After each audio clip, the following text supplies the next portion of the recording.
Notre-Dame de Paris, also known as the Hunchback of Notre-Dame, by Victor Hugo. Narrated by Robin Nixon. Preface. A few years ago, while visiting, or rather rummaging about Notre-Dame, the author of this book found in an obscure nook of one of the towers the following word engraved by hand upon the wall. Anagni.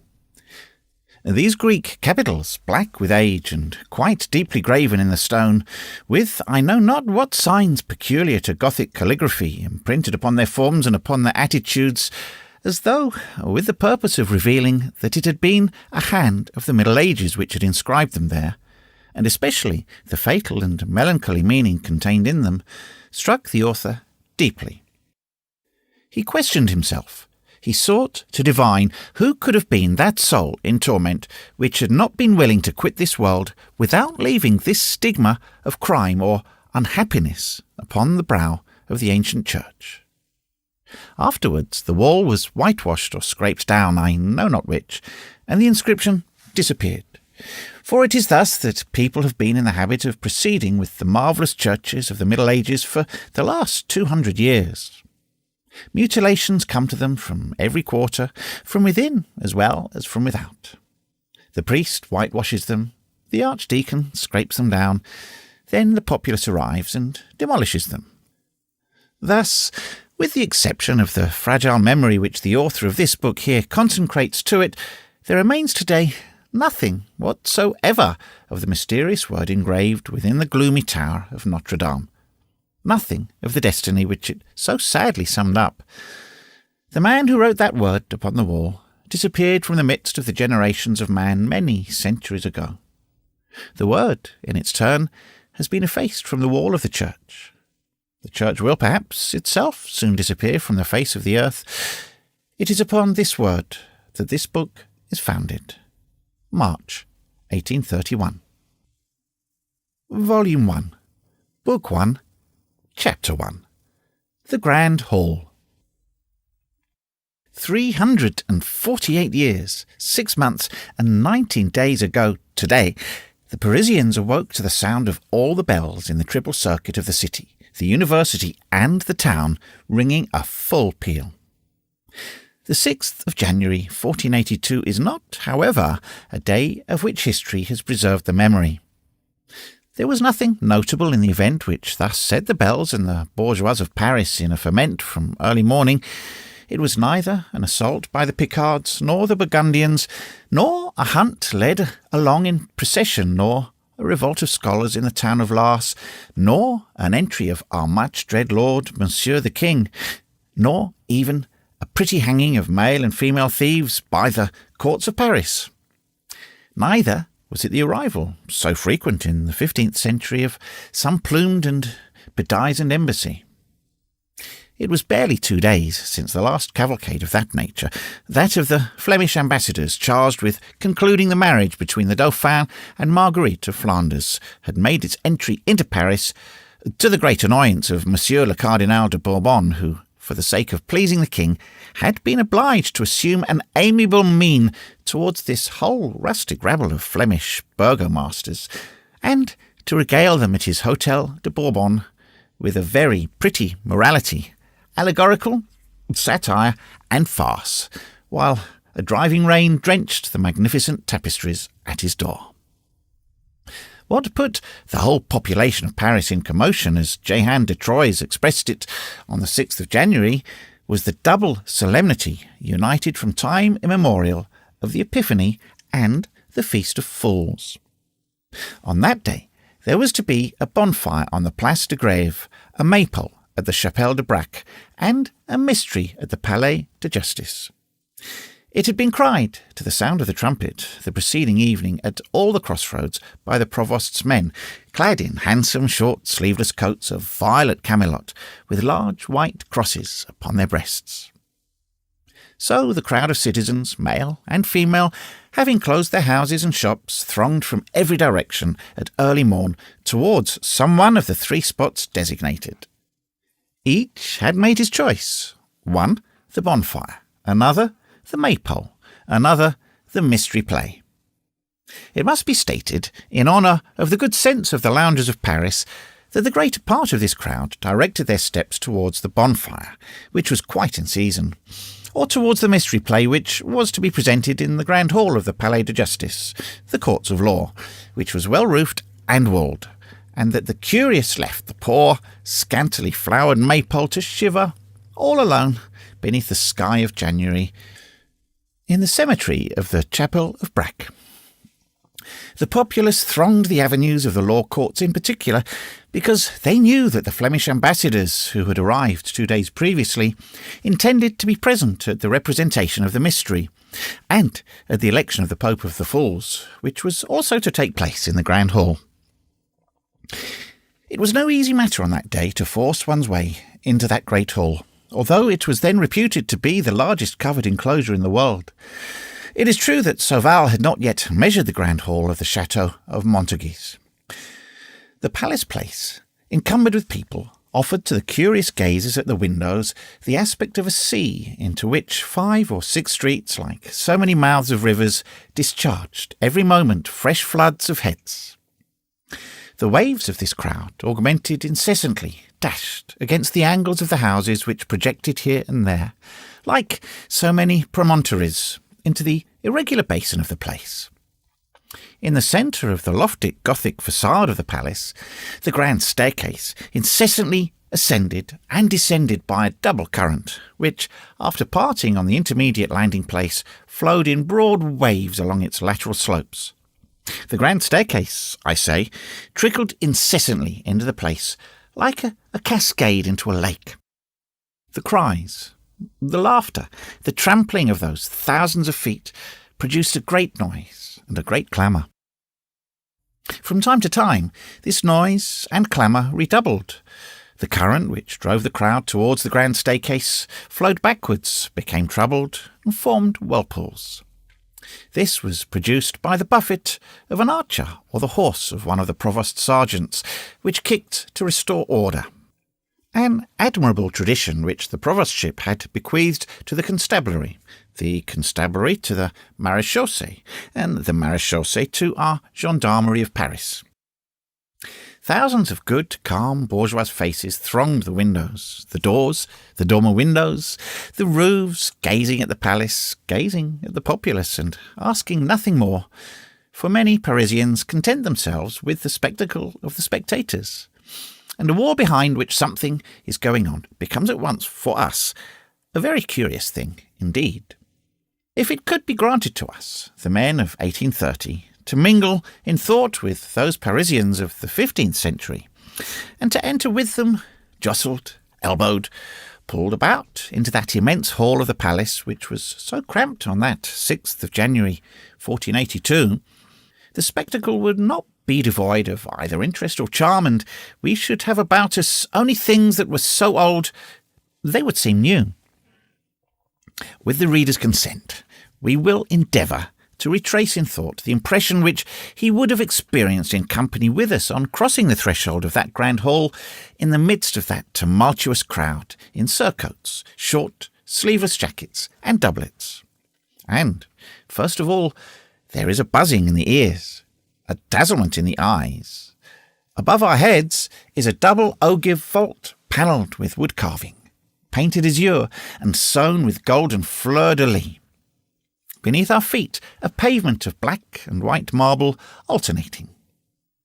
A few paces distant, an enormous pillar, then another, 7 pillars in all, down the length of the hall, sustaining the spring of the arches of the double vault in the centre of its width.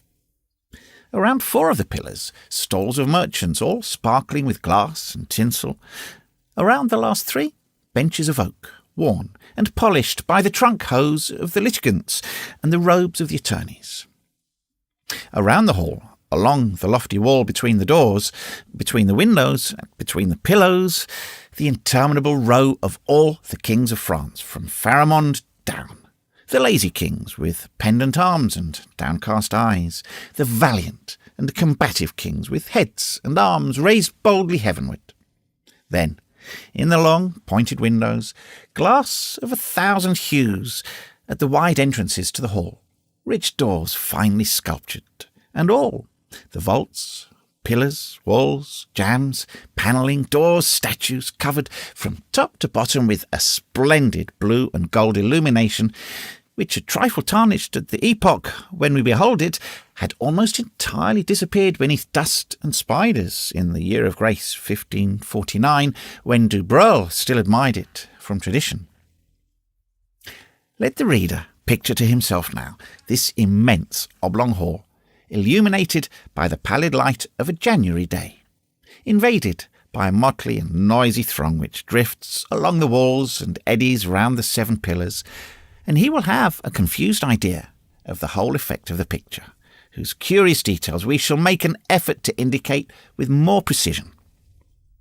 It is certain that if Ravaillac had not assassinated Henry IV, there would have been no documents in the trial of Ravaillac deposited in the clerk's office of the Palais de Justice, no accomplices interested in causing the said documents to disappear, hence no incendiaries obliged, for lack of better means, to burn the clerk's office in order to burn the documents, and to burn the Palais de Justice in order to burn the clerk's office. Consequently, in short, no conflagration in 1618. The old Palais would be standing still with its ancient grand hall. I should be able to say to the reader, go and look at it, and we should thus both escape the necessity, I of making and he of reading a description of it, such as it is, which demonstrates a new truth, that great events have incalculable results. It is true that it may be quite possible, in the first place, that Ravaillac had no accomplices, and in the second, that if he had any, they were in no way connected with the fire of 1618. 2 other very plausible explanations exist. First, the great flaming star, a foot broad and a cubit high, which fell from heaven, as everyone knows, upon the law courts after midnight on the 7th of March. Second, Theophiles' quatrain. Sure 'twas but a sorry game, when at Paris Dame Justice, through having eaten too much spice, set the palace all aflame. Whatever may be thought of this triple explanation, political, physical and poetical, of the burning of the law courts in 1618, the unfortunate fact of the fire is certain. Very little today remains, thanks to this catastrophe, thanks, above all, to the successive restorations which have completed what it spared. Very little remains of that first dwelling of the kings of France, of that elder palace of the Louvre, already so old in the time of Philip the Handsome, that they sought there for the traces of the magnificent buildings erected by King Robert and described by Helgadus. Nearly everything has disappeared. What has become of the chamber of the Chancellery where St. Louis consummated his marriage? The garden where he administered justice, clad in a coat of camelot, a surcoat of linsey-woolsey without sleeves, and a surmantle of black sandal, as he lay upon the carpet with Joinville? Where is the chamber of the Emperor Sigismund, and that of Charles IV, that of Jean the Landless? Where is the staircase from which Charles VI promulgated his Edict of Pardon, the slab where Marcel cut the throats of Robert de Clermont and the Marshal of Champagne in the presence of the Dauphin? The wicket where the bulls of Pope Benedict were torn, and whence those who had brought them departed, decked out in derision in copes and mitres, and making an apology through all Paris? And the Grand Hall, with its gilding, its azure, its statues, its pointed arches, its pillars, its immense vault, all fretted with carvings, and the gilded chamber, and the stone lion which stood at the door with lowered head and tail between its legs, like the lions on the throne of Solomon, in the humiliated attitude which befits force in the presence of justice, and the beautiful doors, and the stained glass, and the chaste ironwork which drove Bisconet to despair, and the delicate woodwork of Hancy. What has time, what have men done with these marvels? What have they given us in return for all this Gallic history, for all this Gothic art? the heavy flattened arches of Monsieur de Brosse, that awkward architect of the Saint-Gervais portal. So much for art, and as for history, we have the gossiping reminiscences of the Great Pillar, still ringing with the tattle of the patrouille. It is not much. Let us return to the veritable grand hall of the veritable old palace. The two extremities of this gigantic parallelogram were occupied. The one by the famous marble table, so long, so broad, and so thick that, as the ancient land rolls, in a style that would have given Gargantua an appetite, say, such a slice of marble was never beheld in the world. The other by the chapel where Louis XI had himself sculptured on his knees before the Virgin, and whither he caused to be brought without heeding the two gaps thus made in the row of royal statues, the statues of Charlemagne and St. Louis, two saints whom he supposed to be great in favour in heaven as kings of France. This chapel, quite new, having been built only 6 years, was entirely in that charming taste of delicate architecture, of marvellous sculpture, of fine and deep chasing, which marks with us the end of the Gothic era, and which is perpetuated to about the middle of the 16th century in the fairy-like fancies of the Renaissance. The little open-work rose window pierced above the portal was, in particular, a masterpiece of lightness and grace. One would have pronounced it a star of lace. In the middle of the hall, opposite the great door, a platform of gold brocade placed against the wall, a special entrance, to which had been effected through a window in the corridor of the gold chamber, had been erected for the Flemish emissaries and the other great personages invited to the presentation of the mystery play. It was upon the marble table that the mystery was to be enacted, as usual.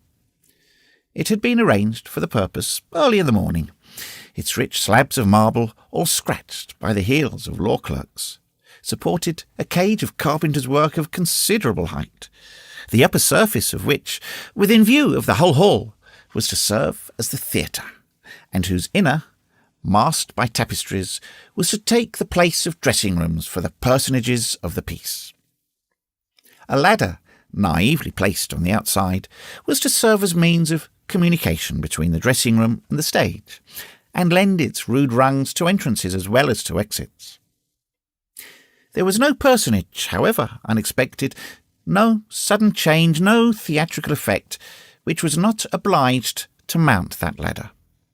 Innocent and venerable infancy of art and contrivances. 4 of the bailiff of the palace's sergeants, perfunctory guardians of all the pleasures of the people, on days of festival as well as on days of execution, stood at the 4 corners of the marble table. The piece was only to begin with the 12th stroke of the great palace clock sounding midday. It was very late, no doubt, for a theatrical representation, but they had been obliged to fix the hour to suit the convenience of the ambassadors. Now, this whole multitude had been waiting since morning. A goodly number of curious, good people had been shivering since daybreak before the grand staircase of the palace. Some even affirmed that they had passed the night across the threshold of the great door in order to make sure that they should be the first to pass in.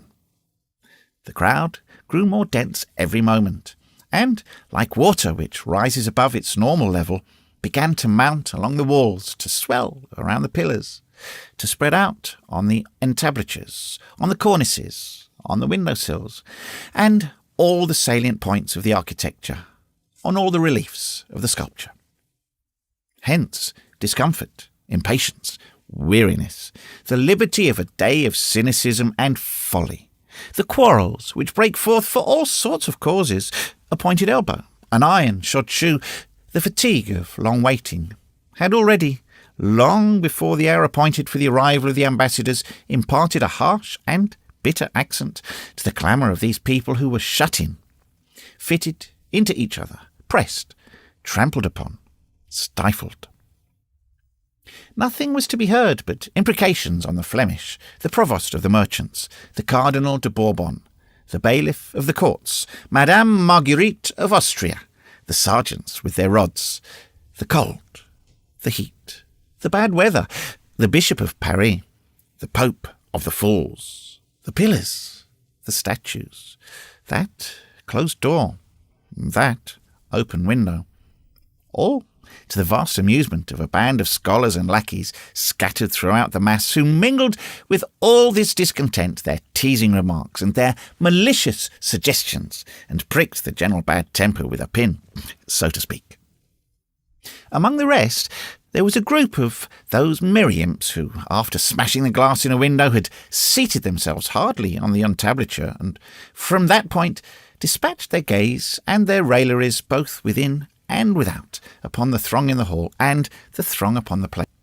It was easy to see, from their parody gestures, their ringing laughter, the bantering appeals which they exchanged with their comrades, from one end of the hall to the other, that these young clerks did not share the weariness and fatigue of the rest of the spectators, and that they understood very well the art of extracting for their own private diversion from that which they had under their eyes a spectacle which made them await the other with patience.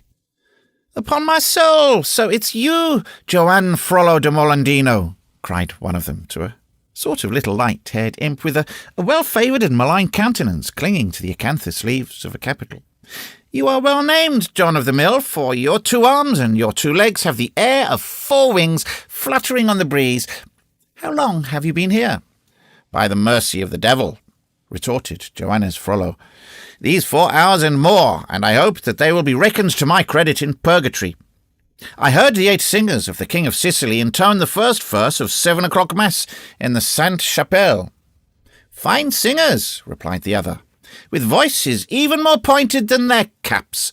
Before founding a Mass for Monsieur Saint-Jean, the King should have inquired whether Monsieur Saint-Jean likes Latin droned out in Provençal accent."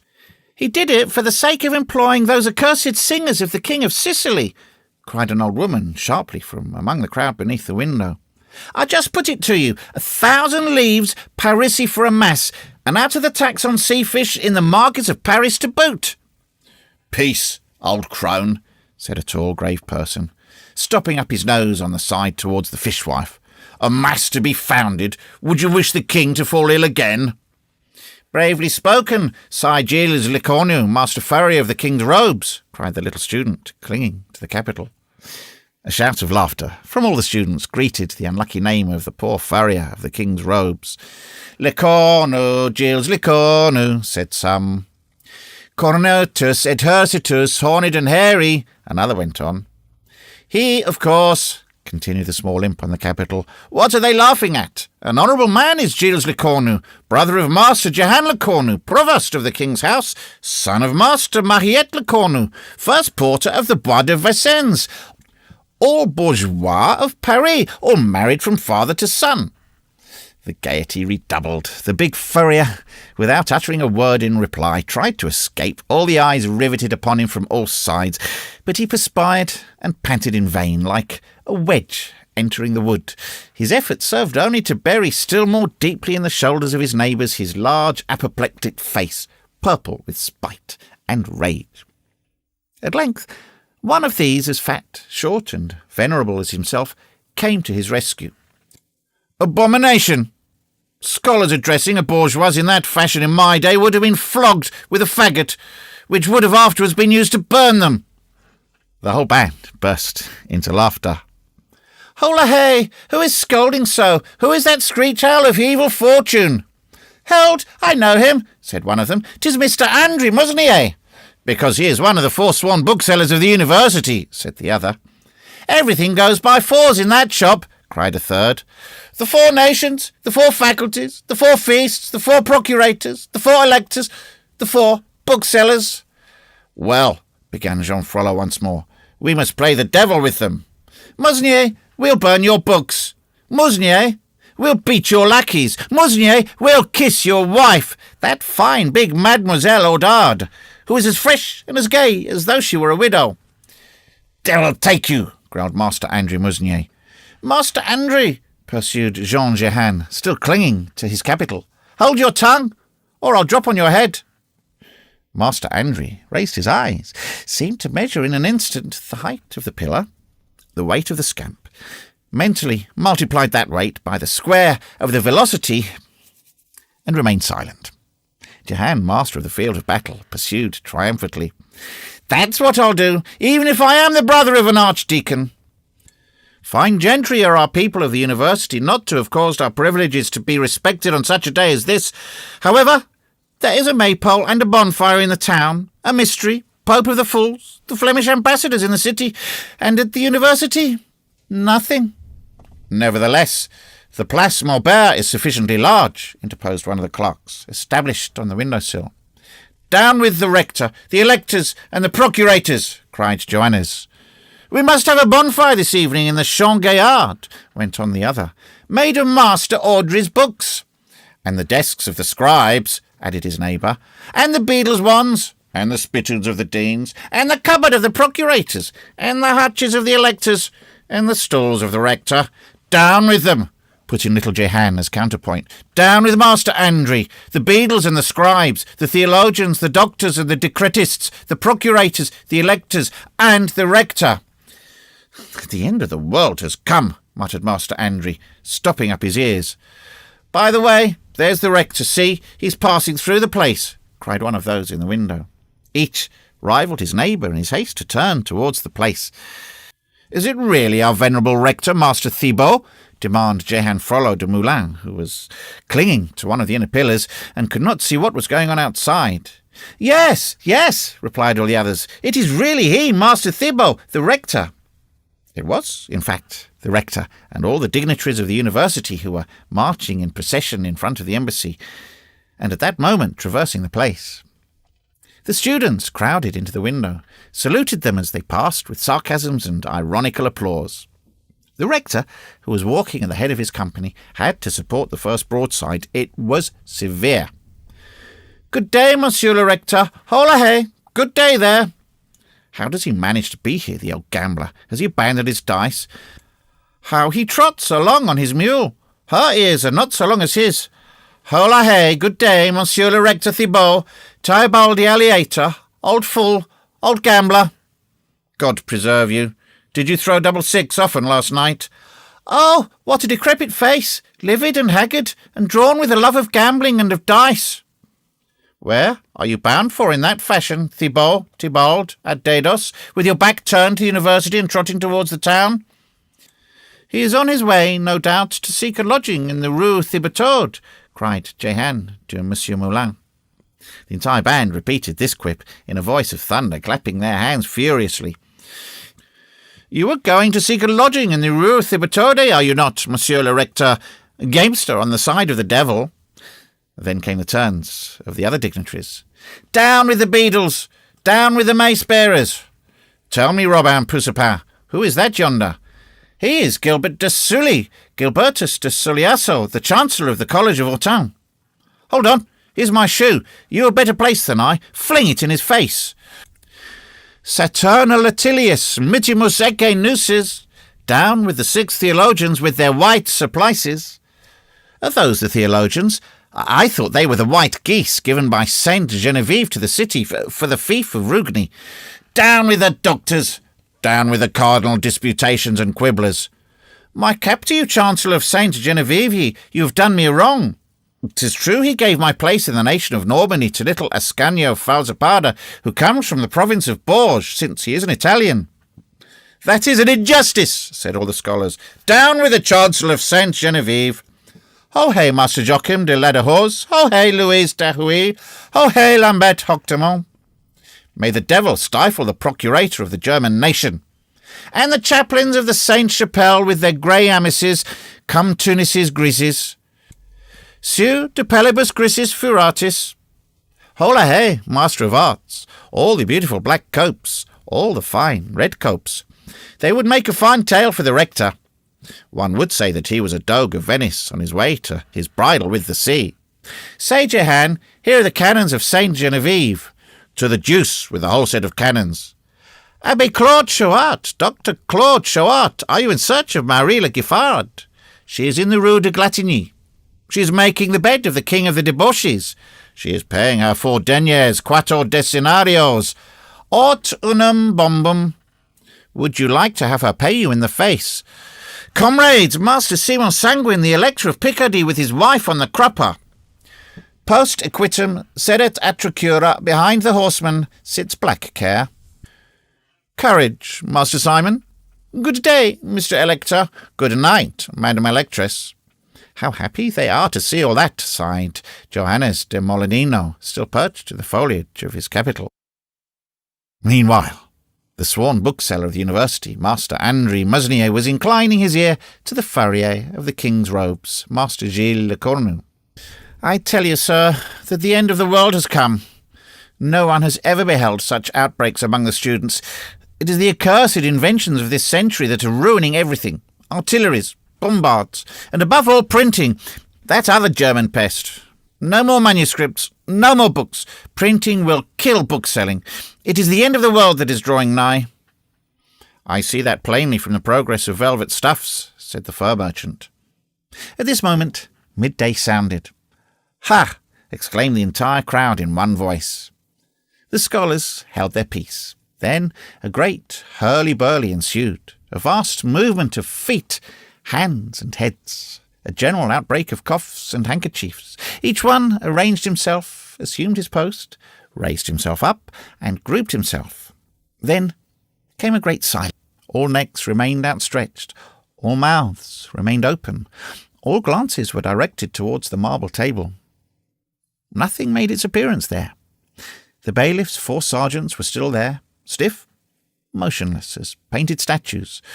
All eyes turned to the estrade reserved for the Flemish envoys. The door remained closed, the platform empty. This crowd had been waiting since daybreak for 3 things: noonday, the embassy from Flanders, and the mystery play. Noonday alone had arrived on time. On this occasion it was too much. They waited 1, 2, 3, 5 minutes, a quarter of an hour. Nothing came. The dais remained empty, the theatre dumb. And in the meantime, wrath had succeeded to impatience. Irritated words circulated in a low tone. Still, it is true. The mystery, they murmured in hollow voices. Heads began to ferment. A tempest which was only rumbling in the distance as yet was floating on the surface of this crowd. It was Jehan de Moulin who struck the first spark from it. The mystery! And to the devil with the Flemings! He exclaimed at the full force of his lungs, twining like a serpent around his pillow. The crowd clapped their hands. The mystery! It repeated. And may all the devils take Flanders! We must have the mystery instantly, resumed the student, or else my advice is that we should hang the bailiffs of the courts by way of a morality and a comedy. Well said, cried the people, and let us begin the hanging with his sergeants. A grand acclamation followed. The 4 poor fellows began to turn pale and to exchange glances. The crowd hurled itself towards them, and they already beheld the frail wooden railing which separated them from it, giving way and bending before the pressure of the throng. It was a critical moment. To the sack! To the sack! Rose the cry on all sides. At that moment, the tapestry of the dressing-room, which we have described above, was raised and afforded passage to a personage, the mere sight of whom suddenly stopped the crowd and changed its wrath into curiosity, as by enchantment. Silence! Silence! The personage, but little reassured, and trembling in every limb, advanced to the edge of the marble table with a vast amount of bows, which in proportion as he drew nearer more and more resembled genuflections. In the meanwhile, tranquillity had gradually been restored. All that remained was that slight murmur which always rises above the silence of a crowd. Monsieur the bourgeois, said he, and Mademoiselle the bourgeoise, we shall have the honour of declaiming and representing before His Eminence Monsieur the Cardinal a very beautiful morality which has for its title The Good Judgment of Madame the Virgin Mary. I am to play Jupiter. His Eminence is at this moment escorting the very honourable embassy of the Duke of Austria, which is detained at present, listening to the harangue of Monsieur the Rector of the University at the Gate Bordet. As soon as His Illustrious Eminence the Cardinal arrives, we will begin. It is certain that nothing less than the intervention of Jupiter was required to save the 4 unfortunate sergeants of the bailiff of the courts. If we had the happiness of having invented this very veracious tale and of being in consequence responsible for it before our Lady Criticism, it is not against us that the classic precept nec Deus intersit could be invoked. Moreover, the costume of Signor Jupiter was very handsome, and contributed not a little towards calming the crowd by attracting all its attention. Jupiter was clad in a coat of mail, covered with black velvet, with gilt nails, and had it not been for the rouge and the huge red beard, each of which covered 1/2 of his face, had it not been for the roll of gilded cardboard, spangled and all bristling with strips of tinsel, which he held in his hand, and in which the eyes of the initiated easily recognised thunderbolts, had not his feet been flesh-coloured and banded with ribbons in Greek fashion, he might have borne comparison, so far as the severity of his mien was concerned, with a Breton archer from the guard of Monsieur de Berry.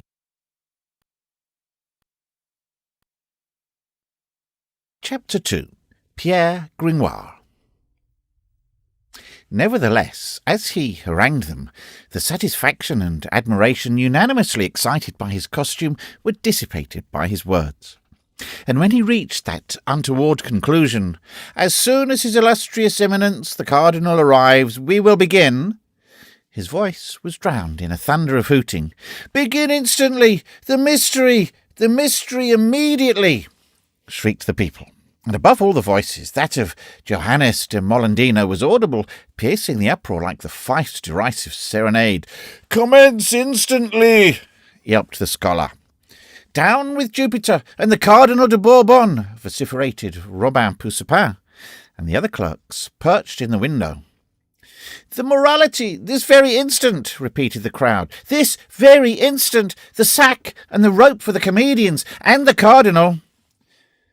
Poor Jupiter, haggard, frightened, pale beneath his rouge, dropped his thunderbolt, took his cap in his hand, then he bowed and trembled and stammered. "His Eminence, the ambassadors, Madame Marguerite of Flanders." He did not know what to say. In truth, he was afraid of being hung. Hung by the populace for waiting. Hung by the Cardinal for not having waited. He saw between the two dilemmas only an abyss, that is to say, a gallows. Luckily, someone came to rescue him from his embarrassment and assume the responsibility. An individual who was standing beyond the railing in the free space around the marble table, and whom no one had yet caught sight of, since his long, thin body was completely sheltered from every visual ray by the diameter of the pillar against which he was leaning. This individual, we say, tall, gaunt, pallid, blonde, still young, although already wrinkled about the brow and cheeks, with brilliant eyes and a smiling mouth, clad in garments of black serge, worn and shining with age, approached the marble table and made a sign to the poor sufferer. But the other was so confused that he did not see him. The newcomer advanced another step. "Jupiter," said he. "My dear Jupiter!" The other did not hear. At last, the tall blonde, driven out of patience, shrieked almost in his face, "Michel Giborne!" "Who calls me?" said Jupiter, as though awakened with a start. "I," replied the person clad in black. "Ah," said Jupiter. "Begin at once," went on the other. "Satisfy the populace. I undertake to appease the bailiff, who will appease Monsieur the Cardinal." Jupiter breathed once more. "Messeigneur the bourgeois," he cried at the top of his lungs to the crowd, which continued to hoot him, "we are going to begin at once." "Evo Jupiter, applaudit cives, all hail Jupiter, applaud citizens," shouted the scholars. "Noel, Noel, good, good," shouted the people. The hand-clapping was deafening, and Jupiter had already withdrawn under his tapestry, while the hall still trembled with acclamations. In the meanwhile, the personage who had so magically turned the tempest into dead calm, as our old and dear Corneille puts it, had modestly retreated to the half-shadow of his pillar, and would, no doubt, have remained invisible there, motionless and mute as before, had he not been plucked by the sleeve by two young women who, standing in the front row of the spectators, had noticed his colloquy with the Michel Gibbon Jupiter. "Master," said one of them, making him a sign to approach. "Hold your tongue, my dear Leonard," said her neighbour, pretty fresh and very brave in consequence of being dressed up in her best attire. "He is not a clerk, he is a layman. You must not say master to him, but monsieur." "Monsieur?" said Leonard. The stranger approached the railings. "What would you have of me, damsels?" he asked with alacrity. "Oh, nothing," replied Leonard in great confusion. "It is my neighbour, Gisquette la Concierge, who wishes to speak with you." "Not so," replied Gisquette, blushing. "It was Leonard who called you master. I only told her to say monsieur." The two young girls dropped their eyes. The man, who asked nothing better than to enter into conversation, looked at them with a smile. "So, you have nothing to say to me, damsels?" "Oh, nothing at all," replied Gisquette. "Nothing," said Leonard. The tall, light-haired young man retreated a step, but the two curious maidens had no mind to let slip their prize. "Monsieur," said Gisquette, with the impetuosity of an open sluice or of a woman who has made up her mind, "do you know that soldier who is to play the part of Madame the Virgin in the mystery?" "You mean the part of Jupiter," replied the stranger. "Hey, yes," said Leonard. "Isn't she stupid? So you know Jupiter?" "Michel Gibbon," replied the unknown. "Yes, madame." "He has a fine beard," said Leonard. "Will what they are about to say here be fine?" inquired Gisquette timidly. "Very fine, mademoiselle," replied the unknown, without the slightest hesitation. "What is it to be?" said Leonard. "The good judgment of Madame the Virgin, a morality, if you please, damsel."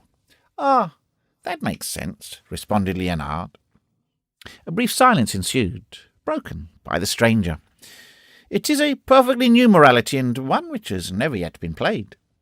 "Then it is not the same one," said Gisquette, "that was given 2 years ago on the day of the entrance of Monsieur the Legate, and where 3 handsome maids played the parts." "Of sirens," said Leonard. "And all naked," added the young man. Leonard lowered her eyes modestly. Gisquette glanced at her and did the same. He continued with a smile. "It was a very pleasant thing to see. Today it is a morality made expressly for Madame the Demoiselle of Flanders." "Will they sing shepherd songs?" inquired Gisquette. "Fie," said the stranger, "in a morality? You must not confound styles. If it were a farce, well and good." "That is a pity," resumed Gisquette. "That day at the Ponceau fountain there were wild men and women who fought and assumed many aspects as they sang little motets and bergerettes." "That which is suitable for a legate," returned the stranger, with a good deal of dryness, "is not suitable for a princess." "And beside them," resumed Leonard, "played many brass instruments, making great melodies." "And for the refreshment of the passers-by," continued Gisquette. "The fountain sprouted through 3 mouths, wine, milk, and hippocras, of which everyone drank who wished." "And a little below the Ponceau at the Trinity," pursued Leonard, "there was a passion performed, and without any speaking." "How well I remember that!" exclaimed Gisquette. "God on the cross, and the 2 thieves on the right and the left." Here the young gossips, growing warm at the memory of the entrance of Monsieur the Legate, both began to talk at once. "And further on, at the Painter's Gate, there were other personages very richly clad." "Oh, and at the fountain of Saint Innocent the huntsman, who was chasing a hind with great clamour of dogs and hunting horns." "And at the Paris slaughterhouses, stages representing the fortress of Dieppe." "And when the Legate passed, do you remember, Gisquette? They made the assault, and the English all had their throats cut. And against the gate of the Châtelet they were very fine personages. And on the Porte au Change, which was all draped above. And when the Legate passed, they let fly on the bridge more than 200 sorts of birds, wasn't it, beautiful Leonard?" "It will be better today," finally resumed their interlocutor, who seemed to listen to them with impatience. "Do you promise that this mystery will be fine?" said Gisquette. "Without doubt," he replied. Then he added, with a certain emphasis, "I am the author of it, damsels." "Truly," said the young girls, quite taken aback. "Truly," replied the poet, bridling a little. "That is to say, There are two of us, Jehan Merchant, who is of the theatre and the woodwork, and I, who have made the piece. My name is Pierre Gringoire." The author of the Cid could not have said Pierre Corneille with more pride. Our readers have been able to observe that a certain amount of time must have already elapsed from the moment when Jupiter had retired beneath the tapestry to the instant when the author of the new morality had thus abruptly revealed himself to the innocent admiration of Gisquette and Leonard. Remarkable fact. That whole crowd, so tumultuous but a few moments before, now waited amiably on the word of the comedian, which proves the eternal truth, still experienced every day in our theatres, that the best means of making the public wait patiently is to assure them that one is about to begin instantly. However, Scholar Johannes had not fallen asleep. "Hola hey!" he shouted suddenly in the midst of the peaceable waiting which had followed the tumult. "Jupiter, Madame the Virgin, buffoons of the devil, are you jeering at us? The piece! Commence, or we will commence again!" This was all that was needed. The music of high and low instruments immediately became audible from the interior of the stage. The tapestry was raised. 4 personages in motley attire and painted faces emerged from it, climbed the steep ladder of the theatre, and, arrived upon the upper platform, arranged themselves in a line before the public, whom they saluted with profound reverences. Then the symphony ceased. The mystery was about to begin. The 4 personages, after having reaped a rich reward of applause for their reverences, began, in the midst of profound silence, a prologue, which we gladly spare the reader. Moreover, as happens in our own day, the public was more occupied with the costumes that the actors wore than with the roles that they were enacting. And, in truth, they were right. All 4 were dressed in party-coloured robes of yellow and white, which were distinguished from each other only by the nature of the stuff. The first was of gold and silver brocade, the second of silk, the third of wool, and the fourth of linen. The first of these personages carried in his right hand a sword, the second 2 golden keys, the third a pair of scales, the fourth a spade, and, in order to aid sluggish minds, which would not have seen clearly through the transparency of these attributes, there was to be read in large black letters on the hem of the robe of brocade, "My name is Nobility." On the hem of the silken robe, "My name is Clergy." On the hem of the woolen robe, "My name is Merchandise." And on the hem of the linen robe, "My name is Labour." The sex of the 2 male characters was briefly indicated to every judicious spectator by their shorter robes and by the cap which they wore on their heads, while the 2 female characters, less briefly clad, were covered with hoods. Much ill will would also have been required not to comprehend, through the medium of the poetry of the prologue, that Labour was wedded to Merchandise and Clergy to Nobility, and that the 2 happy couples possessed in common a magnificent golden dolphin, which they desired to adjudge to the fairest only.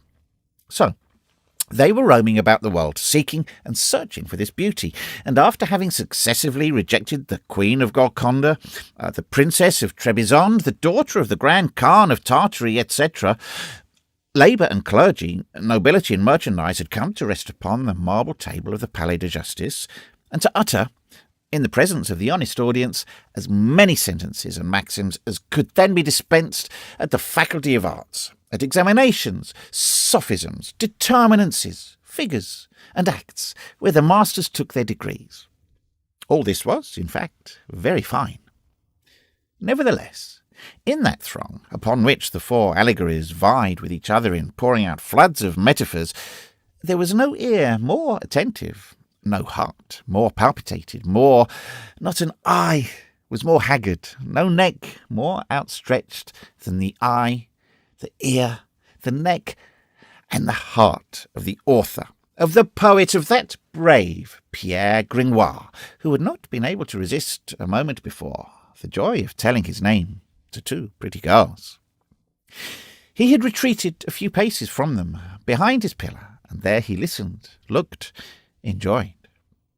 The amiable applause which had greeted the beginning of his prologue was still echoing in his bosom, and he was completely absorbed in that species of ecstatic contemplation with which an author beholds his ideas fall, one by one, from the mouth of the actor into the vast silence of the audience. Worthy Pierre Gringoire! It pains us to say it, but this first ecstasy was speedily disturbed. Hardly had Gringoire raised this intoxicating cup of joy and triumph to his lips, when a drop of bitterness was mingled with it. A tattered mendicant, who could not collect any coins, lost as he was in the midst of the crowd, and who had probably not found sufficient indemnity in the pockets of his neighbours, had hit upon the idea of perching himself upon some conspicuous point, in order to attract looks and alms. He had accordingly hoisted himself, during the first verses of the prologue, with the aid of the pillars of the reserve gallery, to the cornice which ran around the balustrade at its lower edge, and there he had seated himself, soliciting the attention and the pity of the multitude, with his rags and a hideous sore which covered his right arm. However, he uttered not a word. The silence which he preserved allowed the prologue to proceed without hindrance, and no perceptible disorder would have ensued, if ill luck had not willed that the scholar Johannes should catch sight from the heights of his pillar of the mendicant and his grimaces. A wild fit of laughter took possession of the young scamp, who, without caring that he was interrupting the spectacle and disturbing the universal composure, shouted boldly, "Look, see that sickly creature asking alms!" Anyone who has thrown a stone into a frog pond, or fired a shot into a covey of birds, can form an idea of the effect produced by these incongruous words. In the midst of the general attention, it made Gringoire shudder as though it had been an electric shock. The prologue stopped short, and all heads turned tumultuously towards the beggar, who, far from being disconcerted by this, saw in this incident a good opportunity for reaping his harvest, and who began to whine in a doleful way, half closing his eyes the while. "Charity, please."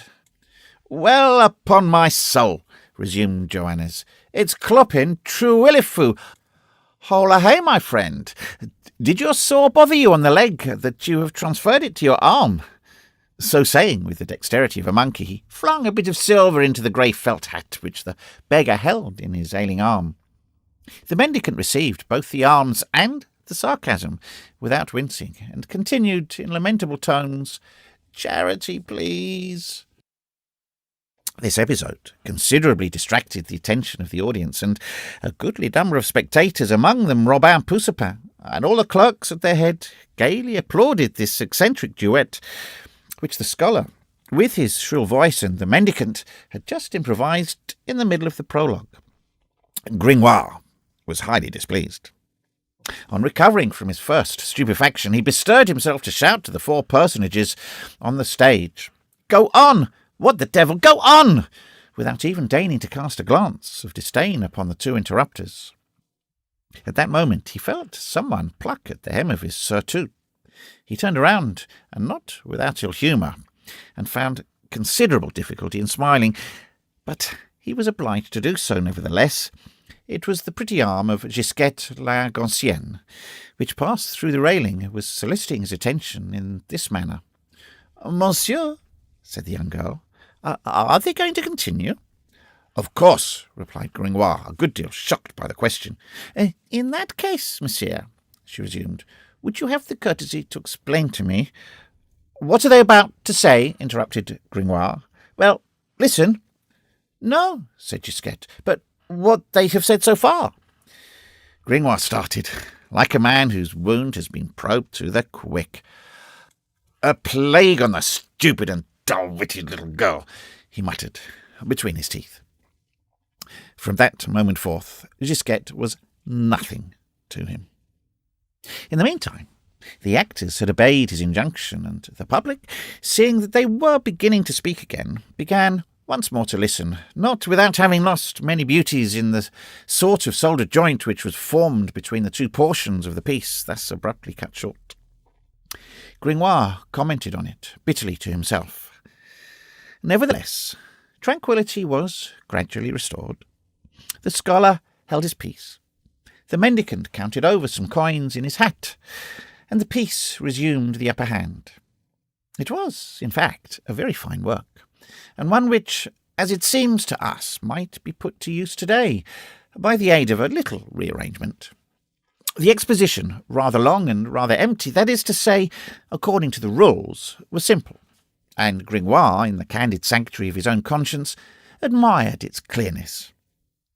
As the reader may surmise, the four allegorical personages were somewhat weary with having traversed the three sections of the world without having found suitable opportunity for getting rid of their golden dolphin. Thereupon a eulogy of the marvellous fish, with 1,000 delicate allusions to the young betrothed of Marguerite of Flanders, then sadly cloistered in at Amboise, and without a suspicion that labour and clergy, nobility and merchandise had just made the circuit of the world in his behalf. The said Dauphin was then young, was handsome, was stout, and, above all, magnificent origin of all royal virtues, he was the son of the Lion of France. I declare that this bold metaphor is admirable, and that the natural history of the theatre, on a day of allegory and royal marriage songs, is not in the least startled by a dolphin who is the son of a lion. It is precisely these rare and Pindaric mixtures which prove the poet's enthusiasm. Nevertheless, in order to play the part of critic also, the poet might have developed this beautiful idea in something less than 200 lines. It is true that the mystery was to last from noon until 4 o'clock in accordance with the orders of Monsieur the Provost, and that it was necessary to say something. Besides, the people listened patiently. All at once, in the very middle of a quarrel between Mademoiselle Merchandise and Madame Nobility, at the moment when Monsieur Labour was giving utterance to this wonderful line, "In forest ne'er was seen a more triumphant beast," the door of the reserved gallery, which had hitherto remained so inopportunely closed, opened still more inopportunely, and the ringing voice of the usher announced abruptly, "His Eminence, Monseigneur, the Cardinal de Bourbon."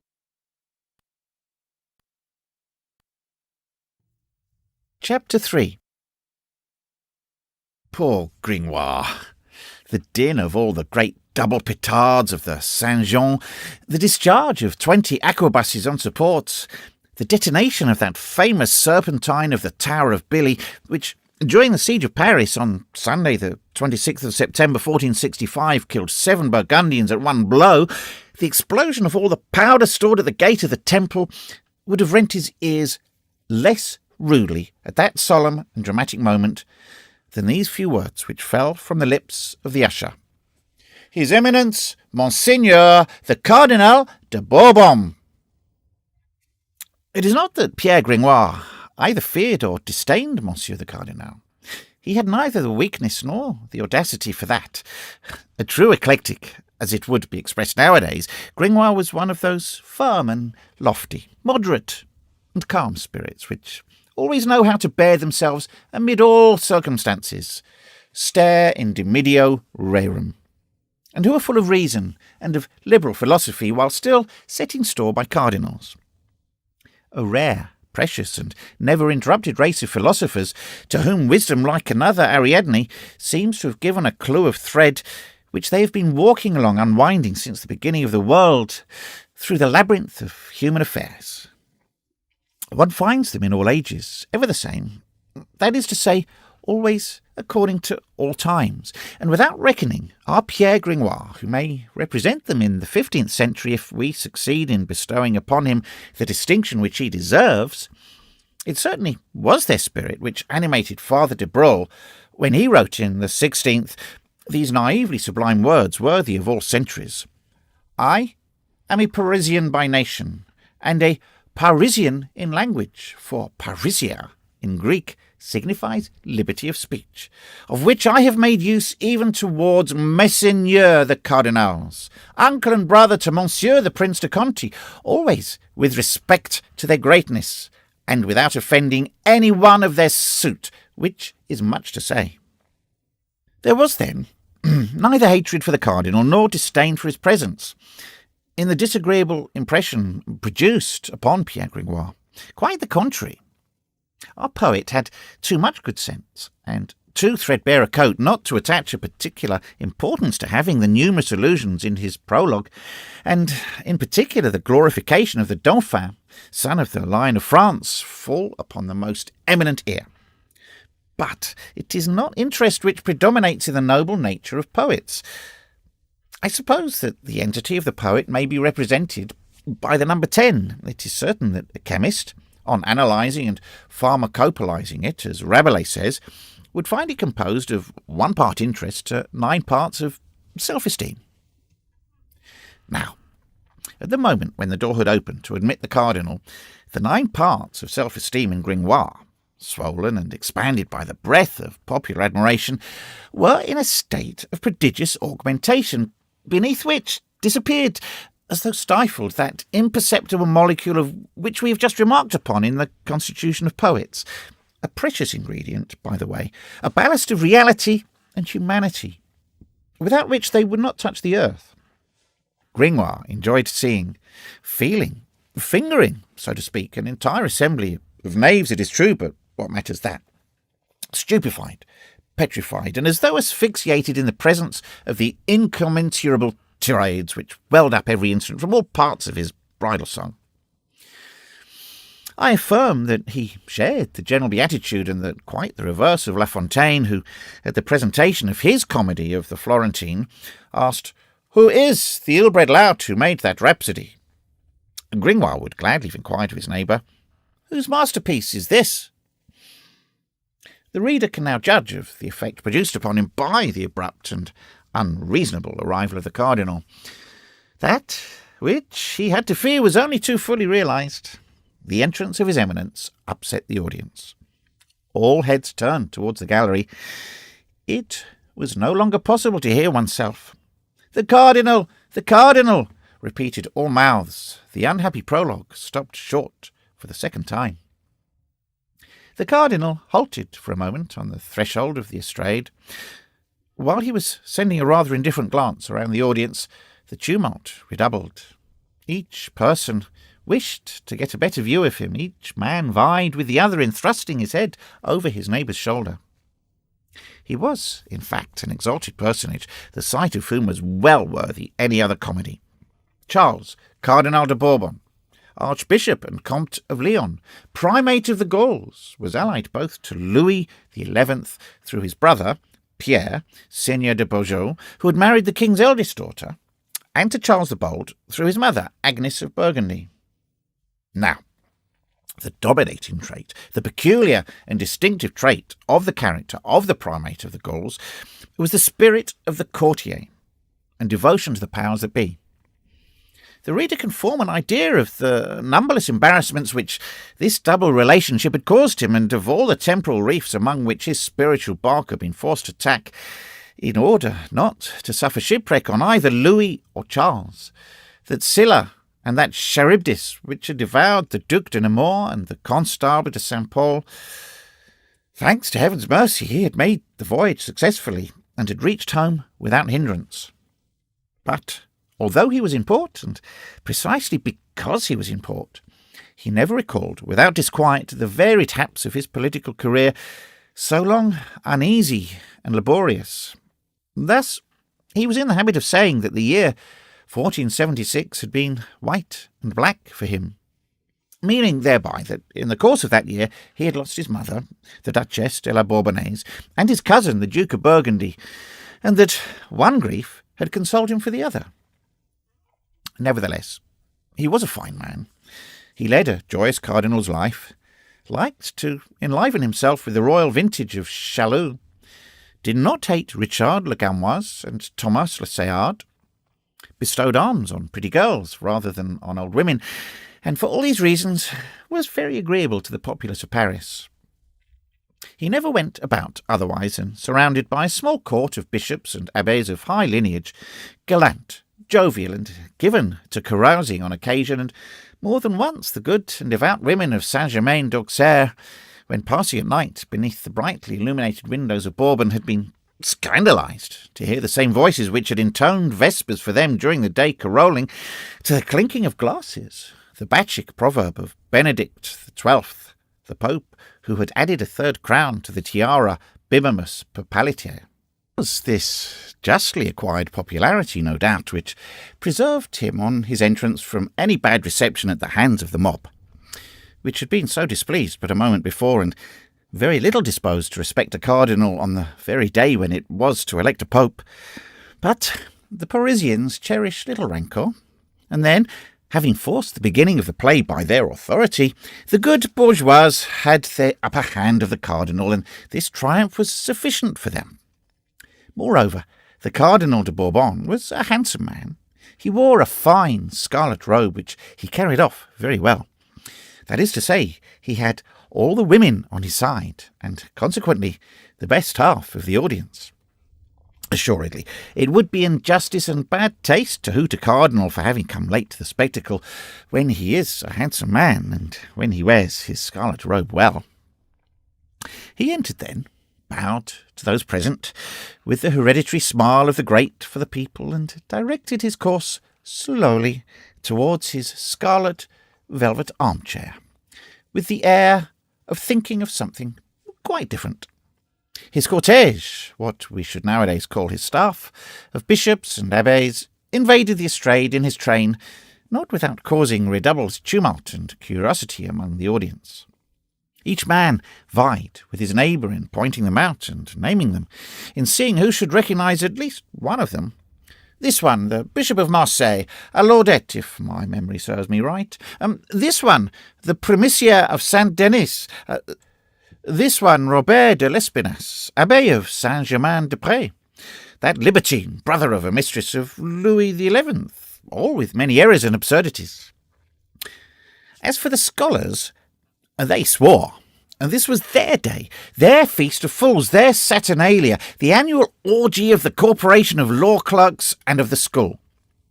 There was no turpitude which was not sacred on that day, and then there were gay gossips in the crowd, Simone Quattrelivre, Agnes de Jardin, and Rabbin Piedebou. Was it not the least that one could do to swear at one's ease and revile the name of God a little on so fine a day, in such good company as dignitaries of the church and loose women? So they did not abstain, and in the midst of the uproar there was a frightful concert of blasphemies and enormities of all the unbridled tongues, the tongues of clerks and students restrained during the rest of the year by the fear of the hot iron of Saint Louis. Poor Saint Louis! How they set him at defiance in his own court of law! How each one of them selected from the newcomers on the platform a black, grey, white or violet cassock as his target. Joannes Frollo de Mollendin, in his quality of brother to an archdeacon, boldly attacked the scarlet. He sang in deafening tones, with his impudent eyes fastened on the cardinal, "Capa replete mero." All these details, which we here lay bare for the edification of the reader, were so covered by the general uproar that they were lost in it before reaching the reserved platforms. Moreover, they would have moved the cardinal but little, so much a part of the customs were the liberties of the day.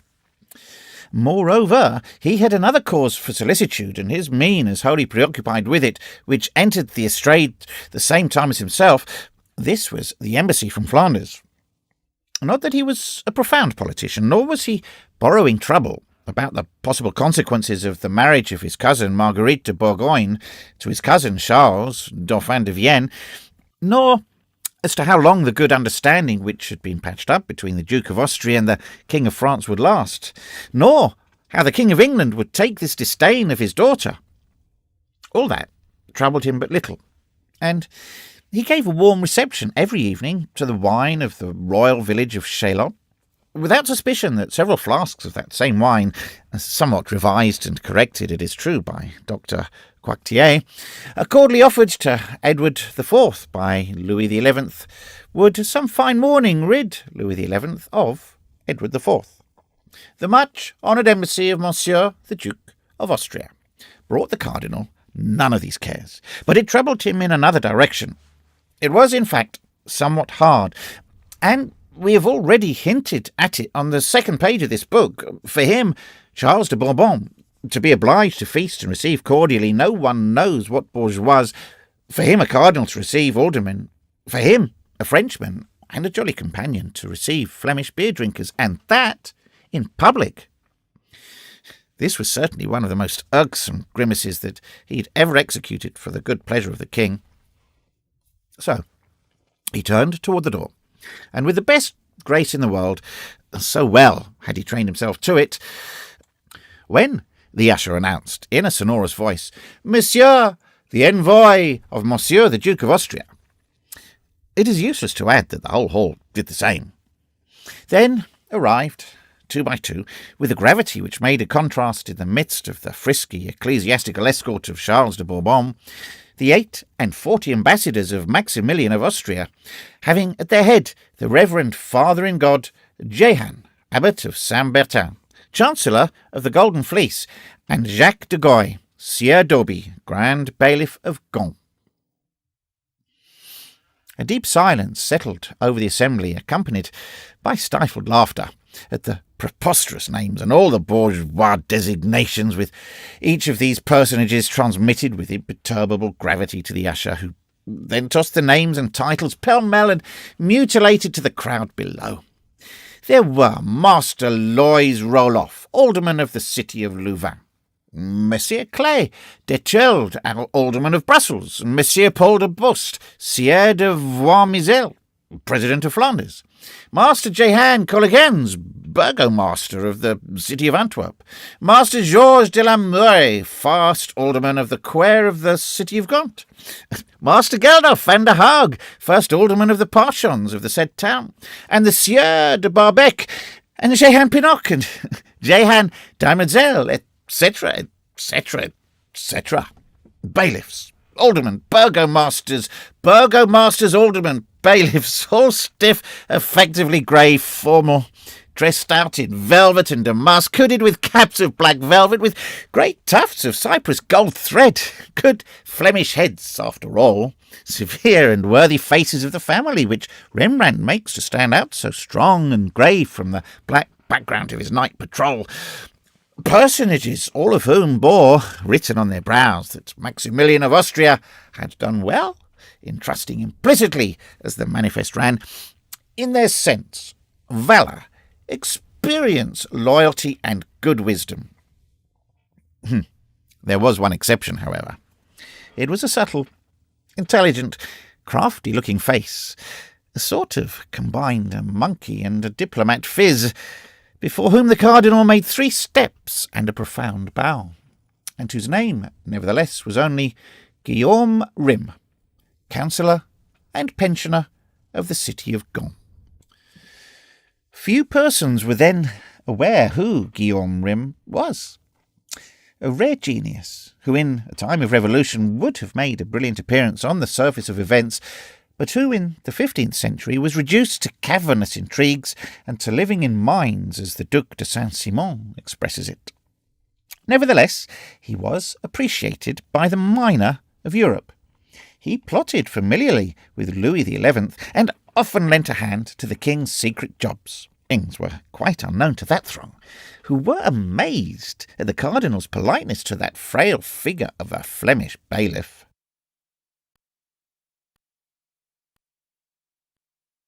Chapter 4. Master Jacques Coppenole. While the pensioner of Gand and his eminence were exchanging very low bows, and a few words in voices still lower, a man of lofty stature, with a large face and broad shoulders, presented himself, in order to enter abreast with Guillaume Rym. One would have pronounced him a bulldog by the side of a fox. His felt doublet and leather jerkin made a spot on the velvet and silk which surrounded him. Presuming that he was some groom who had stolen in, the usher stopped him. "Hold, my friend, you cannot pass." The man in the leather jerkin shouldered him aside. "What does this knave want with me?" said he, in stentorian tones, which rendered the entire hall attentive to this strange colloquy. "Don't you see that I am one of them?" "Your name?" demanded the usher. "Jacques Coppenole." "Your titles?" "Hosier, at the sign of the 3 little chains of Gand." The usher recoiled. One might bring oneself to announce aldermen and burgomasters, but a hosier was too much. The cardinal was on thorns. All the people were staring and listening. For 2 days his eminence had been exerting his utmost efforts to lick these Flemish bears into shape and to render them a little more presentable to the public, and this freak was startling. But Guillaume Rym, with his polished smile, approached the usher. "Announce Master Jacques Copinol, clerk of the alderman of the city of Gand," he whispered, very low. "Usher," interposed the cardinal aloud, "announce Master Jacques Copinol, clerk of the alderman of the illustrious city of Gand." This was a mistake. Guillaume Rym alone might have conjured away the difficulty, but Copinol had heard the cardinal. "No, cross of God!" he exclaimed in his voice of thunder. "Jacques Copinol, hosier, do you hear, usher? Nothing more, nothing less. Cross of God, hosier, that's fine enough. Monsieur the Archduke has more than once sought his gant in my hose." Laughter and applause burst forth. A jest is always understood in Paris, and consequently always applauded. Let us add that Copinol was of the people, and that the auditors which surrounded him were also of the people. Thus the communication between him and them had been prompt, electric, and, so to speak, on a level. The haughty air of the Flemish hosier, by humiliating the courtiers, had touched in all these plebeian souls that latent sentiment of dignity still vague and indistinct in the 15th century. This hosier was an equal, who had just held his own before Monsieur the Cardinal. A very sweet reflection to poor fellows habituated to respect and obedience towards the underlings of the sergeants of the bailiffs of Saint-Geneviève, the cardinal's train-bearer. Copinol proudly saluted his eminence, who returned the salute of the all-powerful bourgeois featured by Louis XI.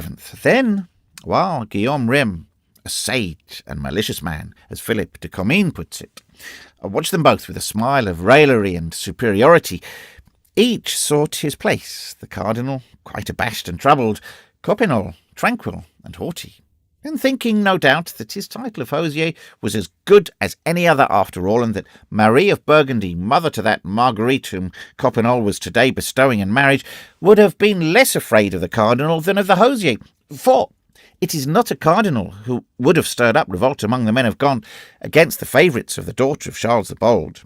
It is not a cardinal who could have fortified the populace with a word against her tears and prayers when the Maid of Flanders came to supplicate her people in their behalf, even at the very foot of the scaffold, while the hosier had only to raise his leather elbow in order to cause to fall your two heads. Most illustrious seigneurs, Guy de Himbecourt and Chancellor Guillaume Huguenet. Nevertheless, all was over for the poor cardinal, and he was obliged to quaff to the dregs the bitter cup of being in such bad company. The reader has probably not forgotten the impudent beggar who had been clinging fast to the fringes of the cardinal's gallery ever since the beginning of the prologue. The arrival of the illustrious guests had by no means caused him to relax his hold, and while the prelates and ambassadors were packing themselves into the stalls like genuine Flemish herrings, he settled himself at his ease and boldly crossed his legs on the architrave. The insolence of this proceeding was extraordinary, yet no one noticed it at first, the attention of all being directed elsewhere. He, on his side, perceived nothing that was going on in the hall. He wagged his head with the unconcern of a Neapolitan, repeating from time to time, amid the clamour, as from a mechanical habit, "Charity, please." And assuredly he was, out of all those present, the only one who had not deigned to turn his head to the altercation between Copinol and the usher. Now, chance ordained that the master hosier of Gand, with whom the people were already in lively sympathy, and upon whom all eyes were riveted, should come and seat himself in the front row of the gallery directly above the mendicant, and people were not a little amazed to see the Flemish ambassador, on concluding his inspection of the nave thus placed beneath his eyes, bestow a friendly tap on that ragged shoulder. The beggar turned round. There was surprise, a recognition, a lighting up of the two countenances, and so forth.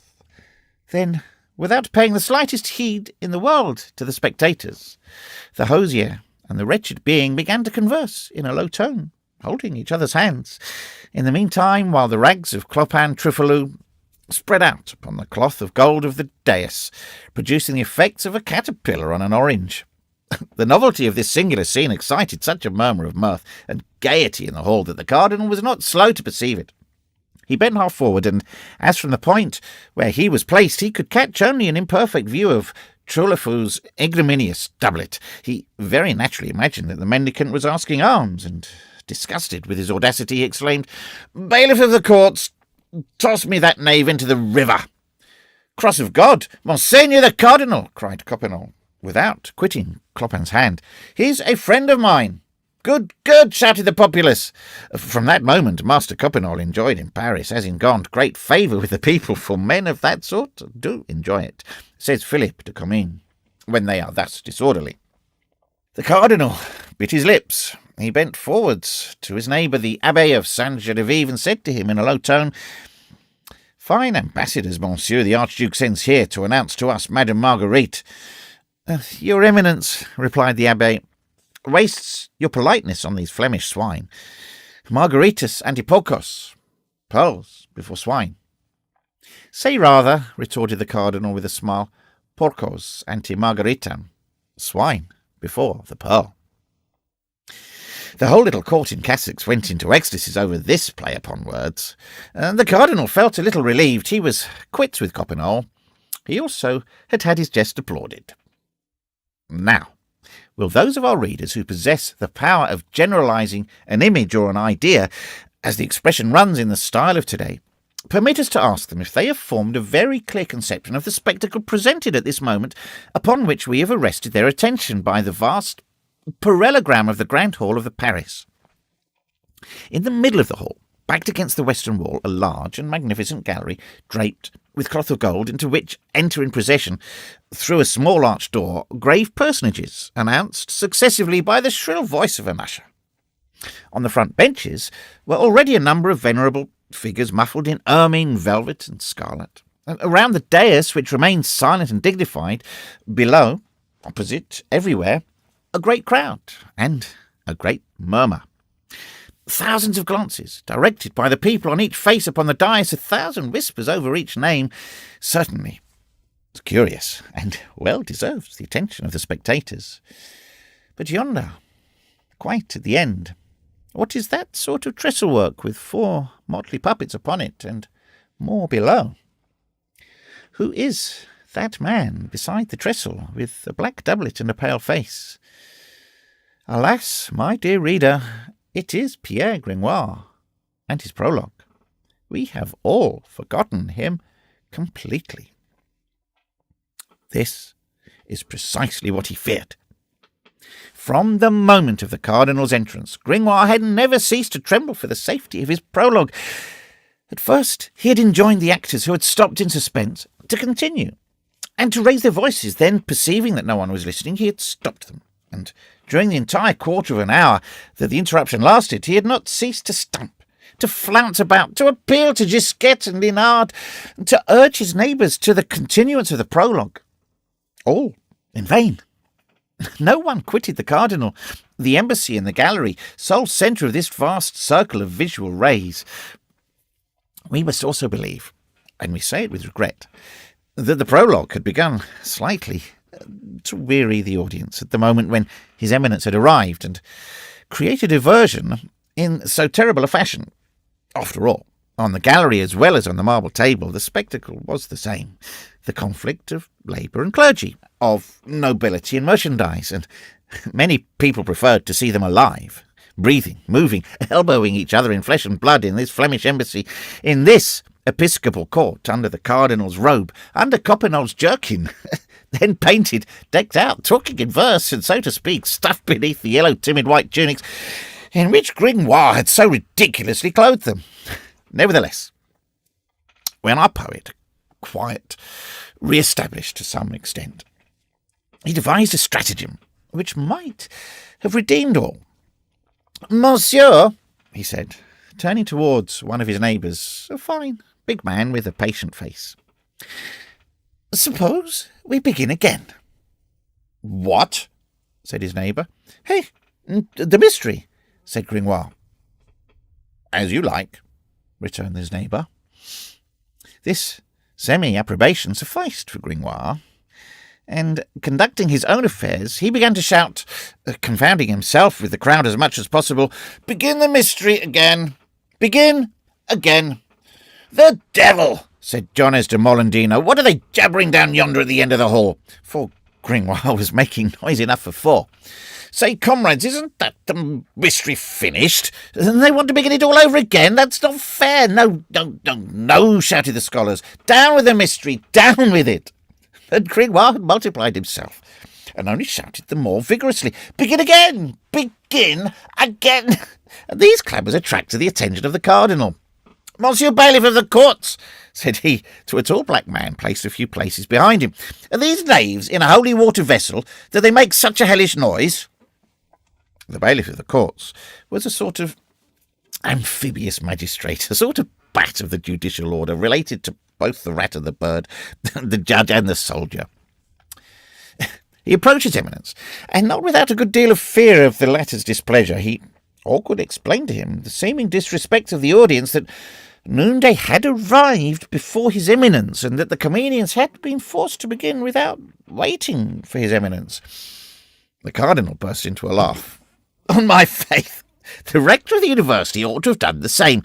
What say you, Master Guillaume Rym?" "Monseigneur," replied Guillaume Rym, "let us be content with having escaped half the comedy.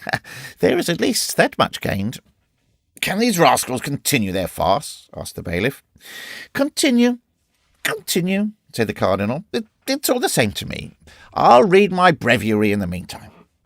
Aidan cried, after having invoked silence by a wave of the hand, "Bourgeois, rustics, and citizens, in order to satisfy those who wish the play to begin again and those who wish it to end, His Eminence orders that it be continued." Both parties were forced to resign themselves, but the public and the author long cherished a grudge against the cardinal. So the personages on the stage took up their parts, and Gringoire hoped that the rest of his work at least would be listened to.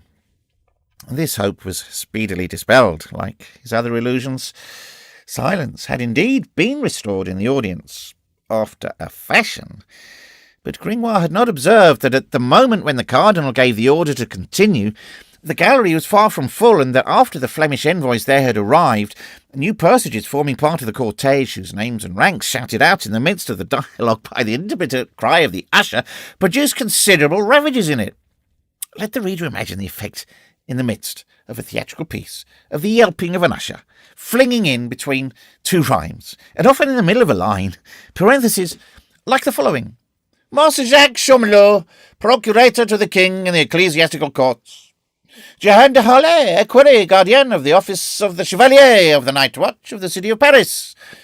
Monsieur Galliot de Gaulac, Chevalier Seigneur de Broussac, master of the king's artillery. Master Drew Raguier, surveyor of the woods and forests of the king, our sovereign in the land of France, Champagne and Brie. Monsieur Louis de Graville, Chevalier Councillor, and the Chamberlain of the King, Admiral of France, Keeper of the Forest of Vincennes. Master Denis Le Mercier, Guardian of the House of the Blind at Paris," etc., etc., etc. This was becoming unbearable. This strange accompaniment, which rendered it difficult to follow the piece, made Gringoire all the more indignant because he could not conceal himself the fact that the interest was continually increasing, and that all his work required was a chance of being heard. It was, in fact, difficult to imagine a more ingenious and more dramatic composition. The four personages of the prologue were bewailing themselves in their mortal embarrassment, while Venus in person, Vera incessa patuit Dei, presented herself to them clad in a fine robe bearing the heraldic device of the ship of the city of Paris. And she had come herself to claim the dolphin, promised to the most beautiful, and Jupiter, whose thunder could be heard rumbling in the dressing room, supported her claim, and Venus was on the point of carrying it off. That is to say, without allegory of marrying Monsieur the Dauphin. when a young child clad in white damask and holding in her hand a daisy, a transparent personification of Mademoiselle Marguerite of Flanders, came to contest it with Venus. Theatrical, effect, and change. After a dispute, Venus, Marguerite, and the assistants agreed to submit to the good judgment of Time Holy Virgin. And there was another good part, that of the king of Mesopotamia, but through so many interruptions it was difficult to make out what end he served. All these persons had ascended by the ladder to the stage, but all was over. None of these beauties had been felt nor understood. On the entrance of the cardinal, one would have said that an invisible magic thread had suddenly drawn all glances from the marble table to the gallery, from the southern to the western extremity of the hall. Nothing could disenchant the audience. All eyes remained fixed there, and the newcomers and their accursed names and their faces and their costumes afforded a continual diversion. This was very distressing. With the exception of Gisquette and Leonard, who turned round from time to time when Gringoire plucked them by the sleeve, with the exception of the big, patient neighbour, no one listened. No one looked to the poor, deserted, morality-full face. Gringoire saw only profiles. With what bitterness did he behold his whole erection of glory and of poetry crumble away, bit by bit, and to think that those people had been upon the point of instituting a revolt against the bailiff through impatience to hear his work. And now they did not care for it. This same representation which had been begun amid so unanimous an acclamation, eternal flood and ebb of popular favour. To think that they had been on the point of hanging the bailiff's sergeant, what would he not have given to be still at that hour of honey? But the usher's brutal monologue came to an end. Everyone had arrived, and Gringoire breathed freely once more. The actors continued bravely, but Master Coppenole, the hosier, must needs rise of sudden, and Gringoire was forced to listen to him deliver, amid universal attention, the following abominable harangue. Monsieur the bourgeois and squires of Paris, I don't know, cross of God, what we're doing here. I certainly do see yonder in the corner on that stage some people who appear to be fighting. I don't know whether that is what you call a mystery, but it is not amusing. They quarrel with their tongues and nothing more. I have been waiting for the first blow this quarter of an hour. Nothing comes. They're cowards who only scratch each other with insults. You ought to send for the fighters of London or Notre-Dame, and I can tell you would have had blows of the fist that could be hurt in the place. But these men excite our pity. They ought at least to give us a Moorish dance or some other mummer. That is not what was told me. I was promised a feast of fools with the election of a pope. We have our Pope of Fools at Gaunt also. We're not behindhand in that, cross of God, but this is the way we manage it. We collect a crowd, like this one here. Then each person in turn passes his head through a hole and makes a grimace at the rest. Time one who makes the ugliest is elected Pope by general acclamation. That's the way it is. It's very diverting. Would you like to make your Pope after the fashion of my country? At all events, it will be less wearisome than to listen to chatterers. If they wish to come and make their grimaces through the hole, they can join the game. What say you, Monsieur le Bourgeois? You have here enough grotesque specimens of both sexes to allow of laughing in Flemish fashion, and there are enough of us ugly in the countenance to hope for a fine grinning match. Gringoire would have liked to retort. Stupefaction, rage, indignation deprived him of words. Moreover, the suggestion of the popular hosier was received with such enthusiasm by these bourgeois that they were flattered at being called squires, that all resistance was useless. There was nothing to be done but to allow oneself to drift with the torrent. Gringoire hid his face between his two hands, not being so fortunate as to have a mantle with which to veil his head like Agamemnon of Timantis.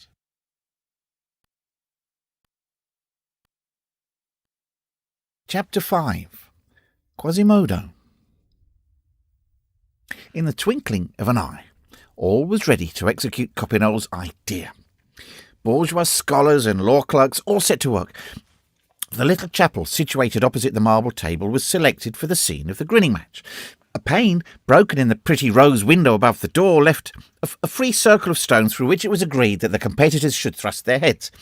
In order to reach it, it was only necessary to mount upon a couple of hogsheads, which had been produced from I know not where, and perched one upon the other, after a fashion. It was settled that each candidate, man or woman, for it was possible to choose a female pope, should, for the sake of leaving the impression of his grimace fresh and complete, cover his face and remain concealed in the chapel until the moment of his appearance. In less than an instant, the chapel was crowded with competitors, upon whom the door was then closed. Coppenole from his post ordered all, directed all, arranged all. During the uproar, the cardinal, no less abashed than Gringoire, had retired with all his suite under the pretext of business and vespers, without the crowd with which his arrival had been so deeply stirred being in the least moved by his departure. Guillaume Rym was the only one who noticed His Eminence's discomfiture. The attention of the populace, like the sun, pursued its revolution. Having set out from one end of the hall and halted for a space in the middle, it had now reached the other end. The marble table, the brocaded gallery, had each had their day. It was now the turn of the chapel of Louis XI. Henceforth, the field was open to all folly. There was no one there now but the Flemings and the rabble. The grimaces began. The first face which appeared at the aperture, with eyelids turned up to the reds, a mouth open like a Moor and a brow wrinkled like a hussar boots of the Empire, evoked such an inextinguishable peal of laughter that Homer would have taken all these louts for gods. Nevertheless, the grand hall was anything but Olympus, and Gringoire's poor Jupiter knew it better than anyone else. A second and third grimace followed, then another, and the laughter and transports of delight went on increasing. There was, in this spectacle, a peculiar power of intoxication and fascination, of which it would be difficult to convey to the reader of our day and our salons any idea. Let the reader picture to himself a series of visages, presenting successively all geometrical forms from the triangle to the trapezium, from the cone to the polyhedron, all human expressions from wrath to lewdness, all ages, from the wrinkles of the newborn babe to the wrinkles of the aged and dying, all religious phantasmagories from faun to Beelzebub, all animal profiles from the Moor to the pig, from the jowl to the muzzle. Let the reader imagine all these grotesque figures of the Pont Neuf, those nightmares petrified beneath the hand of Germain Pilon, assuming life and breath, and coming in turn to stare you in the face with burning eyes, all the masks of the Carnival of Venice passing in succession before your glass. In a word, a human kaleidoscope. The orgy grew more and more Flemish. 10 years could have given but a very imperfect idea of it. Let the reader picture to himself, in bacchanal form, Salvator Rosa's battle. There were no longer either scholars or ambassadors or bourgeois or men or women. There were no longer any Clopin, Trulfou, nor Gilles Le Cornu, nor Marie Quatreливre, nor Robin Poussin. All was universal license. The grand hall was no longer anything but a vast furnace of effrontery and joviality, where every mouth was a cry, every individual a posture, everything shouted and howled. The strange visages which came in turn to gnash their teeth in the rose window were like so many brands cast into the brazier, and from the whole of this effervescing crowd there escaped, as from a furnace, a sharp, piercing, stinging noise, hissing like the wings of a gnat. "Oh, hey! Curse it! Just look at that face! It's not good for anything! Guillaume Margerie, just look at that bull's muzzle! It only lacks the horns! It can't be your husband! Another! Belly of the Pope, what sort of grimace is that? Hola, hey, that's cheating. One must show only one's face. That damned Pirette Calabot, she's capable of that. Good God, I'm stifling. Here's a fellow whose ears won't go through, etc., etc. But we must do justice to our friend Jehan. In the midst of this witches' Sabbath, he was still to be seen on top of his pillar like the cabin boy on the top mast. He floundered about with incredible fury. His mouth was wide open, and from it there escaped a cry which no one heard. Not that it was covered by the general clamour, great as that was, but because it attained no doubt the limit of perceptible sharp sounds, the 1,000 vibrations of Sauveur or the 8,000 of Biot. As for Gringoire, The first moment of depression having passed, he had regained his composure. He had hardened himself against adversity. "Continue," he had said for the third time to his comedians. The speaking machines. Then, as he was marching with great strides in front of the marble table, a fancy seized him to go and appear in his turn at the aperture of the chapel, where only for the pleasure of making a grimace at that ungrateful populace. But no, that would not be worthy of us. No vengeance. "Let us combat until the end," he repeated to himself. "The power of poetry over people is great. I will bring them back. We shall see which will carry the day, grimaces or polite literature." Alas, he had been left the sole spectator of his piece. It was far worse than it had been a little while before. He no longer beheld anything but backs. No, I am mistaken. The big patient man, whom he had already consulted in a critical moment, had remained with his face turned towards the stage. As for Gisquette and Leonard, they had deserted him long ago. Gringoire was touched to the heart by the fidelity of his only spectator. He approached him and addressed him, shaking his arm slightly, for the good man was leaning on the balustrade and dozing a little. "Monsieur," said Gringoire, "I thank you." "Monsieur," replied the big man with a yawn. "For what?" "I see what wearies you," resumed the poet. "'Tis all this noise which prevents your hearing comfortably. But be at ease. Your name shall descend to posterity. Your name, if you please?" "Renaud Chateau, guardian of the seals of the Châtelet of Paris, at your service." "Monsieur, you are the only representative of the muses here," said Gringoire. "You are too kind, sir," said the guardian of the seals of the Châtelet. "You are the only one," resumed Gringoire, "who has listened to the piece decorously. What do you think of it?" "Hey," replied the fat magistrate, half aroused. "It's tolerably jolly. That's a fact." Gringoire was forced to content himself with this eulogy, for a thunder of applause mingled with a prodigious acclamation cut the conversation short. The Pope of the Fools had been elected. "Noel! Noel! Noel!" shouted the people on all sides. That was, in fact, a marvellous grimace, which was beaming at that moment through the aperture in the rose window, after all the pentagonal, hexagonal and whimsical faces which had succeeded each other at that hole, without realizing the idea of the grotesque which their imaginations, excited by the orgy, had constructed. Nothing less was needed to win their suffrages than the sublime grimace which had just dazzled the assembly. Master Coppenole himself applauded, and Clopin Trilfou, who had been among the competitors, and God knows what intensity of ugliness his visage could attain, confessed himself conquered. We will do the same. We shall not try to give the reader an idea of that tetrahedral nose, that horseshoe mouth, that little left eye obstructed with a red, bushy, bristling eyebrow, while the right eye disappeared entirely beneath an enormous wart, of those teeth in disarray, broken here and there, like embattled parapet of a fortress, of that callous lip upon which one of these teeth encroached, like the tusk of an elephant, of that forked chin, and, above all, of the expression spread over the whole, of that mixture of malice, amazement, and sadness. Let the reader dream of this whole, if he can. The acclamation was unanimous. People rushed towards the chapel. They made the lucky Pope of the Fools come forth in triumph. But it was then that surprise and admiration attained their highest pitch. The grimace was his face, or rather, his whole person was a grimace.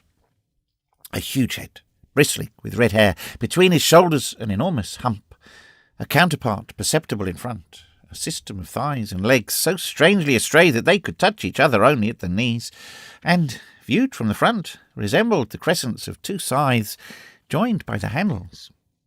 Large feet, monstrous hands, and with all this deformity an indescribable and redoubtable air of vigour, agility, and courage. Strange exception to the eternal rule, which wills that force as well as beauty shall be the result of harmony. Such was the Pope whom the fools had just chosen for themselves. One would have pronounced him a giant who had been broken and badly put together again, when this species of Cyclops appeared on the threshold of the chapel, motionless, squat, and almost as broad as he was tall, squared on the base, as a great man says, with his doublet half red, half violet, Sewn with silver bells, and above all in the perfection of his ugliness, the populace recognised him in an instant and shouted with one voice, "'Tis Quasimodo the bell-ringer! 'Tis Quasimodo the hunchback of Notre-Dame! Quasimodo the one-eyed! Quasimodo the bandy-legged! Noel! Noel!" It will be seen that the poor fellow had a choice of surnames. "Let the women with the child beware," shouted the scholars. "Or those who wish to be," resumes Johannes. The women did, in fact, hide their faces. "Oh, the horrible monkey," said one of them. "As wicked as he is ugly," retorted another. "He's the devil," added a third. "I have the misfortune to live near Notre-Dame. I hear him prowling around the eaves by night." "With the cats. He's always on our roofs. He throws spells down our chimneys. The other evening he came and made a grimace at me through my attic window. I thought that it was a man. Such a fright as I had." "I'm sure that he goes to the witches' sabbath. Once he left a broom on my leads." "Oh, what a displeasing hunchback's face!" "Oh, what an ill-favoured soul!" "Phew!" The men, on the contrary, were delighted and applauded. Quasimodo, the object of the tumult, still stood on the threshold of the chapel, sombre and grave, and allowed them to admire him. One scholar, Robin Puspin, I think, came and laughed in his face, and too close. Quasimodo contented himself with taking him by the girdle and hurling him 10 paces off amid the crowd, all without uttering a word. Master Coppenole, in amazement, approached him. "Cross of God, Holy Father, you possess the handsomest ugliness that I have ever beheld in my life. You would deserve to be Pope at Rome as well as at Paris." And so saying, he placed his hand gaily on his shoulder. Quasimodo did not stir. Coppenole went on. "You are a rogue with whom I have a fancy for carousing. Were it to cost me a new dozen of 12 livres of tours, how does it strike you?" Quasimodo made no reply. "Cross of God!" said the hosier. "Are you deaf?" He was, in truth, deaf, patient with Coppenole's behaviour, and suddenly turned towards him with so formidable a gnashing of teeth that the Flemish giant recoiled like a bulldog before a cat. Then there was created around that strange personage a circle of terror and respect, whose radius was at least 15 geometrical feet. An old woman explained to Coppenole that Quasimodo was deaf. "Deaf," said the hosier, with his great Flemish laugh. "Cross of God, he's a perfect pope." "Hey, I recognise him," exclaimed Jehan, who had at last descended from his capital in order to see Quasimodo at closer quarters. "He's the bell-ringer of my brother, the archdeacon. Good day, Quasimodo." "What devil of a man," said Robin Puspin, still or bruised with his fall. "He shows himself. He's a hunchback. He walks. He's bandy-legged. He looks at you. He's one-eyed. You speak to him. He's deaf. And what does this Polyphemus do with his tongue?" "He speaks when he chooses," said the old woman. "He became deaf through ringing the bells. He is not dumb." "That he lacks. And he has one eye too many," added Robin Puspin. "Not at all," said Jehan wisely. "A one-eyed man is far less complete than a blind man. He knows what he lacks." In the meantime, all the beggars, all the lackeys, all the cut purses joined with the scholars, had gone in procession to seek, in the cupboard of the law clerk's company, the cardboard tiara and the derisive robe of the Pope of the Fools. Quasimodo allowed them to array him in them, without wincing, and with a sort of proud docility. Then they made him seat himself on a motley litter. 12 officers of the fraternity of fools raised him on their shoulders, and a sort of bitter and disdainful joy lighted up the morose face of the Cyclops, when he beheld beneath his deformed feet all those heads of handsome, straight, well-made men. Then the ragged and howling procession set out on its march, according to custom, around the inner galleries of the courts, before making the circuit of the streets and the squares.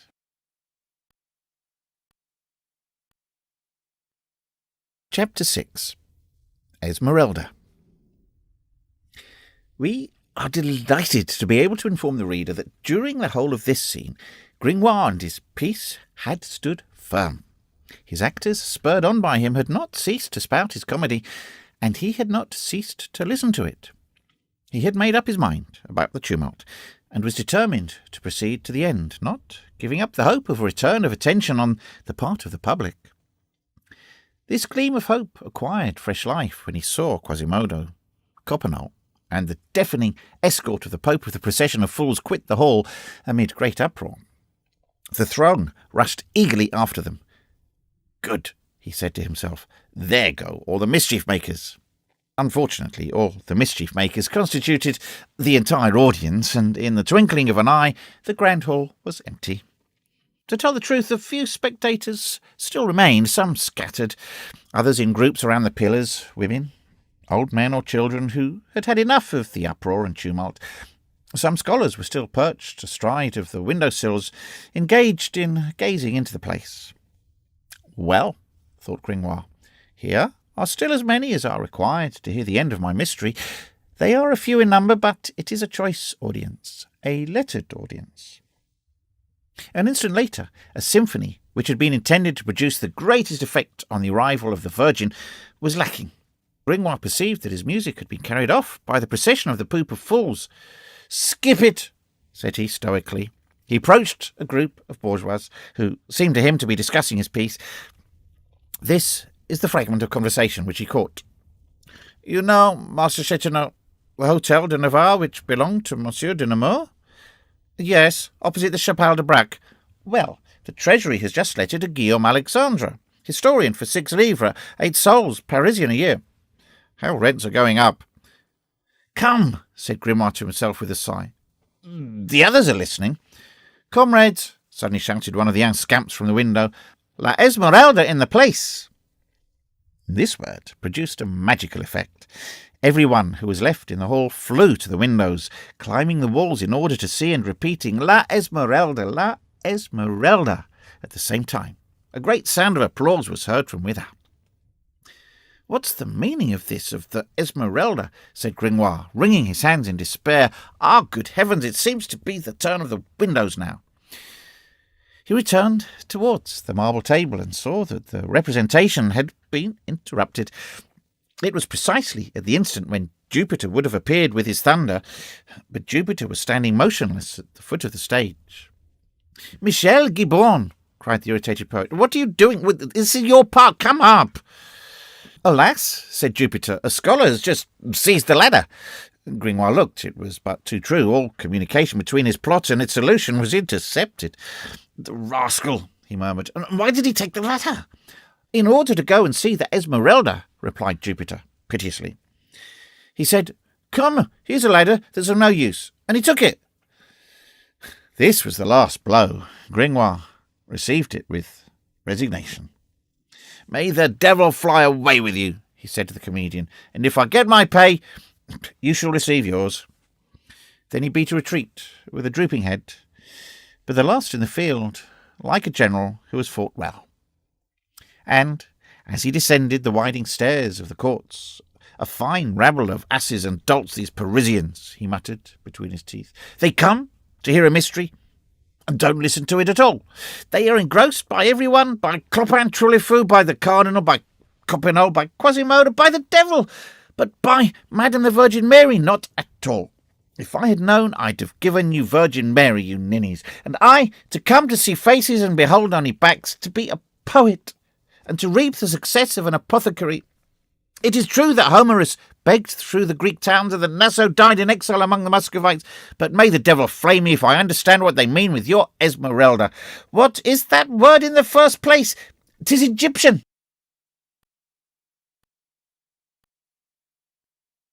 Book 2, Chapter 1, From Charybdis to Scylla. Night comes on early in January. The streets were already dark when Gringoire issued forth from the courts. This gloom pleased him. He was in haste to reach some obscure and deserted alley, in order there to meditate at his ease, and in order that the philosopher might place the first dressing upon the wound of the poet. Philosophy, moreover, was his sole refuge, for he did not know where he was to lodge for the night.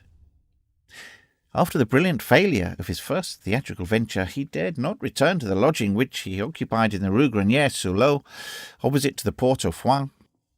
Having depended upon receiving from Monsieur the Provost for his epithalamium the wherewithal to pay Master Guillaume Dulcier, farmer of the taxes on cloven-footed animals in Paris, the rent which he owed him, that is to say, 12 sols Parisian, 12 times the value of all that he possessed in the world, including his trunk hose, his shirt, and his cap.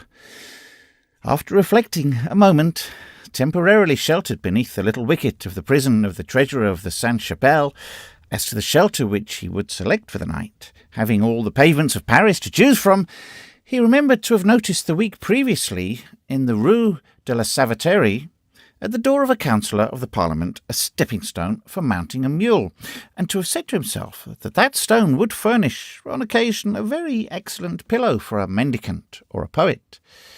He thanked Providence for having sent this happy idea to him, but as he was preparing to cross the place in order to reach the tortuous labyrinth of the city where meander all those old sister streets, the Rue de la Barillerie, de Vieille Draperie, de la Savaterie, de la Juiverie, etc., still extant today, with their 9-story houses, he saw the procession of the Pope of the Fools, which was also emerging from the courthouse, and rushing across the courtyard with great cries, a great flashing of torches, and the music which belonged to him, Gringoire.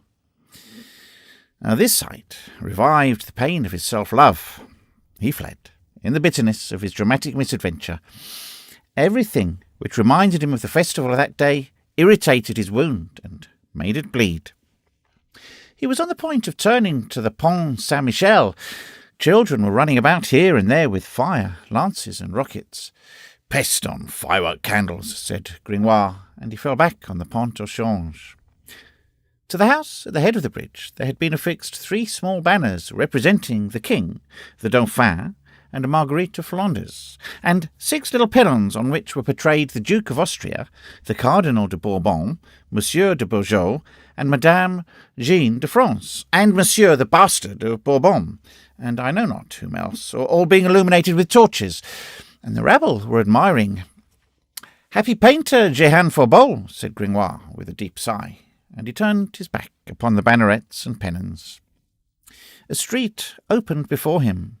He thought it so dark and deserted that he hoped to there escape from all the rumours as well as from all the gleams of the festival. At the end of a few moments his foot came in contact with an obstacle. He stumbled and fell. It was the May truss which the clerks of the Clerks' Law Court had deposited that morning at the door of a President of the Parliament in honour of the solemnity of the day. Gringoire bore this new disaster heroically. He picked himself up and reached the water's edge. After leaving behind him the civic Tournelle and the criminal tower, and skirted the great walls of the King's Garden, on that unpaved strand where the mud reaches to his ankles, he reached the western point of the city, and considered for some time the islet of the Passeur aux Vaches, which has disappeared beneath the bronze horse of the Pont Neuf. The islet appeared to him in the shadow like a black mass, beyond the narrow strip of whitish water which separated him from it. One could divine, by the ray of a tiny light, the sort of hut in the form of a beehive where the ferryman of cows took refuge at night. Happy ferryman, thought Gringoire, you do not dream of glory, and you do not make marriage songs. What matters it to you if kings and duchesses of Burgundy marry? You know no other daisies, marguerites, than those which your April greensward gives your cows to browse upon, while I, a poet, am hooted and shiver.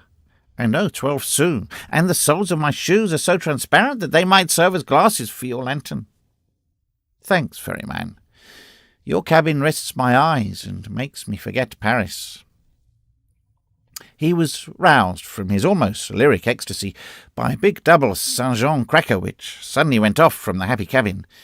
It was the cow ferryman who was taking his part in the rejoicings of the day and letting off fireworks. This cracker made Gringoire's skin bristle up all over. "Accursed festival," he exclaimed. "Wilt thou pursue me everywhere? Oh, good God, even to the ferryman's!" Then he looked at the Seine at his feet, and a horrible temptation took possession of him. "Oh," said he, "I would gladly drown myself were the water not so cold." Then a desperate resolution occurred to him. It was since he could not escape from the Pope of Fools, from Jehan Faubourg's bannerets, from May trusses, from squibs and crackers, to go to the Place de Grève. At least, he said to himself, I shall there have a firebrand of joy wherewith to warm myself, and I can sup on some crumbs of the 3 great armorial bearings of royal sugar which have been erected on the public refreshment stall of the city.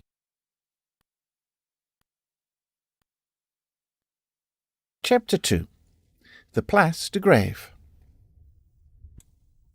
There remains today but a very imperceptible vestige of the Place de Grève, such as it existed then. It consists in the charming little turret which occupies the angle north of the place, and which, already enshrouded in the ignoble plaster which fills with paste the delicate lines of its sculpture, would soon have disappeared, perhaps submerged by that flood of new houses which so rapidly devours all the ancient facades of Paris.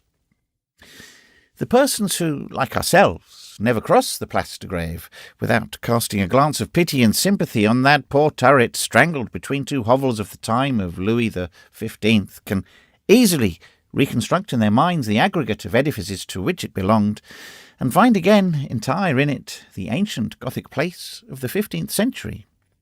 It was then, as it is today, an irregular trapezoid, bordered on one side by the quay and on the other 3 by a series of lofty, narrow and gloomy houses. By day, one could admire the variety of its edifices, all sculptured in stone or wood, and already presenting complete specimens of the different domestic architectures of the Middle Ages, running back from the 15th to the 11th century, from the casement which had begun to dethrone the arch to the Roman semicircle which had been supplanted by the ogive, and which still occupies below it the first story of that ancient house de la Tour Roland, at the corner of the place upon the Seine, on the side of the street with the tannery. At night one could distinguish nothing of all that mass of buildings except the black indentation of the roofs, unrolling their chain of acute angles around the place. For one of the radical differences between the cities of that time and the cities of the present day lay in the facades which looked upon the places and the streets, and which were then gables. For the last 2 centuries the houses have been turned round. In the centre of the eastern side of the place rose a heavy and hybrid construction, formed of 3 buildings placed in juxtaposition. It was called by 3 names which explain its history, its destination and its architecture. The House of the Dauphin, because Charles V, when Dauphin, had inhabited it; the Marchandise, because it had served as town hall; and the Pillared House, Domus ad Piloria, because of a series of large pillars which sustained the 3 stories. The city found there all that is required for a city like Paris: a chapel in which to pray to God, a plaidoyer, or pleading room, in which to hold hearings and to repel at need the king's people, and under the roof an arsenac full of artillery. For the bourgeois of Paris were aware that it is not sufficient to pray in every conjuncture and to plead for the franchises of the city, and they had always in reserve, in the garret of the town hall, a few good rusty arquebuses. The Grève had then that sinister aspect which it preserves today from the execrable ideas which it awakens, and from the sombre town hall of Dominique Bocador, which has replaced the pillared house. It must be admitted that a permanent gibet and a pillory, a justice and a ladder, as they were called in that day, erected side by side in the centre of the pavement, contributed not a little to cause eyes to be turned away from that fatal place where so many beings full of life and health have agonized, where 50 years later that fever of Saint-Vallier was destined to have its birth, that terror of the scaffold, the most monstrous of all maladies, because it comes not from God, but from man. It is a consoling idea, let us remark in passing, to think that the death penalty which 300 years ago still encumbered with its iron wheels, its stone gibbets, and all its paraphernalia of torture, permanent and riveted to the pavement, the Grève, the Hauses, the Place Dauphine, the Cross de Trahoir, the Marche aux Pourceaux, the Tides Montfaucon, the Barrière de Saint-Jean, the Place aux Chats, the Porte Saint-Denis, Champeaux, the Porte Baudet, the Porte Saint-Jacques, without reckoning the innumerable ladders of the provosts, the bishop of the chapters, of the abbots, of the priors who had the decree of life and death, without reckoning the judicial drownings in the river Seine, it is consoling today, after having lost successively all the pieces of its armour, its luxury of torment, its penalty of imagination and fancy, its torture for which it reconstructed every 5 years a leather bed at the Grand Châtelet, that ancient suzerain of feudal society, almost expunged from our laws and our cities, hunted from code to code, chased from place to place, has no longer in our immense Paris any more than a dishonoured corner of the grave, than a miserable guillotine, furtive, uneasy, shameful, which seems always afraid of being caught in the act, so quickly does it disappear after having dealt its blow.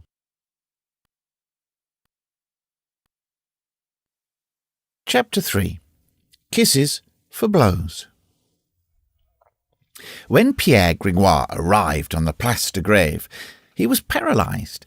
He had directed his course across the Pont au Meunier in order to avoid the rabble on the Pont au Change and the pennons of Jehan Fourbeau, but the wheels of all the bishop's mills had splashed him as he passed, and his doublet was drenched. It seemed to him, besides, that the failure of his piece had rendered him still more sensible to cold than usual. Hence he made haste to draw near the bonfire, which was burning magnificently in the middle of the place, but a considerable crowd formed a circle around it. "Accursed Parisians," he said to himself, for Gringoire, like a true dramatic poet, was subject to monologues. "There they are, obstructing my fire. Nevertheless, I am greatly in need of a chimney corner. My shoes drink in the water, and all those cursed mills wept upon me. That devil of a Bishop of Paris with his mills. I'd just like to know what use a bishop can make of a mill. Does he expect to become a miller instead of a bishop? If only my malediction is needed for that, I bestow it upon him, and his cathedral, and his mills. Just see if these boobies will put themselves out. Move aside. I'd like to know what they are doing there. They are warming themselves. Much pleasure may it give them. They are watching 100 faggots burn. A fine spectacle." On looking more closely, he perceived that the circle was much larger than was required simply for the purpose of getting warm at the king's fire, and that this concourse of people had not been attracted solely by the beauty of the 100 faggots which were burning. In a vast space left free between the crowd and the fire, a young girl was dancing. Whether this young girl was a human being, a fairy, or an angel is what Gringoire, sceptical philosopher and ironical poet that he was, could not decide at the first moment, so fascinated was he by this dazzling vision. She was not tall, though she seemed so boldly did her slender form dart about. She was swarthy of complexion, but one divined that by day her skin must possess that beautiful golden tone of the Andalusians and the Roman women. Her little foot, too, was Andalusian, for it was both pinched and at ease in its graceful shoe. She danced, she turned, she whirled rapidly about on an old Persian rug spread negligently under her feet, and each time that her radiant face passed before you as she whirled, eyes darted a flash of lightning at you. All around her, all glances were riveted, all mouths open, and, in fact, when she danced thus, to the humming of the Basque tambourine, which her two pure rounded arms raised above her head, slender, frail, and vivacious as a wasp, with her corsage of gold without a fold, her variegated gown puffing out, her bare shoulders, her delicate limbs, which her petticoat revealed at times, and her black hair, her eyes of flame. She was a supernatural creature. "In truth," said Gringoire to himself, "she is a salamander, she is a nymph, she is a goddess, she is a bacchante of the Manelian Mount." At that time, one of the salamander's braids of hair became unfastened, and a piece of yellow copper which was attached to it rolled to the ground. "Hey, no," said he, "she is a gypsy." All illusions had disappeared. She began her dance once more. She took from the ground 2 swords, whose points she rested against her brow, and which she made to turn in one direction, while she turned in the other. It was a purely gypsy effect, but disenchanted though Gringoire was, the whole effect of this picture was not without its charm and its magic, and the bonfire illuminated with a red flaring light which trembled, all alive, over the circle of faces in the crowd, on the brow of the young girl, and at the background of the place, cast a pallid reflection on one side upon the ancient black and wrinkled facade of the House of Pillars, on the other upon the old stone gibbet. Among the thousands of visages which that light tinged with scarlet, there was one which seemed even more than all the others absorbed in contemplation of the dancer. It was the face of a man, austere, calm, and sombre. This man, whose costume was concealed by the crowd which surrounded him, did not appear to be more than 35 years of age. Nevertheless, he was bald. He had merely a few tufts of thin grey hair on his temples. His broad, high forehead had begun to be furrowed with wrinkles, but his deep-set eyes sparkled with extraordinary youthfulness, an ardent life, a profound passion. He kept them fixed incessantly on the gypsy, and while the giddy young girl of 16 danced and whirled for the pleasure of all, his reverie seemed to become more and more sombre. From time to time, a smile and a sigh met upon his lips, but the smile was more melancholy than the sigh. The young girl stopped at length, breathless, and the people applauded her lovingly. "Jolly!" said the gypsy. Then Gringoire saw come up to her a pretty little white goat, alert, wide awake, glossy, with gilded horns, gilded hooves, and gilded collar, which he had not hitherto perceived, and which had remained lying curled up on one corner of the carpet, watching his mistress dance. "Jolly," said the dancer, "it is your turn." And, seating herself, she gracefully presented her tambourine to the goat. "Jolly," she continued, "what month is this?" The goat lifted its forefoot and struck one blow upon the tambourine. It was the first month in the year, in fact. "Jolly," pursued the young girl, turning her tambourine round, "what day of the month is this?" Jolly raised his little gilt tooth and struck 6 blows on the tambourine. "Jolly," pursued the Egyptian, with still another movement of the tambourine, "what hour of the day is it?" Jolly struck 7 blows. At that moment, the clock of the pillar-house rang out 7. The people were amazed. "There's sorcery at the bottom of it," said a sinister voice in the crowd. It was that of the bald man, who never removed his eyes from the gypsy. She shuddered and turned around, but applause broke forth and drowned the morose exclamation. It even effaced it so completely from her mind that she continued to question her goat. "Jolly, what does Master Guichard Grand Remy, captain of the pistoliers of the town, do at the procession of Candlemas?" Jolly reared himself on his hind legs and began to bleat, marching along with so much dainty gravity that the entire circle of spectators burst into a laugh at this parody of the interested devoutness of the captain of the pistoliers. "Jolly," resumed the young girl, emboldened by her growing success, "how preaches Master Jacques Charmolue, procurator to the king in the ecclesiastical court?" The goat seated himself on his hind quarters and began to bleat, waving his 4 feet in so strange a manner that, with the exception of the bad French and worse Latin, Jacques Charmolue was there complete, gesture, accent, and attitude, and the crowd applauded louder than ever. "Sacrilege! Profanation!" resumed the voice of the bald man. The gypsy turned round once more. "Ah," said she, "'tis that villainous man." Then, thrusting her under lip out beyond the upper, she made a little pout, which appeared to be familiar to her, executed a pirouette on her heel, and set about collecting in her tambourine the gifts of the multitude.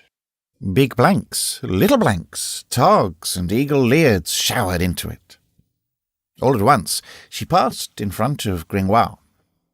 Gringoire put his hand so recklessly into his pocket that she halted. "The devil!"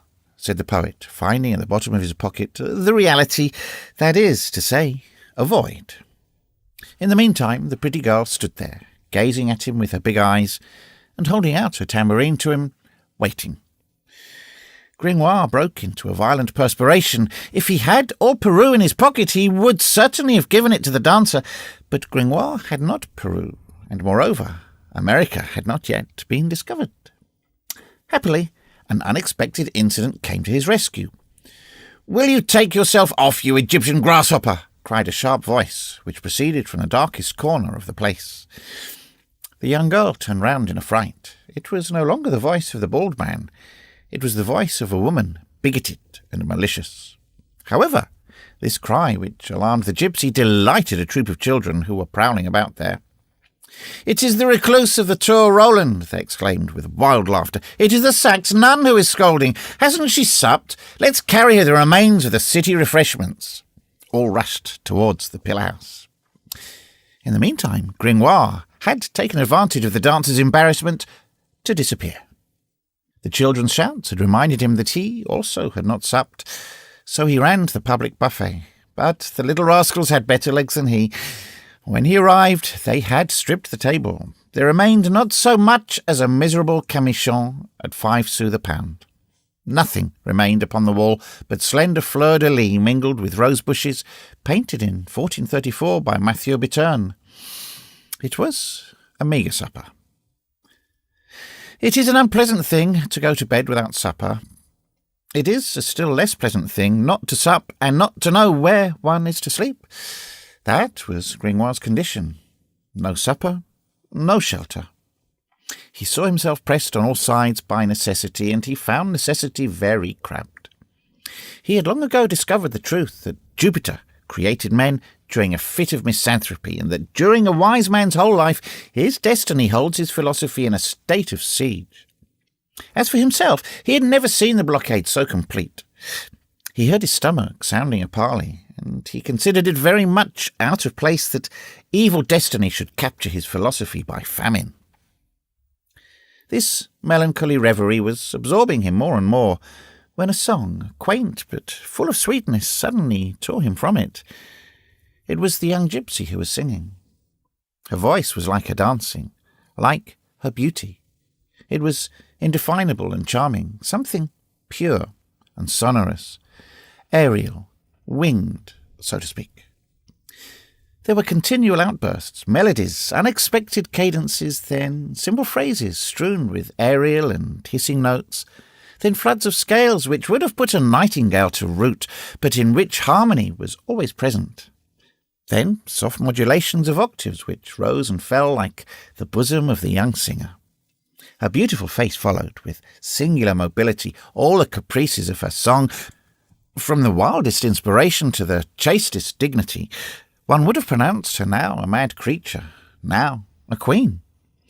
The words which she sang were in a tongue unknown to Gringoire, and which seemed to him to be unknown to herself.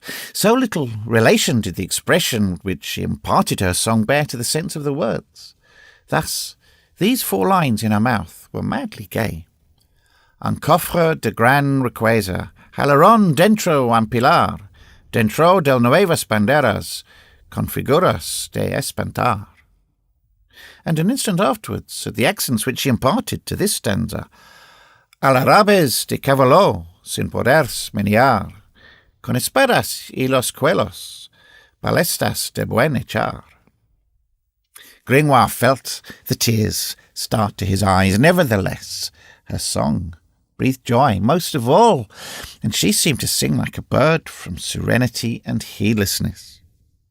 The gypsy's song had disturbed Gringoire's reverie as the swan disturbs the water.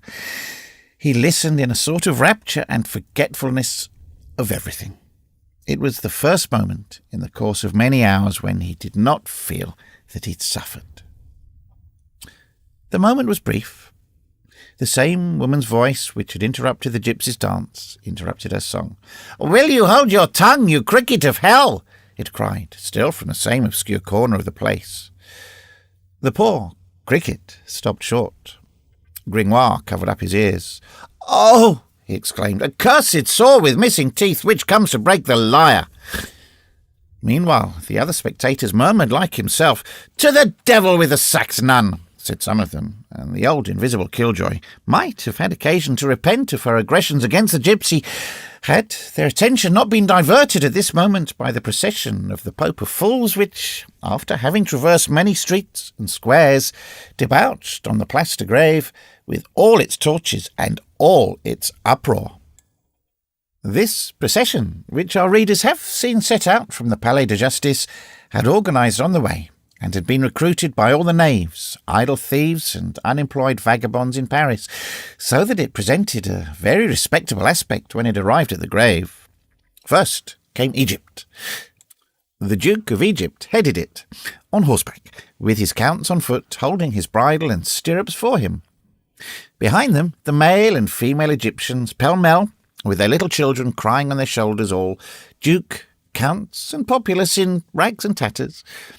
Then came the kingdom of Argo, that is to say, all the thieves of France, arranged according to the order of their dignity, the minor people walking first. Thus defiled by fours, with the diverse insignia of their grades, in that strange faculty, most of them lame, some cripples, others one-armed, shop clerks, pilgrims, Hubins, boot-blacks, thimble-riggers, street Arabs, beggars, the blear-eyed beggars, thieves, the weakly, vagabonds, merchants, sham soldiers, goldsmiths, past masters of pickpockets, isolated thieves. A catalogue that would weary Homer. In the centre of the conclave of the past masters of pickpockets, one had some difficulty in distinguishing the king of Argo, the Grand Khazar, so called, crouching in a little cart drawn by two big dogs. After the kingdom of the Argoteers came the Empire of Galilee. Guillaume Rousseau, Emperor of the Empire of Galilee, marched majestically in his robe of purple, spotted with wine, preceded by buffoons wrestling and executing military dances, surrounded by his mace-bearers, his pickpockets, and clerks of the Chamber of Accounts. Last of all came the corporation of law clerks, with its maypoles crowned with flowers, its black robes, its music worthy of the orgy, and its large candles of yellow wax. In the centre of this crowd, the grand officers of the Brotherhood of Fools bore on their shoulders a litter more loaded down with candles than the reliquary of Sainte Genevieve in time of pest, and on this litter shone resplendent with crozier, cope, and mitre, the new Pope of the Fools, the bell-ringer of Notre-Dame, Quasimodo the Hunchback. Each section of this grotesque procession had its own music. The Egyptians made their drums, and African tambourines resound. The slangmen, not a very musical race, still clung to the goat's horn trumpet, and the Gothic rubeb of the 12th century. The Empire of Galilee was not much more advanced. Among its music one could hardly distinguish some miserable rebec from the infancy of the art, still imprisoned in the Ré Lamy. But it was around the Pope of the Fools that all the musical riches of the epoch were displayed in a magnificent discord. It was nothing but soprano rebecs, counter-tenor rebecs, and tenor rebecs, and not to reckon the flutes and brass instruments. Alas, our readers will remember that this was Gringoire's orchestra. It is difficult to convey an idea of the degree of proud and blissful expansion to which the sad and hideous visage of Quasimodo had attained during the transit from the Palais de Justice to the Place de Grève. It was the first enjoyment of self-love that he had ever experienced. Down to that day he had known only humiliation, disdain for his condition, disgust for his person. Hence, deaf though he was, he enjoyed, like a veritable pope, the acclamations of that throng, which he hated because he felt that he was hated by it. Or what mattered it that his people consisted of a pack of fools, cripples, thieves, and beggars? It was still a people, and he was its sovereign. And he accepted seriously all this ironical applause, all this derisive respect with which the crowd mingled, it must be admitted, a good deal of very real fear. For the hunchback was robust, for the bandy-legged fellow was agile, for the deaf man was malicious, three qualities which temper ridicule. We are far from believing, however, that the new Pope of the Fools understood both the sentiments which he felt and the sentiments which he inspired. The spirit which was lodged in his failure of a body had necessarily something incomplete and deaf about it. Thus, what he felt at the moment was to him absolutely vague, indistinct, and confused. Only joy made itself felt, only pride dominated. Around that sombre and unhappy face there hung a radiance. It was then not without surprise and alarm that at the very moment when Quasimodo was passing the pillar-house, in that semi-intoxicated state, a man was seen to dart from the crowd, and to tear from his hands, with a gesture of anger, his crozier of gilded wood, the emblem of his mock popeship. This man, this rash individual, was the man with the bald brow who, a moment earlier, standing with the gypsies group, had chilled the poor child with his words of menace and hatred. He was dressed in an ecclesiastical costume. At the moment when he stood forth from the crowd, Gringoire, who had not noticed him up to that time, recognised him. "Hold," he said, with an exclamation of astonishment.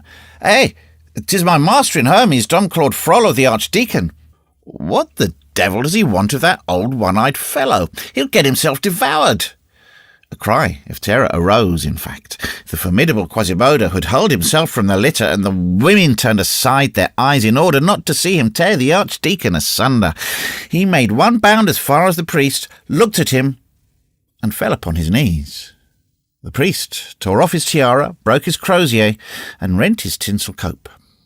Quasimodo remained on his knees, with head bent and hands clasped. Then there was established between them a strange dialogue of signs and gestures, for neither of them spoke. The priest, erect on his feet, irritated, threatening, imperious. Quasimodo, prostrate, humble, suppliant. And nevertheless, it is certain that Quasimodo could have crushed the priest with his thumb. At length, the archdeacon, giving Quasimodo's powerful shoulder a rough shake, made a sign to rise and follow him. Quasimodo rose. Then the Brotherhood of Fools, their first stupor having passed off, wished to defend their pope, so abruptly dethroned. The Egyptians, the men of slang, and all the fraternity of law clerks gathered howling round the priest. Quasimodo placed himself in front of the priest, set in play the muscles of his athletic fists, and glared upon the assailants with the snarl of an angry tiger.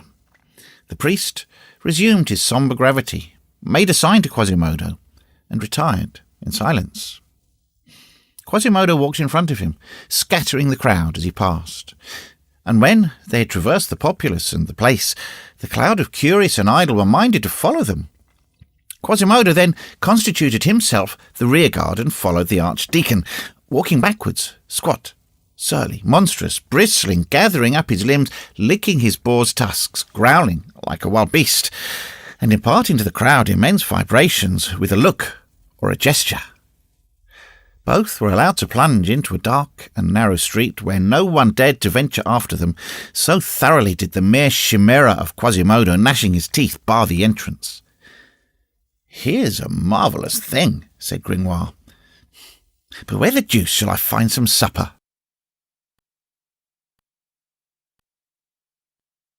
Chapter 4. The inconveniences of following a pretty woman through the streets in the evening. Gringoire set out to follow the gypsy at all hazards. He had seen her, accompanied by her goat, take to the Rue de la Cotellerie. He took the Rue de la Cotellerie. Why not? He said to himself. Gringoire, a practical philosopher of the streets of Paris, had noticed that nothing is more propitious to reverie than following a pretty woman without knowing whither she is going. There was in this voluntary abdication of his free will, in this fancy submitting itself to another fancy, which suspects it not, a mixture of fantastic independence and blind obedience, something indescribable, intermediate between slavery and liberty, which pleased Gringoire, a spirit essentially compound, undecided and complex, holding the extremities of all extremes incessantly suspended between all human propensities, and neutralizing one by the other.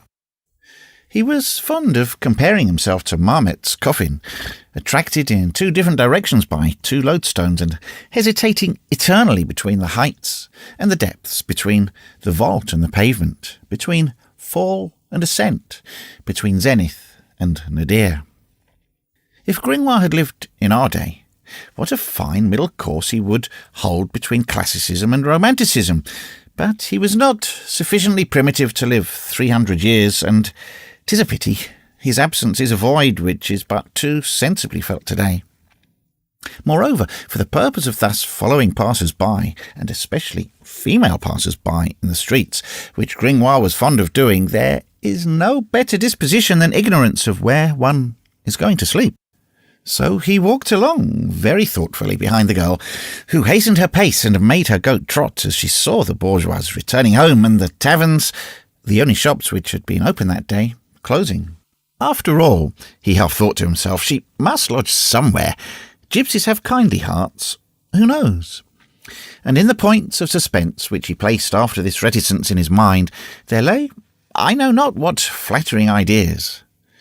Meanwhile, from time to time, as he passed the last groups of bourgeois closing their doors, he caught some scraps of their conversation, which broke the thread of his pleasant hypotheses. Now it was two old men accosting each other. "Do you know that it is cold, Master Thibault Furnicle?" Gringoire had been aware of this since the beginning of the winter. "Yes, indeed, Master Boniface d'Issom. Are we going to have a winter such as we had 3 years ago in 80, when wood cost 8 sous the measure?" "Bah, that's nothing, Master Thibault, compared with the winter of 1407, when it froze from St. Martin's Day until Candlemas, and so cold that the pen of the Register of the Parliament froze every 3 words in the Grand Chamber, which interrupted the registration of justice."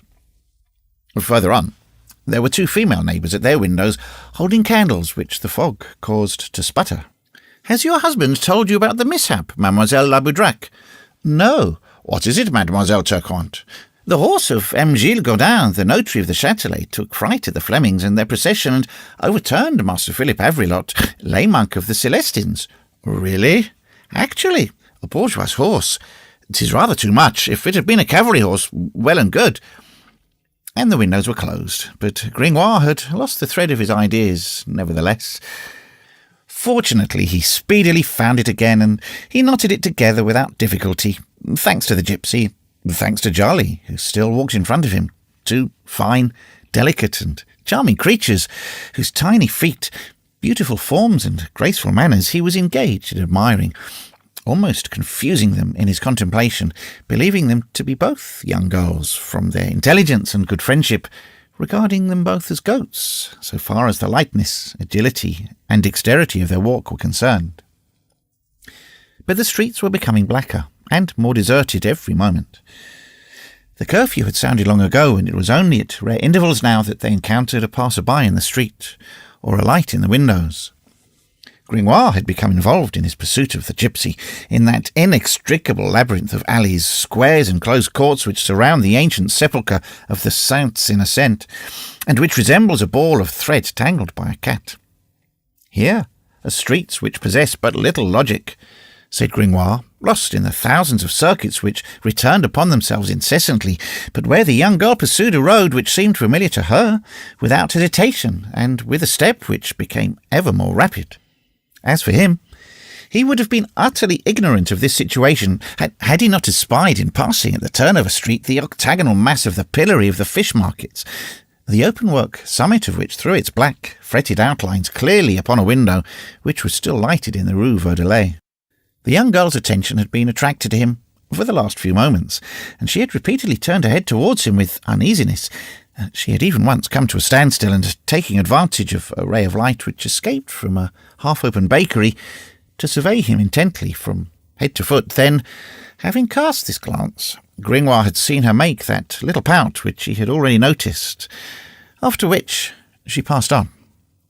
This little pout had furnished Gringoire with food for thought. There was certainly both disdain and mockery in that graceful grimace. So he dropped his head, began to count the paving stones, and to follow the young girl at a greater distance, when, at the turn of a street which had caused him to lose sight of her, he heard her utter a piercing cry. He hastened his steps. The street was full of shadows. Nevertheless, a twist of tow soaked in oil, which burned in a cage at the feet of the Holy Virgin at the street corner, permitted Gringoire to make out the gypsy struggling in the arms of 2 men who were endeavouring to stifle her cries. The poor little goat in great alarm lowered his horns and bleated. "Help! Gentlemen of the watch!" shouted Gringoire, and advanced bravely. One of the men who held the young girl turned towards him. It was the formidable visage of Quasimodo. Gringoire did not take to flight, but neither did he advance another step. Quasimodo came up to him, tossed him 4 paces away on the pavement with a backward turn of the hand, and plunged rapidly into the gloom, bearing the young girl on arm like a silken scarf. His companion followed him, and the poor goat ran after them, all bleating plaintively. "Murder! Murder!" shrieked the unhappy gypsy. "Halt, rascals, and yield me that wench!" suddenly shouted in a voice of thunder a cavalier who appeared suddenly from a neighbouring square. It was a captain of the king's archers, armed from head to foot, with his sword in his hand.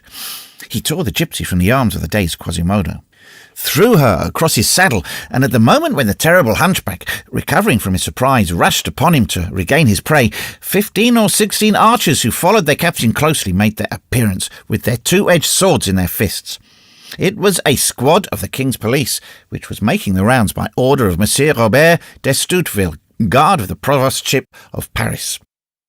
Quasimodo was surrounded, seized, garroted.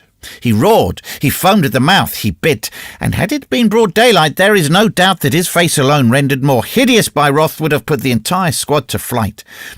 But by night he was deprived of his most formidable weapon, his ugliness. His companion had disappeared during the struggle, and the gypsy gracefully raised herself upright upon the officer's saddle, placed both hands upon the young man's shoulders, and gazed fixedly at him for several seconds, as though enchanted with his good looks and with the aid which he had just rendered her. Then, breaking silence first, she said to him, making her sweet voice still sweeter than usual, "What is your name, monsieur le gendarme?" "Captain Phoebus de Chateaupe, at your service, my beauty," replied the officer, drawing himself up. "Thanks," said she. And while Captain Phoebus was turning up his moustache in Burgundian fashion, she slipped from the horse like an arrow falling to earth, and fled. A flash of lightning would have vanished less quickly. "Nombril of the Pope," said the captain, causing Quasimodo's steps to be drawn tighter. "I should have preferred to keep the wench." "What would you have, captain?" said the gendarme. "The warbler has fled, and the bat remains."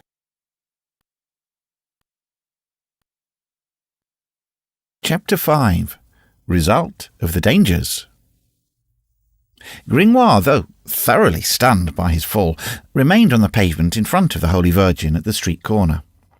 Little by little he regained his senses. At first, for several minutes, he was floating in a sort of half-somnolent revelry, which was not without its charm, in which aerial figures of the gypsy and her goat were coupled with Quasimodo's heavy fist. This state lasted but a short time. A decidedly vivid sensation of cold in the part of his body which was in contact with the pavement suddenly aroused him and caused his spirit to return to the surface. "Whence comes this chill?" he said abruptly to himself. Then he perceived that he was lying half in the middle of the gutter. "That devil of a hunchbacked cyclops," he muttered between his teeth, and tried to rise. But he was too much dazed and bruised. He was forced to remain where he was. Moreover, his hand was tolerably free. He stopped up his nose and resigned himself.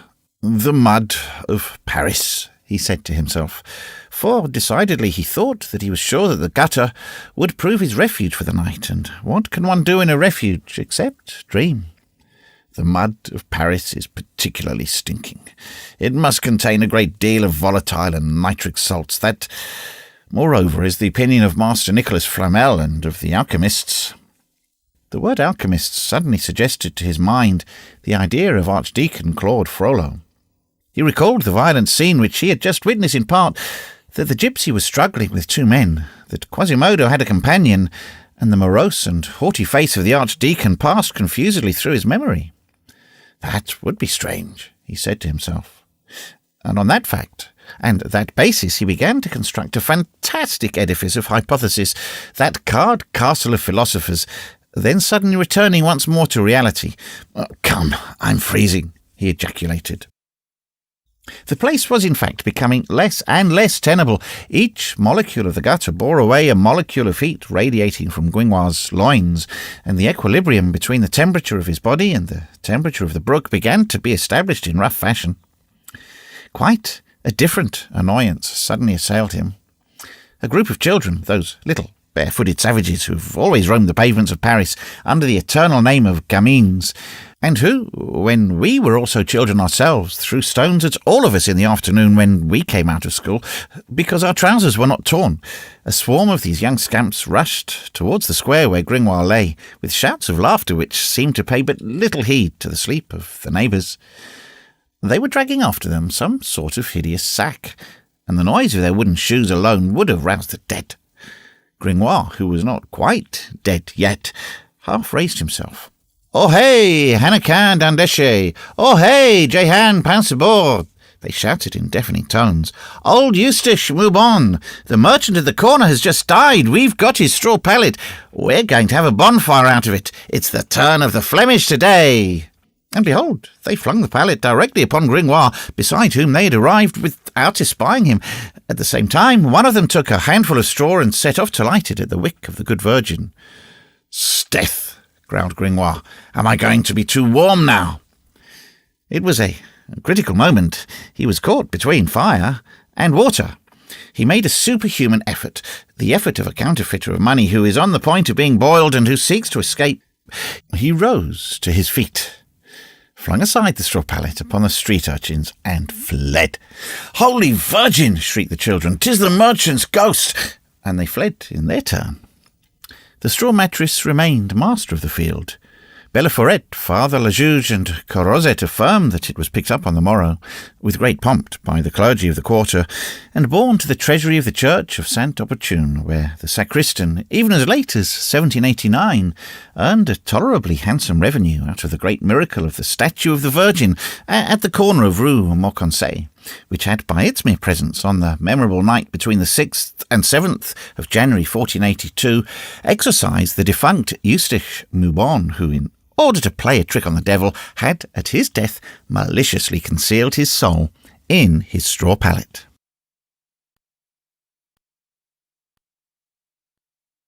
Chapter 6.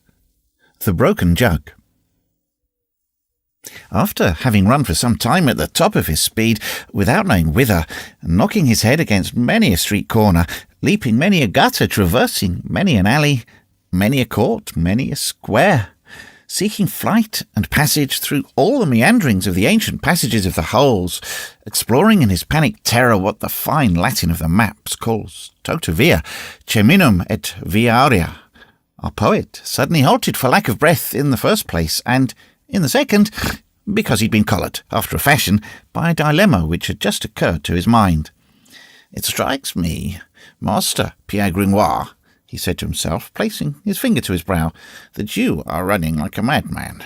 The little scamps are no less afraid of you than you are of them. It strikes me, I say, that you heard the clatter of their wooden shoes fleeing southward while you were fleeing northward. Now, one of two things. Either they have taken flight, and the pallet, which they must have forgotten in their terror, is precisely that hospital bed in search of which you have been running ever since this morning, and which Madame the Virgin miraculously sends you in order to recompense you for having made a morality in her honour, accompanied by triumphs and mummeries. Or the children have not taken flight, and in that case they have put the brand to the pallet, and that is precisely the good fire which you need to cheer dry and warm you. In either case, good fire or good bed, that straw pallet is a gift from heaven. The Blessed Virgin Marie, who stands at the corner of the Rue Mauconseil, could only have made Eustache Moubon die for that express purpose. And it is folly on your part to flee thus zigging like a Picard before a Frenchman, leaving behind you what you seek before you, and you're a fool." Then he retraced his steps, feeling his way and searching with his nose to the wind and his ears on the alert. He tried to find the blessed pallet again, but in vain. There was nothing to be found but intersections of houses, closed courts, and crossings of streets, in the middle of which he hesitated and doubted incessantly, being more perplexed and entangled in this medley of streets than he would have been even in the labyrinth of the Hôtel de Tournai. At length he lost his patience, and exclaimed solemnly, "Cursed be crossroads! 'Tis the devil who has made them in the shape of his pitchfork." This exclamation offered him a little solace, and a sort of reddish reflection which he sought sight of at that moment at the extremity of a long and narrow lane completed the elevation of his moral tone. "God be praised," said he. "There it is yonder. There is my pallet burning." And, comparing himself to the pilot who suffers shipwreck by night, "Salve," he added piously, "salve Maris Stella." Did he address this fragment of litany to the Holy Virgin or to the pallet? We are utterly unable to say. He had taken but a few steps in the long street, which sloped downwards, was unpaved and more muddy and steep, when he noticed a very singular thing. It was not deserted. Here and there along its extent crawled certain vague and formless masses. all directing their course towards the light which flickered at the end of the street, like those heavy insects which drag along by night from blade to blade of grass towards the shepherd's fire. Nothing renders one so adventurous as not being able to feel the place where one's pocket is situated. Gringoire continued to advance, and had soon joined that one of the forms which dragged along most indolently behind the others. On drawing near, he perceived that it was nothing else than a wretched, legless cripple in a bowl who was hopping along on his 2 hands, like a wounded field spider who has but 2 legs left. At the moment when he passed close to this species of spider with a human countenance, it raised towards him a lamentable voice. "La buona manquia, signor, la buona manquia." "Deuce take you," said Gringoire, "and me with you, if I know what you mean." And he passed on. He overtook another of these itinerant masses and examined it. It was an impotent man, both halt and crippled to such a degree that the complicated system of crutches and wooden legs which sustained him gave him the air of a mason's scaffolding on the march. Gringoire, who liked noble and classical comparisons, compared him in thought to the living tripod of Vulcan. This living tripod saluted him as he passed, but stopping his hat on a level with Gringoire's chin, like a shaving dish, while he shouted in the latter's ear, "Signor Caballero, para comprar un pedazo de pan." "It appears," said Gringoire, "that this one can also talk, but 'tis a rude language, and he is more fortunate than I if he understands it." Then, smiting his brow in a sudden transition of ideas, "By the way, what the deuce did they mean this morning with their Esmeralda?" He was minded to augment his pace, but for the 3rd time something barred his way. This something, or rather someone, was a blind man, a blind little fellow with a bearded Jewish face, who, rowing away in the space about him with a stick and towed by a large dog, droned through his nose with a Hungarian accent, "Facitote caritatem." "Well now," said Gringoire, "here's one at last who speaks a Christian tongue. I must have a very charitable aspect, since they ask alms of me in the present lean condition of my purse. My friend," and he turned toward the blind man, "I sold my last shirt last week.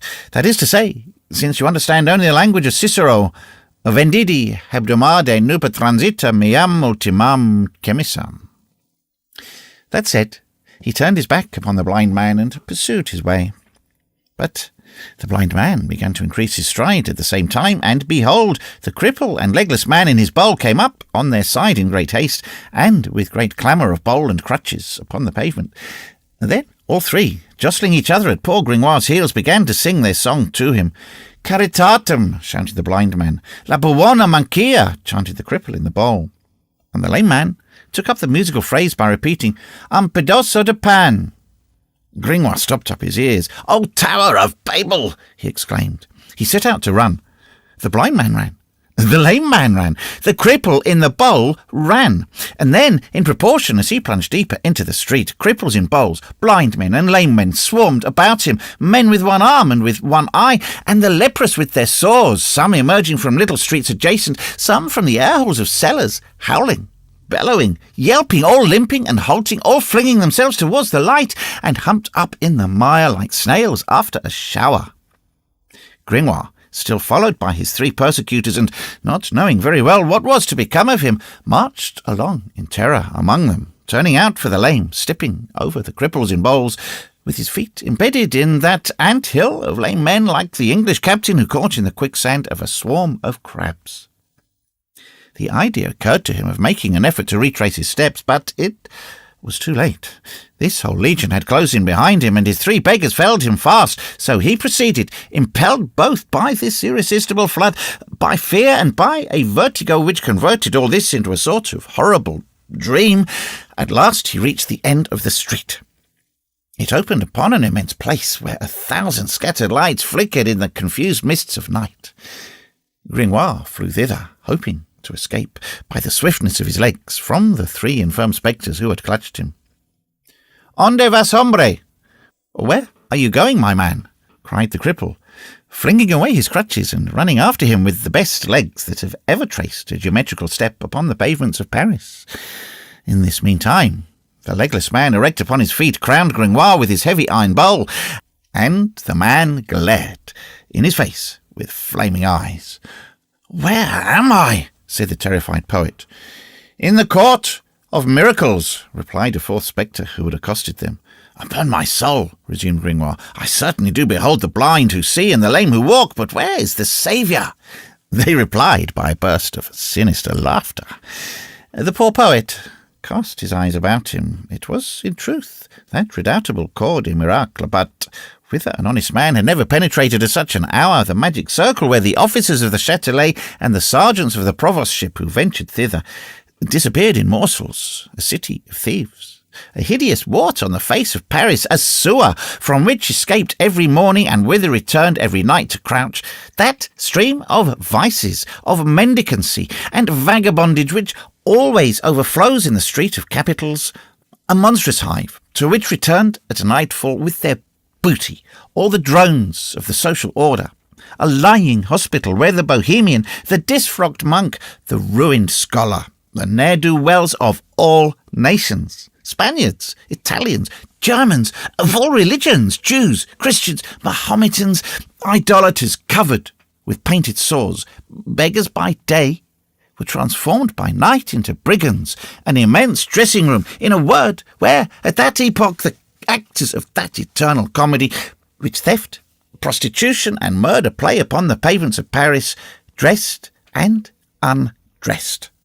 It was a vast place, irregular and badly paved, like all the squares of Paris at that date. Fires around, which swarmed strange groups, blazed here and there. Every one was going, coming, and shouting. A shrill laughter was to be heard, the wailing of children, the voices of women. The hands and heads of this throng, black against the luminous background, outlined against it at 1,000 eccentric gestures. At times, upon the ground, where trembled the light of the fires, mingled with large indefinite shadows, one could behold a dog passing, which resembled a man who resembled a dog.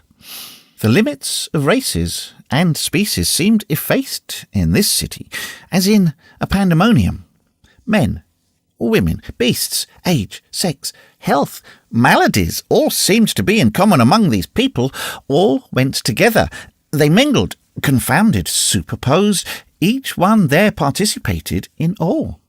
The poor and flickering flames of the fire permitted Gringoire to distinguish, amid his trouble, all around the immense place, a hideous frame of ancient houses whose worm-eaten, shriveled, stunted facades, each pierced with one or two lighted attic windows, seemed to him, in the darkness, like enormous heads of old women, ranged in a circle, monstrous and crabbed, winking as they looked on at the witches' Sabbath. It was like a new world, unknown, unheard of, misshapen, creeping, swarming, fantastic. Gringoire, more and more terrified, clutched by the three beggars as by three pairs of tongs, dazed by a throng of other faces which frothed and yelped around him. Unhappy Gringoire endeavoured to summon his presence of mind in order to recall whether it was a Saturday. But his efforts were vain. The thread of his memory and of his thought was broken, and doubting everything, wavering between what he saw and what he felt, he put to himself this unanswerable question. If I exist, does this exist? If this exists, do I exist? At that moment, a distinct cry arose in the buzzing throng which surrounded him. "Let's take him to the king! Let's take him to the king!" "Holy Virgin," murmured Gringoire, "the king here must be a ram." "To the king! To the king!" repeated all voices, and they dragged him off, each vied with the other in laying his claws upon him. But the three beggars did not lose their hold, and tore him from the rest, howling, "He belongs to us." The poet's already sickly doublet yielded its last sigh in this struggle. While traversing the horrible place, his vertigo vanished. After taking a few steps, the sentiment of reality returned to him. He began to become accustomed to the atmosphere of the place. At the first moment there had arisen from his poet's head, or simply and prosaically from his empty stomach, a mist, a vapour, so to speak, which, spreading between objects and himself, permitted him to catch a glimpse of them only in the incoherent fog of nightmare. and in those shadows of dreams which distort every outline, agglomerating objects into unwieldy groups, dilating things into chimeras and men into phantoms. Little by little this hallucination was succeeded by a less bewildered and exaggerated view. Reality made its way to the light around him, struck his eyes, struck his feet, and demolished, bit by bit, all that frightful poetry with which he had, at first, believed himself to be surrounded. He was forced to perceive that he was not walking in the sticks, but in mud, that he was elbowed not by demons, but by thieves, that it was not his soul which was in question, but his life, since he lacked that precious conciliator which places itself so effectually between the bandit and the honest man, a purse. In short, on examining the orgy more closely, and with more coolness, he fell from the witch's Sabbath to the dram shop. The Cour des Miracles was in fact merely a dram shop, but a brigand's dram shop, reddened quite as much with blood as with wine. The spectacle which presented itself to his eyes when his ragged escort finally deposited him at the end of his trip was not fitted to bear him back to poetry, even to the poetry of hell. It was more than ever the prosaic and brutal reality of the tavern. Were we not in the 15th century, we would say that Gringoire had descended from Michelangelo to Calotte. Around a great fire which burned on a large circular flagstone, the flames of which had heated red-hot the legs of a tripod which was empty for the moment, some worm-eaten tables were placed, here and there, haphazard, no lackey of a geometrical turn having deigned to adjust their parallelism or to see to it that they did not make too unusual angles. Upon these tables gleamed several dripping pots of wine and beer, and round these pots were grouped many Bacchic visages, purple with the fire and the wine. There was a man with a huge belly and a jovial face, noisily kissing a woman of the town, thick-set and brawny. There was a sort of sham soldier, a naqua, as the slang expression runs, who was whistling as he undid the bandages from his fictitious wound and removing the numbness from his sound and vigorous knee, which had been swathed since morning in 1,000 ligatures. On the other hand, there was a wretched fellow preparing with celandine and beef's blood his leg of God for the next day. 2 tables further on, a palmer, with his pilgrim's costume complete, was practising the lament of the Holy Queen, not forgetting the drone and the nasal drawl. Further on, a young scamp was taking a lesson in epilepsy from an old pretender, who was instructing him in the art of foaming at the mouth by chewing a morsel of soap. Beside him, a man with the dropsy was getting rid of his swelling and making 4 or 5 female thieves, who were disputing at the same table over a child who'd been stolen that evening, hold their noses. All circumstances which 2 centuries later seemed so ridiculous to the court, as Sauval says, that they served as a pastime to the king and as an introduction to the royal ballet of night, divided into 4 parts and danced on the theatre of the Petit Bourbon. Never, adds an eyewitness of 1653, have the sudden metamorphoses of the Court of Miracles been more happily presented. Benserade prepared us for it by some very gallant verses. Loud laughter everywhere, and obscene songs. Each one held his own course, carping and swearing without listening to his neighbour. Pots clinked, and quarrels sprang up at the shock of the pots, and the broken pots made rents in the rags. A big dog, seated on his tail, gazed at the fire. Some children were mingled in this orgy. The stolen child wept and cried. Another, a big boy, 4 years of age, seated with legs dangling upon a bench that was too high for him, before a table that reached to his chin, and uttering not a word. A third, gravely spreading out upon the table with his finger the melted tallow which dripped from a candle. Last of all, a little fellow crouching in the mud, almost lost in a cauldron, which he was scraping with a tile, and from which he was evoking a sound that would have made Stradivarius swoon. Near the fire was a hogshead, and on the hogshead a beggar. This was the king on his throne.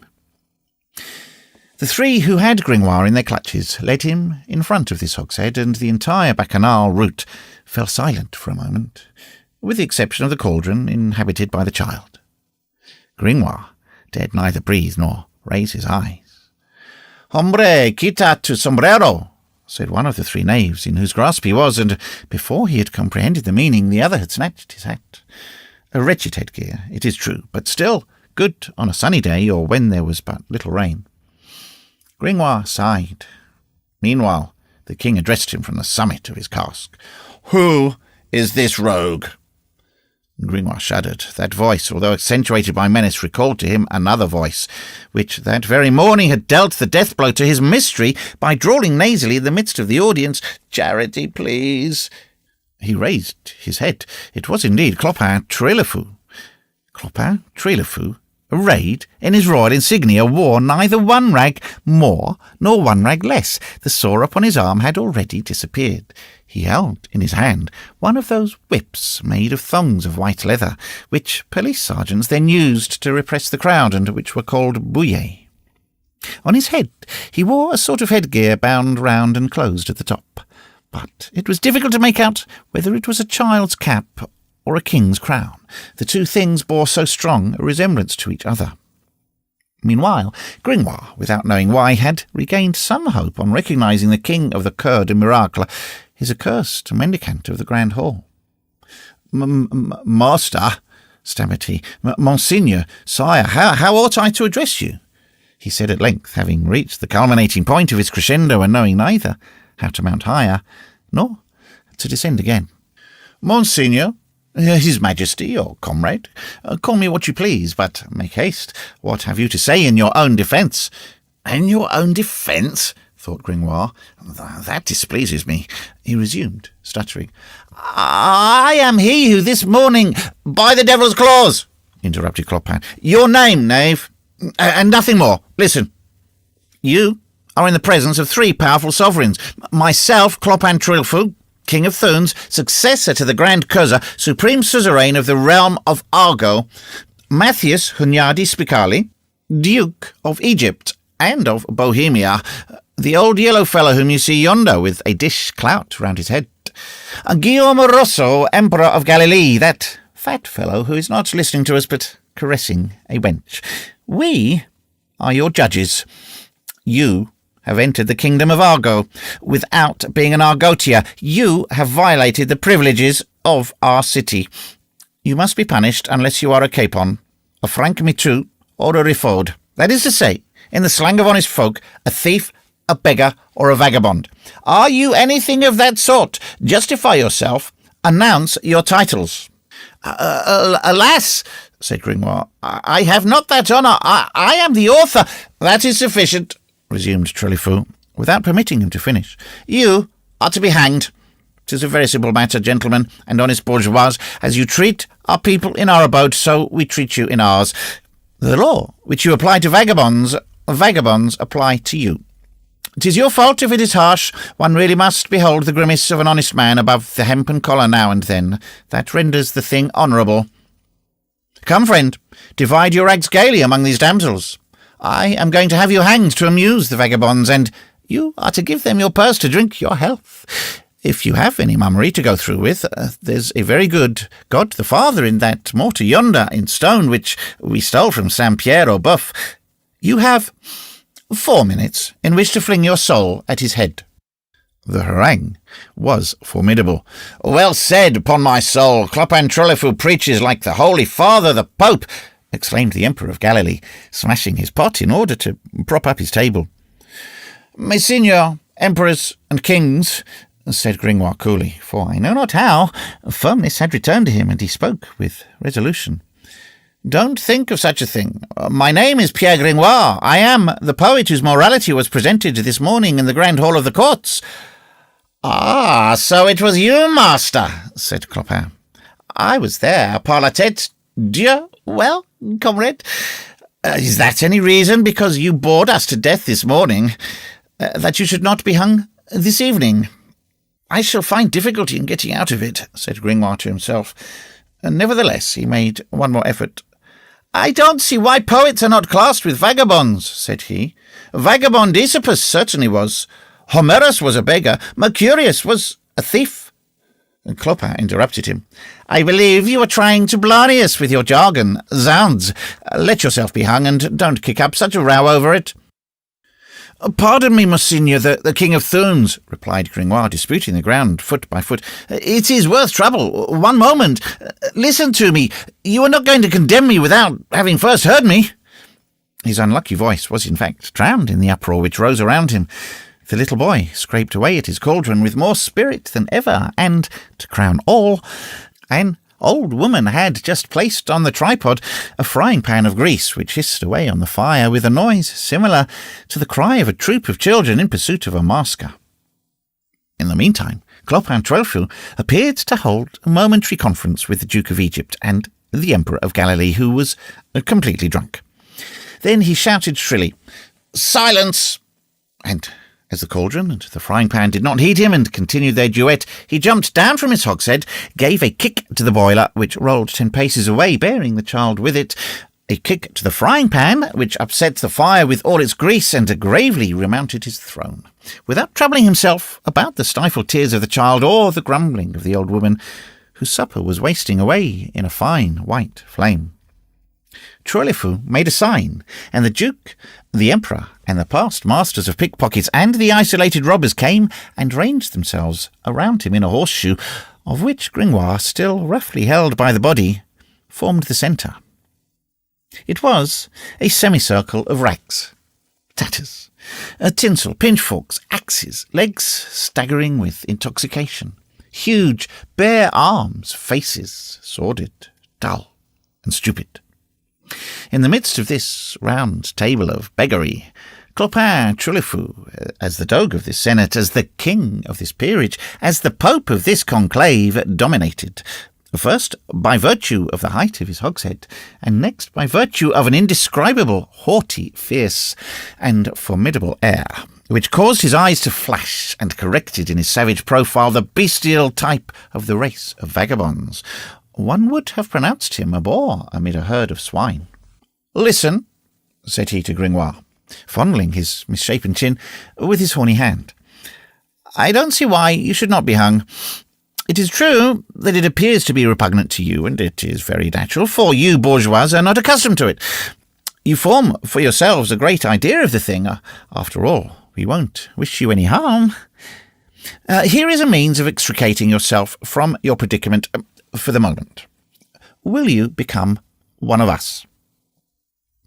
The reader can judge of the effect which this proposition produced upon Gringoire, who beheld life slipping away from him, and who was beginning to lose his hold upon it. He clutched at it again with energy. "Certainly I will, and right heartily," said he. "Do you consent," resumed Clopin, "to enrol yourself among the people of the knife?" "Of the knife, precisely," responded Gringoire. "You recognize yourself as a member of the free bourgeoisie?" added the King of Thunes. "Of the free bourgeoisie." "Subject of the kingdom of Argo?" "Of the kingdom of Argo." "A vagabond?" "A vagabond." "In your soul?" "In my soul." "I must call your attention to the fact," continued the king, "that you will be hung all the same." "The devil!" said the poet. "Only," continued Clopin, imperturbably, "you will be hung later on, with more ceremony, at the expense of the good city of Paris, on a handsome stone gibbet, and by honest men. That is a consolation." "Just so," responded Gringoire. "There are other advantages in your quality of a high-toned sharper. You will not have to pay the taxes on mud, or the poor, or lanterns, to which the bourgeois of Paris are subject." "So be it," said the poet. "I agree. I am a vagabond, a thief, a sharper, a man of the knife, anything you please, and I am all that already, Monsieur King of Thunes, for I am a philosopher, et omnia in philosopher omnes in philosopho contenitur. All things are contained in philosophy, all men in the philosopher, as you know." The King of Thunes scowled. "What do you take me for, my friend? What Hungarian Jew patter are you jabbering at us? I don't know Hebrew. One isn't a Jew because one is a bandit. I don't even steal any longer. I'm above that. I kill. Cut throat, yes. Cut purse, no." Gringoire tried to slip in some excuse between these curt words, which wrath rendered more and more jerky. "I ask your pardon, Monseigneur. It is not Hebrew, it is Latin." "I tell you," resumed Clopin angrily, "that I am not a Jew, and that I'll have you hung, a belly of the synagogue, like that little shopkeeper of Judea who is by your side, and whom I entertain strong hopes of seeing nailed to a counter one of these days, like the counterfeit coin that he is."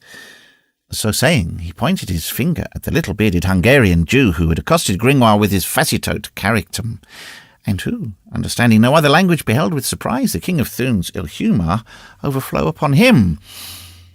At length, Monsieur Clopin calmed down. "So, you will be a vagabond, you knave?" he said to our poet. "Of course," replied the poet. "Willing is not all," said the surly Clopin. "Goodwill doesn't put one onion the more into the soup, and 'tis good for nothing, except to go to paradise with. Now, paradise and the thieves' band are two different things. In order to be received among the thieves, you must prove that you are good for something, and for that purpose you must search the mannequin." "I'll search anything you like," said Gringoire. Clopin made a sign. Several thieves detached themselves from the circle, and returned a moment later. They brought 2 thick posts, terminated at their lower extremities in spreading timber supports, which made them stand readily upon the ground. To the upper extremity of the 2 posts they fitted a crossbeam, and the whole constituted a very pretty portable gibbet, which Gringoire had the satisfaction of beholding rise before him in a twinkling. Nothing was lacking, not even the rope which swung gracefully over the crossbeam. "What are they going to do?" Gringoire asked himself with some uneasiness. A sound of bells, which he heard at that moment, put an end to his anxiety. It was a stuffed mannequin, which the vagabonds were suspending by the neck from the rope. A sort of scarecrow, dressed in red, and so hung with mule bells and larger bells that one might have tricked out 30 Castilian mules with them. These 1,000 tiny bells quivered for some time with the vibration of the rope, then gradually died away, and finally became silent when the mannequin had been brought into a state of immobility by that law of the pendulum which has dethroned the water clock and the hourglass. Then Clopin, pointing out to Gringoire a rickety old stool placed beneath the mannequin, "Climb up there." "Death of the devil," objected Gringoire. I shall break my neck. Your stool limps like one of Marshall's distiches. It has 1 hexameter leg and 1 pentameter leg." "Climb," repeated Clopin. Gringoire mounted the stool, and succeeded, not without some oscillations of head and arms, in regaining his centre of gravity. "Now," went on the King of Thunes, "twist your right foot around your left leg, and rise on the tip of your left foot." "Monseigneur," said Gringoire, "you absolutely insist on my breaking some one of my limbs." Clopin tossed his head. "Hark ye, my friend, you talk too much. Here's the gist of the matter in 2 words. You are to rise on tiptoe, as I tell you. In that way you will be able to reach the pocket of the mannequin. You will rummage it. You will pull out the purse that is there, and if you do this without our hearing the sound of a bell, all is well. You shall be a vagabond. All we shall then have to do will be to thrash you soundly for the space of a week." "Ventre Dieu, I will be careful," said Gringoire. And suppose I do make the bell sound?" "Then you will be hanged. Do you understand?" "I don't understand at all," replied Gringoire. "Listen once more. You are to search the mannequin and take away its purse. If a single bell stirs during the operation, you will be hung. Do you understand that?" "Good," said Gringoire. "I understand that. And then?" "If you succeed in removing the purse without our hearing the bells, you are a vagabond, and you will be thrashed for 8 consecutive days. You understand now, no doubt." "No, monsieur, I no longer understand. Where is the advantage to me, hanged in one case and cudgelled in the other?" "And a vagabond," resumed Clopin, "and a vagabond. Is that nothing? It is for your interest that we should beat you, in order to harden you to blows." "Many thanks," replied the poet. "Come, make haste," said the king, stamping upon his cask, which resounded like a huge drum. "Search the mannequin, and let there be an end to this. I warn you, for the last time, that if I hear a single bell, you will take the place of the mannequin." The band of thieves applauded Clopin's words and arranged themselves in a circle around the gibbet with a laugh so pitiless that Gringoire perceived that he amused them too much not to have everything to fear from them. No hope was left for him, accordingly, unless it were the slight chance of succeeding in the formidable operation which was imposed upon him. He decided to risk it, but it was not without first having addressed a fervent prayer to the mannequin he was about to plunder, and who would have been easier to move to pity than the vagabonds. These myriad bells with their little copper tongues seemed to him like the mouths of so many asps, open and ready to sting and to hiss. "Oh," he said in a very low voice, "is it possible that my life depends on the slightest vibration of the least of these bells? Oh," he added with clasped hands, "bells do not ring, hand bells do not clang, mule bells do not quiver." He made one more attempt upon Trolfou. "And if there should come a gust of wind?" "You will be hanged," replied the other without hesitation. Perceiving that no respite, nor reprieve, nor subterfuge was possible, he bravely decided upon his course of action. He wound his right foot round his left leg, raised himself on his left foot, and stretched out his arm. But at the moment when his hand touched the mannequin, his body, which was now supported upon one leg only, wavered on the stool, which had but three. He made an involuntary effort to support himself by the mannequin, lost his balance, and fell heavily to the ground, deafened by the fatal vibration of the 1,000 bells of the mannequin, which yielded to the impulse imparted by his hand, described first a rotary motion, and then swayed majestically between the two posts. "Malediction!" he cried as he fell, and remained as though dead, with his face to the earth. Meanwhile, he heard the dreadful peal above his head, the diabolical laughter of the vagabonds, and the voice of Trolfou saying, "Pick up that knave, and hang him without ceremony." He rose. They had already detached the mannequin to make room for him. The thieves made him mount the stool. Clopin came to him, passed the rope about his neck, tapping him on the shoulder. "Adieu, my friend. You can't escape now, even if you digested with the Pope's guts." The word "mercy" died upon Gringoire's lips. He cast his eyes about him, but there was no hope. All were laughing. "Belvin de l'Etoile," said the King of Thunes to an enormous vagabond who stepped out from the ranks. "Climb upon the crossbeam." Belvin de l'Etoile nimbly mounted the transverse beam, and in another minute Gringoire, on raising his eyes, beheld him with the terror seated upon the beam above his head. "Now," resumed Clopin Trolfou, "as soon as I clap my hands, you, Andre the Red, will fling the stool to the ground with a blow of your knee. You, Francoise Chanteprune, will cling to the feet of the rascal, and you, Belvin, will fling yourself on his shoulders, and all three at once. Do you hear?" Gringoire shuddered. "Are you ready?" said Clopin Trolfou to the three thieves, who held themselves in readiness to fall upon Gringoire. A moment of horrible suspense ensued for the poor victim, during which Clopin tranquilly thrust into the fire with the tip of his foot some bits of vine shoots which the flame had not caught. "Are you ready?" he repeated, and opened his hands to clap. 1 second more, and all would have been over. But he paused, as though struck by a sudden thought. "One moment," said he. "I forgot. It is our custom not to hang a man without inquiring whether there is any woman who wants him. Comrade, this is your last resource. You must wed either a female vagabond or the noose." This law of the vagabonds, singular as it may strike the reader, remains today written out at length in ancient English legislation. See Burrington's Observations. Gringoire breathed again. This was the second time that he had returned to life within an hour, so he did not dare to trust it too implicitly. "Hola!" cried Clopin, mounted once more upon his cask. "Hola, women, females!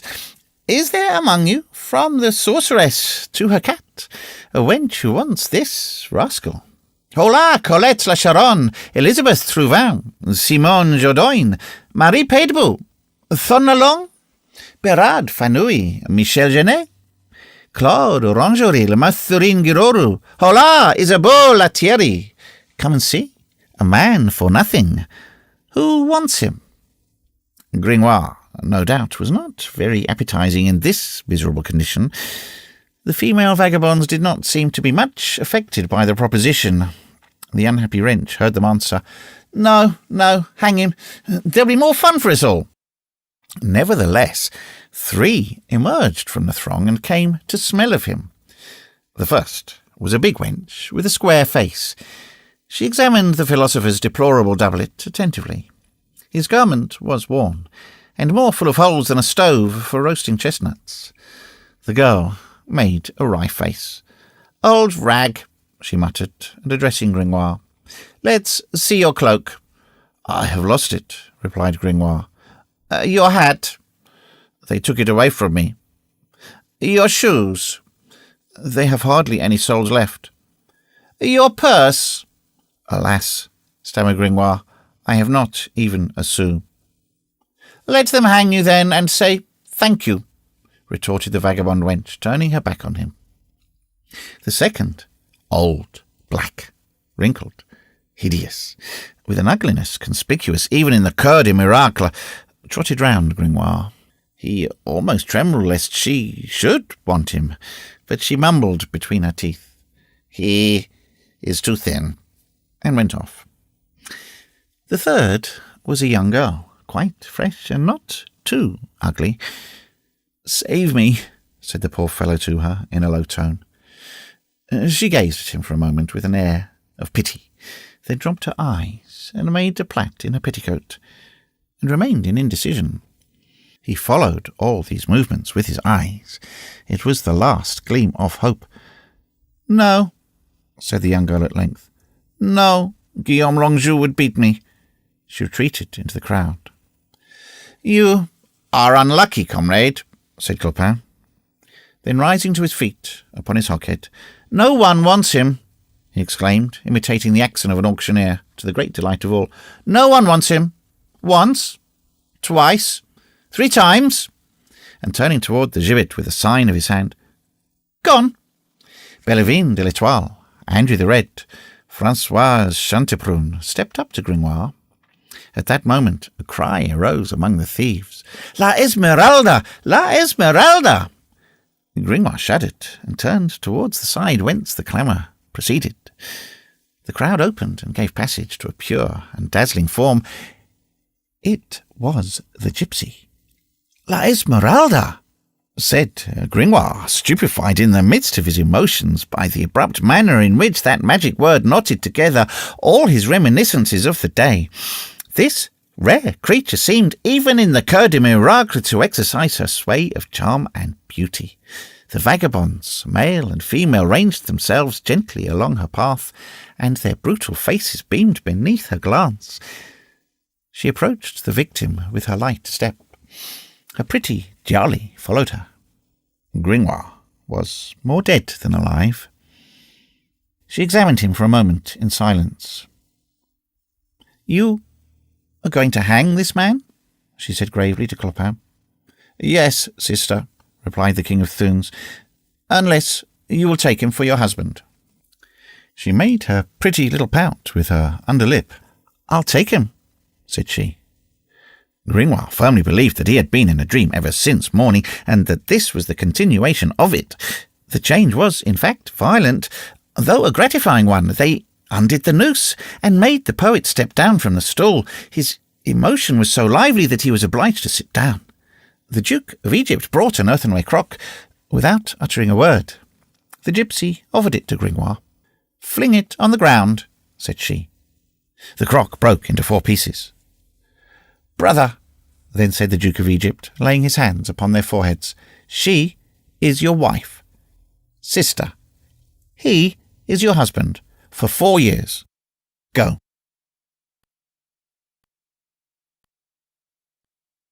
Chapter 7. A Bridal Night. A few moments later, our poet found himself in a tiny arched chamber, very cosy, very warm. Seated at a table which appeared to ask nothing better than to make some loans from a larder hanging nearby, having a good bed in prospect, and alone with a pretty girl. The adventure smacked of enchantment. He began seriously to take himself for a personage in a fairy tale. He cast his eyes about him from time to time, as though to see if the chariot of fire harnessed to two winged chimeras, which alone could have so rapidly transported him from Tartarus to paradise, was still there. At times, also, he fixed his eyes obstinately upon the holes in his doublet, in order to cling to reality and not lose the ground from under his feet completely. His reason, tossed about in imaginary space, now hung only by this thread. The young girl did not appear to pay any attention to him. She went and came, displaced a stool, talked to her goat, and indulged in a pout now and then. At last she came and seated herself near the table, and Gringoire was able to scrutinize her at his ease. You have been a child, reader, and you would perhaps be very happy to be one still. It is quite certain that you have not more than once, and for my part I have passed whole days the best employed of my life at it, followed from thicket to thicket by the side of running water, on a sunny day, a beautiful green or blue dragonfly breaking its flight in abrupt angles and kissing the tips of all the branches. You recollect with what amorous curiosity your thought and your gaze were riveted upon this little whirlwind, hissing and humming with wings of purple and azure, in the midst of which floated an imperceptible body, veiled by the very rapidity of its movement. The aerial being, which was dimly outlined amid this quivering of wings, appeared to you chimerical, imaginary, impossible to touch, impossible to see. But when at length the dragonfly alighted on the tip of a reed, and, holding your breath the while, you were able to examine the long gauze wings, the long enamel robe, the two globes of crystal, what astonishment you felt, and what fear lest you should again behold the form disappear into a shade, and the creature into a chimera. Recall these impressions, and you will readily appreciate what Gringoire felt on contemplating, beneath her visible and palpable form, that Esmeralda of whom, up to that time, he had only caught a glimpse, amidst a whirlwind of dance, song, and tumult. Sinking deeper and deeper into his reverie, "So this," he said to himself, following her vaguely with his eyes, "is La Esmeralda, a celestial creature, a street dancer. So much, and so little. 'Twas she who dealt the death blow to my mystery this morning. 'Tis she who saves my life this evening. My evil genius, my good angel.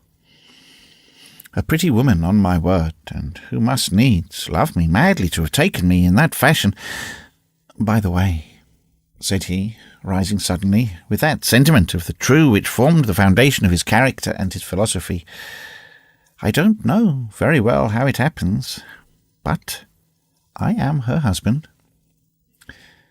With this idea in his head and in his eyes, he stepped up to the young girl in a manner so military and so gallant that she drew back. "What do you want of me?" said she. "Can you ask me, adorable Esmeralda?" replied Gringoire with so passionate an accent that he was himself astonished at it on hearing himself speak. The gypsy opened her great eyes. "I don't know what you mean." "What?" resumed Gringoire, growing warmer and warmer, and supposing that after all he had to deal merely with the virtue of the corps de miracle. "Am I not thine, sweet friend? Art thou not mine?" And quite ingeniously he clasped her waist. The gypsy's corsage slipped through his hands like the skin of an eel. She bounded from one end of the tiny room to the other, stooped down, and raised herself again with a little poniard in her hand. Before Gringoire had even the time to see whence the poniard came, proud and angry, with swelling lips and inflated nostrils, her cheeks as red as an appy apple, and her eyes darting lightnings. At the same time, the white goat placed itself in front of her, and presented to Gringoire a hostile front, bristling, with two pretty horns, gilded and very sharp. All this took place in the twinkling of an eye. The dragonfly had turned into a wasp, and asked nothing better than to sting. Our philosopher was speechless, and turned his astonished eyes from the goat to the young girl. "Holy Virgin," he said at last, when surprise permitted him to speak. "Here are two hearty dames." The gypsy broke the silence on her side. "You must be a very bold knave." "Pardon, mademoiselle," said Gringoire with a smile, "but why did you take me for your husband? Should I have allowed you to be hanged?" "So," said the poet, somewhat disappointed in his amorous hopes, "you had no other idea in marrying me than to save me." "And what other idea did you suppose that I had?" Gringoire bit his lips. "Come," said he, "I am not yet sold, but then what was the good of breaking that poor jug?" Meanwhile, Esmeralda's dagger and the goat's horns were still upon the defensive. "Mademoiselle Esmeralda," said the poet, "let us come to terms. I am not a clerk of the court, and I shall not go to law with you for thus carrying a dagger in Paris, in the teeth of the ordinances and the prohibitions of Monsieur the Provost. Nevertheless, you are not ignorant of the fact that Noël Lescrivain was condemned a week ago to pay 10 Parisian sous for having carried a cutlass. But this is no affair of mine, and I will come to the point. I swear to you, upon my share of paradise, not to approach you without your leave and permission. But do give me some supper." The truth is, Gringoire was like Monsieur Despreaux, not very voluptuous. He did not belong to that chevalier and musketeer species who take young girls by assault. In the matter of love, as in all other affairs, he willingly assented to temporizing and adjusting terms, and a good supper and an amiable tete-a-tete appeared to him, especially when he was hungry, an excellent interlude between the prologue and the catastrophe of a love adventure. The gypsy did not reply. She made a disdainful little grimace, drew up her head like a bird, and then burst out laughing, and the tiny poniard disappeared as it had come, without Gringoire being able to see where the wasp concealed its sting. A moment later there stood upon the table a loaf of rye bread, a slice of bacon, some wrinkled apples, and a jug of beer. Gringoire began to eat eagerly. One would have said, to hear the furious clashing of his iron fork and his earthenware plate, that all his love had turned to appetite. The young girl seated opposite him watched him in silence, visibly preoccupied with another thought, at which she smiled from time to time, while her soft hand caressed the intelligent head of the goat, gently pressed between her knees. A candle of yellow wax illuminated this scene of veracity and reverie. Meanwhile, the first cravings of his stomach having been stilled, Gringoire felt some false shame at perceiving that nothing remained but one apple. "You do not eat, Mademoiselle Esmeralda?" She replied by a negative sign of the head, and her pensive glance fixed itself upon the vault of the ceiling. "What the deuce is she thinking of?" thought Gringoire, staring at what she was gazing at. "It is impossible that it can be that stone dwarf carved in the keystone of that arch which thus absorbed her attention. What the deuce! I can bear the comparison." He raised his voice. "Mademoiselle!" She seemed not to hear him. He repeated still more loudly, "Mademoiselle Esmeralda!" Trouble wasted. The young girl's mind was elsewhere, and Gringoire's voice had not the power to recall it. Fortunately, the goat interfered, and she began to pull her mistress gently by the sleeve. "What dost thou want, Charlie?" said the gypsy hastily, as though suddenly awakened.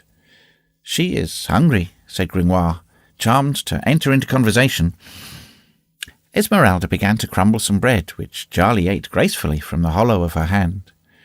Moreover, Gringoire did not give her time to resume her reverie. He hazarded a delicate question. "So, you don't want me for your husband?" The young girl looked at him intently and said, "No." "For your lover?" went on Gringoire. She pouted and replied, "No." "For your friend?" pursued Gringoire. She gazed fixedly at him again and said, after a momentary reflection, "Perhaps." This, perhaps, so dear to philosophers, emboldened Gringoire. "Do you know what friendship is?" he asked. "Yes," replied the gypsy. "It is to be brother and sister, two souls which touch without mingling, two fingers on one hand." "And love?" pursued Gringoire. "Oh, Love, said she, and her voice trembled, and her eye beamed. That is to be two, and to be but one, a man and a woman mingled into one angel. It is heaven. The street dancer had a beauty, as she spoke thus, that struck Gringoire singularly, and seemed to him in perfect keeping with the almost oriental exaltation of her words. Her pure red lips half smiled, her serene and candid brow became troubled at intervals under her thoughts, like a mirror under the breath, and from beneath her long drooping black eyelashes there escaped a sort of ineffable light, which gave to her profile that ideal serenity which Raphael found at the mystic point of intersection of virginity, maternity, and divinity. Nevertheless, Gringoire continued, What must one be then in order to please you? A man. And I, said he, what, then, am I? A man has a helmet on his head, a sword in his hand, and golden spurs on his heels. Good, said Gringoire. Without a horse, no man. Do you love anyone? As a lover? Yes. She remained thoughtful for a moment, then said, with a peculiar expression, That I shall know soon. Why not this evening? Resumed the poet tenderly. Why not me? She cast a grave glance upon him and said, I can never love a man who cannot protect me. Gringoire coloured and took the hint. It was evident that the young girl was alluding to the slight assistance which he had rendered her in the critical situation in which she had found herself 2 hours previously. This memory, effaced by his own adventures of the evening, now recurred to him. He smote his brow. By the way, mademoiselle, I ought to have begun there. Pardon my foolish absence of mind. How did you contrive to escape from the claws of Quasimodo? This question made the gypsy shudder. Oh, the horrible hunchback, said she, hiding her face in her hands, and she shuddered as though with violent cold. Horrible, in truth, said Gringoire, who clung to his idea. But how did you manage to escape him? La Esmeralda smiled, sighed, and remained silent. Do you know why he followed you? Began Gringoire again, seeking to return to his question by a circuitous route. I don't know, said the young girl, and she added hastily, but you were following me also. Why were you following me? In good faith, responded Gringoire. I don't know either. Silence ensued. Gringoire slashed the table with his knife. The young girl smiled and seemed to be gazing through the wall at something. All at once she began to sing in a barely articulate voice, Cuando las panteras aves mudas están y la tierra. She broke off abruptly and began to caress Charlie. That's a pretty animal of yours, said Gringoire. She is my sister, she answered. Why are you called La Esmeralda? Asked the poet. I do not know. But why? She drew from her bosom a sort of little oblong bag, suspended from her neck by a string of Dreserac beads. This bag exhaled a strong odour of camphor. It was covered with green silk, and bore in its centre a large piece of green glass, an imitation of an emerald. Perhaps it is because of this, said she. Gringoire was on the point of taking the bag in his hand. She drew back. Don't touch it. It is an amulet. You would injure the charm, or the charm would injure you. The poet's curiosity was more and more aroused. Who gave it to you? She laid one finger on her mouth and concealed the amulet in her bosom. He tried a few more questions, but she hardly replied. What is the meaning of the words, La Esmeralda? I don't know, said she. To what language do they belong? They are Egyptian, I think. I suspected as much, said Gringoire. You are not a native of France. I don't know. Are your parents alive? She began to sing to an ancient air. Mon père est oiseau, ma mère est oiselle. Je passe slow son nacelle, je passe slow son bateau. Ma mère est oiselle, mon père est oiseau. Good, said Gringoire. "At what age did you come to France?" "When I was very young." "And when to Paris?" "Last year. At the moment when we were entering the Papal Gate, I saw a reed warbler flit through the air. That was at the end of August. I said it will be a hard winter." "So it was," said Gringoire, delighted at this beginning of a conversation. "I passed it in blowing my fingers, so you have the gift of prophecy." She retired into her laconics again. "Is that man whom you call the Duke of Egypt the chief of your tribe?" "Yes." "But it was he who married us," remarked the poet timidly. She made her customary pretty grimace. "I don't even know your name." "My name, if you want it. Here it is. Pierre Gringoire." "I know a prettier one," said she. "Naughty girl," replied the poet. "Never mind. You shall not provoke me. Wait. Perhaps you will love me more when you know me better. And then you have told me your story with so much confidence that I owe you a little of mine. You must know, then, that my name is Pierre Gringoire, and that I am the son of the farmer of the notary's office of Gonesse. My father was hung by the Burgundians, and my mother disemboweled by the Picards at the siege of Paris 20 years ago. At 6 years of age, therefore, I was an orphan without a sole to my foot except the pavements of Paris. I do not know how I passed the interval from 6 to 16. A fruit dealer gave me a plum here, a baker flung me a crust there. In the evening, I got myself taken up by the watch, who threw me into prison, and there I found a bundle of straw. All this did not prevent my growing up and growing thin, as you see. In the winter, I warmed myself in the sun under the porch of the Hôtel de Seine, and I thought it very ridiculous that the fire on the St. John's Day was reserved for the dog days. At 16, I wished to choose a calling. I tried all in succession. I became a soldier, but I was not brave enough. I became a monk, but I was not sufficiently devout. And then I'm a bad hand at drinking. In despair, I became an apprentice of the woodcutters, but I was not strong enough. I had more of an inclination to become a schoolmaster. It is true that I did not know how to read, but that's no reason. I perceived at the end of a certain time that I lacked something in every direction, and seeing that I was good for nothing of my own free will, I became a poet and a rhymester. That is a trade which one can always adopt when one is a vagabond. And it's better than stealing, as some young brigands of my acquaintance advise me to do. One day I met by luck Dom Claude Frollo, the Reverend Archdeacon of Notre-Dame. He took an interest in me, and it is to him that I today owe it that I am a veritable man of letters, who knows Latin from the De Officiis of Cicero to the Mortuology of the Celestine Fathers, and a barbarian neither in scholastics, nor in politics, nor in rhythmics, that sophism of sophisms. I am the author of The Mystery, which was presented today with great triumph and a great concourse of populace in the Grand Hall of the Palais de Justice. I have also made a book which will contain 600 pages on the wonderful comet of 1465, which sent one man mad.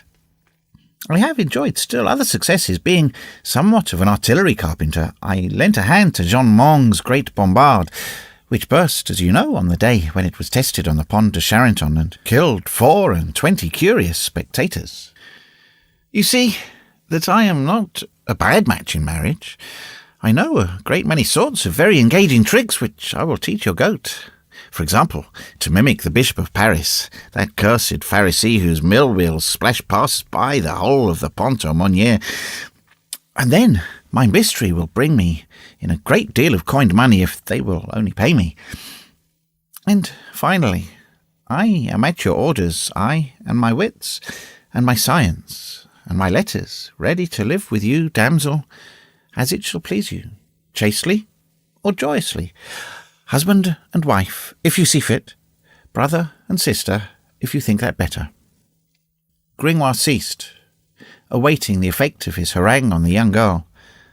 Her eyes were fixed on the ground. "Phoebus," she said in a low voice, then, turning towards the poet, "Phoebus, what does that mean?" Gringoire, without exactly understanding what the connection could be between his address and this question, was not sorry to display his erudition. Assuming an air of importance, he replied, "It is a Latin word which means sun." "Sun," she repeated. "It is the name of a handsome archer who was a god," added Gringoire. "A god," repeated the gypsy, and there was something pensive and passionate in her tone. At that moment, one of her bracelets became unfastened and fell. Gringoire stooped quickly to pick it up. When he straightened up, the young girl and the goat had disappeared. He heard the sound of a bolt. It was a little door, communicating, no doubt, with a neighbouring cell, which was being fastened on the outside. "Has she left me a bed, at least?" said our philosopher. He made the tour of his cell. There was no piece of furniture adapted to sleeping purposes, except a tolerably long wooden coffer, and its cover was carved to boot, which afforded Gringoire, when he stretched himself upon it, a sensation somewhat similar to that which Micromegas would feel if he were to lie down on the Alps. "Come," said he, adjusting himself as well as possible, "I must resign myself, but here's a strange nuptial night. 'Tis a pity. There was something innocent and antediluvian about that broken crock which quite pleased me."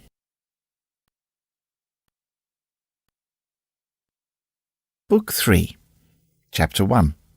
Notre-Dame. The church of Notre-Dame de Paris is still, no doubt, a majestic and sublime edifice, but beautiful as it has been preserved in growing old, it is difficult not to sigh, not to wax indignant before the numberless degradations and mutilations which men have both caused the venerable monument to suffer, without respect for Charlemagne, who laid its first stone, or for Philip Augustus, who laid the last.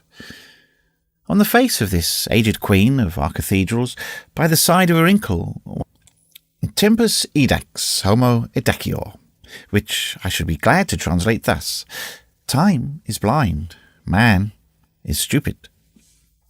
If we had leisure to examine with the reader one by one the diverse traces of destruction imprinted upon the old church, Time's share would be the least, the share of men the most, especially the men of art, since there have been individuals who assumed the title of architects during the last 2 centuries.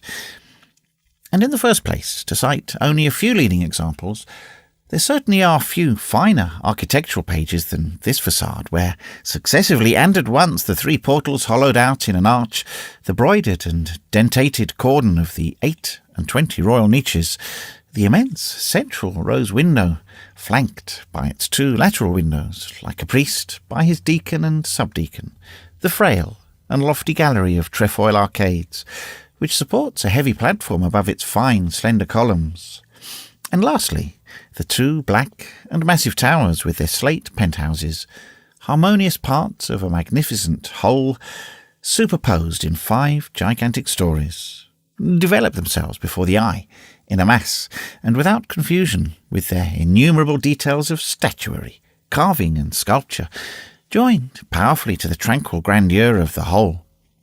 A vast symphony in stone, so to speak, the colossal work of one man and one people, altogether one and complex, like the Iliads and the Roman Seros, whose sister it is, prodigious product of the grouping together of all the forces of an epoch where, upon each stone, one sees the fancy of the workman, disciplined by the genius of the artist, start forth in 100 fashions, a sort of human creation, in a word, powerful and fecund as the divine creation, of which it seems to have stolen the double character, variety, eternity.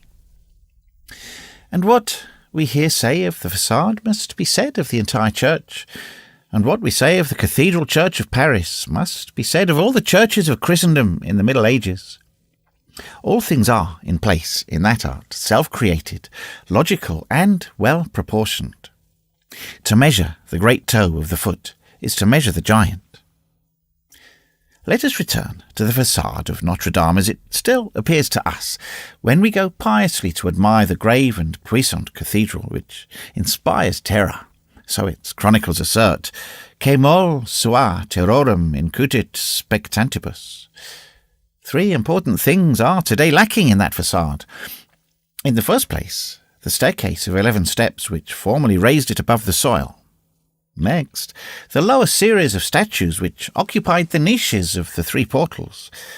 And lastly, the upper series of the 28 most ancient kings of France, which garnished the gallery of the first story, beginning with Childebert and ending with Philip Augustus, holding in his hands the imperial apple. Time has caused the staircase to disappear by raising the soil of the city with a slow and irresistible progress. But while thus causing the 11 steps which added to the majestic height of the edifice to be devoured one by the rising tide of the pavements of Paris, time has bestowed upon the church perhaps more than it has taken away, for it is time which has spread over the facade that sombre hue of the centuries which makes the old age of monuments the period of their beauty. But who has thrown down the 2 rows of statues? Who has left the niches empty? Who has cut, in the very middle of the central portal, that new and bastard arch? Who has dared to frame therein that commonplace and heavy door of carved wood à la Louis XV, beside the arabesques of Biscornet? The men, the architects, the artists of our day. And if we enter the interior of the edifice, who has overthrown that colossus of St. Christopher, proverbial for magnitude among statues, as the grand hall of the Palais de Justice was among halls, as the spire of Strasbourg among spires, and those myriads of statues which peopled all the spaces between the columns of the nave and the choir, kneeling, standing, equestrian men, women, children, kings, bishops, gendarmes, in stone, in marble, in gold, in silver, in copper, in wax even. Who has brutally swept them away? It is not time. And who has substituted for the ancient Gothic altar, splendidly encumbered with shrines and reliquaries, that heavy marble sarcophagus with angels' heads and clouds, which seems a specimen pillaged from the Val de Grace or the Invalides? Who stupidly sealed that heavy anachronism of stone in the Karlovingen pavements of Hyrcanus? Was it not Louis XIV, fulfilling the request of Louis XIII? And who put the cold white panes in the palace of those windows, high in colour, which caused the astonished eyes of our fathers to hesitate between the rows of the grand portal and the arches of the apse? And what would a sub-chanter of the 16th century say on beholding the beautiful yellow wash with which our archiepiscopal vandals have besmeared their cathedral? He would remember that it was the colour with which the hangman smeared accursed edifices. He would recall the Hôtel de Petit Bourbon, all smeared thus on account of the constable's treason. Yellow, after all, of so good quality, said Sauval, and so well recommended that more than a century has not caused it to lose its colour. He would think that the sacred place had become infamous, and would flee.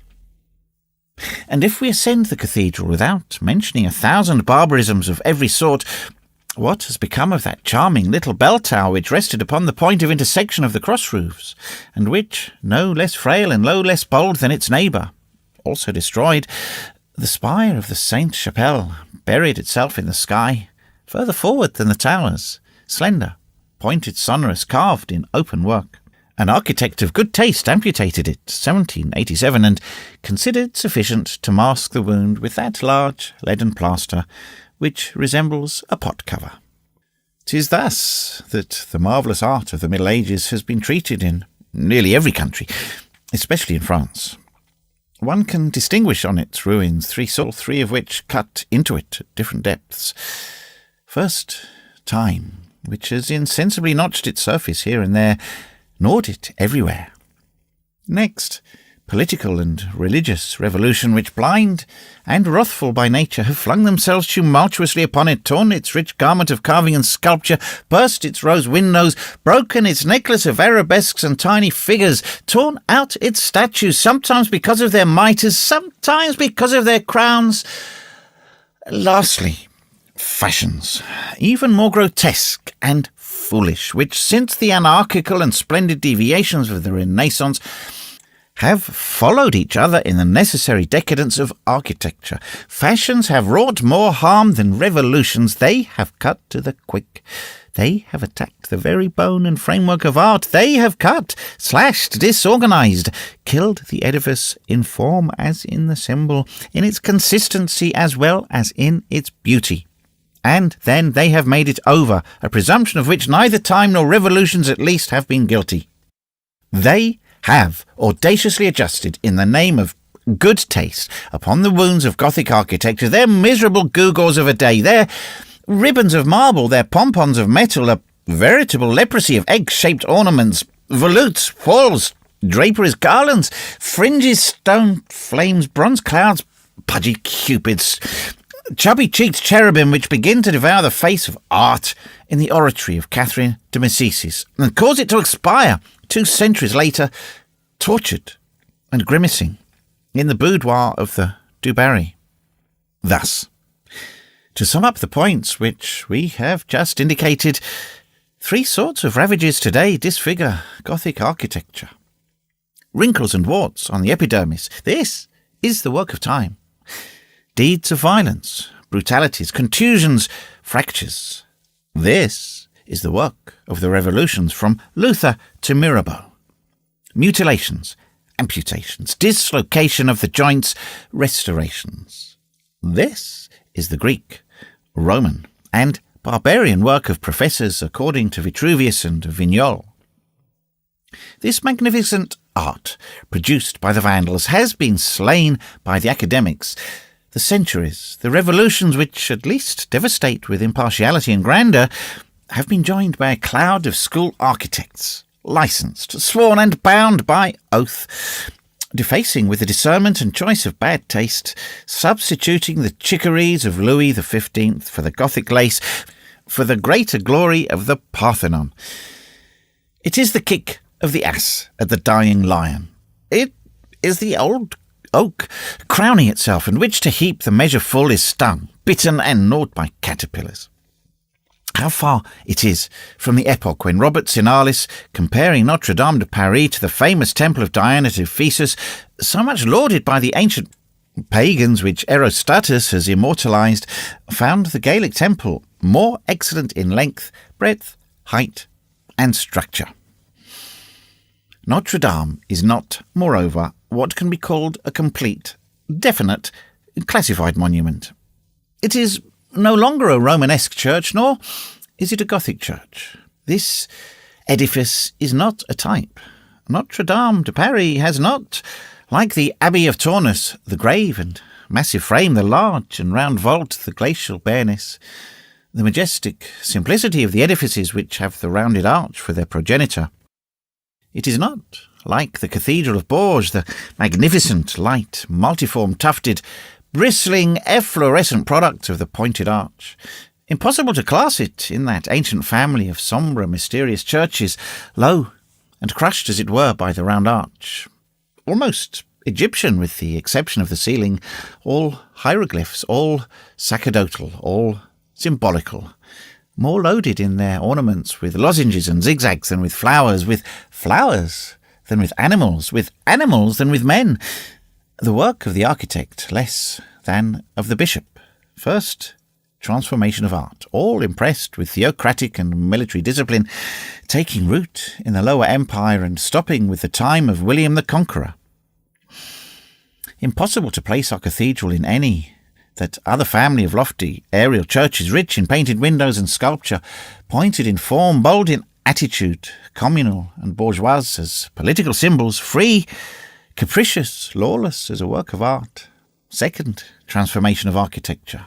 No longer hieroglyphic, immovable and sacerdotal, but artistic, progressive and popular, which begins at the return from the Crusades and ends with Louis IX. Notre-Dame de Paris is not of pure Romanesque, like the first, nor of pure Arabian race, like the second. It is an edifice of the transition period. The Saxon architect completed the erection of the first pillars of the nave when the pointed arch, which dates from the Crusade, arrived, and placed itself as a conqueror upon the large Romanesque capitals which should support only round arches. The pointed arch, mistress since that time, constructed the rest of the church. Nevertheless, timid and inexperienced at the start, it sweeps out, grows larger, restrains itself, and dares no longer dart upwards in spires and lancet windows as it did later on in so many marvellous cathedrals. One would say that it were conscious of the vicinity of the heavy Romanesque pillars. However, these edifices of the transition from the Romanesque to the Gothic are no less precious for study than the pure types. They express a shade of the art which would be lost without them. It is the graft of the pointed upon the round arch. Notre-Dame de Paris is, in particular, a curious specimen of this variety. Each face, each stone of the venerable monument is a page, not only of the history of the country, but of the history of the science and art as well. Thus, in order to indicate here only the principal details, while the little red door almost attains to the limits of Gothic delicacy of the 15th century, the pillars of the nave, by their size and weight, go back to the Carlovingian Abbey of Saint-Germain-des-Prés. One would suppose that 6 centuries separated these pillars from that door. There is no one, not even the Hermetics, who does not find in the symbols of the grand portal a satisfactory compendium of their science, of which the church of Saint-Jacques de la Boucherie was so complete a hieroglyph. Thus, the Roman Abbey, the Philosopher's Church, the Gothic art, Saxon art, the heavy, round pillar which recalls Gregory VII, the Hermetic symbolism with which Nicholas Flamel played the prelude to Luther, papal unity, schism, Saint-Germain-des-Prés, Saint-Jacques de la Boucherie, all are mingled, combined, amalgamated in Notre-Dame. This central mother church is, among the ancient churches of Paris, a sort of chimera. It has the head of one, the limbs of another, the haunches of another, something of all. We repeat it. These hybrid constructions are not the least interesting for the artist, for the antiquarian, for the historian.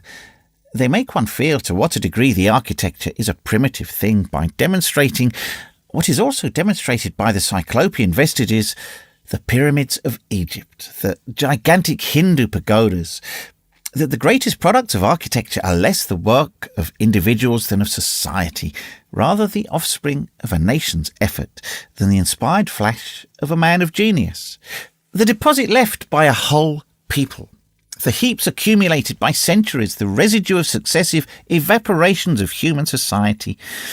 In a word, species of formations. Every wave of time contributes its alluvium. Each race deposits its layer on the monument. Each individual brings his stone. Thus do the beavers, thus do the bees, thus do men. The great symbol of architecture, Babel, is a hive. Great edifices, like great mountains, are the work of centuries. Art often undergoes a transformation while they are pending. Pendant opera interrupta. They proceed quietly, in accordance with the transformed art.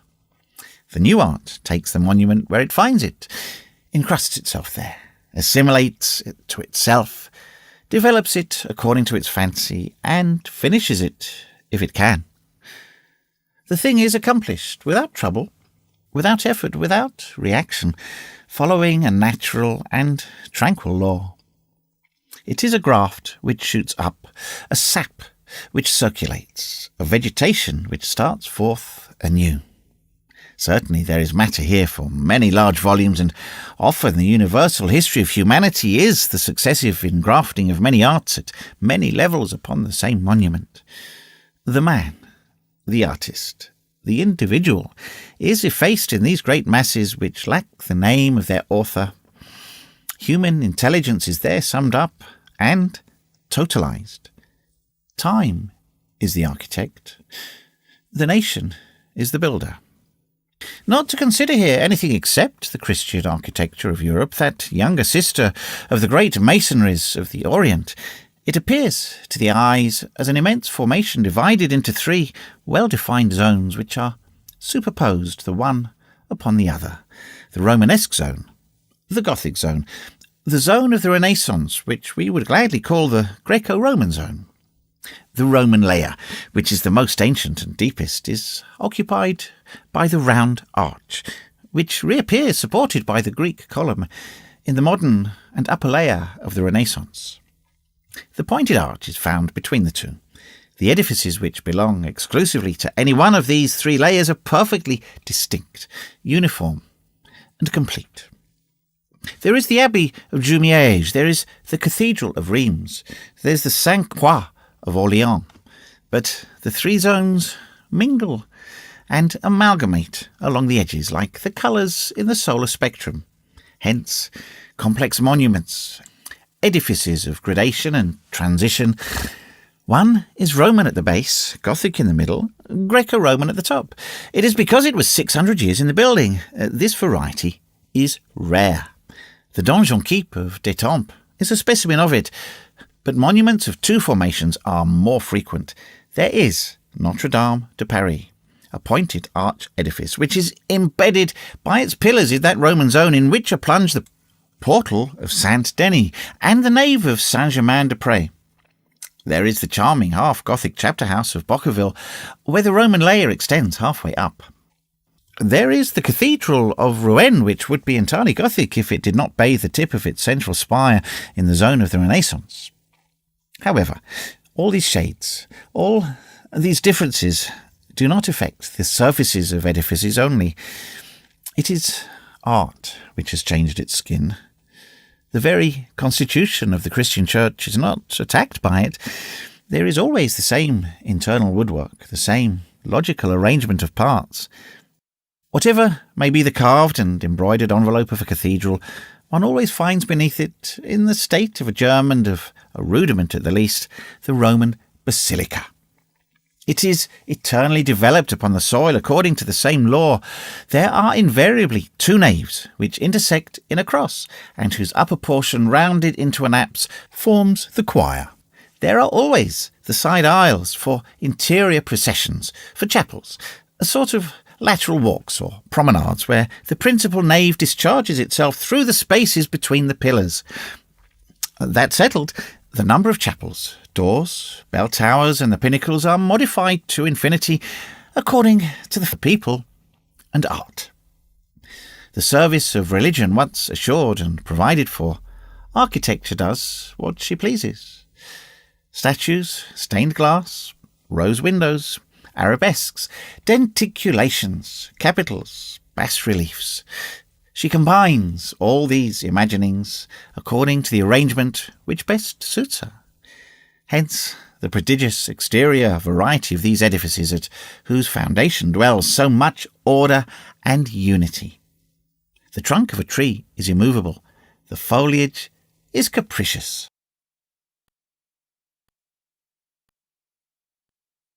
Chapter 2. A Bird's Eye View of Paris. We have just attempted to restore, for the reader's benefit, that admirable church of Notre-Dame de Paris. We've briefly pointed out the greater part of the beauties which it possessed in the 15th century, and which it lacks today, but we have omitted the principal thing, the view of Paris which was then to be obtained from the summit of its towers.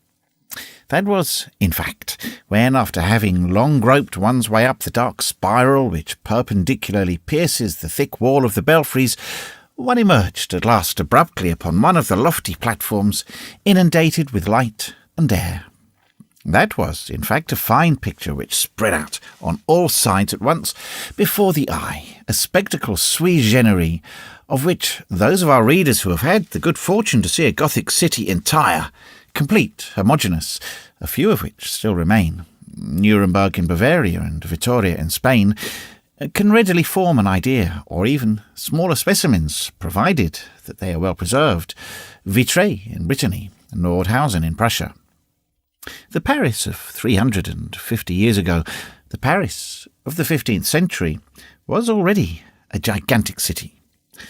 We Parisians generally make a mistake as to the ground which we think that we have gained, since Paris has not increased much, over 1/3 since the time of Louis XI. It has certainly lost more in beauty than it has gained in size.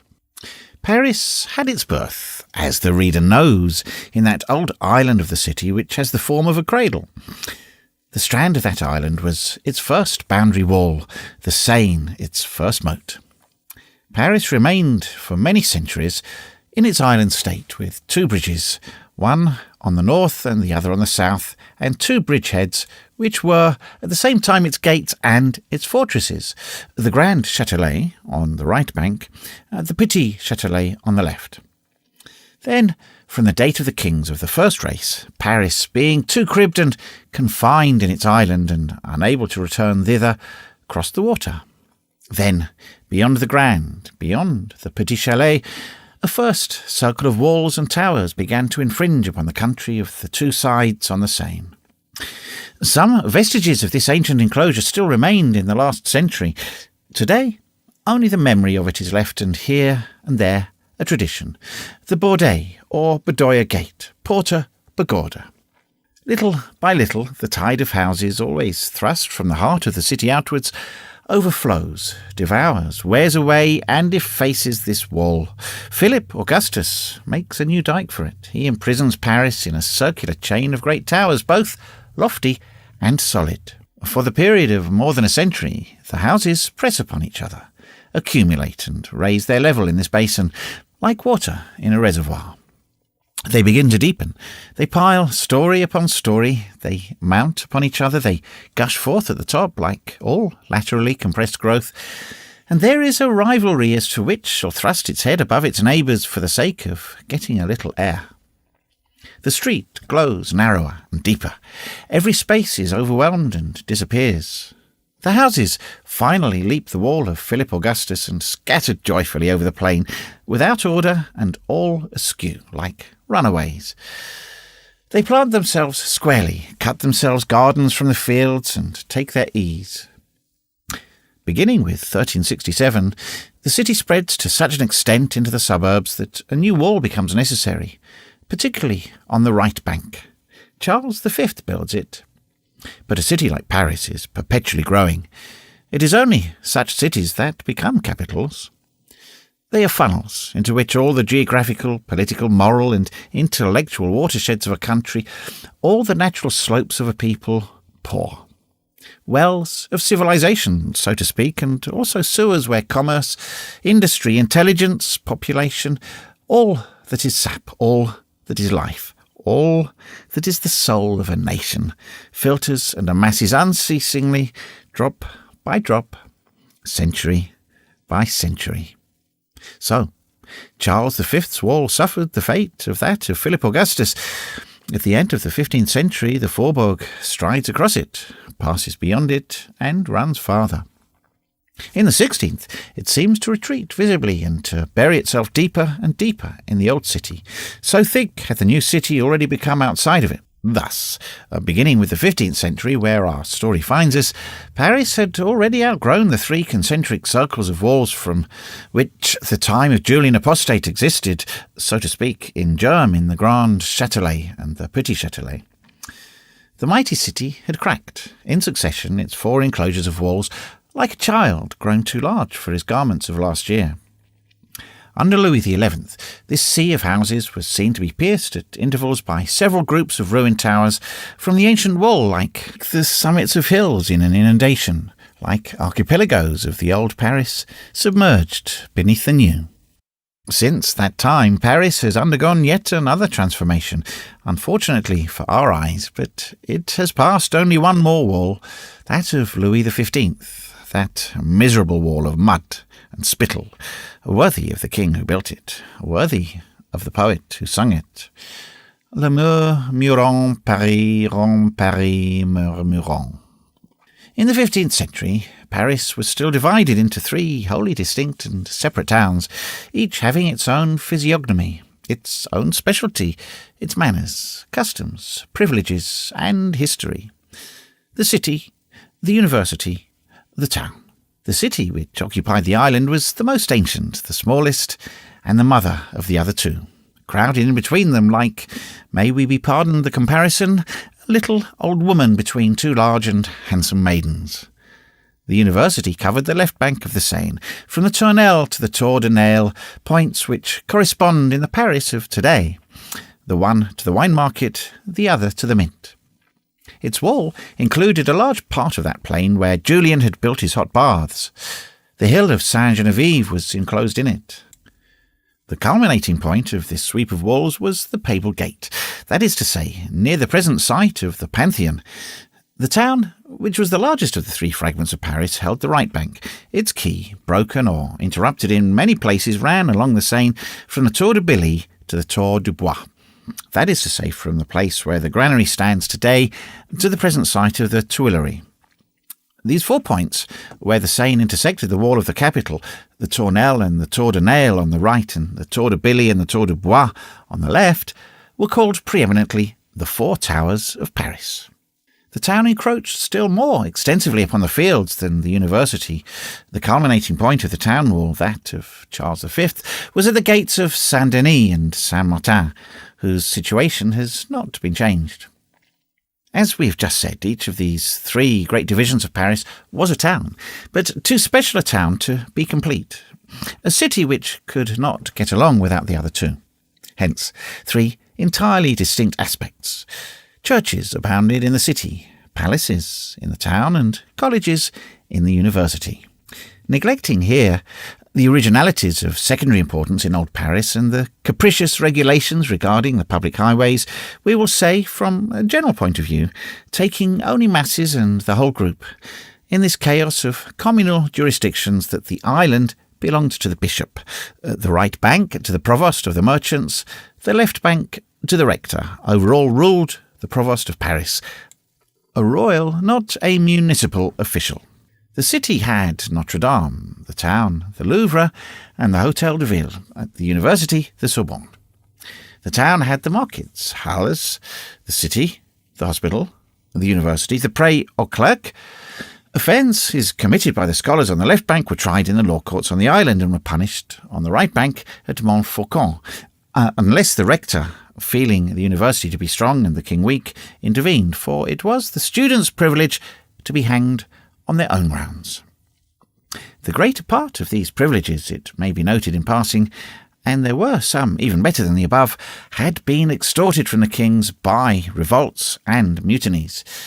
It is the course of the things from time immemorial. The king only lets go when the people tear away. There is an old charter which puts the matter naively.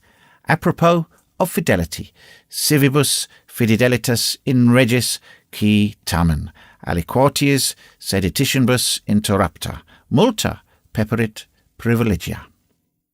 In the 15th century, the Seine bathed 5 islands within the walls of Paris.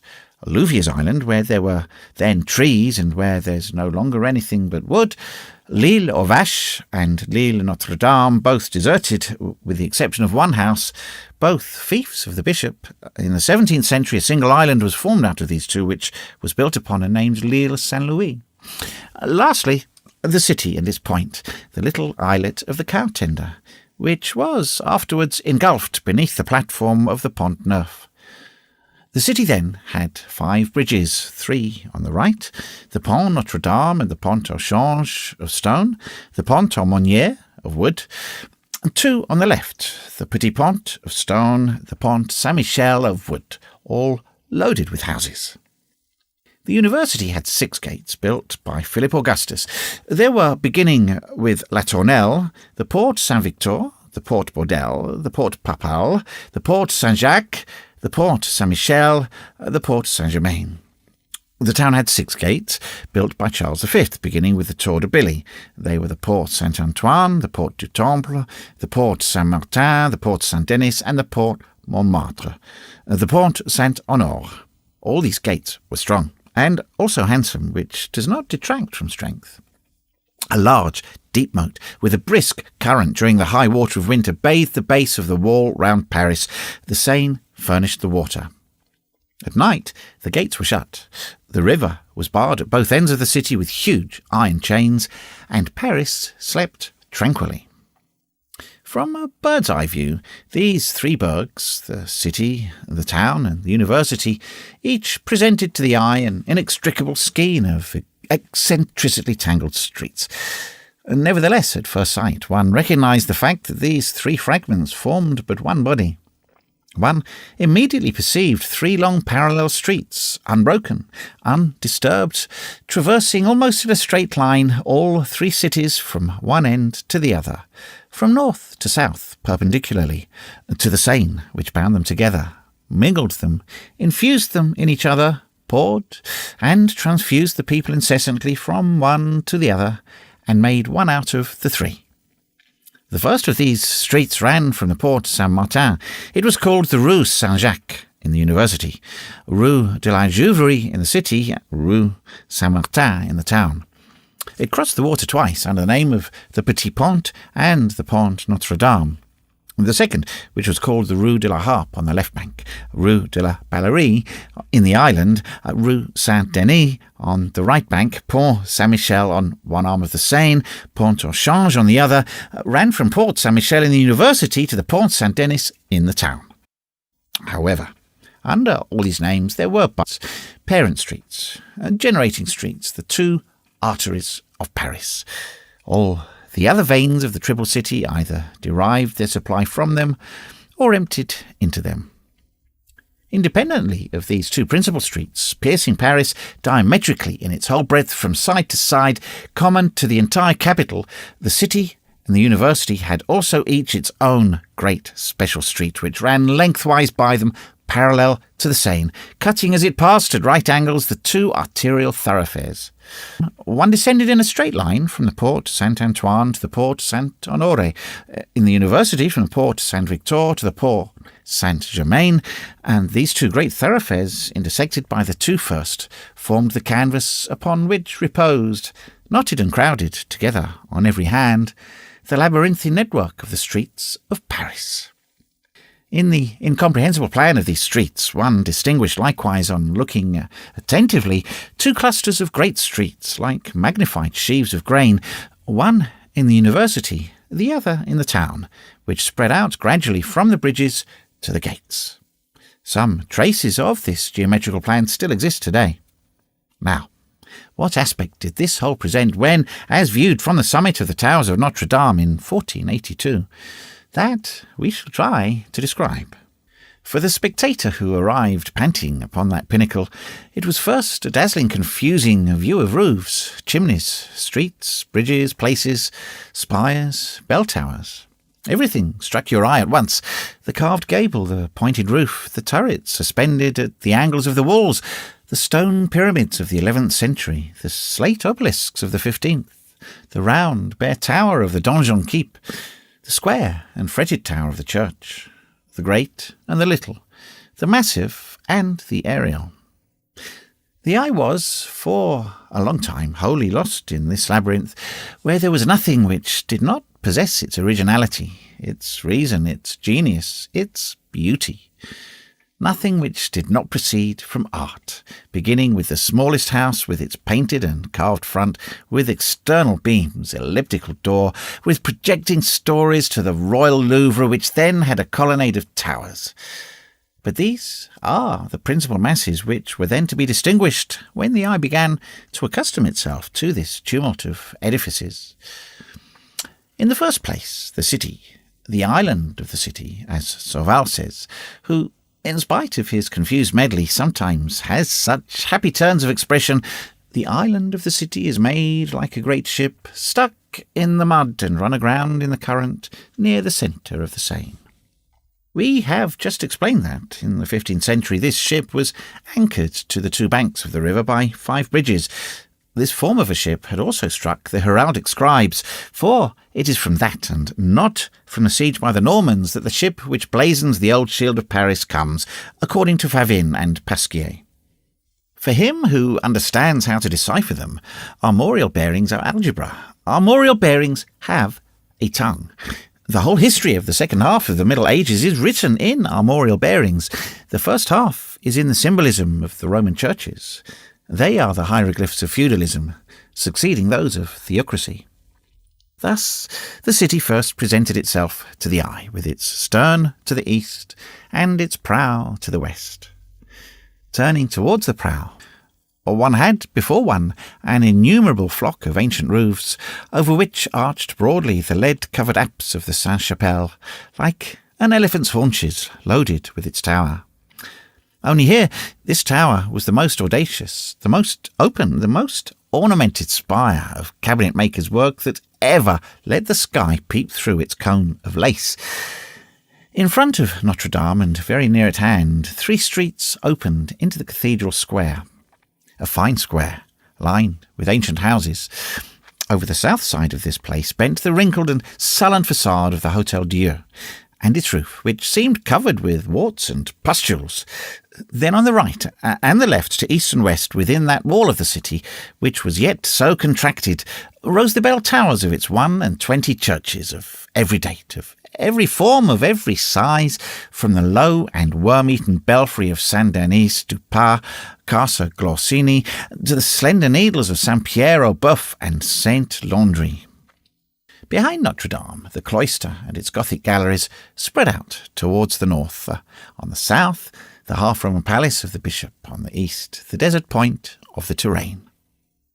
In this throng of houses the eye also distinguished, by the lofty open-work mitres of stone which then crowned the roof itself, even the most elevated windows of the palace.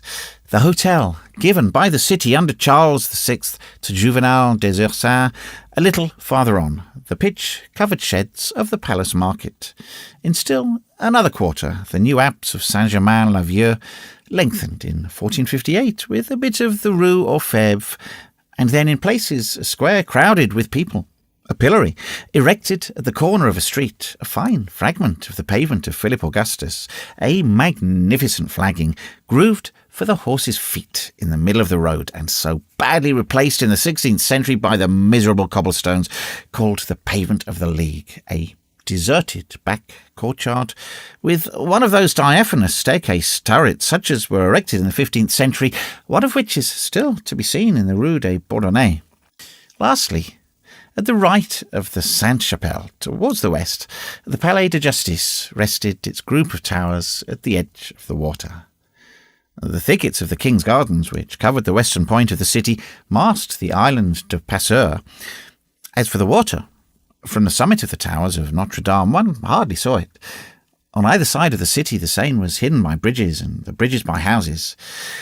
And when the glance passed these bridges, whose roofs were visibly green, rendered mouldy before their time by the vapours from the water, it was directed to the left, towards the university. The first edifice which struck it was a large, low sheaf of towers, the Petit Chalet, whose yawning gate devoured the end of the Petit Pont. Then, if your view ran along the bank from east to west, from the Tournelle to the Tour de Nesle, there was a long cordon of houses with carved beams, stained glass windows, each story projecting over that beneath it, an interminable zigzag of bourgeois gables, frequently interrupted by the mouth of a street, and from time to time also by the front or angle of a huge stone mansion, planted at its ease with courts and gardens, wings, and detached buildings, amid this populace of crowded and narrow houses, like a grand gentleman among a throng of rustics. There were 5 or 6 of these mansions on the quay, from the house of Lorraine, which shared with the Bernardins the grand enclosure adjoining the Tournelle, to the Hôtel de Nesle, whose principal tower ended Paris, and whose pointed roofs were in a position during 3 months of the year to encroach with their black triangles upon the scarlet disk of the setting sun. This side of the Seine was, however, the least mercantile of the two.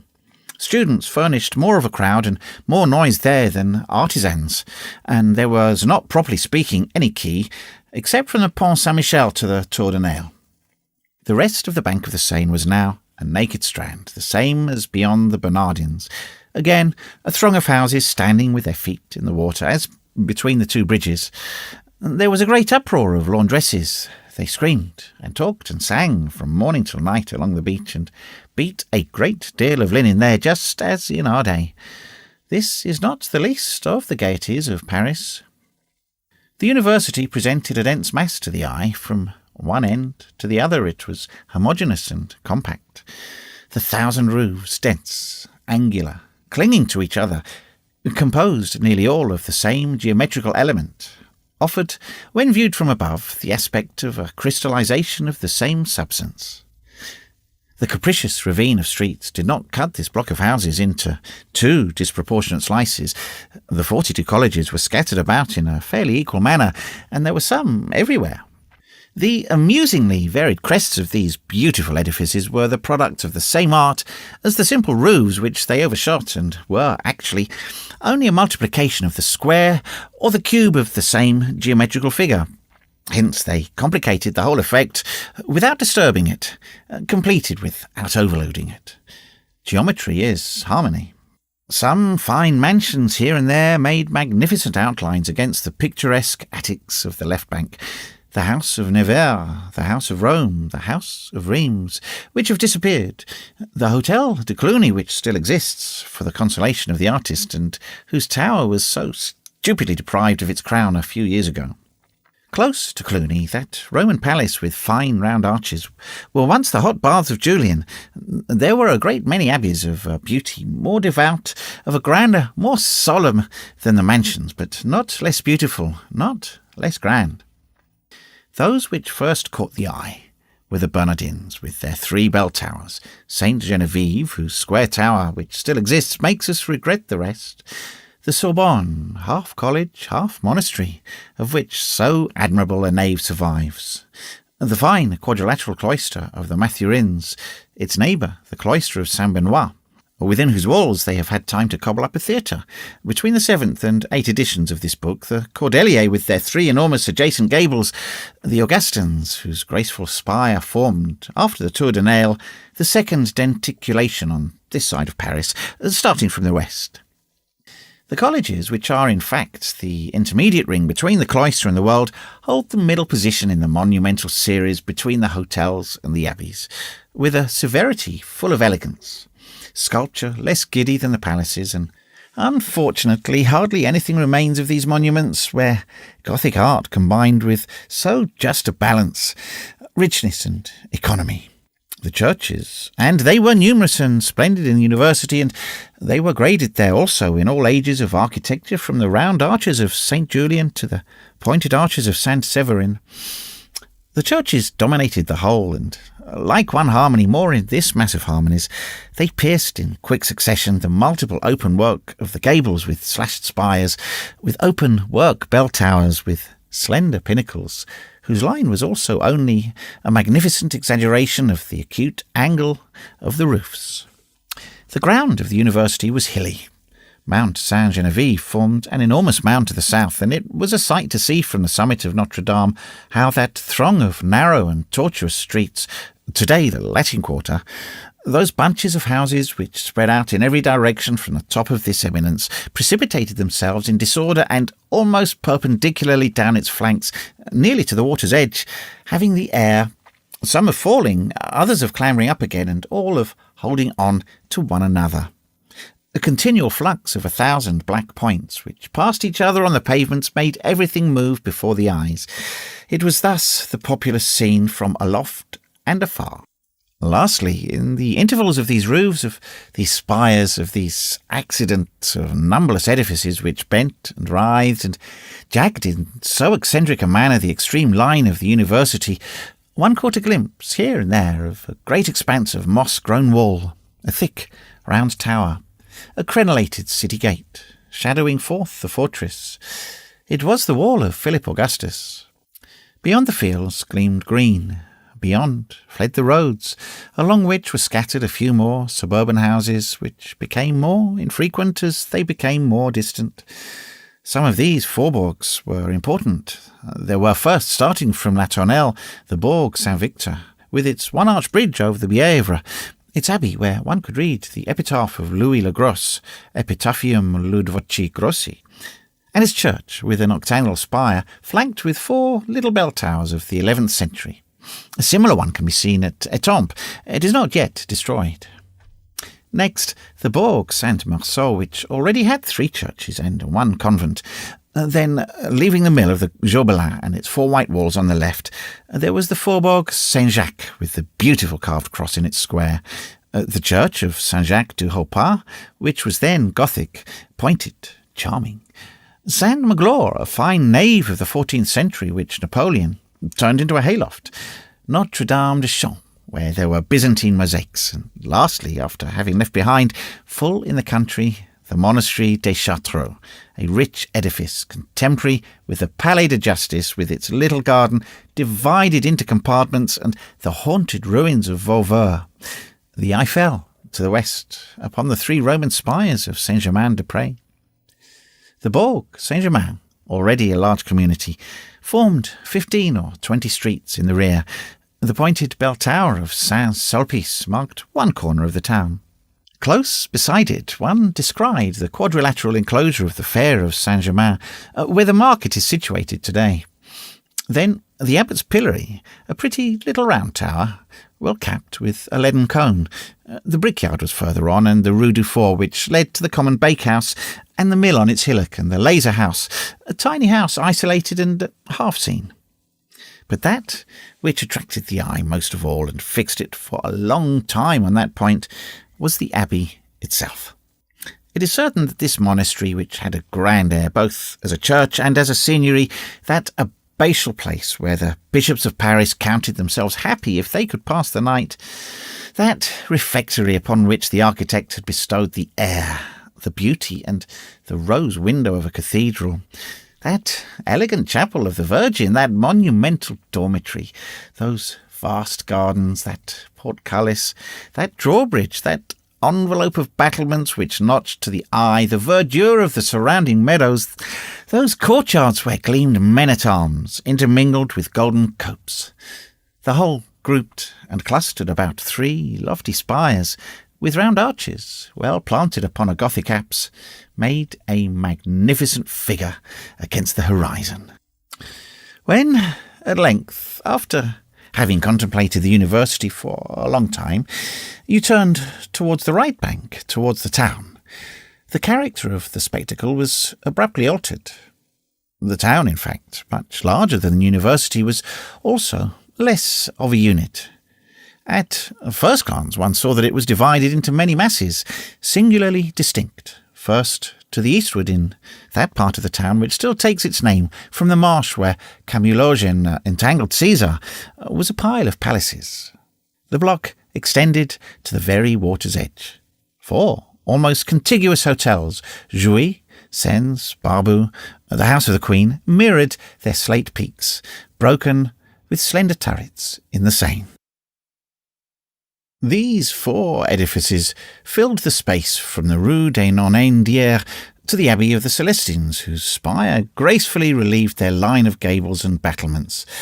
A few of miserable greenish hovels hanging over the water in front of these sumptuous hotels did not prevent one from seeing the fine angles of their facades, their large square windows with stone mullions, their pointed porches overloaded with statues, the vivid outlines of their walls, always clear-cut, and all those charming accidents of architecture which cause Gothic art to have the air of beginning its combinations afresh with every monument. Behind these palaces, extended in all directions, now broken, fenced in, battlemented like a citadel, now veiled by great trees like a Carthusian convent, the immense and multiform enclosure of that miraculous Hôtel de Saint-Paul, where the King of France possessed the means of lodging superbly 22 princes of the rank of the Dauphin and the Duke of Burgundy, with their domestics and their suites, without counting the great lords, and the Emperor, when he came to view Paris, and the Lions, who had their separate hotel at the Royal Hotel. Let us say here that a prince's apartment was then composed of never less than 11 large rooms, from the chamber of state to the oratory, not to mention the galleries, baths, vapour baths, and other superfluous places with which each apartment was provided, and not to mention the private gardens for each of the king's guests, not to mention the kitchens, the cellars, the domestic offices, the general refectories of the house, the poultry yards, where there were 22 general laboratories, from the bakehouses to the wine cellars, games of 1,000 sorts, malles, tennis, and riding at the ring, aviaries, fish ponds, menageries, stables, barns, libraries, arsenals, and foundries. This was what a king's palace, a Louvre, a Hôtel de Saint-Paul was then, a city within a city. From the tower where we are placed, the Hotel Saint-Paul, almost half hidden by the 4 great houses of which we have just spoken, was still very considerable and very marvellous to see. One could there distinguish very well, though cleverly united with the principal building by long galleries decked with painted glass and slender columns, the 3 hotels which Charles V had amalgamated with his palace, the Hotel du Petit Mousse, with the airy balustrade which formed a graceful border to its roof, the Hotel of the Abbé de Saint-Maur having the vanity of a stronghold, a great tower, machicolations, loopholes, iron gratings, and over the large Saxon door, the armorial bearings of the Abbé. Between the 2 mortices of the drawbridge, the Hotel of the Comte d'Etampes, whose donjon keep, ruined at its summit, was rounded and notched like a cock's comb, here and there, 3 or 4 ancient oaks forming a tuft together like enormous cauliflowers. Gambols of swans in the clear water of the fish ponds, all in folds of light and shade, many courtyards of which one beheld picturesque bits. The Hotel of the Lions, with its low pointed arches on short Saxon pillars, its iron gratings and its perpetual roar shooting up above the whole, the scale-ornamented spire of the Ave Maria on the left, the house of the Provost of Paris, flanked by 4 small towers, delicately grooved in the middle. At the extremity, the Hotel Saint-Paul, properly speaking, with its multiplied facades, its successive enrichments from the time of Charles V, the hybrid excrescences with which the fancy of the architects had loaded it during the last 2 centuries, with all the apses of its chapels, all the gables of its galleries, 1,000 weathercocks for the 4 winds, and its 2 lofty contiguous towers, whose conical roofs, surrounded by battlements at its base, looks like those pointed caps which have their edges turned up. Continuing to mount the stories of this amphitheatre of palaces spread out afar upon the ground, after crossing a deep ravine hollowed out of the roofs in the town, which marked the passage of the Rue Saint-Antoine, the eye reached the house of Angoulême, a vast construction of many epochs, where there were perfectly new and very white parts, which melted no better into the whole than a red patch on a blue doublet. Nevertheless, the remarkably pointed and lofty roof of the modern palace, bristling with carved eaves covered with sheets of lead, where coiled 1,000 fantastic arabesques of sparkling incrustations of gilded bronze, that roof, so curiously demescened, darted upwards gracefully from the midst of the brown ruins of the ancient edifice, whose huge and ancient towers, rounded by age like casks, sinking together with old age, and rending themselves from top to bottom, resembled great bellies unbuttoned.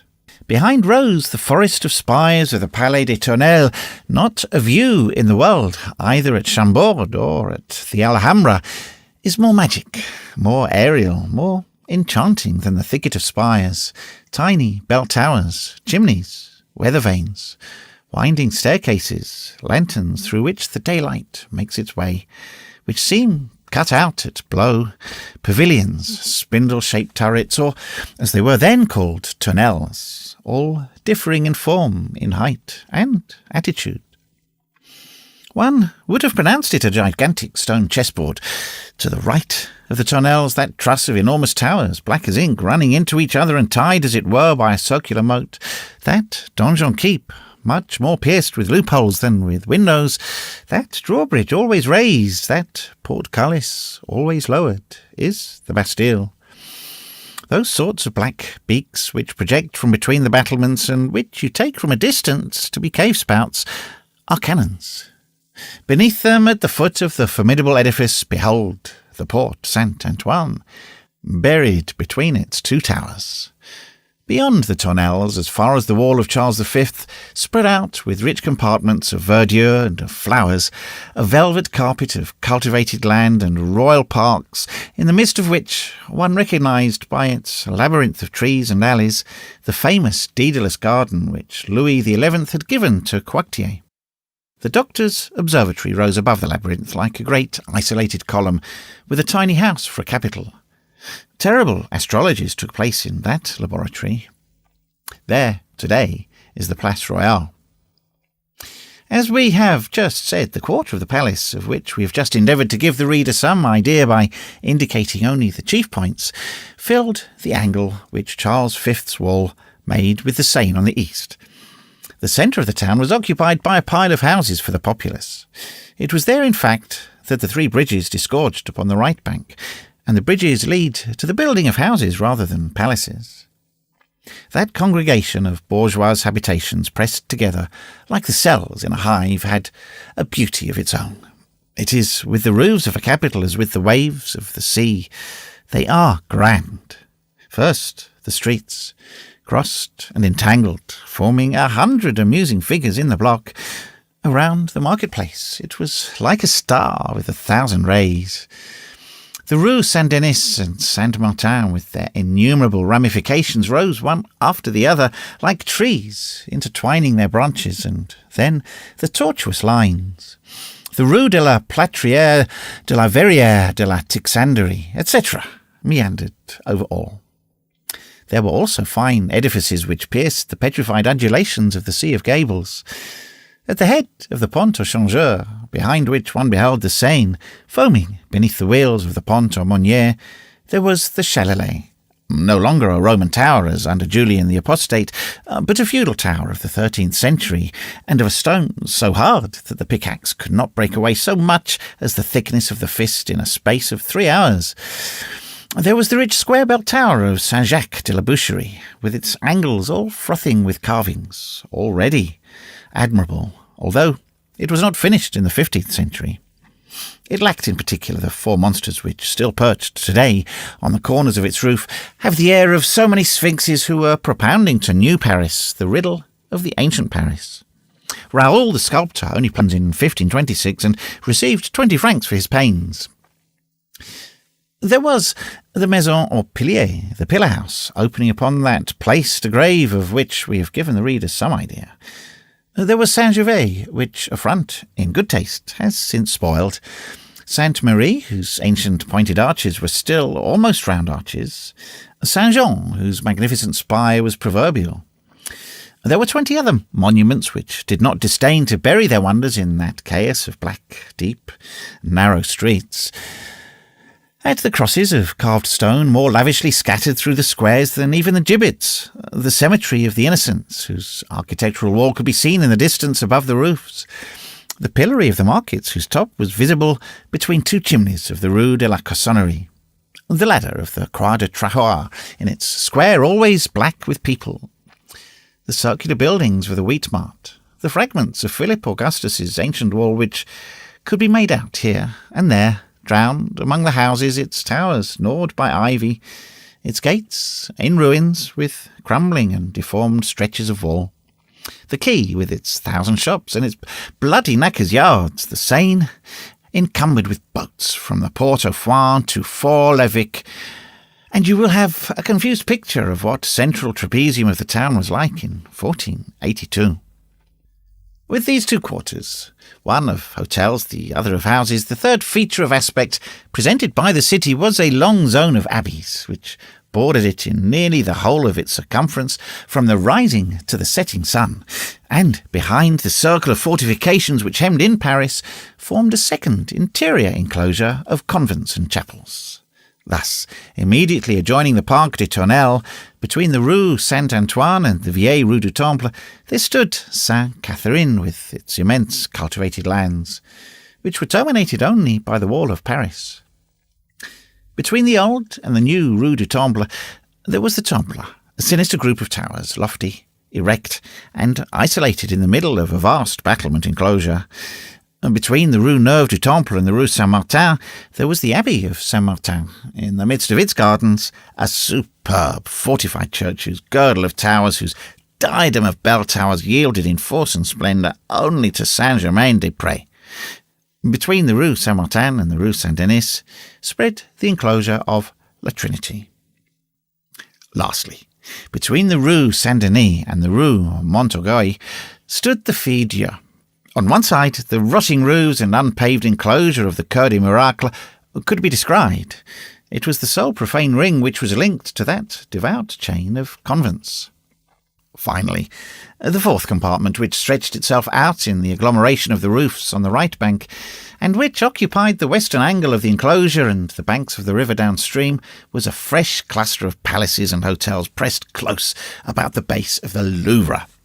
The old Louvre of Philip Augustus, that immense edifice whose great tower rallied about it 23 chief towers, not to reckon the lesser towers, seemed from a distance to be enshrined in the Gothic roofs of the Hôtel d'Alençon and the Petit Bourbon.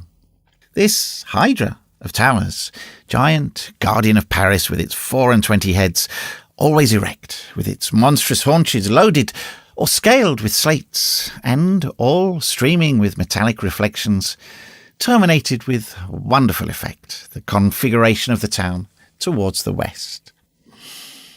Thus, an immense block, which the Romans called insula, or island, of bourgeois houses flanked on the right and the left by 2 blocks of palaces, crowned the one by the Louvre, the other by the Tournelle, and bordered on the north by a long girdle of abbeys and cultivated enclosures, all amalgamated and melted together in one view upon these thousands of edifices whose tiled and slated roofs outlined upon each other so many fantastic chains, the bell towers tattooed, fluted and ornamented with twisted bands of the 44 churches on the right bank, myriads of cross streets, for boundary on one side, an enclosure of lofty walls with square towers, that of the university had round towers, on the other, and the Seine cut by bridges and bearing on its bosom a multitude of boats. Behold the town of Paris in the 15th century. Beyond the walls, several suburban villages pressed close about the gates, but less numerous and more scattered than those of the university. Behind the Bastille, there were 20 hovels clustered round the curious sculptures of the Croix Faubourg, and the flying buttresses of the Abbey of Saint-Antoine-des-Champs, then Popincourt, lost amid wheat fields, then La Courtille, a merry village of wine shops, the hamlet of Saint-Laurent with its church whose bell tower, from afar, seemed to add itself to the pointed towers of the Porte Saint-Martin, the Faubourg Saint-Denis with the vast enclosure of Saint-Lardre, beyond the Montmartre gate, the Grange Batelier, encircled with white walls, behind it, with its chalky slopes, Montmartre, which had then almost as many churches as windmills, and which has kept only the windmills, for society no longer demands anything but bread for the body. Lastly, beyond the Louvre, the Faubourg Saint-Honoré, already considerable at that time, could be seen stretching away into the fields, and the Petite Bretagne gleaming green, and the Marché aux Pourceaux spreading abroad, in whose centre swelled the horrible apparatus used for boiling counterfeiters. And between La Courtille and Saint-Laurent, your eye had already noticed, on the summit of an eminence crouching amid desert plains, a sort of edifice which resembled from a distance a ruined colonnade, mounted upon a basement with its foundation laid bare. This was neither a Parthenon nor a temple of the Olympian Jupiter. It was Montfaucon. Now, if the enumeration of so many edifices, summary as we have endeavoured to make it, has not shattered in the reader's mind the general image of old Paris as we have constructed it, we will recapitulate it in a few words. In the centre, the island of the city, resembling as to form an enormous tortoise, and throwing out its bridges with tiles for scales like legs from beneath its grey shell of roofs.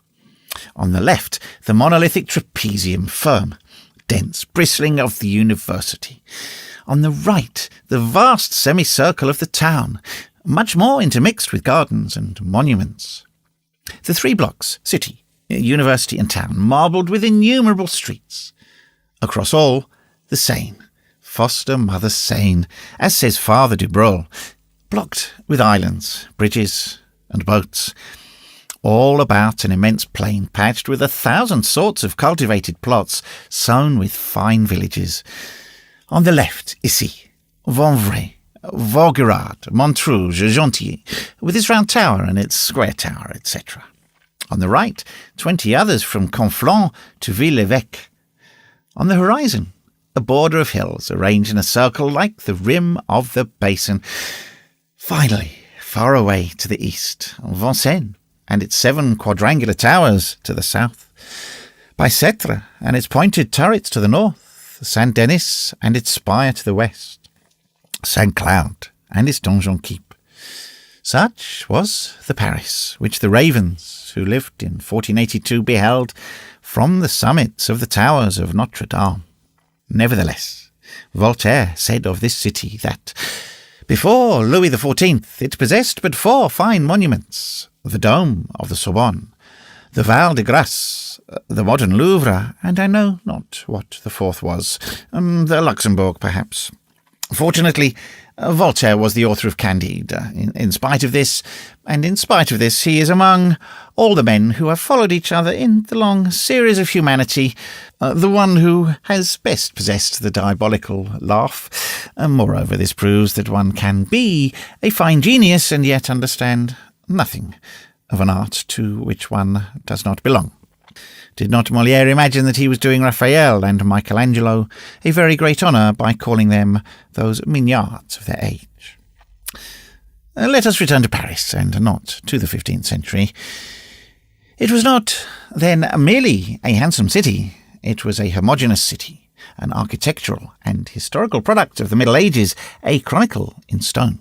It was a city formed of 2 layers only, the Romanesque layer and the Gothic layer. For the Roman layer had disappeared long before, with the exception of the hot baths of Julian, where it still pierced through the thick crust of the Middle Ages.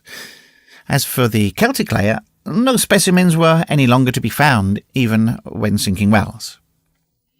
50 years later, when the Renaissance began to mingle with this unity, which was so severe and yet so varied, the dazzling luxury of its fantasies and systems, its debasements of Roman round arches, Greek columns and Gothic bases, its sculpture which was so tender and so ideal, its peculiar taste for arabesques and acanthus leaves, its architectural paganism contemporary with Luther, Paris was perhaps still more beautiful, although less harmonious to the eye and to the thought. But this splendid moment lasted only for a short time. The Renaissance was not impartial. It did not content itself with building. It wished to destroy. It is true that it required the room. Thus, Gothic Paris was complete only for a moment. Saint-Jacques de la Boucherie had barely been completed when the demolition of the old Louvre was begun. After that, the great city became more disfigured every day.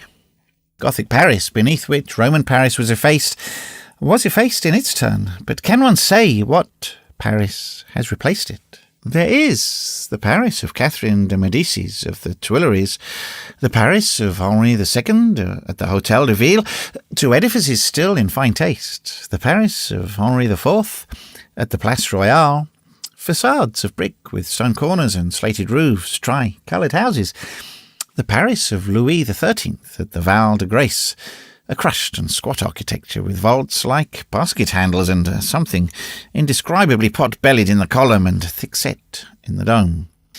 The Paris of Louis XIV in the Invalides, grand, rich, gilded, cold. The Paris of Louis XV in Saint-Sulpice, volute, knots of ribbon, clouds, vermicelli, and chicory leaves, all in stone. The Paris of Louis XVI in the Pantheon, St. Peter of Rome, badly copied. The edifice is awkwardly heaped together, which has not amended its lines. The Paris of the Republic in the School of Medicine, a poor Greek and Roman taste, which resembles the Colosseum or the Parthenon as the constitution of the year 3 resembles the laws of Minos. It is called, in architecture, the Messidor taste. The Paris of Napoleon in the Place Vendôme. This one is sublime. A column of bronze made of cannons. The Paris of the Restoration, the Bourse, a very white colonnade supporting a very smooth frieze. The whole is square and cost 20 millions. To each of these characteristic monuments there is attached, by a similarity of taste, fashion, and attitude, a certain number of houses scattered about in different quarters, and which the eyes of the connoisseur easily distinguishes and furnishes with a date. When one knows how to look, one finds the spirit of a century, and the physiognomy of a king, even in the knocker on a door. The Paris of the present day has then no general physiognomy. It is a collection of specimens of many centuries, and the finest have disappeared. The capital grows only in houses. And what houses! At the rate at which Paris is now proceeding, it will renew itself every 50 years. Thus, the historical significance of its architecture is being effaced every day. Monuments are becoming rarer, and one seems to see them gradually engulfed by the flood of houses. Our fathers had a Paris of stone, our sons will have one of plaster. So far as the modern monuments of New Paris are concerned, we would gladly be excused from mentioning them. It is not that we do not admire them as they deserve. The Saint-Geneviève of Monsieur Soufflot is certainly the finest Savoy cake that has ever been made in stone. The Palace of the Légion of Honour is also a very distinguished bit of pastry. The dome of the Wheat Market is an English jockey cap on a grand scale. The towers of Saint-Sulpice are two huge clarinets, and the form is as good as any other. The Telegraph, contorted and grimacing, forms an admirable accident upon their roofs. Saint Roch has a door which for magnificence is comparable only to that of Saint Thomas d'Aquin.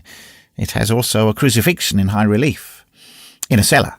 These things are fairly marvellous. The lantern of the labyrinth of the Jardin des Plantes is also very ingenious. As for the Palace of the Bourse, which is Greek as to its colonnade, Roman in the round arches of its doors and windows of the Renaissance by virtue of its flattened vault, it is indubitably a very correct and very pure monument. The proof is that it is crowned with an attic such as was never seen in Athens, a beautiful straight line gracefully broken here and there by stovepipes. Let us add that, if it is according to rule that the architecture of a building should be adapted to its purpose in such a manner that this purpose shall be immediately apparent from the mere aspect of the building, one cannot be too much amazed at a structure which might be, indifferently, the palace of a king, a chamber of communes, a town hall, a college, a riding school, an academy, a warehouse, a courthouse, a museum, a barracks, a sepulchre, a temple, or a theatre. However, it is an exchange. An edifice ought to be, moreover, suitable to the climate. This one is evidently constructed expressly for our cold and rainy skies. It has a roof almost as flat as roofs in the east, which involves sweeping the roof in winter or when it snows, and of course roofs are made to be swept. As for its purpose, of which we just spoke, it fulfills it to a marvel. It is a bourse in France, as it would have been a temple in Greece. It is true that the architect was at a good deal of trouble to conceal the clock face, which would have destroyed the purity of the fine lines of the facade. But, on the other hand, we have that colonnade which circles round the edifice, and under which, on days of high religious ceremony, the theories of the stockbrokers and the courtiers of commerce can be developed so majestically. These are very superb structures.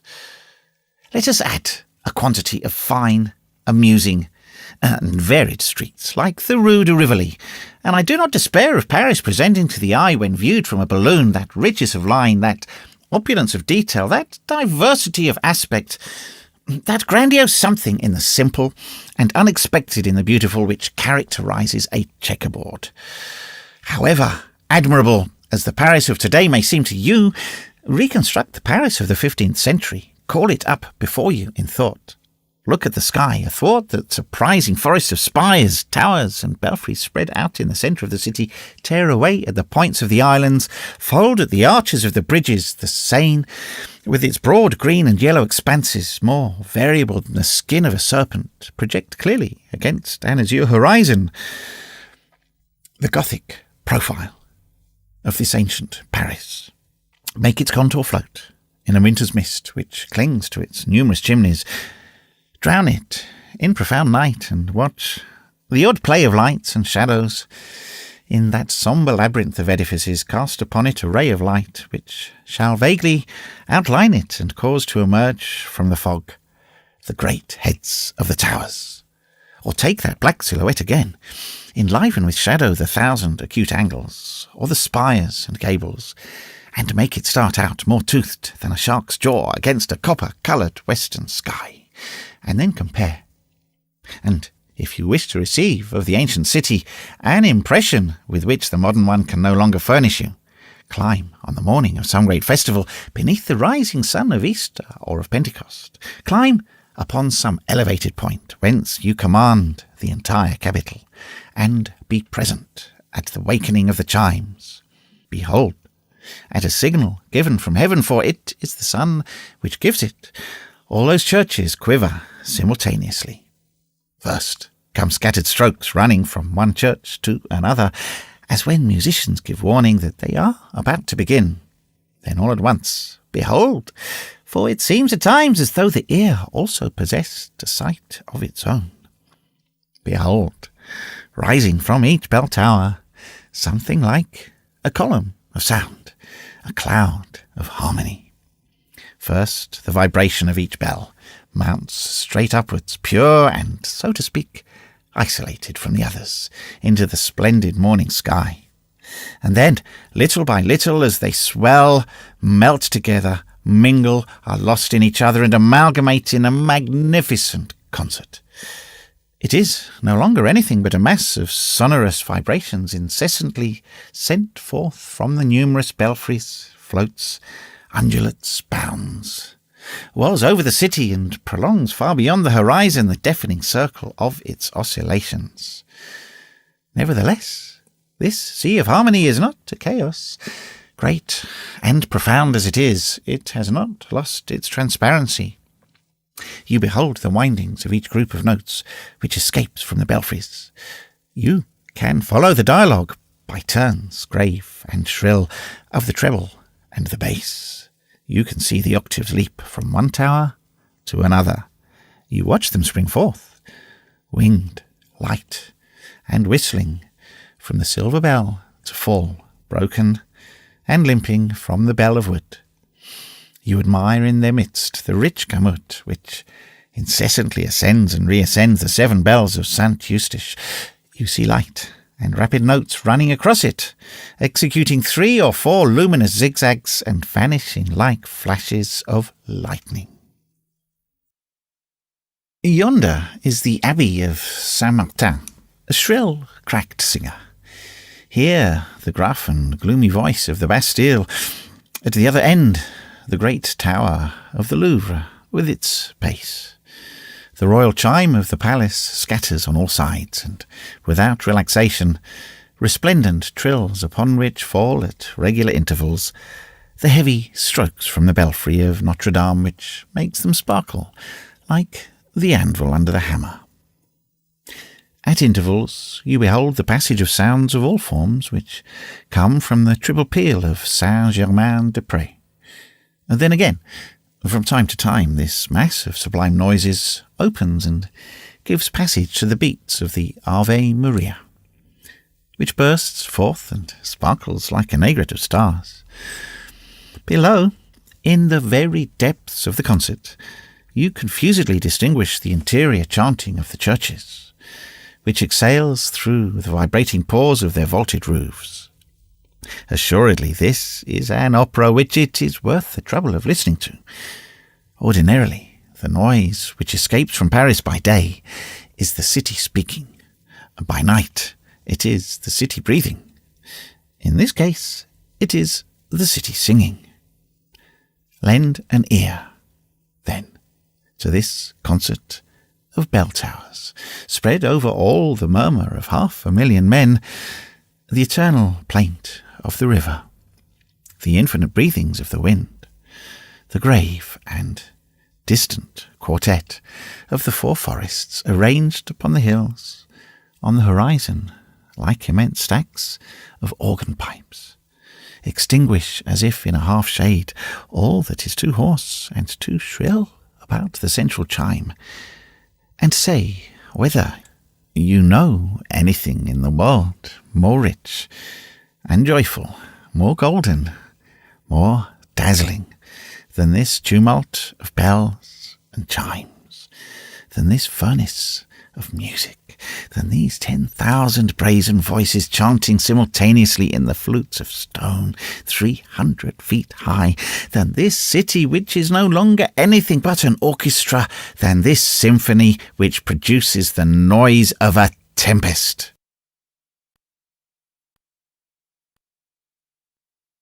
Book 4, Chapter 1, Good Souls.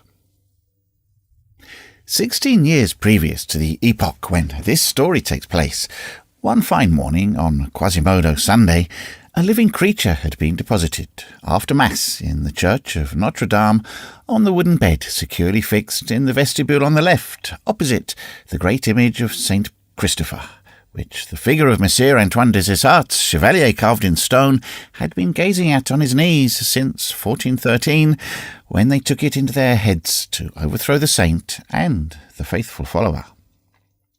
Upon this bed of wood it was customary to expose foundlings for public charity. Whoever cared to take them did so. In front of the wooden bed was a copper basin for alms. The sort of living being which lay upon that plank on the morning of Quasimodo, in the year of the Lord 1467, appeared to excite to a high degree the curiosity of the numerous group which had congregated about the wooden bed. The group was formed for the most part of the fair sex. Hardly anyone was there except old women. In the first row, and among those who were most bent over the bed, 4 were noticeable, who from their grey cagoule, a sort of cassock, were recognisable as attached to some devout sisterhood. I do not see why history has not transmitted to posterity the names of these 4 discreet and venerable damsels. They were Agnes la Herme, Jehanne de la Tarme, Henrietta la Gautier, Gaucher la Violette. All 4 widows, all 4 dames of the chapel Etienne Audrey, who had quitted their houses with the permission of their mistress and in conformity with the statutes of Pierre Day, in order to come and hear the sermon. However, if these good Haudriettes were, for the moment, complying with the statutes of Pierre Day, they certainly violated, with joy, those of Michel de Braque and the cardinal of Pisa, which so inhumanly enjoined silence upon them. "What is this, sister?" said Agnes to Gaucher, gazing at the little creature exposed, which was screaming and writhing on the wooden bed, terrified by so many glances. "What is to become of us?" said Jehanne, "if that is the way children are made now." "I'm not learned in the matter of children," resumed Agnes, "but it must be a sin to look at this one." "'Tis not a child, Agnes. 'Tis an abortion of a monkey," remarked Gaucher. "'Tis a miracle," interposed Henriette Lagautier. "Then," remarked Agnes, "it is the 3rd since the Sunday of Letard, for in less than a week we had the miracle of the mocker of pilgrims divinely punished by Notre-Dame de Aubervilliers, and that was the 2nd miracle within a month." "This pretended foundling is a real monster of abomination," resumed Jehanne. "He yells loud enough to deafen a chanter," continued Gaucher. "Hold your tongue, you little howler." "To think that Monsieur of Rheims sent this enormity to Monsieur of Paris," added La Gautier, clasping her hands. "I imagine," said Agnes la Herme, "that it is a beast, an animal, the fruit of a Jew and a sow, something not Christian, in short, which ought to be thrown into the fire or into the water." "I really hope," resumed La Gautier, "that nobody will apply for it." "Ah, good heavens!" exclaimed Agnes. "These poor nurses yonder in the foundling asylum, which forms the lower end of the lane as you go to the river, just beside Monseigneur the Bishop. What if this little monster were to be carried to them to suckle? I'd rather give suck to a vampire." "How innocent that poor La Herme is," resumed Jehanne. "Don't you see, sister, that this little monster is at least 4 years old, and that he would have less appetite for your breast than for a turnspit? The little monster, we should find it difficult ourselves to describe him otherwise, was in fact not a newborn child. It was a very angular and very lively little mass, imprisoned in its linen sack, stamped by the cipher of Messire Guillaume Chartier, then Bishop of Paris, with a head projecting. That head was deformed enough. One beheld only a forest of red hair, one eye, a mouth, and teeth. The eye wept, the mouth cried, and the teeth seemed to ask only to be allowed to bite. The whole struggled in the sack, to the great consternation of the crowd, which increased and was renewed incessantly around it. Dame Aloise de Gondelaurier, a rich and noble woman, who held by the hand a pretty girl, about 5 or 6 years of age, and dragged a long veil about, suspended to the golden horn of her headdress, halted as she passed the wooden bed, and gazed for a moment at the wretched creature, while her charming little daughter, Fleur de Lis de Gondelaurier, spelled out with her tiny pretty finger the permanent inscription attached to the wooden bed, "Foundlings." "Really," said the dame, turning away in disgust. "I thought that they only exposed children here." She turned her back, throwing into the basin a silver florin which rang among the liards, and made the poor goodwives of the chapel of Etienne Haudry open their eyes. A moment later, the grave and learned Robert Mistricolle, the king's protonotary, passed with an enormous missal under one arm, and his wife on the other, Mademoiselle Guillemette la Mairesse, having thus by his side his two regulators, spiritual and temporal. "Foundling," he said, after examining the object, "found, apparently, on the banks of the river Phlegethon." "One can only see one eye," observed Mademoiselle Guillemette. "There is a wart on the other." "It is not a wart," returned Master Robert Mistricolle. "It is an egg, which contains another demon exactly similar, who bears another little egg, which contains another devil, and so on." "How do you know that?" asked Guillemette la Mairesse. "I know it pertinently," replied the protonotary. "Monsieur la protonotare," asked Gauchier, "what do you prognosticate of this pretended foundling?" "The greatest misfortunes," replied Mistricolle. "Ah, good heavens," said an old woman among the spectators, "and that beside our having had a considerable pestilence last year, and that they say that the English are going to disembark in a company at Harfleur." "Perhaps that will prevent the Queen from coming to Paris in the month of September," interposed another. "Trade is so bad already." "My opinion is," exclaimed Jehan de la Tarme, "that it would be better for the louts of Paris if this little magician were put to bed on a faggot than on a plank." "A fine flaming faggot," added the old woman. "It would be more prudent," said Mistricolle. For several minutes a young priest had been listening to the reasoning of the Haudriettes and the sentences of the notary. He had a severe face with a large brow, a profound glance. He thrust the crowd silently aside, scrutinized the little magician, and stretched out his hand upon him. It was high time, for all the devotees were already licking their chops over the fine flaming faggot. "I adopt this child," said the priest. He took it in his cassock and carried it off. The spectators followed him with frightened glances. A moment later he had disappeared through the red door, which then led from the church to the cloister. When the first surprise was over, Jehan de la Tarme bent down to the ear of La Gaultier. "I told you so, sister. That young clerk, Monsieur Claude Frollo, is a sorcerer."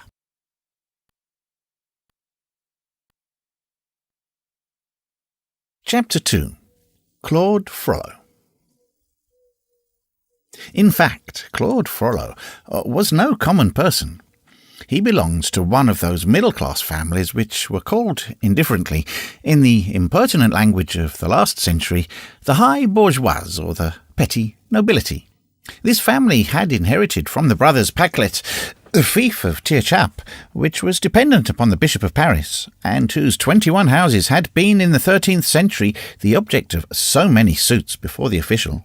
As possessor of this fief, Claude Frollo was one of the 27 seigneurs keeping claim to a manor in fee in Paris and its suburbs, and for a long time his name was to be seen inscribed in this quality between the Hôtel de Tancarville, belonging to Master François Le Reyes, and the College of Tours, in the records deposited in Saint-Martin-des-Champs.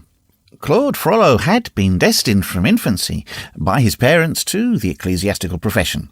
He had been taught to read in Latin. He had been trained to keep his eyes on the ground and to speak low. While still a child, his father had cloistered him in the College of Torchi in the university. There it was that he had grown up on the Missal and the Lexicon. Moreover, he was a sad, grave, and serious child who studied ardently and learned quickly.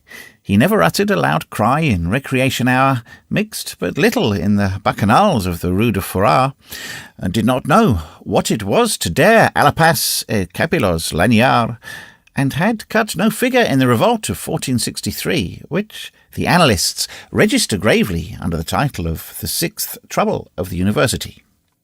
He seldom rallied the poor students of Montague on the capettes from which they derived their name, or the bursars of the College of Dormans on their shaved tonsure, and their surtout parti-coloured of bluish-green, blue and violet cloth, as Ureni coloris et bruni, as says the charter of the Cardinal des Quatre Couronnes. On the other hand, he was assiduous at the great and the small schools of the Rue Saint-Jean-de-Beauvais. The first pupil whom the Abbé de Saint-Pierre de Val, at the moment of beginning his reading on canon law, always perceived glued to a pillar of the school Saint-Vendregazile, opposite his rostrum, was Claude Frollo, armed with his horn-ink bottle, biting his pen, scribbling on his threadbare knee, and, in winter, blowing on his fingers.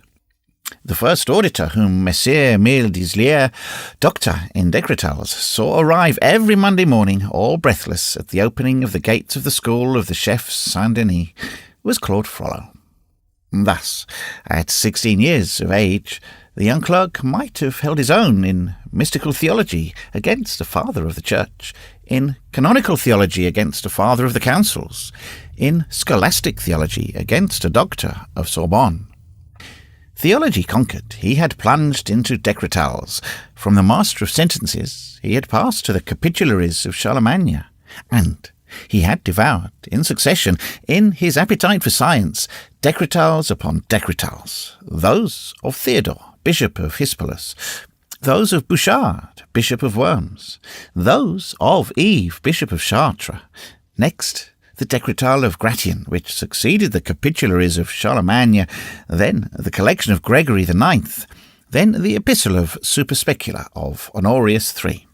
He rendered clear and familiar to himself that vast and tumultuous period of civil law and canon law in conflict and at strife with each other, in the chaos of the Middle Ages, a period which Bishop Theodore opens in 618 and which Pope Gregory closes in 1227. Decretals digested, he flung himself upon medicine, on the liberal arts. He studied the science of herbs, the science of unguents. He became an expert in fevers and contusions, in sprains and abscesses. Jacques Despard would have received him as a physician, Richard Helene as a surgeon. He also passed through all the degrees of licentiate, master, and doctor of arts. He studied the languages Latin, Greek, Hebrew, a triple sanctuary, then very little frequented. His was a veritable fever for acquiring and hoarding in the matter of science. At the age of 18, he had made his way through the 4 faculties. It seemed to the young man that life had but one sole object, learning. It was towards this epoch that the excessive heat of the summer of 1466 caused that grand outburst of the plague which carried off more than 40,000 souls in the Vicomte of Paris, and among others, as Jean Troy states, Master Arnauld, astrologer to the king, who was a very fine man, both wise and pleasant. The rumour spread in the university that the Rue Tirchap was especially devastated by the malady. It was there that Claude's parents resided in the midst of their fief. The young scholar rushed in great alarm to the paternal mansion. When he entered it, he found that both father and mother had died on the preceding day. A very young brother of his, who was in swaddling clothes, was still alive and crying abandoned in his cradle. This was all that remained to Claude of his family. The young man took the child under his arm and went off in a pensive mood. Up to that moment, he had lived only in science. He now began to live in life. This catastrophe was a crisis in Claude's existence. Orphaned, the eldest, head of the family at the age of 19, he felt himself rudely recalled from the reveries of school to the realities of this world. Then, moved with pity, he was seized with passion and devotion towards the child, his brother, a sweet and strange thing, with a human affection to him who had hitherto loved his books alone. This affection developed to a singular point. In a soul so new, it was like a first love. Separated since infancy from his parents, whom he had hardly known, cloistered and immured, as it were, in his books, eager above all things to study and to learn, exclusively attentive, up to that time, to his intelligence which broadened in science, to his imagination which expanded in letters. The poor scholar had not yet had time to feel the place of his heart. This young brother, without mother or father, this little child, which had fallen abruptly from heaven into his arms, made a new man of him. He perceived that there was something else in the world besides the speculations of the Sorbonne and the verses of Homer, that man needed affections, that life without tenderness and without love was only a set of dry, shrieking and rending wheels. Only, he imagined, for he was at the age when illusions are as yet replaced only by illusions, that the affections of blood and family were the sole ones necessary, and that a little brother to love sufficed to fill an entire existence. He threw himself, therefore, into the love for his little Jehan with the passion of a character already profound, ardent, concentrated, that poor frail creature, pretty, fair-haired, rosy, and curly, that orphan, with another orphan for his only support, touched him to the bottom of his heart, and grave thinker as he was, he set to meditating upon Jehan with an infinite compassion. He kept watch and ward over him, as over something very fragile and very worthy of care. He was more than a brother to the child. He became a mother to him. Little Jehan had lost his mother while he was still at the breast. Claude gave him to a nurse. Besides the fief of Tirchap, he had inherited from his father the fief of Moulins, which was a dependency on the square tower of Gentilly. It was a mill on a hill, near the chateau of Winchester, by Bicêtre. There was a miller's wife there who was nursing a fine child. It was not far from the university, and Claude carried the little Jehan to her in his own arms. From that time forth, feeling that he had a burden to bear, he took life very seriously. The thought of his little brother became not only his recreation, but the object of his studies. He resolved to consecrate himself entirely to a future for which he was responsible in the sight of God, and never to have any other wife, any other child than the happiness and fortune of his brother. Therefore, he attached himself more closely than ever to the clerical profession. His merits, his learning, his quality of immediate vassal of the Bishop of Paris threw the doors of the church wide open to him. At the age of 20, by special dispensation of the Holy See, he was a priest, and served as the youngest of the chaplains of Notre-Dame, the altar which is called because of the late Mass which is said there, Altare Pigrorum. There, plunged more deeply than ever in his dear books, which he quitted only to run for an hour to the fief of Moulins, this mixture of learning and austerity, so rare at his age, had promptly acquired for him the respect and admiration of the monastery. From the cloister, his reputation as a learned man had passed to the people little, a frequent occurrence at that time, into reputation as a sorcerer. It was at the moment when he was returning, on Quasimodo Day, from saying his Mass at the altar of the Lazy, which was by the side of the door leading to the nave on the right, near the image of the Virgin, that his attention had been attracted by the group of old women chattering around the bed for foundlings.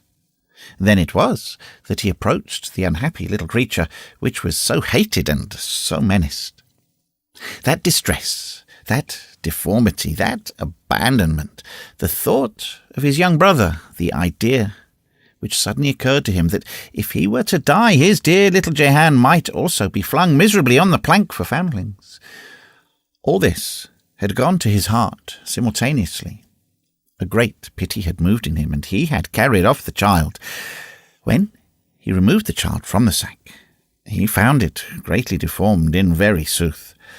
The poor little wretch had a wart on his left eye, his head placed directly on his shoulders, his spinal column was crooked, his breastbone prominent, and his legs bowed. But he appeared to be lively, and although it was impossible to say in what language he lisped, his cry indicated considerable force and health. Claude's compassion increased at the sight of this ugliness, and he made a vow in his heart to rear the child for the love of his brother, in order that, whatever might be the future faults of the little Jehan, he should have beside him that charity done for his sake. It was a sort of investment of good works, which he was effecting in the name of his young brother. It was a stock of good works, which he wished to amass in advance for him, in case the little rogue should some day find himself short of that coin, the only sort of which is received to the toll-bar of paradise. He baptized his adopted child, and gave him the name of Quasimodo, either because he desired thereby to mark the day when he had found him, or because he wished to designate by that name to what a degree the poor little creature was incomplete, and hardly sketched out. In fact, Quasimodo, blind, hunchbacked, knock-kneed, was an almost. Chapter 3. Immanis pecores custos, immanior ipse. Now, in 1482, Quasimodo had grown up. He had become, a few years previously, the bell-ringer of Notre-Dame, thanks to his father by adoption, Claude Frollo, who had become archdeacon of Josas, thanks to his suzerain, Monsieur Louis de Beaumont, who had become Bishop of Paris at the death of Guillaume Chartier in 1472, thanks to his patron, Olivier la Dame, barber to Louis XI, king by the grace of God. So, Quasimodo was the ringer of the chimes of Notre-Dame. In the course of time, there had been formed a certain peculiarly intimate bond which united the ringer to the church. Separated forever from the world by the double fatality of his unknown birth and his natural deformity, imprisoned from his infancy in that impassable double circle, the poor wretch had grown used to seeing nothing in this world beyond the religious walls which had received him under their shadow. Notre-Dame had been to him successively, as he grew up and developed, the egg, the nest, the house, the country, the universe. There was certainly a sort of mysterious and pre-existing harmony between this creature and this church. When still a little fellow, he had dragged himself tortuously and by jerks beneath the shadows of its vaults. He seemed, with his human face and his bestial limbs, the natural reptile of that humid and sombre pavement upon which the shadow of the Romanesque capitals cast so many strange forms. Later on, the first time that he caught hold, mechanically, of the ropes to the towers and hung suspended from them and set the bell to clanging, it produced upon his adopted father, Claude, the effect of a child whose tongue is unloosed and who begins to speak. It is thus that, little by little, developing always in sympathy with the cathedral, living there, sleeping there, hardly ever leaving it, subject every hour to the mysterious impress, he came to resemble it. He encrusted himself in it, so to speak, and became an integral part of it. His salient angles fitted into the retreating angles of the cathedral, if we may be allowed this figure of speech. And he seemed not only its inhabitant, but more than that, its natural tenant. One might almost say that he had assumed its form as the snail takes on the form of its shell. It was his dwelling, his hole, his envelope. There existed between him and the old church so profound an instinctive sympathy, so many magnetic affinities, so many material affinities, that he adhered to it somewhat as a tortoise adheres to its shell. The rough and wrinkled cathedral was his shell. It is useless to warn the reader not to take literally all the similes which we are obliged to employ here to express the singular, symmetrical, direct, almost consubstantial union of a man and an edifice. It is equally unnecessary to state to what degree that whole cathedral was familiar to him, after so long and so intimate a cohabitation. That dwelling was peculiar to him. It had no depths to which Quasimodo had not penetrated, no height which he had not scaled. He often climbed many stones up the front, aided solely by the uneven points of the carving. The towers, on whose exterior surface he was frequently seen clambering, like a lizard gliding along a perpendicular wall, those two gigantic twins, so lofty, so menacing, so formidable, possessed for him neither vertigo, nor terror, nor shocks of amazement. To see them so gentle under his hand, so easy to scale, one would have said that he had tamed them. By dint of leaping, climbing, gambling amid the abysses of the gigantic cathedral, he had become, in some sort, a monkey and a goat, like the Calabrian child who swims before he walks and plays with the sea while still a babe. Moreover, it was not his body alone which seemed fashioned after the cathedral, but his mind also. In what condition was that mind? What bent had it contracted? What form had it assumed beneath that knotted envelope in that savage life? This it would be hard to determine. Quasimodo had been born one-eyed, hunchbacked, lame.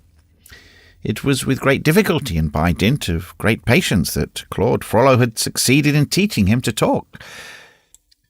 But a fatality was attached to the poor foundling.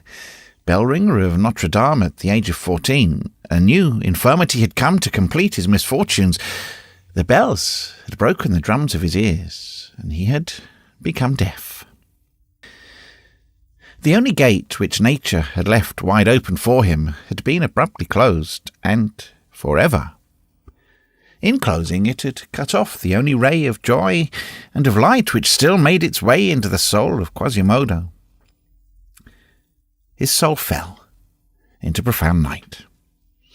The wretched being's misery became as incurable and as complete as his deformity. Let us add that his deafness rendered him to some extent dumb, for in order not to make others laugh, the very moment that he found himself to be deaf, he resolved upon a silence which he only broke when he was alone.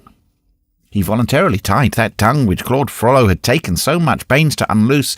Hence it came about that, when necessity constrained him to speak, his tongue was torpid, awkward, and like a door whose hinges have grown rusty.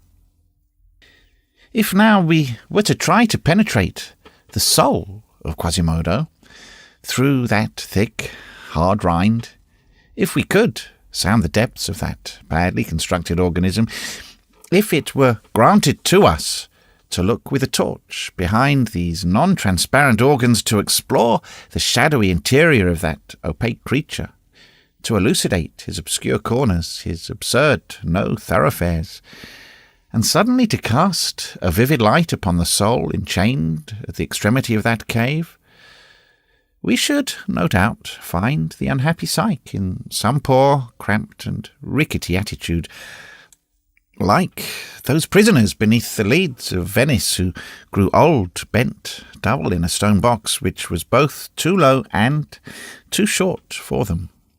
It is certain that the mind becomes atrophied in a defective body, and Quasimodo was barely conscious of a soul cast in his own image. Moving blindly within him, the impressions of objects underwent a considerable refraction before reaching his mind. His brain was a peculiar medium. The ideas which passed through it issued forth completely distorted.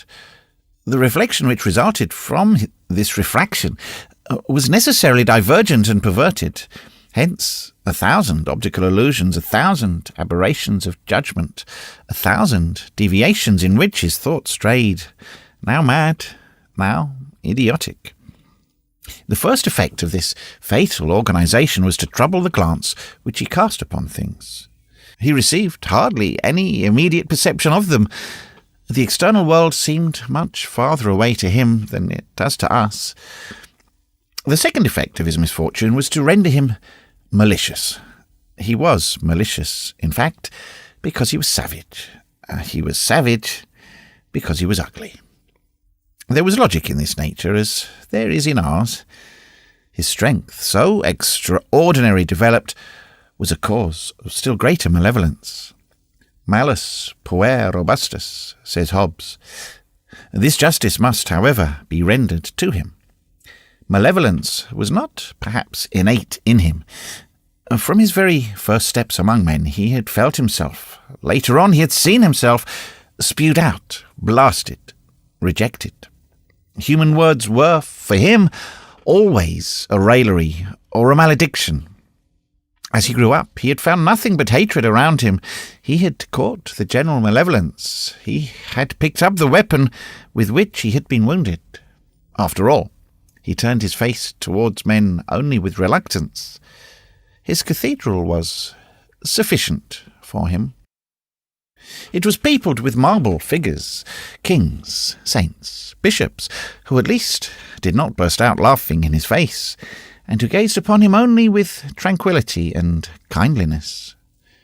The other statues, those of the monsters and demons, cherished no hatred for him.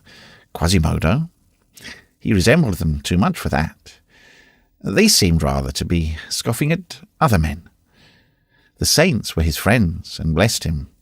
The monsters were his friends and guarded him. So he held long commune.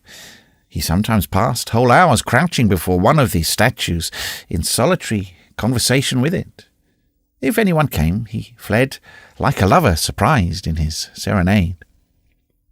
And the cathedral was not only society for him, but the universe and all nature beside. He dreamt of no other hedgerows than the painted windows, always in flower, no other shade than that of the foliage of stone which spread out, loaded with birds in the tufts of the Saxon capitals, of no other mountains than the colossal towers of the church, of no other ocean than Paris, roaring at their bases. What he loved, above all else, in the maternal edifice, that which aroused his soul and made it open its poor wings, which it kept so miserably folded in its cavern, that which sometimes rendered him even happy, was the bells. He loved them, fondled them, talked to them, understood them. From the chime in the spire, over the intersection of the aisles and nave, to the great bell of the front, he cherished a tenderness for them all. The central spire and the two towers were to him as three great cages whose birds, reared by himself, sang for him alone. Yet it was these very bells which had made him deaf. But mothers often love best that child which has caused them the most suffering. It is true that their voice was the only one which he could still hear. On this score, the big bell was his beloved. It was she whom he preferred out of all that family of noisy girls which bustled above him on festival days. This bell was named Marie. She was alone in the southern tower, with her sister Jacqueline, a bell of lesser size, shut up in a smaller cage beside hers. This Jacqueline was so called from the name of the wife of Jean Montagu, who had given it to the church, which had not prevented his going and figuring without his head at Montfaucon. In the second tower there were 6 other bells, and finally 6 smaller ones inhabited the belfry over the crossing, with the wooden bell which rang only between after dinner on Good Friday and the morning of the day before Easter. So Quasimodo had 15 bells in his seraglio, but Big Marie was his favourite. No idea can be formed of his delight on days when the grand peal was sounded. At the moment when the archdeacon dismissed him and said, "Go," he mounted the spiral staircase of the clock tower faster than anyone else could have descended it. He entered, perfectly breathless, into the aerial chamber of the great bell. He gazed at her a moment, devout and lovingly. Then he gently addressed her and patted her with his hand, like a good horse which is about to set out on a long journey. He pitied her for the trouble that she was about to suffer. After these first caresses, he shouted to his assistants, placed in the lower story of the tower, to begin. They grasped the ropes. The wheel creaked. The enormous capsule of metal started slowly into motion. Quasimodo followed it with his glance and trembled. The first shock of the clapper and the brazen wall made the framework upon which it was mounted quiver. Quasimodo vibrated with the bell. "Va!" he cried, with a senseless burst of laughter. However, the movement of the base was accelerated, and, in proportion as it described a wider angle, Quasimodo's eye opened also more and more widely, phosphoric and flaming. At length the grand peal began. The whole tower trembled. Woodwork, leads, cut stones, all groaned at once, from the piles of the foundation to the trefoils of its summit. Then Quasimodo boiled and frothed. He went and came. He trembled from head to foot with the tower. The bell, furious, running riot, presented to the two walls of the tower alternately its brazen throat, whence escaped that tempestuous breath which is audible leagues away. Quasimodo stationed himself in front of this open throat. He crouched, of the bell, breathed in this overwhelming breath, gazed by turns at the deep place which swarmed with people 200 feet below him, and at that enormous brazen tongue which came, second after second, to howl in his ear. It was the only speech which he understood, the only sound which broke for him the universal silence. He swelled out in it as a bird does in the sun. All of a sudden, the frenzy of the bell seized upon him. His look became extraordinary. He lay in wait for the great bell as it passed, as a spider lies in wait for a fly, and flung himself abruptly upon it with might and main. Then, suspended above the abyss, borne to and fro by the formidable swinging of the bell, he seized the brazen monster by the ear-laps, pressed it between both knees, spurred it on with his heels, and redoubled the fury of the peal with the whole shock and weight of his body. Meanwhile, the tower trembled. He shrieked and gnashed his teeth. His red hair rose erect, his breast heaving like a bellows, his eye flashed flames. The monstrous bell neighed, panting beneath him, and then it was no longer the great bell of Notre-Dame, nor Quasimodo. It was a dream, a whirlwind, a tempest. Dizziness mounted astride of noise, a spirit clinging to a flying crupper, a strange centaur, half man, half bell, a sort of horrible Astolphus, borne away upon the prodigious hippogriff of living bronze. The presence of this extraordinary being caused, as it were, a breath of life to circulate through the entire cathedral. It seemed as though there escaped from him, at least according to the growing superstitions of the crowd, a mysterious emanation which animated all the stones of Notre-Dame and made the deep bowels of the ancient church to palpitate.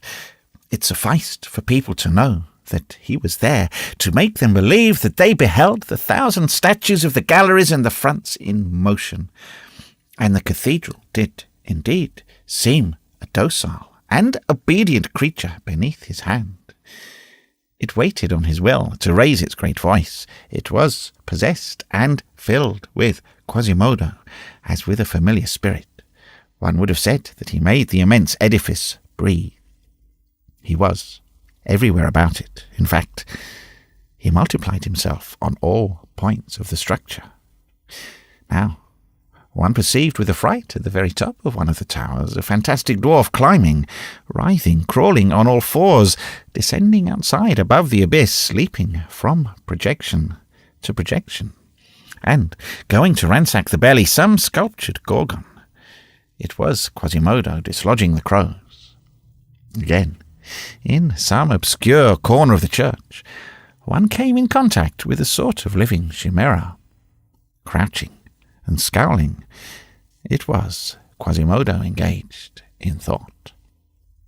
Sometimes one caught sight upon a bell tower of an enormous head and a bundle of disordered limbs swinging furiously at the end of a rope. It was Quasimodo ringing vespers or the Angelus. Often at night a hideous form was seen wandering along the frail balustrade of carved lacework which crowns the towers and borders the circumference of the apse. Again, it was the Hunchback of Notre-Dame. Then, said the women of the neighbourhood, the whole church took on something fantastic, supernatural, horrible. Eyes and mouths were opened here and there. One heard the dogs, the monsters, and the gargoyles of stone which keep watch night and day, with outstretched neck and open jaws around the monstrous cathedral, barking. And if it was a Christmas Eve, while the great bell, which seems to emit the death rattle, summoned the faithful to the midnight mass, such an air was spread over the sombre facade that one would have declared that the grand portal was devouring the throng and that the rose window was watching it. And all this came from Quasimodo. Egypt would have taken him for the god of this temple. The Middle Ages believed him to be its demon. He was, in fact, its soul. To such an extent was this disease that for those who know that Quasimodo has existed, Notre-Dame is today deserted, inanimate, dead. One feels that something has disappeared from it. That immense body is empty. It is a skeleton. The spirit has quitted it. One sees its place, and that is all. It is like a skull, which still has holes for the eyes, but no longer sight.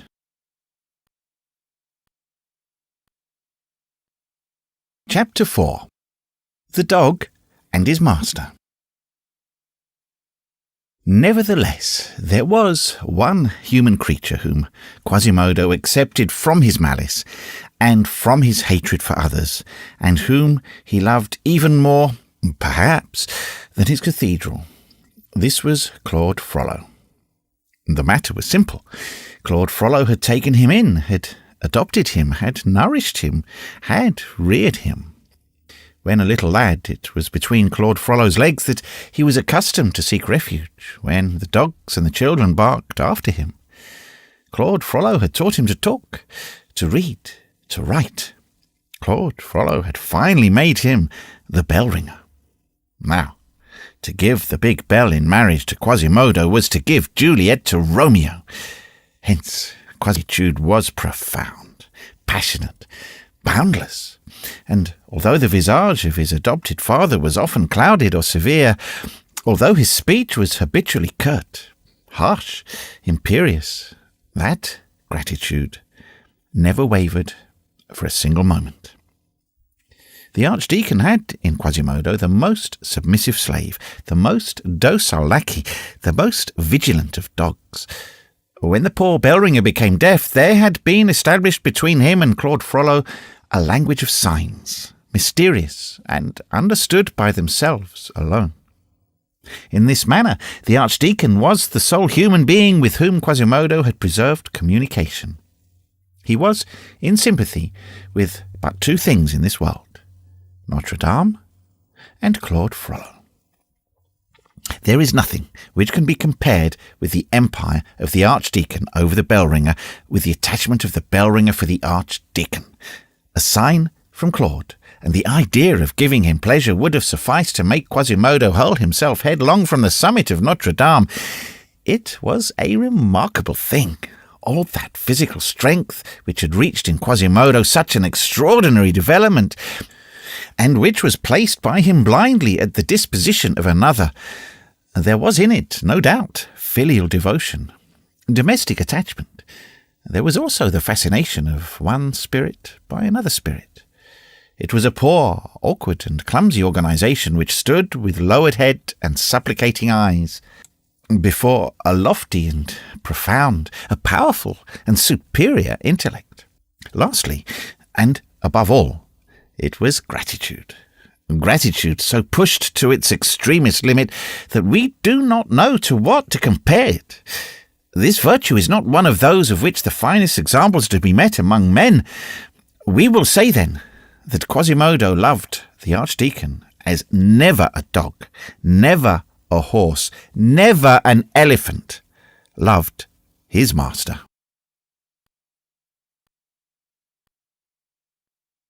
Chapter 5. More about Claude Frollo. In 1482, Quasimodo was about 22 years of age, and Claude Frollo about 36. One had grown up, and the other had grown old. Claude Frollo was no longer the simple scholar of the College of Torchy, the tender protector of a little child, the young and dreamy philosopher who knew many things and was ignorant of many. Priest, austere, grave, morose, one charged with souls, Monsieur, the archdeacon of Josas, the bishop's second acolyte, having charge of the 2 deaneries of Montclery and Châteaufort, and 174 country curacies. He was an imposing and sombre personage, before whom the choir boys in alb and in jacket trembled, as well as the machicots, and the brothers of Saint Augustine and the matutinal clerks of Notre-Dame, when he passed slowly beneath the lofty arches of the choir, majestic, thoughtful, with arms folded, and his head so bent upon his breast that all one saw of his face was his large, bald brow. Dom Claude Frollo had, however, abandoned neither science nor the education of his young brother, those 2 occupations of his life. But as time went on, some bitterness had been mingled with these things which were so sweet. In the long run, says Paul Diacre, the best lard turns rancid. Little Jehan Frollo, surnamed du Moulin, of the mill, because of the place where he had been reared, had not grown up in the direction which Claude would have liked to impose upon him. The big brother counted upon a pious, docile, learned, and honourable pupil. But the little brother, like those young trees which deceive the gardener's hopes and turn obstinately to the quarter whence they receive sun and air, the little brother did not grow, and did not multiply, but only put forth fine, bushy, and luxuriant branches on the sides of laziness, ignorance, and debauchery. He was a regular devil, and a very disorderly one who made Dom Claude scowl, but very droll and very subtle, which made the big brother smile. Claude had confided him to that same college of Torchy where he had passed his early years in study and meditation, and it was a grief to him that this sanctuary, formerly edified by the name of Frollo, should today be scandalized by it. He sometimes preached Jehan very long and severe sermons, which the latter intrepidly endured. After all, the young scapegrace had a good heart, as can be seen in all comedies. But the sermon over, he none the less tranquilly resumed his course of seditions and enormities. Now it was a Bijon, or Yellowbeak, as they called the new arrivals at the university, whom he had been mauling by way of welcome, a precious tradition which has been carefully preserved to our own day. Again, he had set in movement a band of scholars who had flung themselves upon a wine-shop in classic fashion, quasi classico excitati, had then beaten the tavern-keeper with offensive cudgels, and joyously pillaged the tavern, even to smashing in the hogsheads of wine in the cellar. And then it was a fine report in Latin, which the sub-monitor of Torchy carried piteously to Dom Claude, with this dolorous marginal comment: Rixa prima causa vinem optimum potatum. Finally it was said, a thing quite horrible in a boy of 16, that his debauchery often extended as far as the Rue de Glatigny.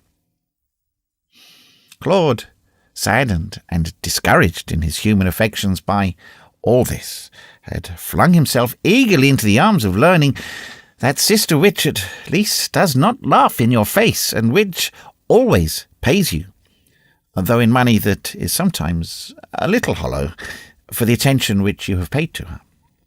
Hence he became more and more learned, and at the same time, as a natural consequence, more and more rigid as a priest, more and more sad as a man.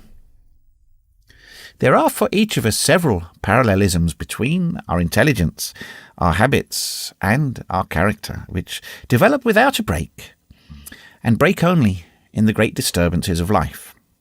As Claude Frollo had passed through nearly the entire circle of human learning, positive, exterior, and permissible, since his youth, he was obliged, unless he came to a halt, ubi defuit orbis, to proceed further and seek other ailments for the insatiable activity of his intelligence. The antique symbol of the serpent biting its tail is, above all, applicable to science. It would appear that Claude Frollo had experienced this.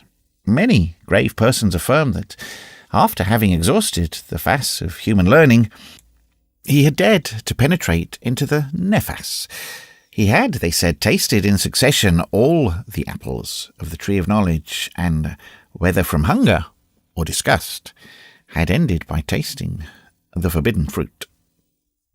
He had taken his place by turns, as the reader has seen, in the conferences of the theologians in Sorbonne, in the assemblies of the doctors of art, after the manner of Saint-Hilaire, in the disputes of the Decretalists, after the manner of Saint-Martin, in the congregations of physicians at the holy water font of Notre-Dame ad cupum Nostrae Domine. All the dishes permitted and approved, which those 4 great kitchens called the 4 faculties, could elaborate and serve to the understanding, he had devoured, and had been satiated with them before his hunger was appeased. Then he had penetrated further, lower, beneath all that finished, material, limited knowledge. He had, perhaps, risked his soul, and seated himself in the cavern at that mysterious table of the alchemists, of the astrologers, of the hermetics, of which Averroes, Guillaume de Paris, and Nicolas Flamel hold the end in the Middle Ages, and which extends in the East by the light of the 7-branched candlestick to Solomon, Pythagoras, and Zoroaster. That is at least what was supposed, whether rightly or not. It is certain that the archdeacon often visited the cemetery of the Saints Innocents, where it is true his father and mother had been buried, with other victims of the plague of 1466, but that he appeared far less devout before the cross of their grave than before the strange figures with which the tomb of Nicolas Flamel and Claude Pernelle, erected just beside it, was loaded. It is certain that he had frequently been seen to pass along the Rue des Lombards and furtively enter a little house which formed the corner of the Rue des Écrivains and the Rue Marivaux.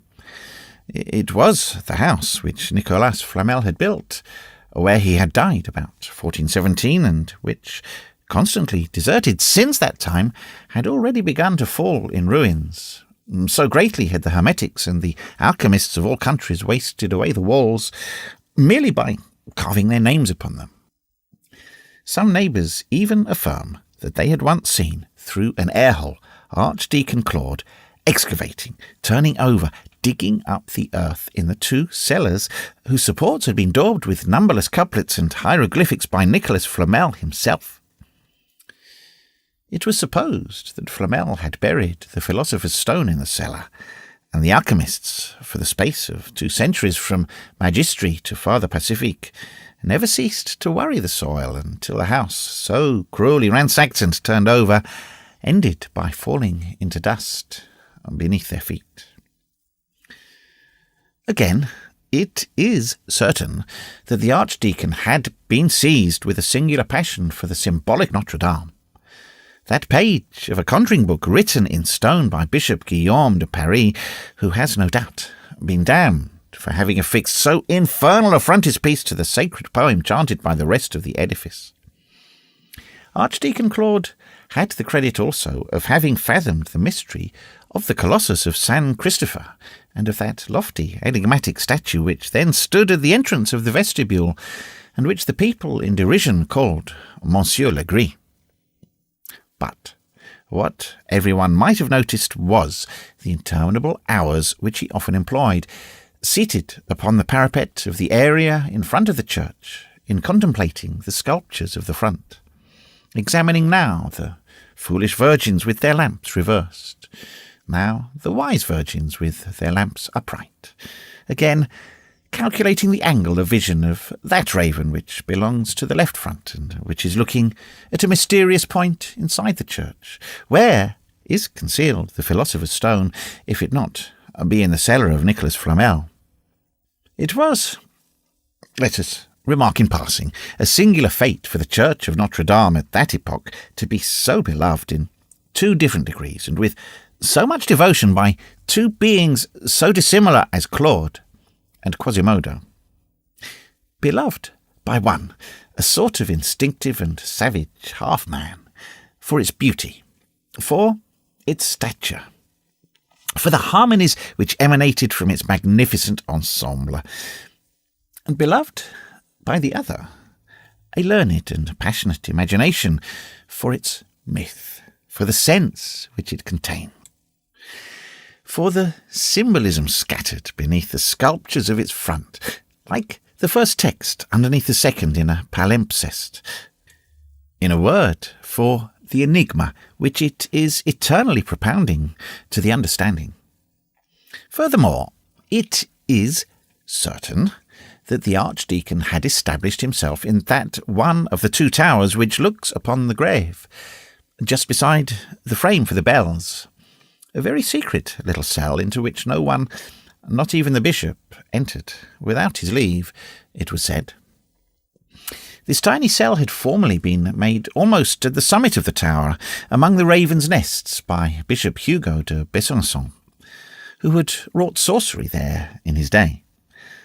What that cell contained, no one knew, but from the strand of the terrain at night, there was often seen to appear, disappear, and reappear at brief and regular intervals at a little dormer window opening upon the back of the tower, a certain red, intermittent, singular light which seemed to follow the panting breaths of a bellows, and to proceed from a flame rather than from a light.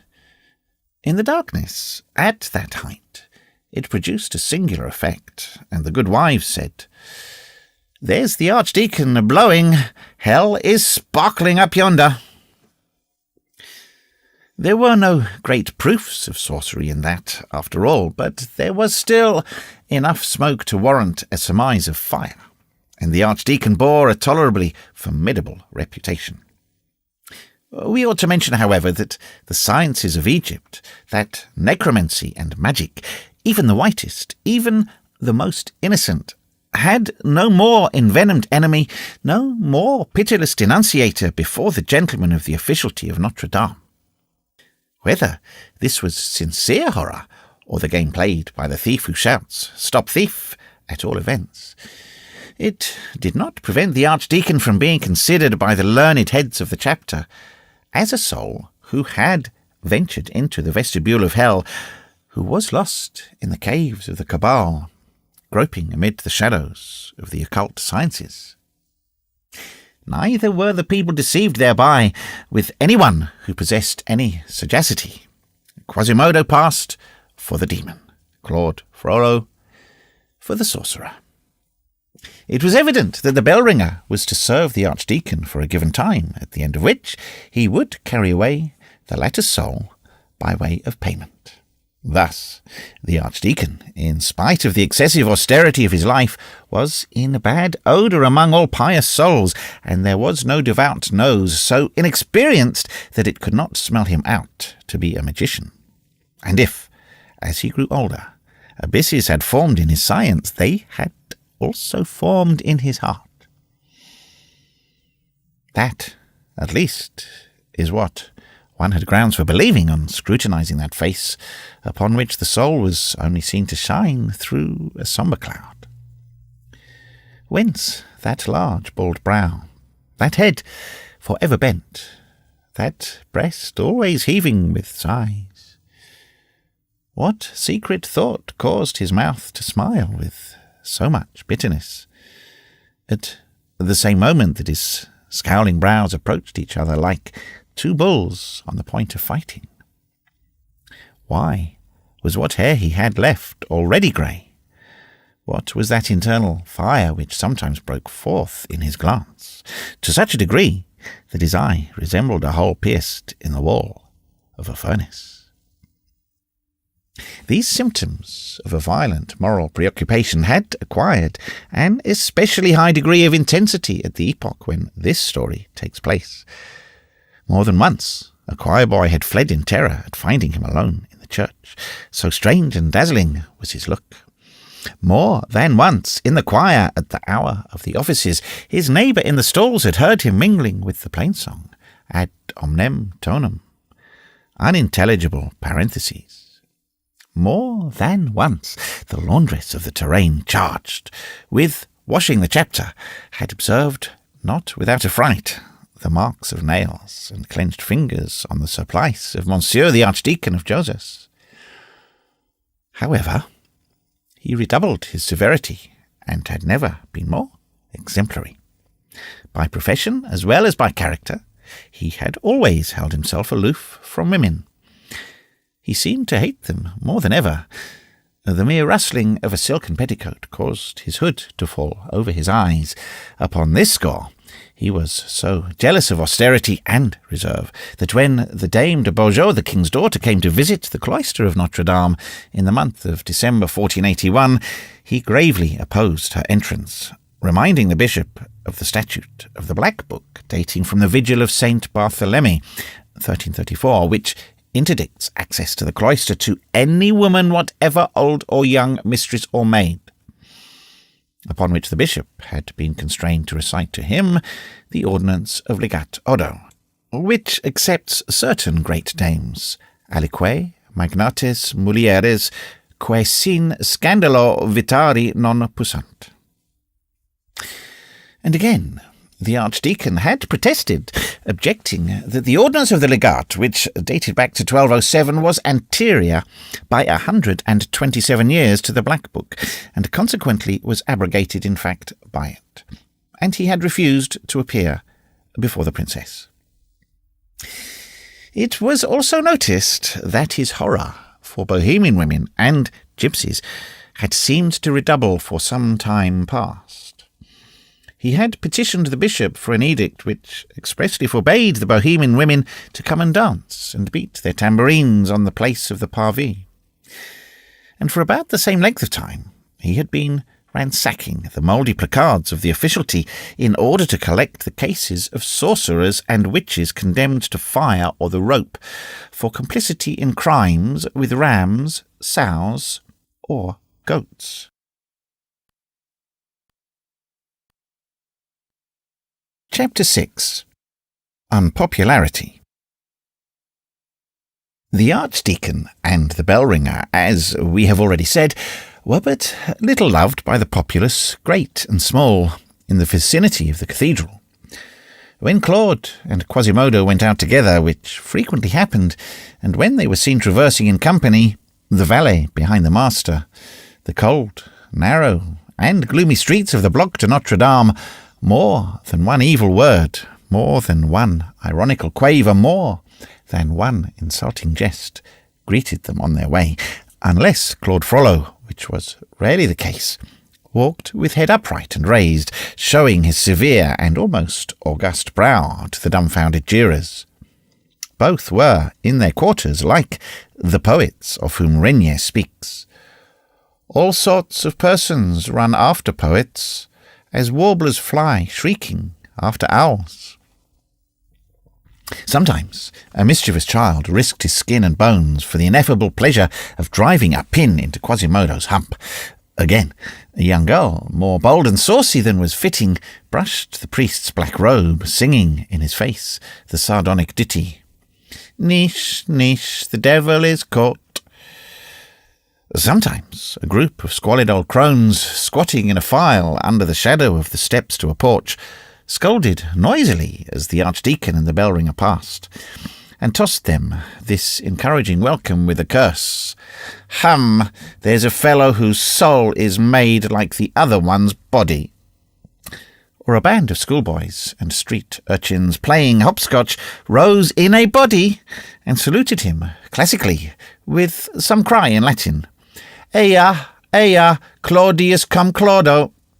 But the insult generally passed unnoticed both by the priest and the bell-ringer. Quasimodo was too deaf to hear all these gracious things, and Claude was too dreamy.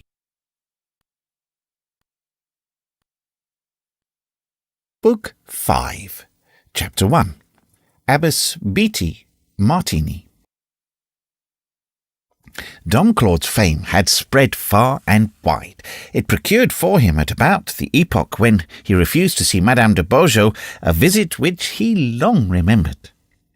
It was in the evening. He had just retired after the office to his canon's cell in the cloister of Notre-Dame. This cell, with the exception possibly of some glass phials, relegated to a corner and filled with a decidedly equivocal powder, which strongly resembled the alchemist's powder of projection, presented nothing strange or mysterious. There were, indeed, here and there some inscriptions on the walls, but they were pure sentences of learning and piety extracted from good authors.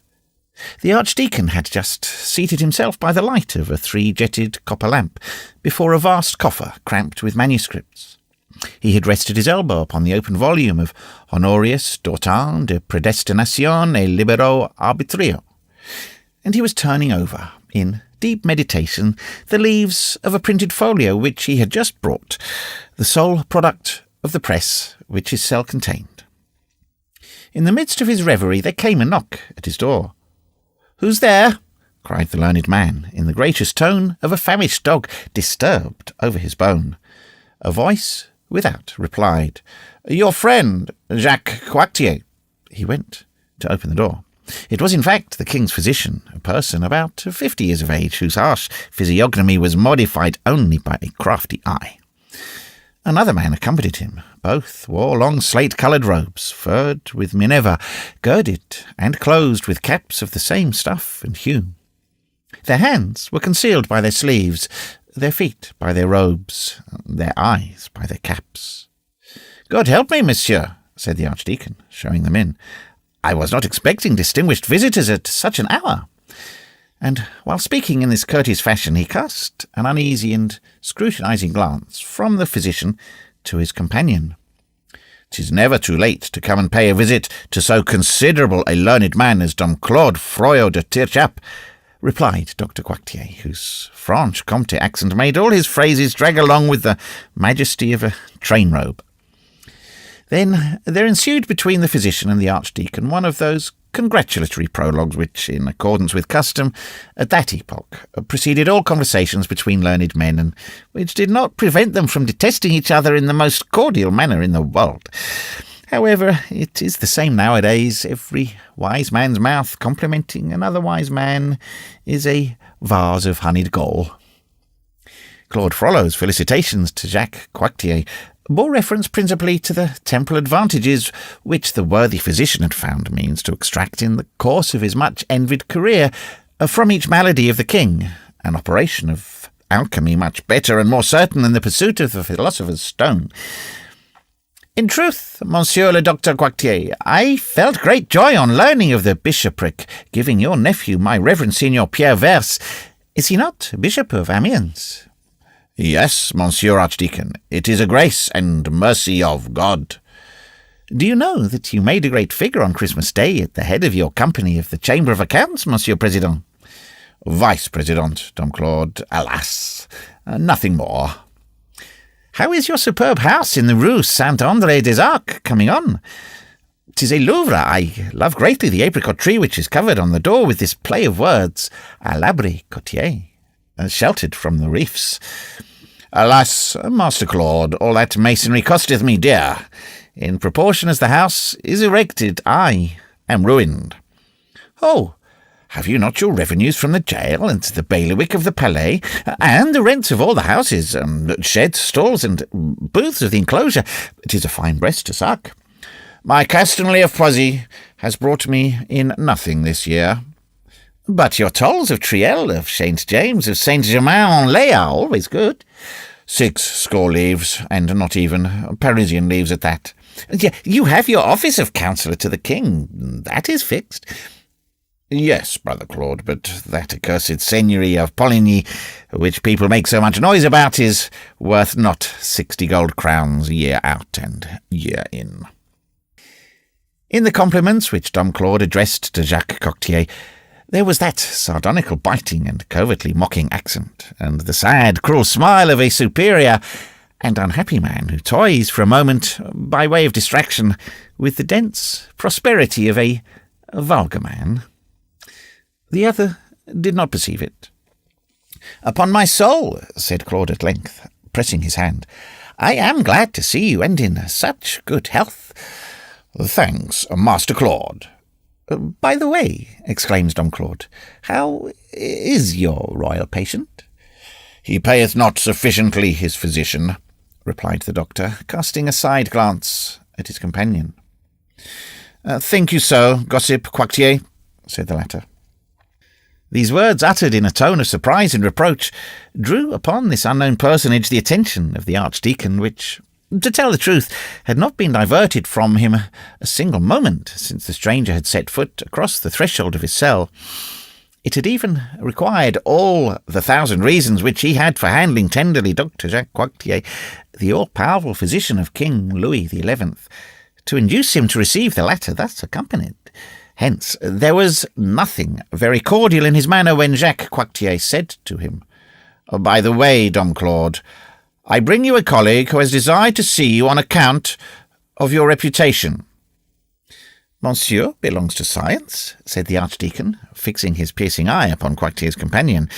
He found beneath the brows of the stranger a glance no less pierceful or less distrustful than his own.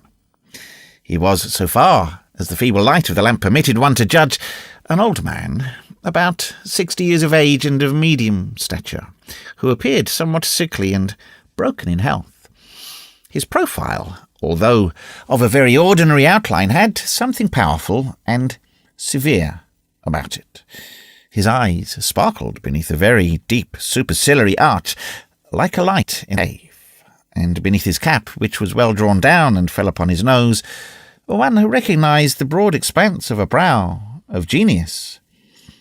He took it upon himself to reply to the archdeacon's question. "Reverend Master," he said in a grave tone, "your renown has reached my ears, and I wish to consult you. I am but a poor provincial gentleman who removeth his shoes before entering the dwellings of the learned.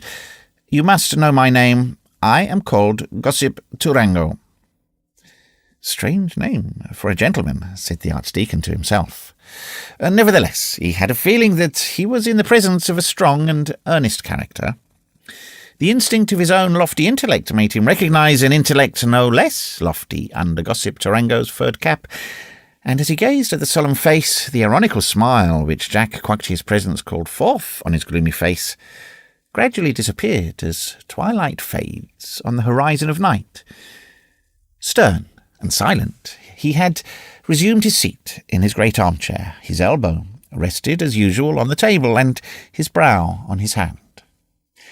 After a few moments of reflection, he motioned his visitors to be seated, and turning to Gossip Tourangeau, he said, "You come to consult me, master, and upon what science?"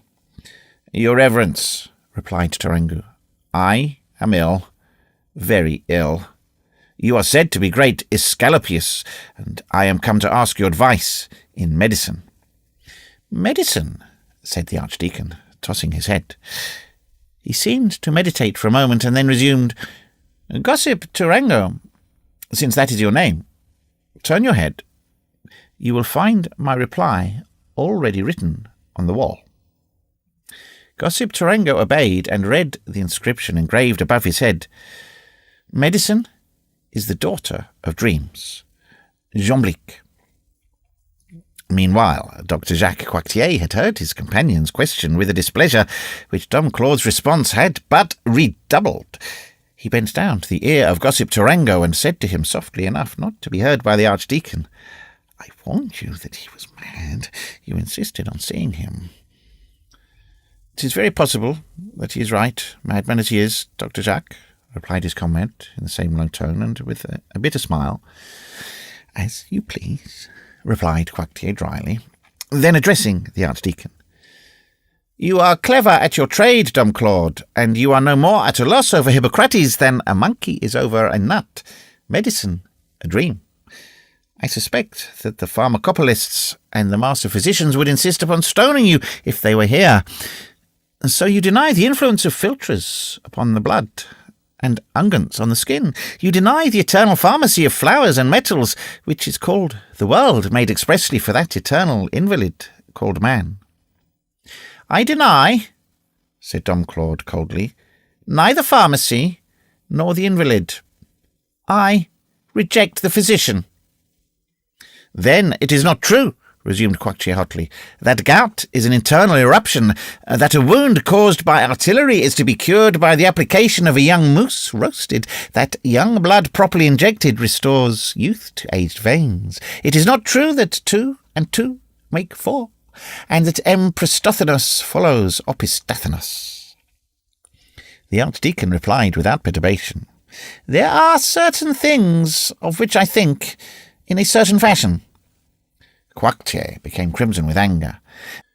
There, my good Coictier, let us not be angry, said Gossip Tourangeau. Monsieur the Archdeacon is our friend. Coictier calmed down, muttering in a low tone, After all, he's mad. Pasque Dieu, Master Claude, resumed Gossip Tourangeau after a silence, you embarrass me greatly. I had two things to consult you upon, one touching my health and the other touching my star. Monsieur, returned the Archdeacon, if that be your motive, you would have done as well not to put yourself out of breath climbing my staircase. I do not believe in medicine. I do not believe in astrology. Indeed, said the man with surprise. Coictier gave a forced laugh. You see, he is mad, he said in a low tone to Gossip Tourangeau. He does not believe in astrology. The idea of imagining, pursued Dom Claude, that every ray of a star is a thread which is fastened to the head of a man. And then what do you believe in? Exclaimed Gossip Tourangeau. The Archdeacon hesitated for a moment. Then he allowed a gloomy smile to escape, which seemed to give the lie to his response. Credo and Deum. Dominum nostrum, added Gossip Tourangeau, making the sign of the cross. Amen, said Coictier. Reverend Master, resumed Tourangeau, I am charmed in soul to see you in such religious frame of mind. But have you reached the point, great savant as you are, of no longer believing in science? No, said the Archdeacon, grasping the arm of Gossip Tourangeau, and a ray of enthusiasm lighted up his gloomy eyes. No, I do not reject science. I have not crawled so long flat on my belly with my nails in the earth through the innumerable ramifications of its caverns without perceiving far in front of me, at the end of the obscure gallery, a light, a flame, a something. The reflection, no doubt, of the dazzling central laboratory where the patient and the wise have found out God. And in short, interrupted Tourangeau, what do you hold to be true and certain? Alchemy. Coictier exclaimed, Pardieu, Dom Claude, alchemy has its use, no doubt, but what blaspheme medicine and astrology? Naught is your science of man, naught is your science of the stars, said the Archdeacon commandingly. That's driving Epidaurus and Chaldee very fast, replied the physician with a grin. Listen, Monsieur Jacques, this is said in good faith.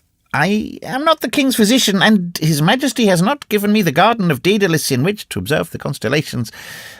Don't get angry, but listen to me. What truth have you deduced? I will not say from medicine, which is too foolish a thing, but from astrology. Cite to me the virtues of the vertical Baastropheden, the treasures of number Ziraph, and those of the number Zephirod. Will you deny, said Coictier, the sympathetic force of the collarbone and the cabalistics which are derived from it? An error, Monsieur Jacques. None of your formulas end in reality. Alchemy, on the other hand, has its discoveries. Will you contest results like this? Ice, confined beneath the earth for 1,000 years, is transformed into rock crystals. Lead is the ancestor of all metals, for gold is not a metal. Gold is light.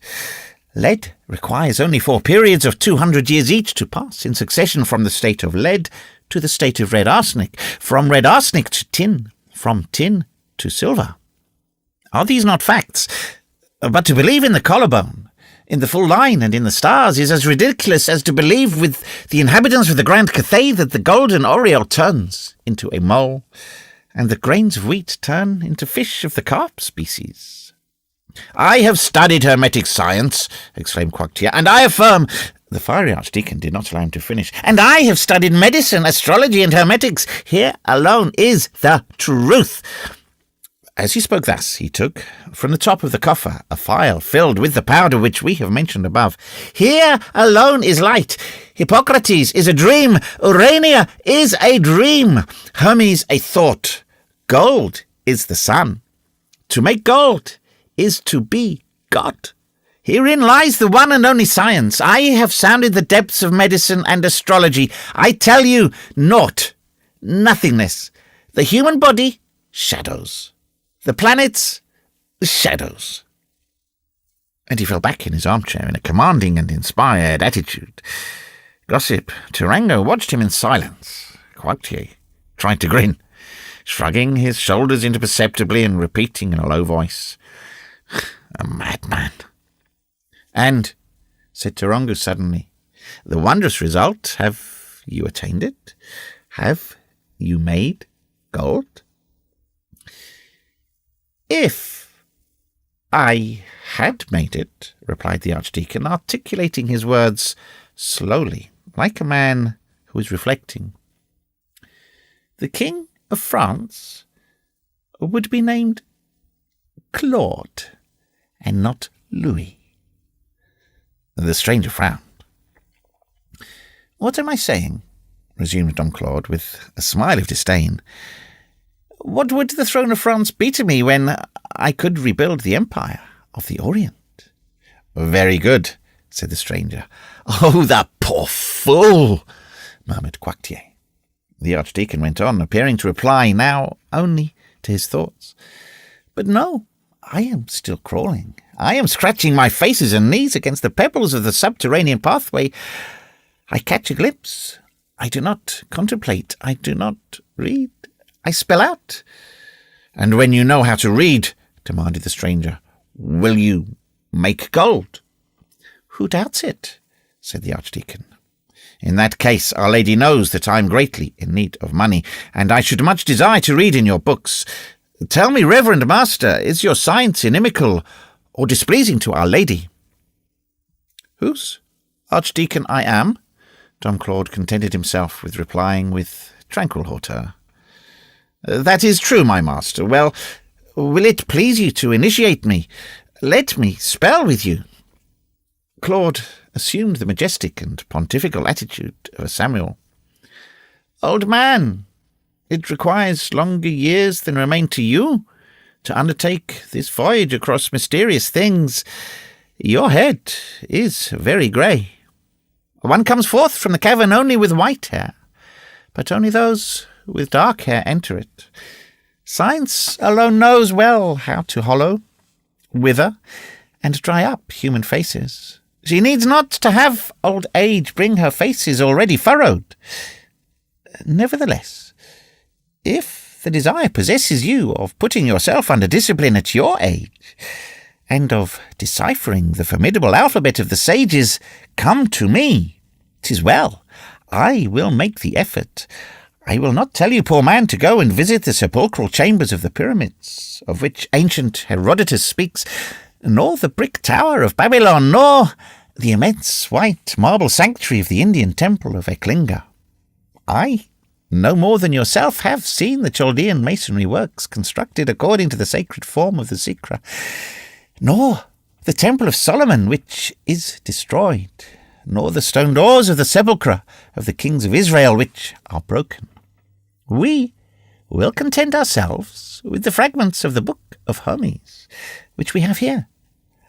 I will explain to you the statue of Saint Christopher, the symbol of the sower, and that of the two angels which are on the front of the Sainte-Chapelle, and one of which holds in his hands a vase, the other a cloud. Here Jacques Coictier, who had been unhorsed by the archdeacon's impetuous replies, regained his saddle, and interrupted him with the triumphant tone of one learned man correcting another. Eras amachi Claudi. The symbol is not the number. You take Orpheus. 'Tis you who are in error, replied the archdeacon gravely. Daedalus is the base. Orpheus is the wall. Hermes is the edifice. That is all. You shall come when you will. He continued, turning to Tarango. I will show you the little parcels of gold which remained at the bottom of Nicholas Flamel's alembic, and you shall compare them with the gold of Guillaume de Paris. I will teach you the secret virtues of the Greek word peristera. But, first of all, I will make you read, one after the other, the marble letters of the alphabet, the granite pages of the book. We shall go to the portal of Bishop Guillaume and of Saint-Jean-la-Ronde at the Sainte-Chapelle, then to the house of Nicolas Flamel, Rue Mainvolt, to his tomb, which is at the Saints Innocents, to his 2 hospitals, Rue de Montmorency. I will make you read the hieroglyphics which cover the 4 great iron cramps on the portal of the Hospital Saint-Gervais and of the Rue de la Faronnerie. We will spell out in company also the facade of Saint-Côme, of Sainte-Geneviève des Ardentes, of Saint-Martin, of Saint-Jacques de la Boucherie. For a long time, Gossip Tourangeau, intelligence as was his glance, had appeared not to understand Dom Claude. He interrupted. Pasque Dieu, what are your books, then? Here is one of them, said the archdeacon, and, opening the window of his cell, he pointed out with his finger the immense church of Notre-Dame, which, outlining against the starry sky the black silhouette of its 2 towers, its stone flanks, its monstrous haunches, seemed an enormous 2-headed sphinx seated in the middle of the city. The archdeacon gazed at the gigantic edifice for some time, in silence.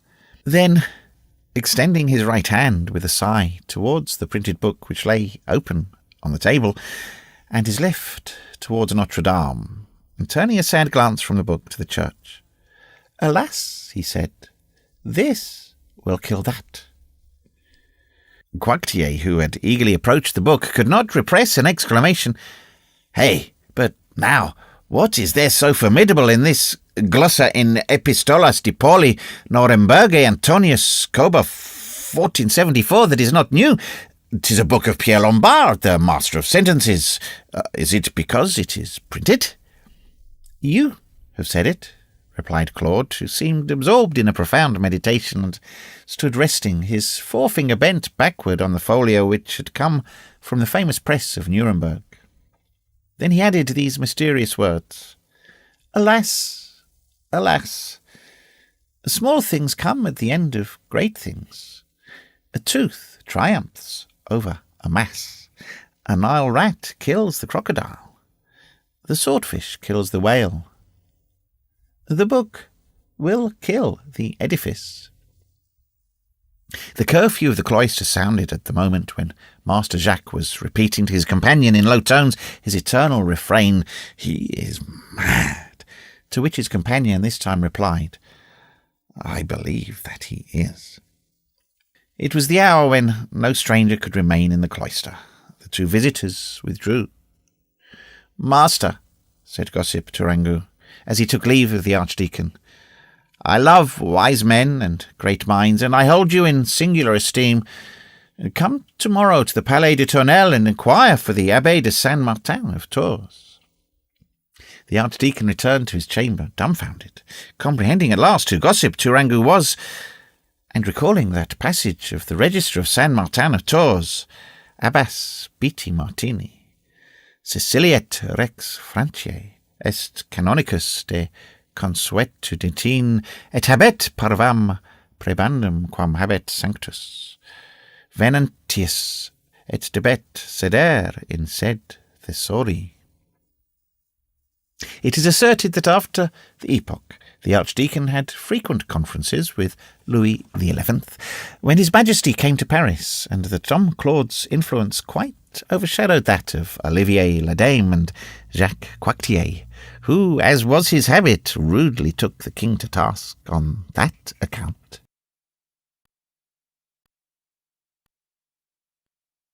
Chapter 2. This will kill that. Our lady readers will pardon us if we pause for a moment to seek what could have been the thought concealed beneath those enigmatic words of the archdeacon. This will kill that. The book will kill the edifice. To our mind, this thought had 2 faces. In the first place, it was a priestly thought. It was the affright of the priest in the presence of a new agent, the printing press. It was the terror and dazzled amazement of the men of the sanctuary in the presence of the luminous press of Gutenberg. It was the pulpit and the manuscript taking the alarm at the printed word, something similar to the stupor of a sparrow which should behold the angel legion unfold its 6 million wings. It was the cry of the prophet who already hears emancipated humanity roaring and swarming, who beholds in the future intelligence sapping faith, opinion dethroning belief, and the world shaking off Rome. It was the prognostication of the philosopher who sees human thought volatilized by the press, evaporating from the theocratic recipient. It was the terror of the soldier who examines the brazen battering ram and says, "The tower will crumble." It signified that one power was about to succeed another power. It meant the press will kill the church. But underlying this thought, the first and most simple one, no doubt, there was, in our opinion, another newer one, a corollary of the first, less easy to perceive and more easy to contest. A view as philosophical and belonging no longer to the priest alone, but to the savant and the artist. It was a presentiment that human thought, in changing its form, was about to change its mode of expression, that the dominant idea of each generation would no longer be written with the same matter and in the same manner. That the book of stone, so solid and durable, was about to make way for the book of paper, more solid and still more durable. In this connection, the archdeacon's vague formula had a second sense. It meant printing will kill architecture. In fact, from the origin of things down to the 15th century of the Christian era, inclusive, architecture is the great book of humanity, the principal expression of man in his different stages of development, either as a force or as an intelligence. When the memory of the first races felt itself overloaded, then the mass of reminiscences of the human race became so heavy and so confused that speech, naked and flying, ran the risk of losing them on the way, when men transcribed them on the soil in a manner which was at once the most visible, most durable, and most natural. They sealed each tradition beneath a monument. The first monuments were simple masses of rock, which the iron had not touched, as Moses says. Architecture began like all writing. It was first an alphabet. Men planted a stone upright. It was a letter, and each letter was a hieroglyph. And upon each hieroglyph rested a group of ideas, like the capital on the column. This is what the earliest races did everywhere, at the same moment on the surface of the entire world. We find the standing stones of the Celts in Asian Siberia, in the pampas of America. Later on, they made words. They placed stone upon stone. They coupled the syllables of granite and attempted some combinations. The Celtic dolmen and cromlech, the Etruscan tumulus, the Hebrew galgal are words. Some, especially the tumulus, are proper names. Sometimes even, when men had a great deal of stone and a vast plain, they wrote a phrase. The immense pile of Karnak is a complete sentence. At last, they made books. Traditions had brought forth symbols, beneath which they disappeared like the trunk of a tree beneath its foliage. All these symbols in which humanity placed faith continued to grow, to multiply, to intersect, to become more and more complicated. The first monuments no longer sufficed to contain them. They were overflowing in every part. These monuments hardly expressed now the primitive tradition, simple like themselves, naked and prone upon the earth. The symbol felt the need of expansion in the edifice. Then architecture was developed in proportion with human thought. It became a giant with 1,000 heads and 1,000 arms, all fixed, all this floating symbolism in an eternal, visible, palpable form, while Daedalus, who is force, measured, while Orpheus, who is intelligence, sang. The pillar, which is a letter, the arcade, which is a syllable, the pyramid, which is a word, all set in movement at once by a law of geometry and by a law of poetry, grouped themselves, combined, amalgamated, descended, ascended, placed themselves side by side on the soil, ranged themselves in stories in the sky, until they had written, under the dictation of the general idea of an epoch, These marvellous books, which were also marvellous edifices, the pagoda of Eklinga, the Ramesseum of Egypt, the Temple of Solomon. The generating idea, the Word, was not only at the foundation of all these edifices, but also in the form. The Temple of Solomon, for example, was not alone the binding of the Holy Book. It was the Holy Book itself. On each one of its concentric walls, the priests could read the Word translated and manifested to the eye, and thus they followed its transformations from sanctuary to sanctuary, until they seized it in its last tabernacle under its most concrete form, which still belonged to architecture, the arch. Thus, the Word was enclosed in an edifice, but its image was upon its envelope, like the human form on the coffin of a mummy. And not only the form of edifices, but the sites selected for them revealed the thought which they represented, according as the symbol to be expressed was graceful or grave. Greece crowned her mountains with a temple harmonious to the eye. India disembowelled hers, to chisel therein those monstrous subterranean pagodas borne up by gigantic rows of granite elephants. Thus, during the first 6,000 years of the world, from the most immemorial pagoda of Hindustan to the Cathedral of Cologne, architecture was the great handwriting of the human race. And this is so true that not only every religious symbol, but every human thought has its page and its monument in that immense book. All civilization begins in theocracy and ends in democracy. This law of liberty following unity is written in architecture, for let us insist upon this point. Masonry must not be thought to be powerful only in erecting the temple and in expressing the myth and sacerdotal symbolism, in inscribing in hieroglyphs upon its pages of stone the mysterious tables of the law. If it were thus, as there comes in all human society a moment when the sacred symbol is worn out and becomes obliterated under freedom of thought, when man escapes from the priest, when the excrescence of philosophies and systems devour the face of religion, architecture could not produce this new state of human thought. Its leaves, so crowded on the face, would be empty on the back. Its work would be mutilated. Its book would be incomplete. But no. Let us take, as an example, the Middle Ages, where we see more clearly because it is nearer to us.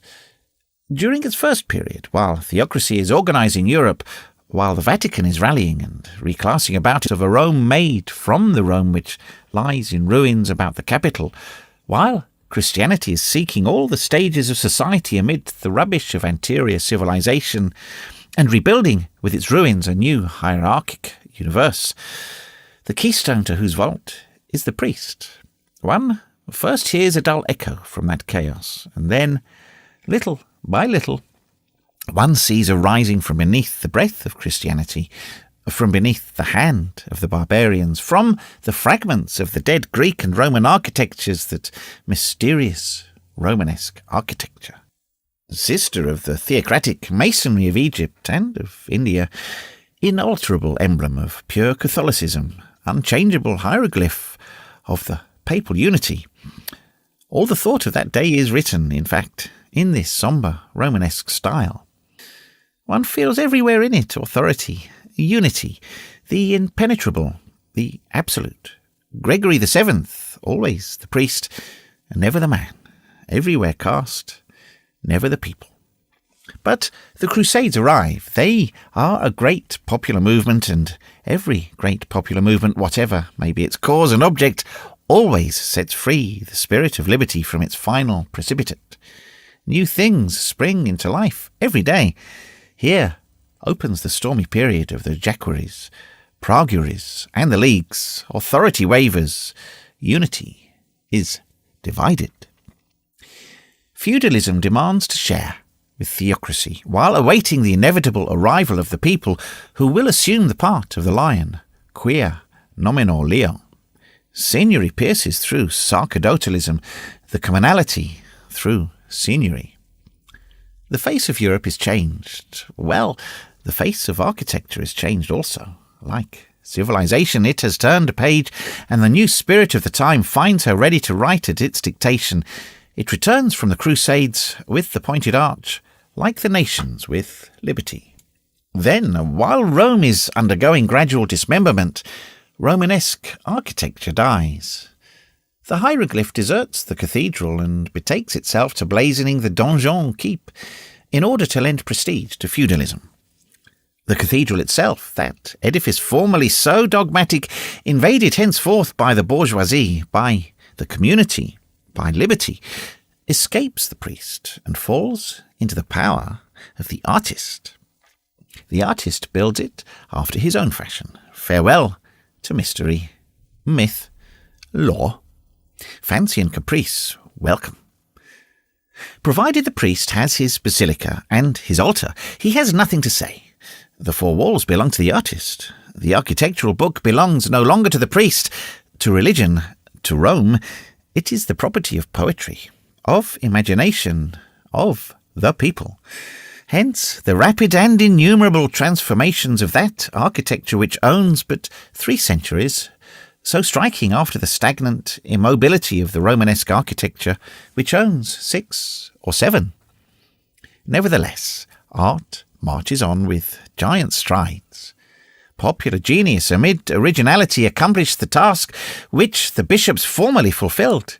Each race writes its line upon the book as it passes. It erases the ancient Romanesque hieroglyphs on the frontispieces of cathedrals, and at the most, one only sees dogma cropping out here and there beneath the new symbol which it has deposited.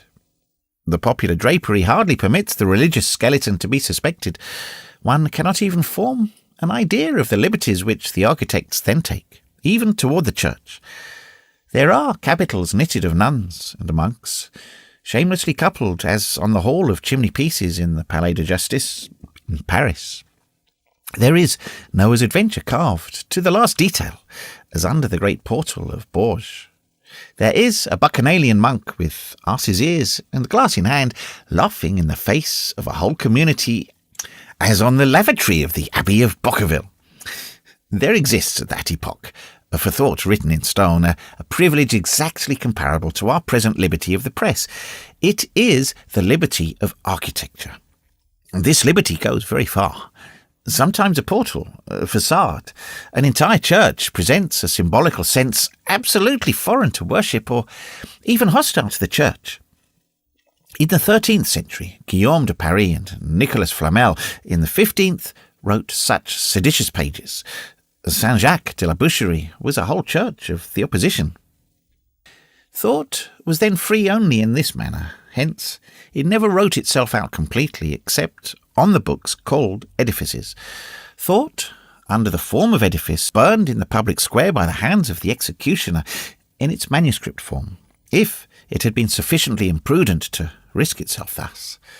Thought, as the door of a church, would have been a spectator of the punishment of thought as a book. Having thus only this resource, masonry, in order to make its way to the light, flung itself upon from all quarters. Hence the immense quantity of cathedrals which have covered Europe, a number so prodigious that one can hardly believe it even after having verified it. All the material forces, all the intellectual forces of society converge towards the same point: architecture. In this manner, under the pretext of building churches to God, art was developed in its magnificent proportions. Then, whoever was born a poet became an architect.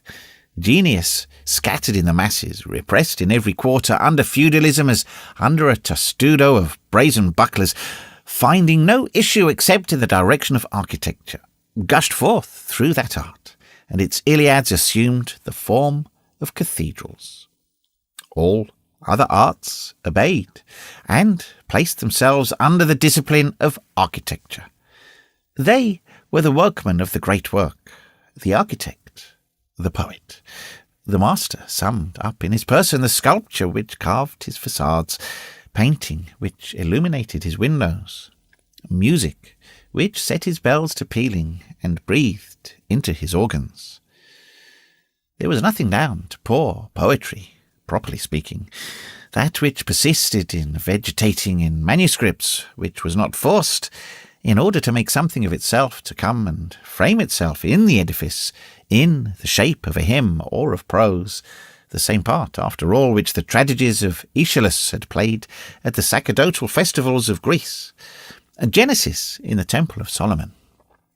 And thus, down to the time of Gutenberg, architecture is the principal writing, the universal writing.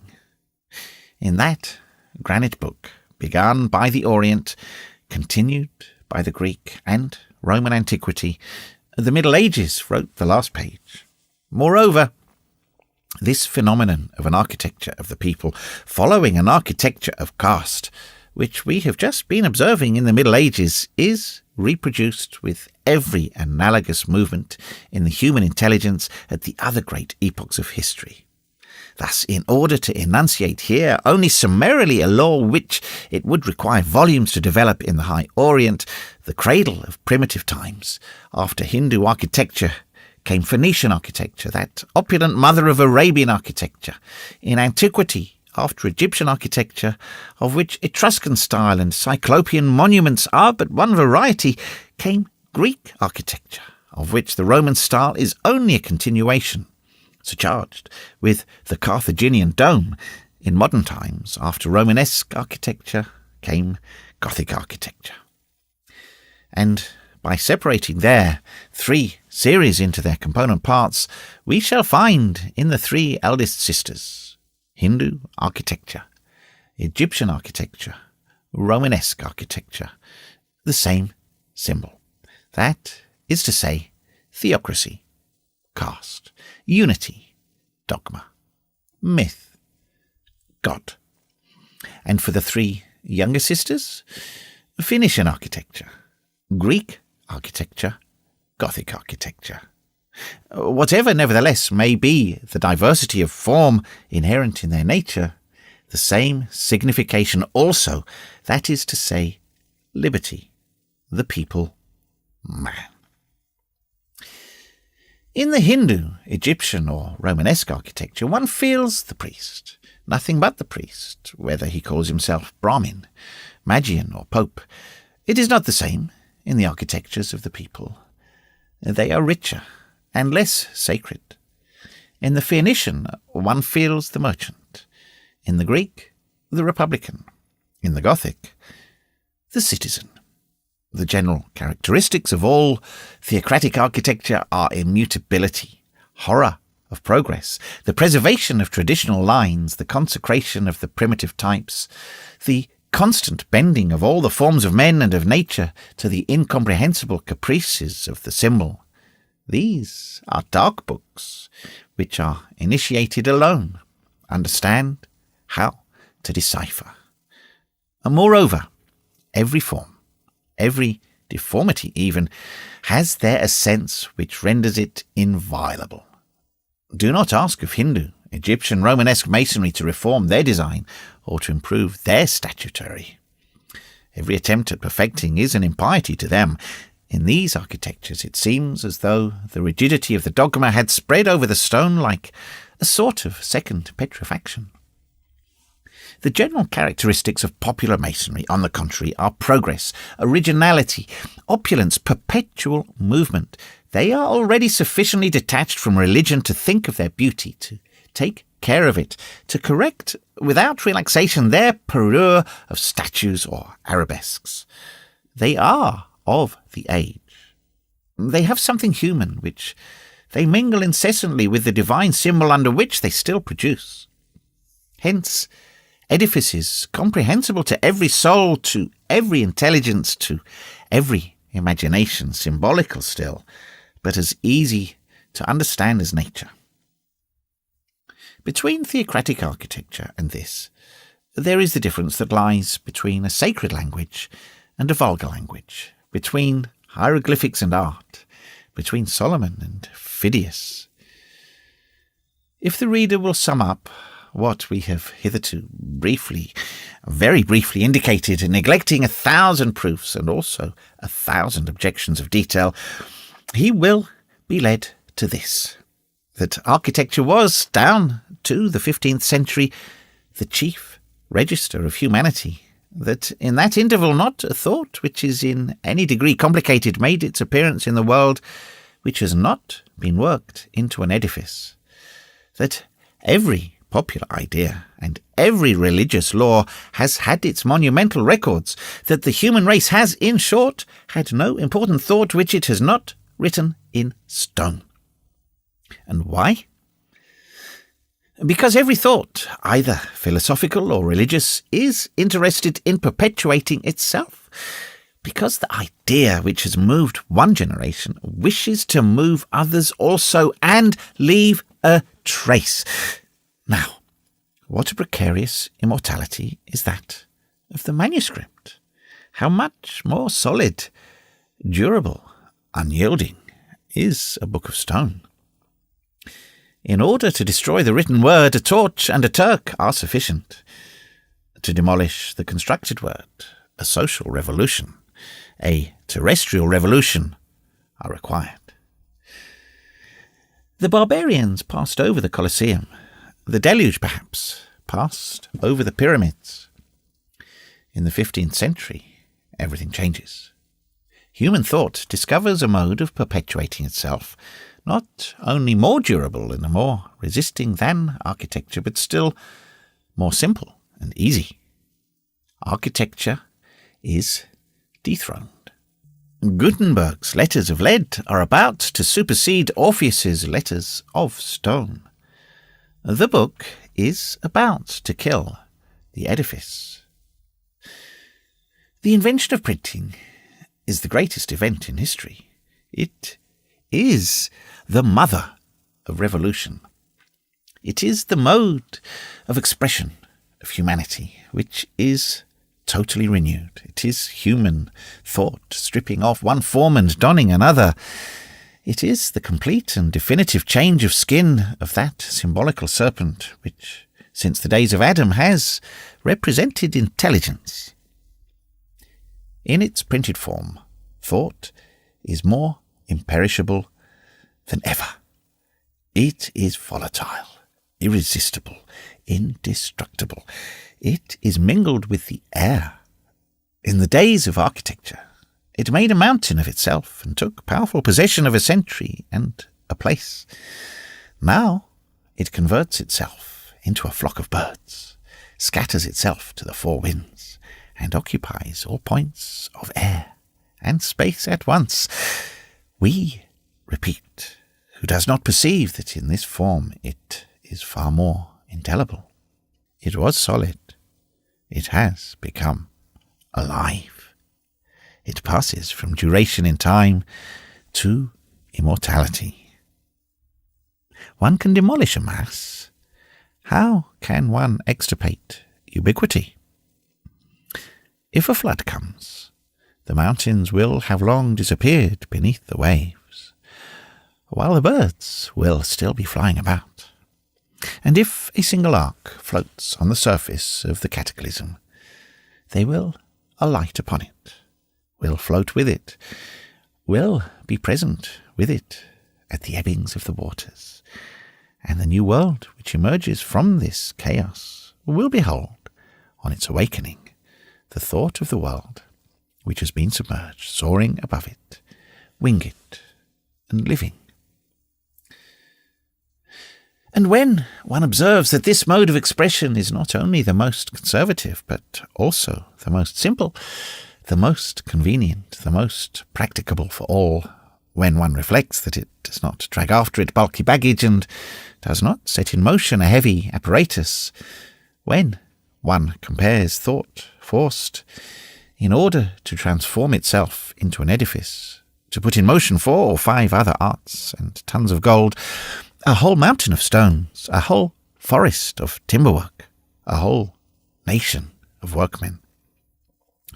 When one compares it to the thought which becomes a book, and for which a little paper, a little ink, and a pen suffice, how can one be surprised that human intelligence should have quitted architecture for printing? cut the primitive bed of a river abruptly with a canal hollowed out below its level, and the river will desert its bed. Behold how, beginning with the discovery of printing, architecture withers away, little by little becomes lifeless and bare. How one feels the water sinking, the sap departing, the thought of the times and the people withdrawing from it.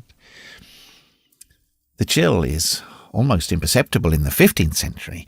The press is as yet too weak, and at the most draws from powerful architecture a superabundance of life.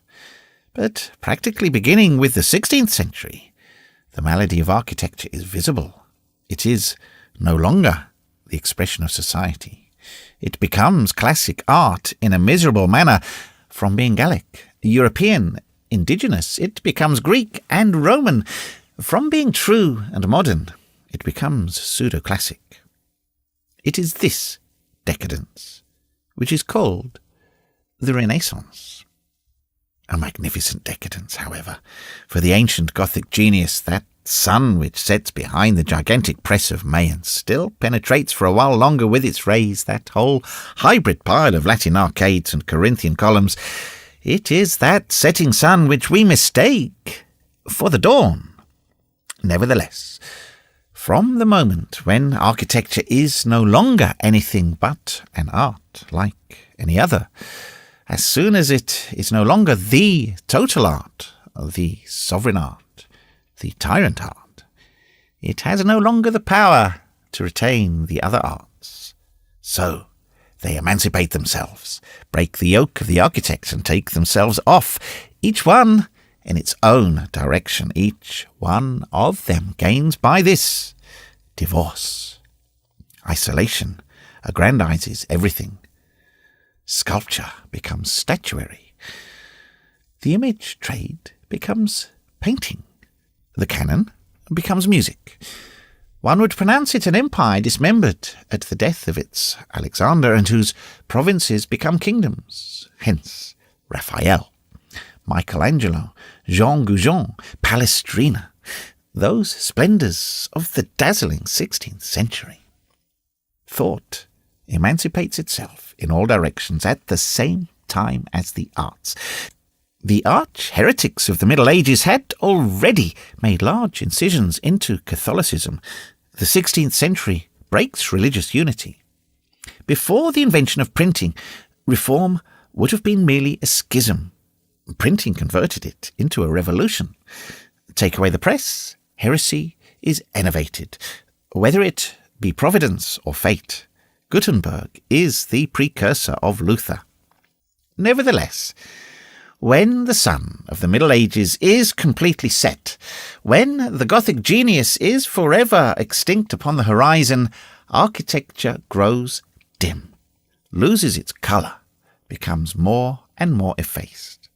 The printed book, the gnawing worm of the edifice, sucks and devours it. It becomes bare, denuded of its foliage, and grows visibly emaciated.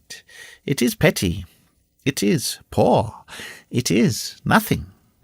It no longer expresses anything, not even the memory of the art of another time.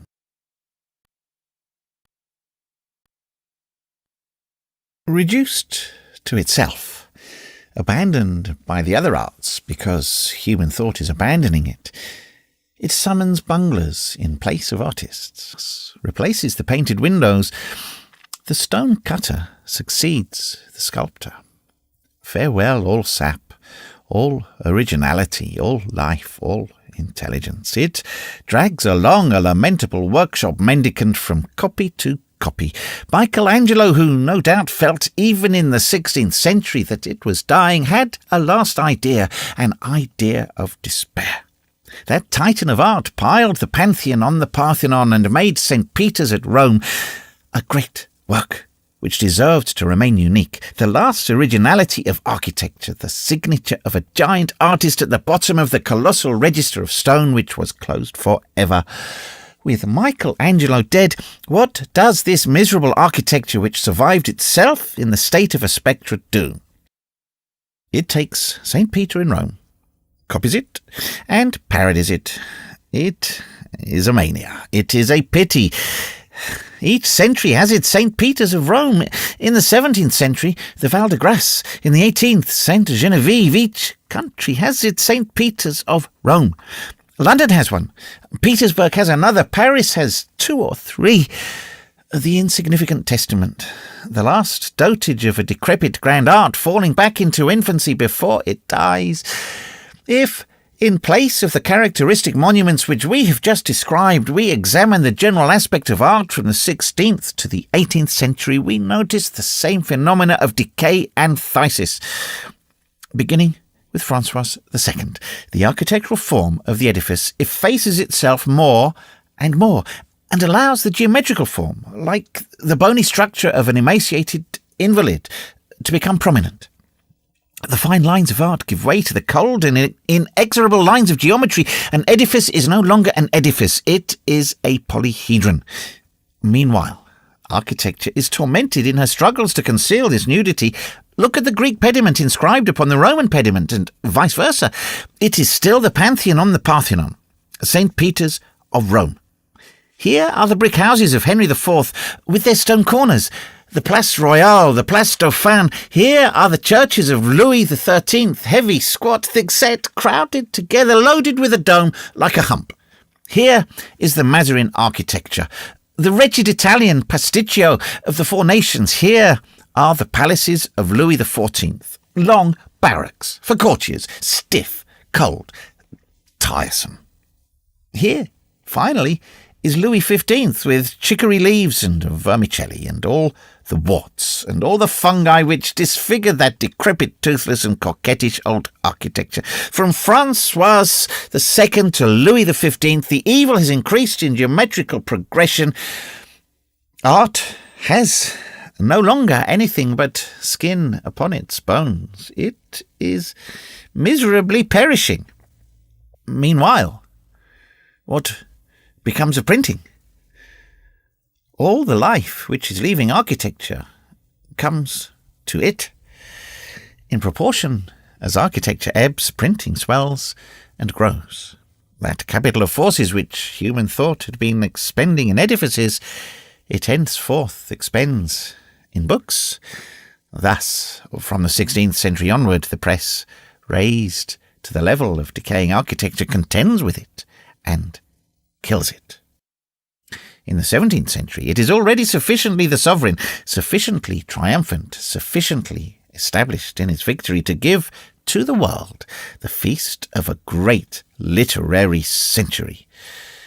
In the 18th, having reposed for a long time at the court of Louis XIV, it seizes again the old sword of Luther, puts it into the hand of Voltaire, and rushes impetuously to the attack of that ancient Europe, whose architectural expression it has already killed. At the moment when the 18th century comes to an end, it has destroyed everything. In the 19th, it begins to reconstruct. Now we ask, which of the 3 arts has really represented human thought for the last 3 centuries? Which translates it?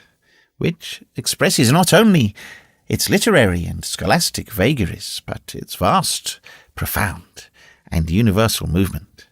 Which constantly superposes itself, without a break, without a gap, upon the human race?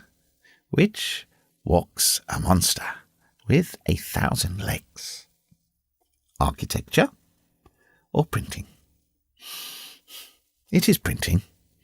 Let the reader make no mistake. Architecture is dead, irretrievably slain by the printed book, slain because it endures for a shorter time, slain because it costs more.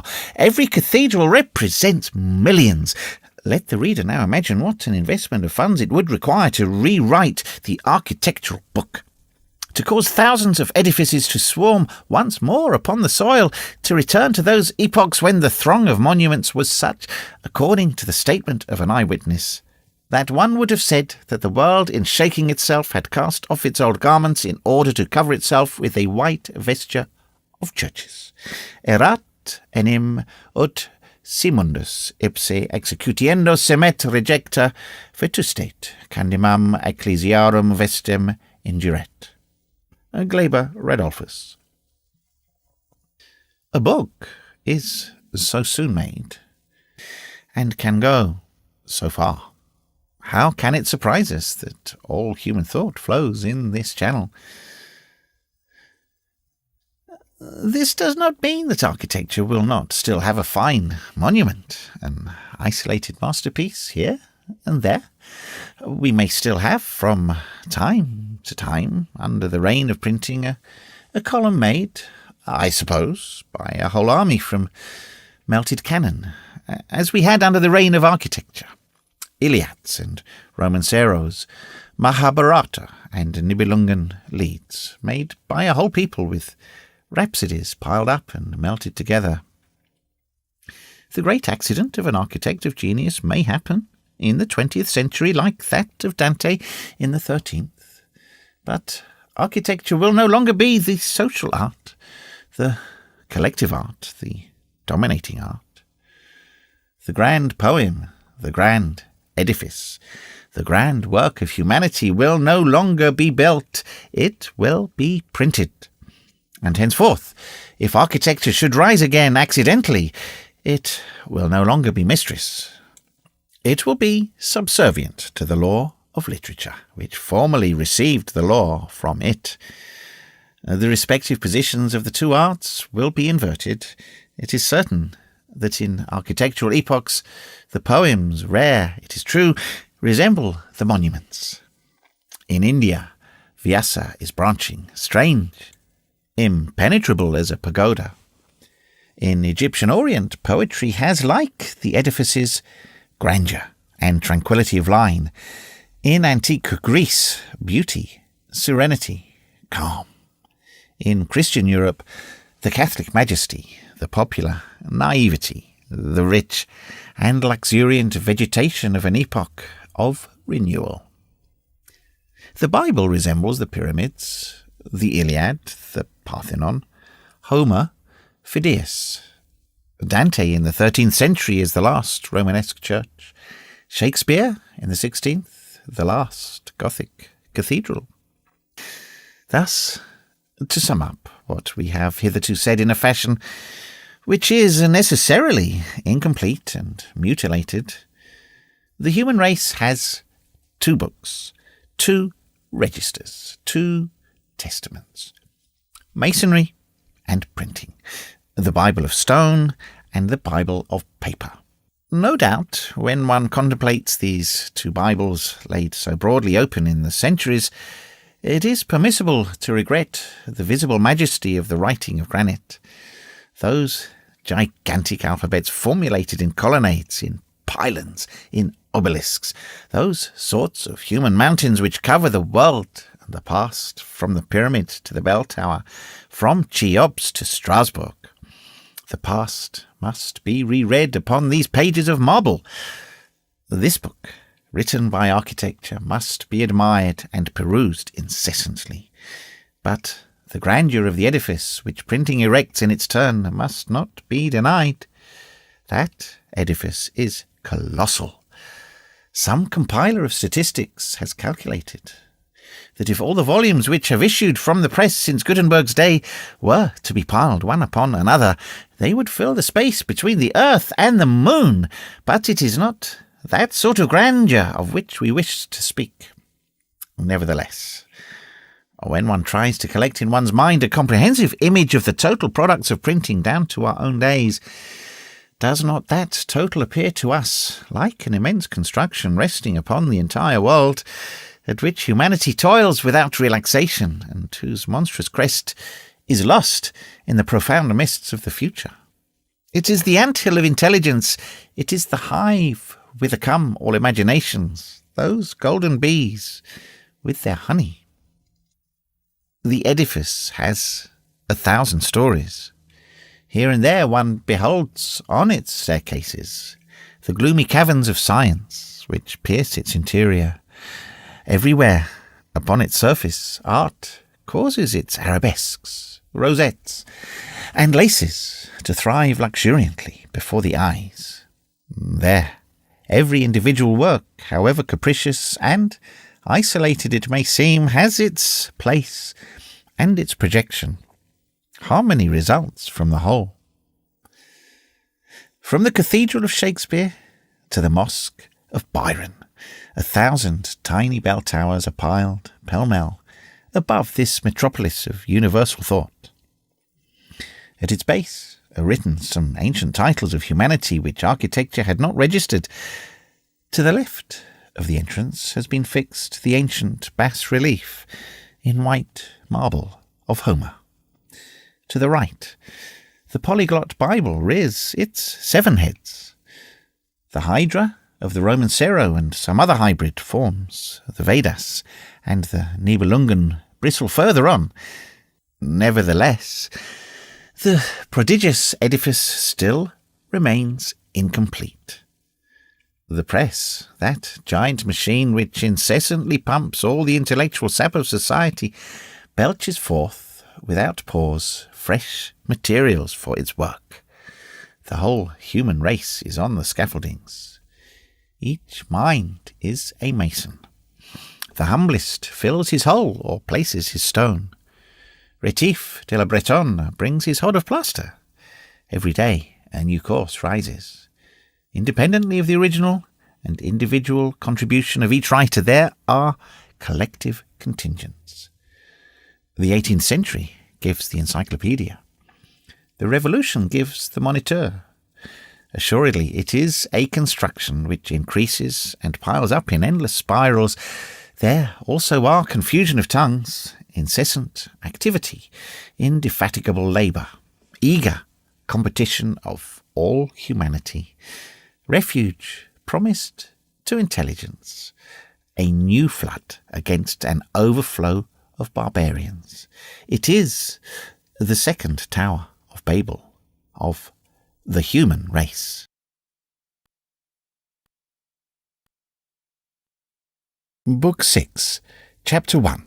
An impartial glance at the ancient magistracy. A very happy personage in the year of grace 1482 was the noble gentleman Robert d'Estouteville, Chevalier, Sieur de Bain, Baron d'Ivry and Saint-André-en-Marche, councillor and chamberlain to the king and guard of the provostship of Paris. It was already nearly 17 years since he had received from the king, on November the 7th, 1465, the comet year, that fine charge of the provostship of Paris, which was reputed rather a signory than an office. Dignitas, says Joannes Lemonius, quaecum non exigua potestate politium concernent adque prerogativis multis et juribus conjuncta est. A marvellous thing in 82 was a gentleman bearing the king's commission, and whose letters of institution ran back to the epoch of the marriage of the natural daughter of Louis XI with Monsieur the Bastard of Bourbon. The same day on which Robert d'Estouteville took the place of Jacques de Villiers in the provostship of Paris, Master Jehan Dauvet replaced Messire Hélier de Tourette in the first presidency of the Court of Parliament.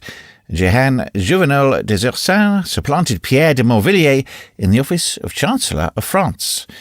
Reginald de Domas ousted Pierre Puy from the charge of Master of Requests in the ordinary of the king's household. Now, upon how many heads had the presidency, the chancellorship, the mastership passed since Robert d'Estouteville had held the provostship of Paris? It had been granted to him for safekeeping, as the letters patent said, and certainly he kept it well. He had clung to it. He had incorporated himself with it. He had so identified himself with it that he had escaped that fury for change which possessed Louis XI, a tormenting and industrious king whose policy it was to maintain the elasticity of his power by frequent appointments and revocations. More than this, the brave chevalier had obtained the reversion of the office for his son, and for 2 years already the name of the nobleman Jacques de Stuteville, equerry, had figured beside his at the head of the register of the salary list of the provostship of Paris. A rare and notable favour indeed. It is true that Robert de Stuteville was a good soldier, that he had loyally raised his pennon against the League of Public Good, and that he had presented to the Queen a very marvellous stag in confectionery on the day of her entrance to Paris.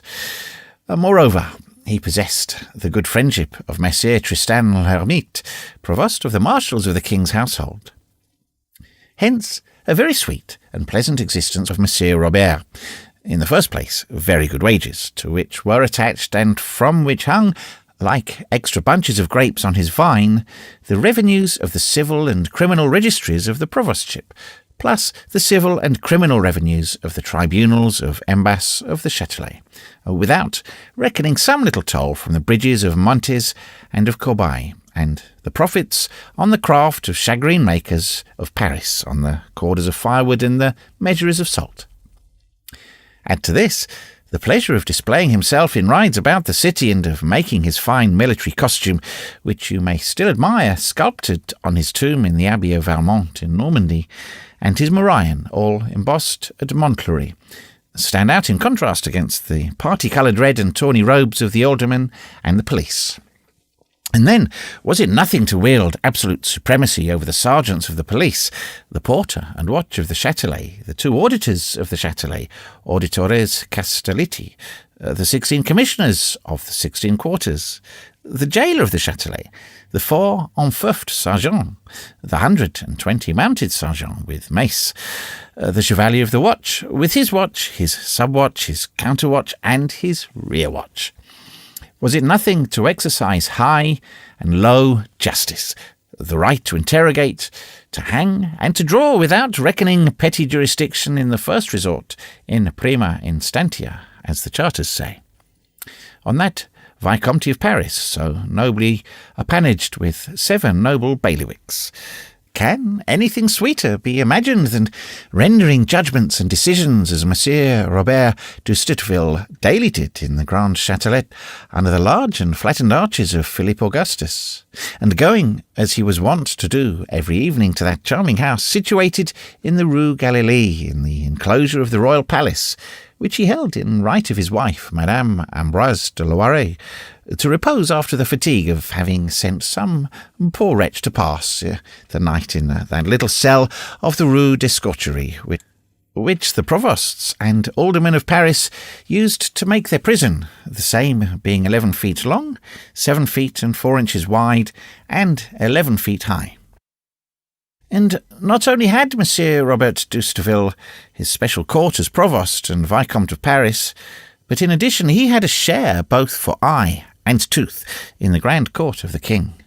There was no head in the least elevated which had not passed through his hands before it came he who went to seek Monsieur de Nemours at the Bastille Saint-Antoine in order to conduct him to the Halles, and to conduct to the grave Monsieur de Saint-Paul, who clamoured and resisted, to the great joy of the provost, who did not love Monsieur the Constable. Here, assuredly, is more than sufficient to render a life happy and illustrious, and to deserve some day a notable page in that interesting history of the provosts of Paris, where one learns that Oudard de Villeneuve had a house in the Rue des Boucheries, that Guillaume de Hangest purchased the Great and the Little Savoy, that Guillaume Thibaust gave the nuns of Saint-Geneviève his houses in the Rue Clopin, that Hag Aubriot lived in the Hôtel du Porc-Épic, and other domestic facts. Nevertheless, with so many reasons for taking life patiently and joyously, Monsieur Robert de Stuteville woke up on the morning of the 7th of January 1482 in a very surly and peevish mood. Whence came this ill temper? He could not have told himself. Was it because the sky was grey, or was the buckle of his old belt of Montcloury badly fastened, so that it confined his provostal portliness too closely?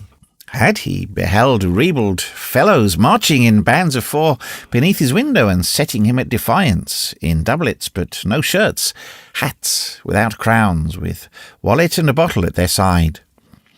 Was it a vague presentiment of the 370 livres, 16 sous, 8 farthings which the future King Charles VII was to cut off from the provostship in the following year? The reader can take his choice. We, for our part, are much inclined to believe that he was in a bad humour simply because he was in a bad humour. Moreover, it was the day after a festival, a tiresome day for everyone, and above all for the magistrate, who is charged with sweeping away all the filth properly and figuratively speaking, which a festival day produces in Paris. And then he had to hold a sitting at the Grand Châtelet. Now, we have noticed that judges in general so arrange matters that their day of audience shall also be their day of bad humour, so that they may always have someone upon whom to vent it conveniently, in the name of the king, law, and justice. However, the audience had begun without him. His lieutenants, civil, criminal, and private, were doing his work according to usage, and from 8 o'clock in the morning, some scores of bourgeois and bourgeoisie heaped and crowded into an obscure corner of the audience chamber of en bas du Châtelet, between a stout oaken barrier and the wall, had been gazing blissfully at the varied and cheerful spectacle of civil and criminal justice dispensed by Master Florian Barbedienne, auditor of the Châtelet, lieutenant of Monsieur the Provost, in a somewhat confused and utterly haphazard manner. The hall was small, low, vaulted. A table studded with fleur-de-lis stood at one end, with a large armchair of carved oak, which belonged to the provost and was empty, and a stool on the left for the auditor, Master Florian. Below sat the clerk of the court, scribbling. Opposite was the populace, and in front of the door and in front of the table were many sergeants of the provostship in sleeveless jackets of violet camlet with white crosses. 2 sergeants of the parloir or bourgeois, clothed in their jackets of Toussaint, half red, half blue, were posted as sentinels before a low, closed door, which was visible at the extremity of the hall behind the table. A single pointed window, narrowly encased in the thick wall, illuminated with a pale ray of January sun 2 grotesque figures. The capricious demon of stone, carved as a tailpiece in the keystone of the vaulted ceiling, and the judge seated at the end of the hall on the fleur-de-lis. Imagine, in fact, the provost's table, leaning upon his elbows between 2 bundles of documents of cases, with his foot on the train of his robe of plain brown cloth, his face buried in his hood of white lambskin, of which his brows seemed to be of a piece, red, crabbed, winking, bearing majestically the load of fat on his cheeks, which met under his chin, Master Florian Barbedienne, auditor of the Châtelet. Now, the auditor was deaf, a slight defect in an auditor. Master Florian delivered judgment none the less, without appeal, and very suitably. It is certainly quite sufficient for a judge to have the air of listening, and the venerable auditor fulfilled this condition, the solar one in justice, all the better, because his attention could not be distracted by any noise. Moreover, he had in the audience a pitiless censor of his deeds and gestures in the person of our friend Jehan Frollo du Moulin, that little student of yesterday, that stroller, whom one was sure of encountering all over Paris, anywhere except before the rostrums of the professors. "Stay," he said, in a low tone to his companion, Robin Poussepain, who was grinning at his side, while he was making his comments on the scenes which were being unfolded before his eyes. "Yonder is Jehanette de Buisson, the beautiful daughter of the lazy dog at the Marche Neuf. Upon my soul, he is condemning her, the old rascal. He has no more eyes than ears. 15 sous, 4 farthings Parisian for having worn 2 rosaries. 'Tis somewhat dear. Lex duri carminis. Who's that? Robin Chiffdeville, a harbour-maker, for having been passed and received master of the said trade. That's his entrance money. Hey, 2 gentlemen among these knaves. Aiglet de Swam, Hutin de Mailly, 2 equerries, Corpus Christi. Ah, they have been playing at dice. When shall I see our rector here? 100 livres Parisian, fine to the king. That Barbadian strikes like a deaf man, as he is. I'll be my brother the archdeacon. Keeps me from gaming. Gaming by day, gaming by night, living at play, dying at play, and gaming away my soul after my shirt. Holy Virgin, what damsels! One after the other, my lambs. Ambroise, Le Cuyer, Isabeau, La Painette, Berard de Gronin, I know them all, by heavens. A fine. That's what will teach you to wear gilded girdles. 10 sous parisis. You coquette. Oh, the old snout of a judge, deaf and imbecile. Oh, Florian the dolt. Oh, Barbadian the blockhead. There he is at the table. He's eating the plaintiff. He's eating the suits. He eats, he chews, he crans, he fills himself. Fines, lost goods, taxes, expenses, loyal charges, salaries, damages and interests, Gehenna, prison and jail. Fetters with expenses are Christmas spice, cake and marchpans of Saint-Jean to him. Look at him, the pig. Come, good. Another amorous woman. La Thibaud, neither more nor less, for having come from the Rue Glattigny. What fellow is this? Geoffrey Mabon, gendarme bearing the crossbow. He has cursed the name of the father. A fine for La Thibaud, a fine for Geoffroy, a fine for them both. The deaf old fool, he must have mixed up the 2 cases. 10 to 1 that he makes the wench pay for the oath and the gendarme for the armour. Attention, Robin Poussin, what are they going to bring in? Here are many sergeants, by Jupiter. All the bloodhounds of the pack are there. It must be the great beast of the hunt, a wild boar. And 'tis one, Robin, 'tis one, and a fine one too, Hercley. 'Tis our prince of yesterday, our pope of the fools, our bell-ringer, our one-eyed man, our hunchback, our grimace, 'tis Quasimodo. It was he indeed. It was Quasimodo, bound, encircled, roped, pinioned, and under good guard. The squad of policemen who surrounded him was assisted by the Chevalier of the Watch in person, wearing the arms of France embroidered on his breast and the arms of the city on his back. There was nothing, however, about Quasimodo except his deformity, which could justify the display of halberds and arquebuses. He was gloomy, silent, and tranquil. Only now and then did his single eye cast a sly and wrathful glance upon the bonds with which he was loaded. He cast the same glance about him, but it was so dull and sleepy that the women only pointed him out to each other in derision. Meanwhile, Master Florian, the auditor, turned over attentively the document in the complaint entered against Quasimodo, which the clerk handed him, and, having thus glanced at it, appeared to reflect for a moment. Thanks to this precaution, which he always was careful to take at the moment when on the point of beginning an examination, he knew beforehand the names, titles, and misdeeds of the accused, made cut and dried responses to questions foreseen, and succeeded in extricating himself from all the windings of the interrogation without allowing his deafness to be too apparent. The written charges were, to him, what the dog is to a blind man.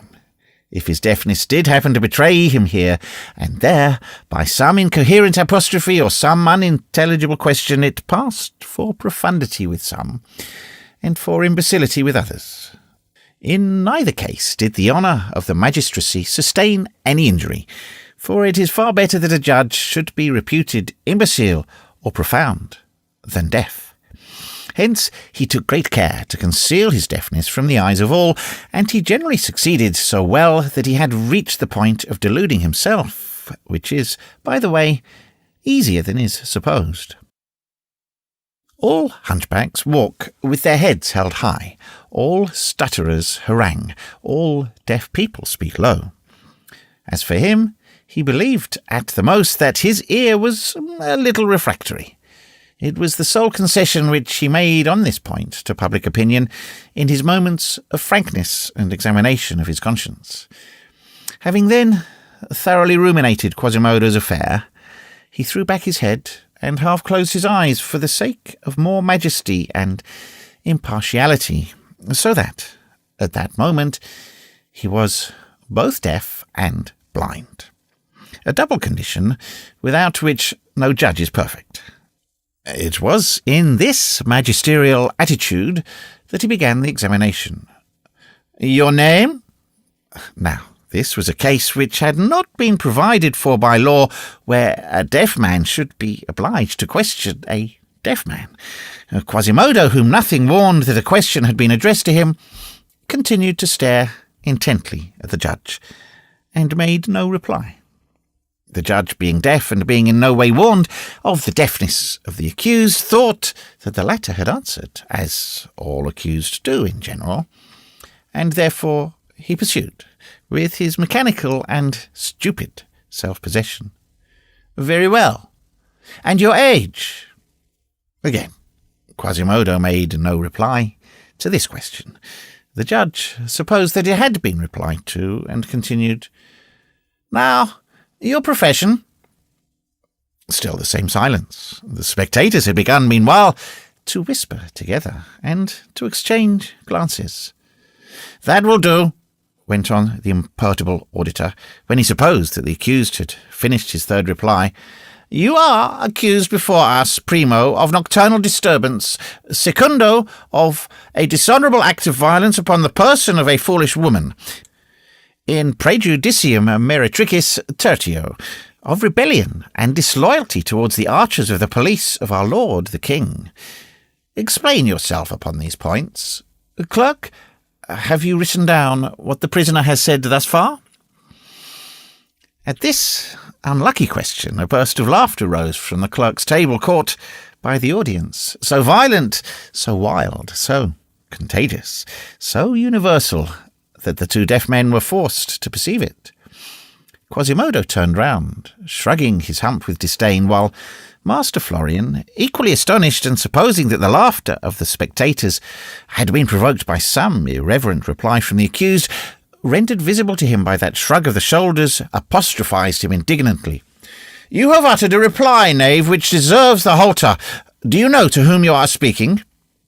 This sally was not fitted to arrest the explosion of general merriment. It struck all as so whimsical and so ridiculous that the wild laughter even attacked the sergeants of the parloir or bourgeois, a sort of pikemen whose stupidity was part of their uniform. Quasimodo alone preserved his seriousness, for the good reason that he understood nothing of what was going on around him. The judge, more and more irritated, thought it was his duty to continue in the same tone, hoping thereby to strike the accused with a terror which should react upon the audience and bring it back to respect. "So, this is as much as to say, perverse and thieving knave that you are, that you permit yourself to be lacking in respect towards the auditor of the Châtelet, to the magistrate committed to the popular police of Paris, charged with searching out crimes, delinquencies, and evil conduct, with controlling all trades and interdicting monopoly, while maintaining the pavements, with debarring the huxes of chickens, poultry, and waterfowl, of superintending the measuring of faggots and other sorts of wood, of purging the city of mud and the air of contagious maladies. In a word, with attending continually to public affairs without wages or hope of salary. Do you know that I am called Florian Barbedienne, actual lieutenant to Monsieur the Provost, and moreover, commissioner, inquisitor, controller, and examiner, with equal power in provostship, bailiwick, preservation, and inferior court of judicature? There is no reason why a deaf man talking to a deaf man should stop. God knows where and when Master Florian would have landed when thus launched at full speed in lofty eloquence, if the low door at the extreme end of the room had not suddenly opened and given entrance to the provost in person. At his entrance, Master Florian did not stop short, but, making a half-turn on his heels and aiming at the provost the harangue with which he had been withering Quasimodo a moment before. "Monseigneur," said he, "I demand such penalty as you shall deem fitting against the prisoner here present for grave and aggravated offence against the court." And he seated himself, utterly breathless, wiping away the great drops of sweat which fell from his brow and drenched, like tears, the parchment spread out before him. Messire Robert de Stuteville frowned, and made a gesture so imperious and significant to Quasimodo that the deaf man in some measure understood it. The provost addressed him with severity. "What have you done that you have been brought hither, knave?" The poor fellow, supposing that the provost was asking his name, broke the silence, which he habitually preserved, and replied in a harsh and guttural voice, "Quasimodo." The reply matched the question so little that the wild laugh began to circulate once more, and Monsieur Robert exclaimed, red with wrath, "Are you mocking me also, you arrant knave?" "Bell-ringer of Notre-Dame," replied Quasimodo, supposing that was what was required of him to explain to the judge who he was. "Bell-ringer?" interpolated the provost, who had waked up early enough to be in a sufficiently bad temper, as we have said, not to require to have his fury inflamed by such strange responses. "Bell-ringer? I'll play you a chime of rods on your back through the squares of Paris. Do you hear, knave?" "If it is my age that you wish to know," said Quasimodo, "I think I shall be 20 at St. Martin's Day." This was too much. The provost could no longer restrain himself. "Ah, you are scoffing at the provostship, wretch! Monsieur, the sergeants of the mace, you will take me, this knave, to the pillory of the grave. You will flog him and turn him for an hour. He shall pay me for it, take Dieu, and I order that the present judgment shall be cried with the assistance of 4 sworn trumpeters in the 7 castellanies of the Vicomte of Paris." The clerk set to work incontinently to draw up the account of the sentence. "Vendredieu, 'tis well adjudged," cried the little scholar, Jehan Frollo de Moulin, from his corner. The provost turned and fixed his flashing eyes once more on Quasimodo. "I believe the knave said Vendredieu." "Clerk, add 12 deniers Parisiennes for the oath, and let the vestry of Saint Eustache have the half of it. I have a particular devotion for Saint Eustache." In a few minutes the sentence was drawn up. Its tenor was simple and brief. The customs of the provostship and the Vicomte had not yet been worked over by President Thibault Bailly and by Roger Barne, the king's advocate. They had not been obstructed at that time by that lofty hedge of quibbles and procedures which the 2 jurisconsults planted there at the beginning of the 16th century. All was clear, expeditious, explicit. One went straight to the point then, and at the end of every path there was immediately visible, without thickets and without turnings, the wheel, the gibbet, or the pillory. One at least knew whither one was going. The clerk presented the sentence to the provost, who affixed his seal to it, and departed to pursue his round of the audience hall, in a frame of mind which seemed destined to fill all the jails in Paris that day. Jehan Frollo and Robin Poussin laughed in their sleeves. Quasimodo gazed on the whole with an indifferent and astonished air. However, at the moment when Master Florian Barbedian was reading the sentence in his turn, before signing it, the clerk felt himself moved with pity for the poor wretch of a prisoner, and in the hope of obtaining some mitigation of the penalty, he approached as near the auditor's ear as possible, and said, pointing to Quasimodo, "That man is deaf."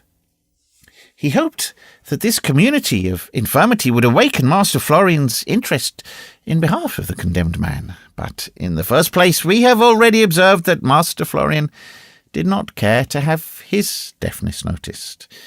In the next place, he was so hard of hearing that he did not catch a single word of what the clerk said to him, and nevertheless he wished to have the appearance of hearing, and replied, "Aha, that is different. I did not know that. An hour more of the pillory, in that case." And he signed the sentence thus modified. "'Tis well done," said Robin Poussin, who cherished a grudge against Quasimodo. "That will teach him to handle people roughly."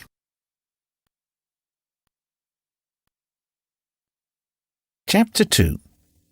The Rat Hole. The reader must permit us to take him back to the Place de Grève, which we quitted yesterday with Gringoire, in order to follow La Esmeralda. It is 10 o'clock in the morning. Everything is indicative of the day after a festival. The pavement is covered with rubbish, ribbons, rags, feathers from tufts of plumes, drops of wax from the torches, crumbs of the public feast. A goodly number of bourgeois are sauntering, as we say, here and there, turning over with their feet the extinct brands of the bonfire, going into raptures in front of the pillar house over the memory of the fine hangings of the day before, and today staring at the nails that secured them at last pleasure. The vendors of cider and beer are rolling their barrels among the groups. Some busy passers-by come and go. The merchants converse and call to each other from the thresholds of their shops. The festival, the ambassadors, Coppenole, the Pope of the Fools, are in all mouths. They vie with each other, each trying to criticise it best and laugh the most. And, meanwhile, 4 mounted sergeants who have just posted themselves at the 4 sides of the pillory have already concentrated around themselves a goodly proportion of the populace scattered on the place, who condemn themselves to immobility and fatigue in the hope of a small execution. If the reader, after having contemplated this lively and noisy scene which is being enacted in all parts of the place, will now transfer his gaze towards that ancient demi-Gothic, demi-Romanesque house of the Tour Roland, which forms the corner on the quay to the west, he will observe a large public breviary with rich illuminations protected from the rain by a little penthouse, and from thieves by a small grating, which, however, permits of the leaves being turned. Beside this breviary is a narrow arched window closed by 2 iron bars in the form of a cross and looking on the square, the only opening which admits a small quantity of light and air to a little cell without a door, constructed on the ground floor in the thickness of the walls of the old house, and filled with peace all the more profound, with a silence all the more gloomy, because a public place, the most populous and most noisy in Paris, swarms and shrieks around it. This little cell had been celebrated in Paris for nearly 3 centuries, ever since Madame Roland de la Tour Roland, in mourning for her father who died in the Crusades, had caused it to be hollowed out in the wall of her own house, in order to immure herself there for ever, keeping of all her palace only this lodging, whose door was walled up, and whose window stood open, winter and summer, giving all the rest to the poor and to God.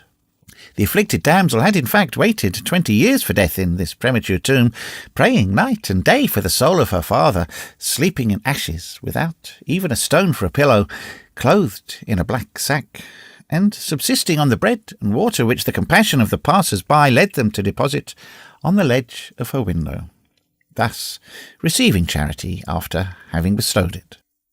At her death, at the moment when she was passing to the other sepulchre, she had bequeathed this one in perpetuity to afflicted women, mothers, widows, or maidens who should wish to pray much for others or for themselves, and who should desire to inter themselves alive in a great grief or a great penance. The poor of her day had made her a fine funeral, with tears and benedictions, but to their great regret the pious maid had not been canonized for lack of influence. Those among them who were a little inclined to impiety had hoped that the matter might be accomplished in paradise more easily than at Rome, and had frankly besought God, instead of the Pope, in behalf of the deceased. The majority had contented themselves with holding the memory of Roland sacred, and converting her rags into relics. The city, on its side, had founded in honour of the demoiselle a public breviary, which had been fastened near the window of the cell, in order that passers-by might halt there from time to time, were it only to pray. That prayer might remind them of arms, and that the poor recluses, heiresses of Madame Roland's vault, might not die outright of hunger and forgetfulness.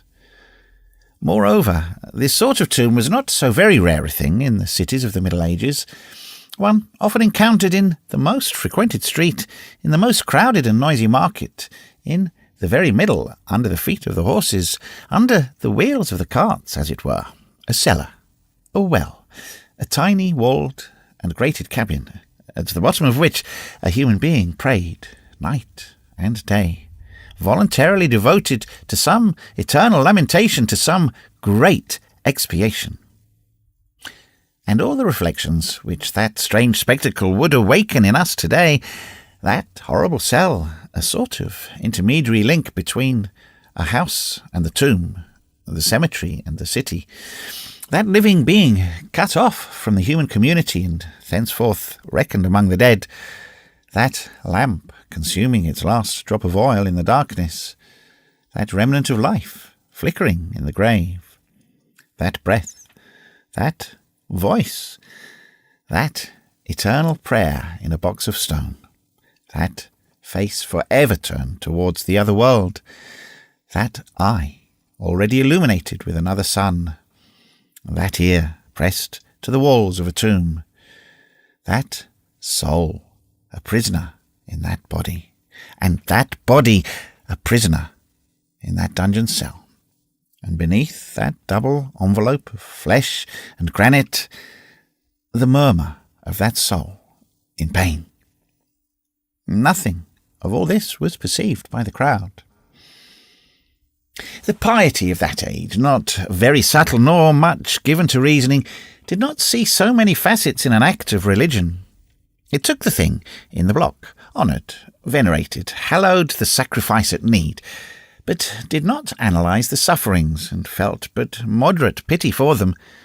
It brought some pittance to the miserable penitent from time to time, looked through the hole to see whether he was still living, forgot his name, hardly knew how many years ago he had begun to die, and to the stranger who questioned them about the living skeleton, who was perishing in that cellar, the neighbours replied simply, "It is the recluse." Everything was then viewed without metaphysics, without exaggeration, without magnifying glass, with the naked eye. The microscope had not yet been invented, either for things of matter or for things of the mind. Moreover, although people were but little surprised by it, the examples of this sort of cloistration in the hearts of cities were in truth frequent, as we have just said. There were, in Paris, a considerable number of these cells for praying to God and doing penance. They were nearly all occupied. It is true that the clergy did not like to have them empty, since that implied lukewarmness in believers, and that lepers were put in them when there were no penitents on hand. Besides the cell on the grave, there was one at Montfaucon, one at the Charnier des Innocents, another I hardly know where, at the Clichon House, I think, others still at many spots where traces of them are found in traditions, in default of memorials. The university had also its own, on Mount Sainte-Geneviève, a sort of job of the Middle Ages, for the space of 30 years, chanted the 7 penitential psalms on a dunghill at the bottom of a cistern, beginning anew when he had finished, singing loudest at night, magna voce per ambras. And today the antiquary fancies that he hears his voice as he enters the Rue du Puy-qui-Parle, the street of the speaking well. To confine ourselves to the cell in the Tour Roland, we must say that it had never lacked recluses. After the death of Madame Roland, it had stood vacant for a year or two, though rarely. Many women had come thither to mourn until their death, for relatives, lovers, faults. Parisian malice, which thrusts its finger into everything, even into things which concern it the least, affirmed that it had beheld but few widows there. In accordance with the fashion of the epoch, a Latin inscription on the wall indicated to the learned passer-by the pious purpose of the cell. The custom was retained until the middle of the 16th century of explaining an edifice by a brief device inscribed above the door. Thus one still reads in France, above the wicket of the prison in the seigneurial mansion of Tourville, Siletto et Spera. In Ireland, beneath the armorial bearings which surmount the grand door to Fortescue Castle, Forte Scutum Salus Ducum. In England, over the principal entrance to the hospital mansion of the Earls Cowper, Tum Est. At that time, every edifice was a thought. As there was no door to the walled cell of the Tour Roland, these two words had been carved in large Roman capitals over the window. Tu ora. And this caused the people whose good sense does not perceive so much refinement in things, and likes to translate Ludovico Magno by Port Saint Denis, to give this dark, gloomy, damp cavity the name of the rat-hole. An explanation less sublime perhaps than the other, but, on the other hand, more picturesque.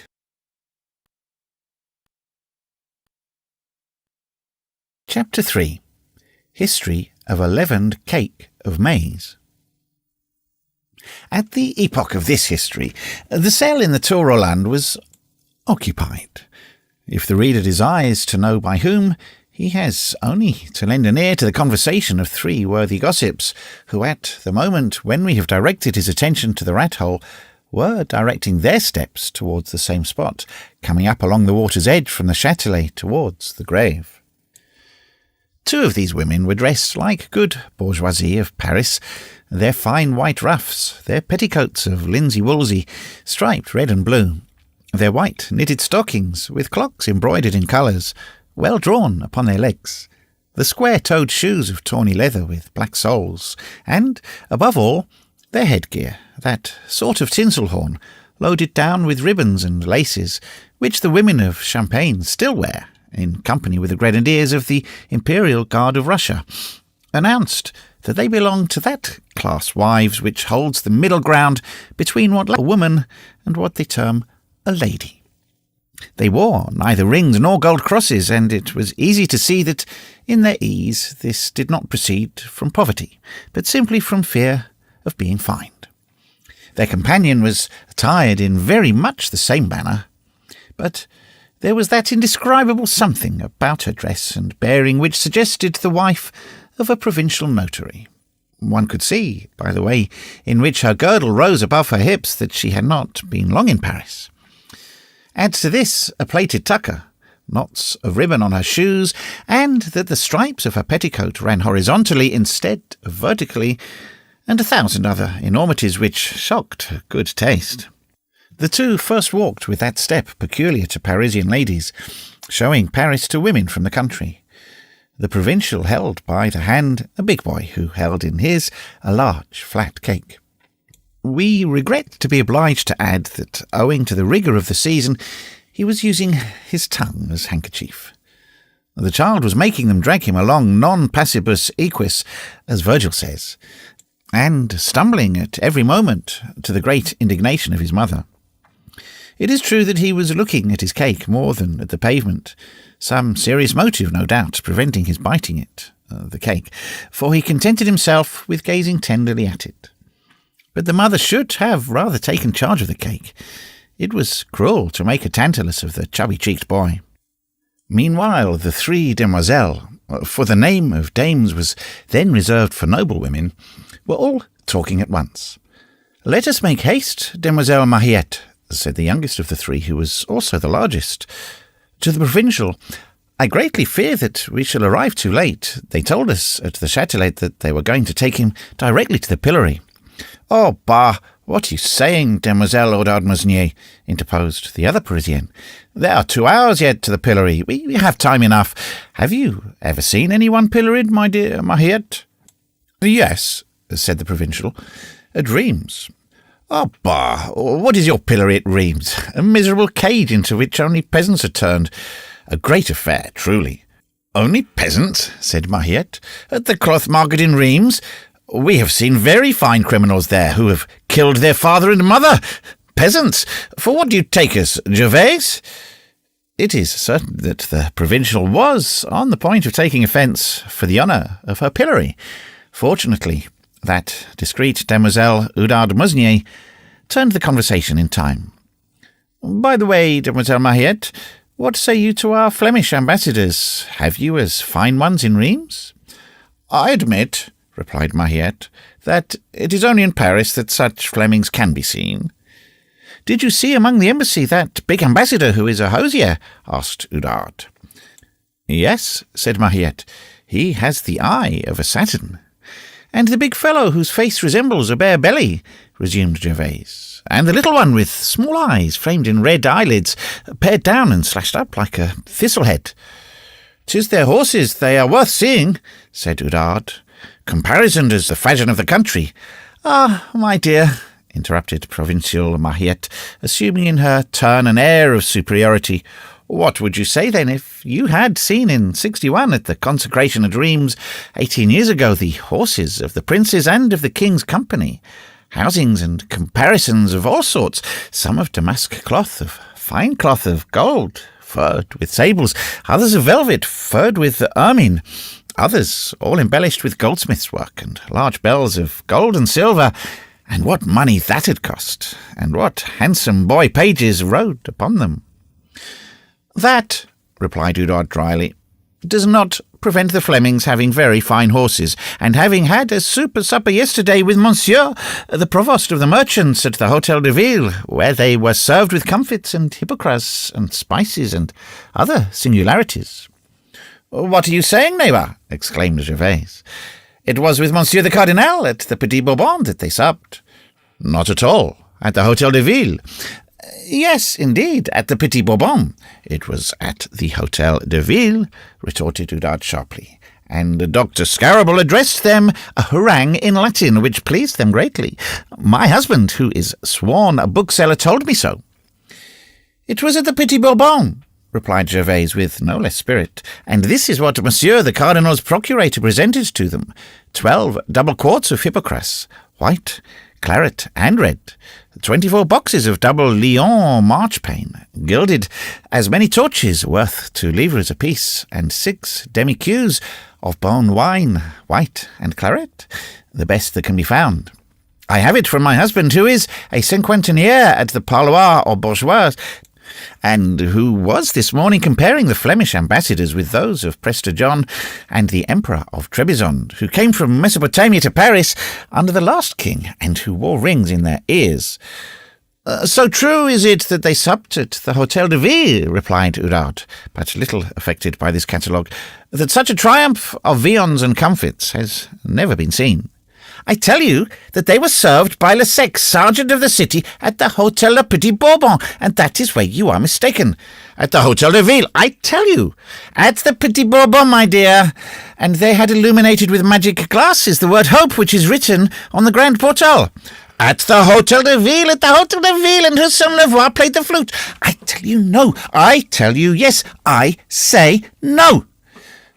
Plump and worthy Oudard was preparing to retort, and the quarrel might perhaps have proceeded to a pulling of caps, had not Mariette suddenly exclaimed, "Look at those people assembled yonder at the end of the bridge. There is something in their midst they are looking at." "In sooth," said Gervais, "I hear the sounds of a tambourine. I believe 'tis the little Esmeralda who plays her mummeries with her goat. Be quick, Mariette, redouble your pace and drag along your boy. You are come hither to visit the curiosities of Paris. You saw the Flemings yesterday. You must see the gypsy today." "The gypsy," said Mariette, suddenly retracing her steps and clasping her son's arm forcibly. "God preserve me from it! She would steal my child from me. Come, Eustache." And she set out on a run along the quay towards the grave until she had left the bridge far behind her. In the meanwhile, the child whom she was dragging after her fell upon his knees. She halted breathless. Oudard and Gervais rejoined her. "That gypsy steal your child from you?" said Gervais. "That's a singular freak of yours." Mariette shook her head with a pensive air. "The singular point is," observed Oudard, "that La Sachette has the same idea about the Egyptian woman." "What is La Sachette?" asked Mariette. "Hey," said Oudard, "Sister Gudule." "And who is Sister Gudule?" persisted Mariette. "You are certainly ignorant of all but your reams, not to know that," replied Oudard. "'Tis the recluse of the rat-hole." "What?" demanded Mahiette. "That poor woman to whom we are carrying this cake?" Oudard nodded affirmatively. "Precisely. You will see her presently at her window on the grave. She has the same opinion as yourself of these vagabonds of Egypt, who play the tambourine and tell fortunes to the public. No one knows whence comes her horror of the gypsies and Egyptians. But you, Mahiette, why do you run so at the mere sight of them?" "Oh," said Mahiette, seizing her child's round head in both hands, "I don't want that to happen to me which happened to Paquette la Chantefleurie." "Oh, you must tell us that story, my good Mahiette," said Gervaise, taking her arm. "Gladly," replied Mahiette, "but you must be ignorant of all but your Paris not to know that. I will tell you then, but 'tis not necessary for us to halt, that I may tell you the tale. That Paquette la Chantefleurie was a pretty maid of 18 when I was one myself, that is to say, 18 years ago, and 'tis her own fault if she is not today like me, a good, plump, fresh mother of 36 and 30, with a husband and a son. However, after the age of 14 it was too late. Well, she was the daughter of Guy Botant, minstrel of the barge at Rheims, the same who had played before King Charles VII at his coronation when he descended our river Vale from Sillery to Muisson, when Madame the Maid of Orleans was also in the boat. The old father died when Paquette was still a mere child. She had then no one but her mother, the sister of Monsieur Pradon, Master Brazier, and coppersmith in Paris, Rue Parent-Garlin, who died last year. You see, she was of good family. The mother was a good, simple woman, unfortunately, and she taught Paquette nothing but a bit of embroidery and toy-making, which did not prevent the little one from growing very large and remaining very poor. They both dwelt at Rheims, on the river front, Rue de Falpen. Mark this, for I believe it was this which brought misfortune to Paquette.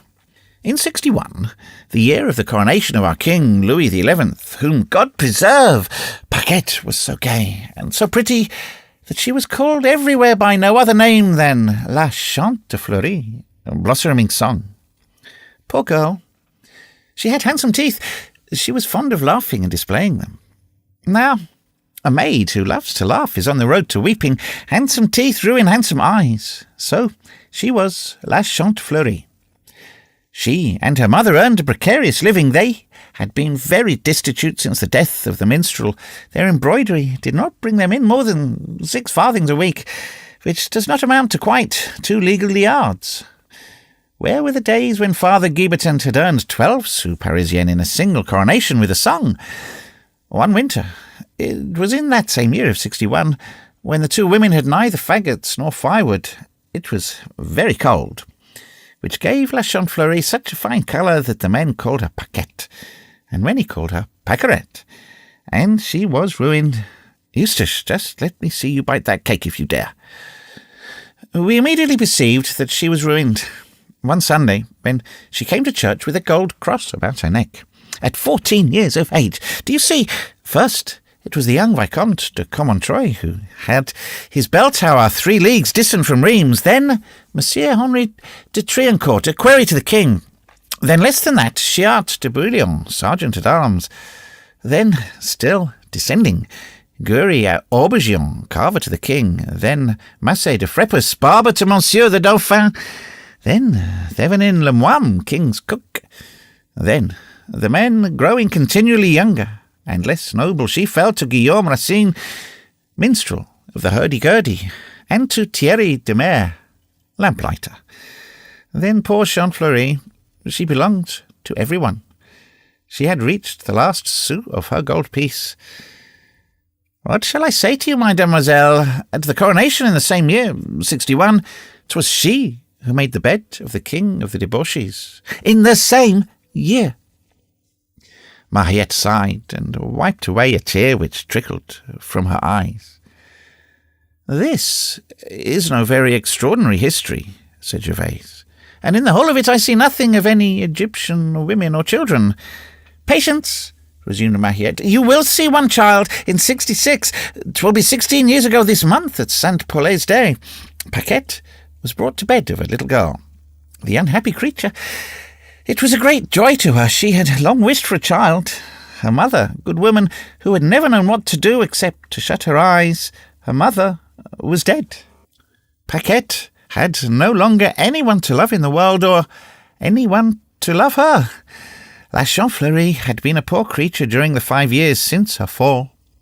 She was alone in this life. Fingers were pointed at her. She was hooted in the streets, beaten by the sergeants, jeered at by little boys in rags, and then 20 had arrived. And 20 is an old age for amorous women. Folly began to bring her in no more than her trade of embroidery in former days. For every wrinkle that came, a crown fled. Winter became hard to her once more. Wood became rare again in her brazier, and bread in her cupboard.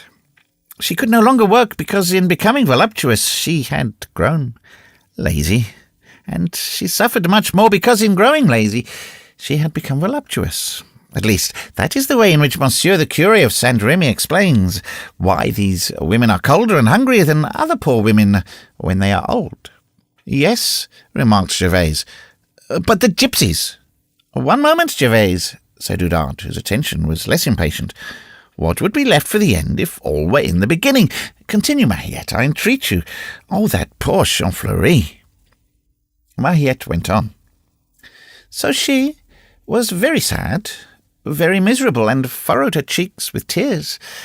But in the midst of her shame, her folly, her debauchery, it seemed to her that she should be less wild, less shameful, less dissipated. If there was something or someone in the world whom she could love, and who could love her, it was necessary that it should be a child, because only a child could be sufficiently innocent for that. She had recognized this fact after having tried to love a thief, the only man who wanted her. But after a short time she perceived that the thief despised her. Those women of love require either a lover or a child to fill their hearts. Otherwise they are very unhappy. As she could not have a lover, she turned wholly towards a desire for her child, and as she had not ceased to be pious, she made her constant prayer to the good God for it. So the good God took pity on her and gave her a little daughter. I will not speak to you of her joy.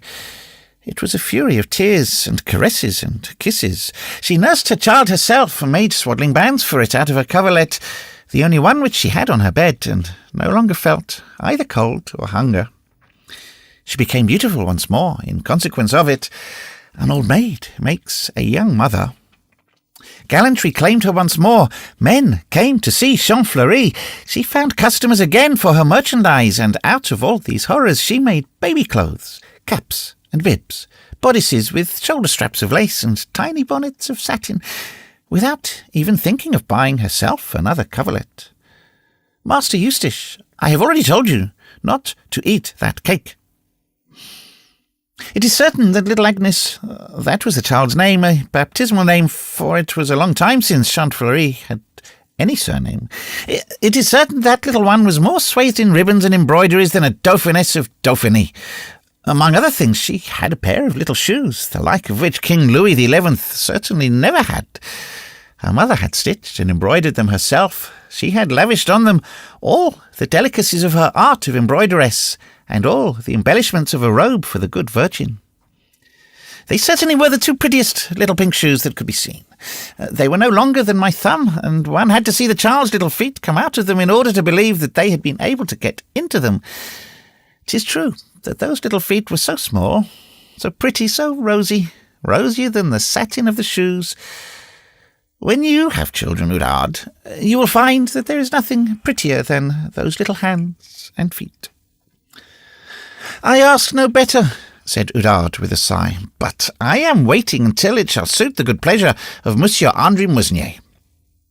However, Paquette's child had more than was pretty about it besides his feet. I saw her when she was only 4 months old. She was a love. She had eyes larger than her mouth, and the most charming black hair, which already curled. She would have been a magnificent brunette at the age of 16. Her mother became more crazy over her every day. She kissed her, caressed her, tickled her, washed her, decked her out, devoured her. She lost her head over her. She thanked God for her. Her pretty little rosy feet, above all, were an endless source of wonderment. They were a delirium of joy. She was always pressing her lips to them. and she could never recover from her amazement at their smallness. She put them into tiny shoes, took them out, admired them, marvelled at them, looked at the light through them, was curious to see them try to walk on her bed, and would gladly have passed her life on her knees, putting and taking off the shoes from those feet as though they had been of an infant Jesus. "The tale is fair and good," said Gervase in a low tone, "but where do gypsies come into all that?" "Here," replied Mariette. "One day there arrived in Reims a very queer sort of people. They were beggars and vagabonds who were roaming over the country, led by their duke and their counts. They were browned by exposure to the sun. They had closely curling hair and silver rings in their ears. The women were still uglier than the men. They had blacker faces which were always uncovered, a miserable frock on their bodies, an old cloth woven of cords bound upon their shoulder, and their hair hanging like the tail of a horse. The children who scrambled between their legs would have frightened as many monkeys. A band of excommunicates. All these persons came direct from Lower Egypt to Reims through Poland.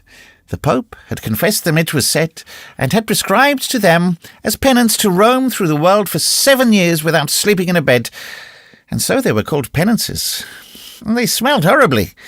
It appears that they had formerly been Saracens, which was why they believed in Jupiter, and claimed 10 livres of Tournay from all archbishops, bishops, and mitred abbots with croziers. A bull from the Pope empowered them to do that. They came to Reims to tell fortunes in the name of the King of Algiers and the Emperor of Germany. You can readily imagine that no more was needed to cause the entrance to the town to be forbidden them.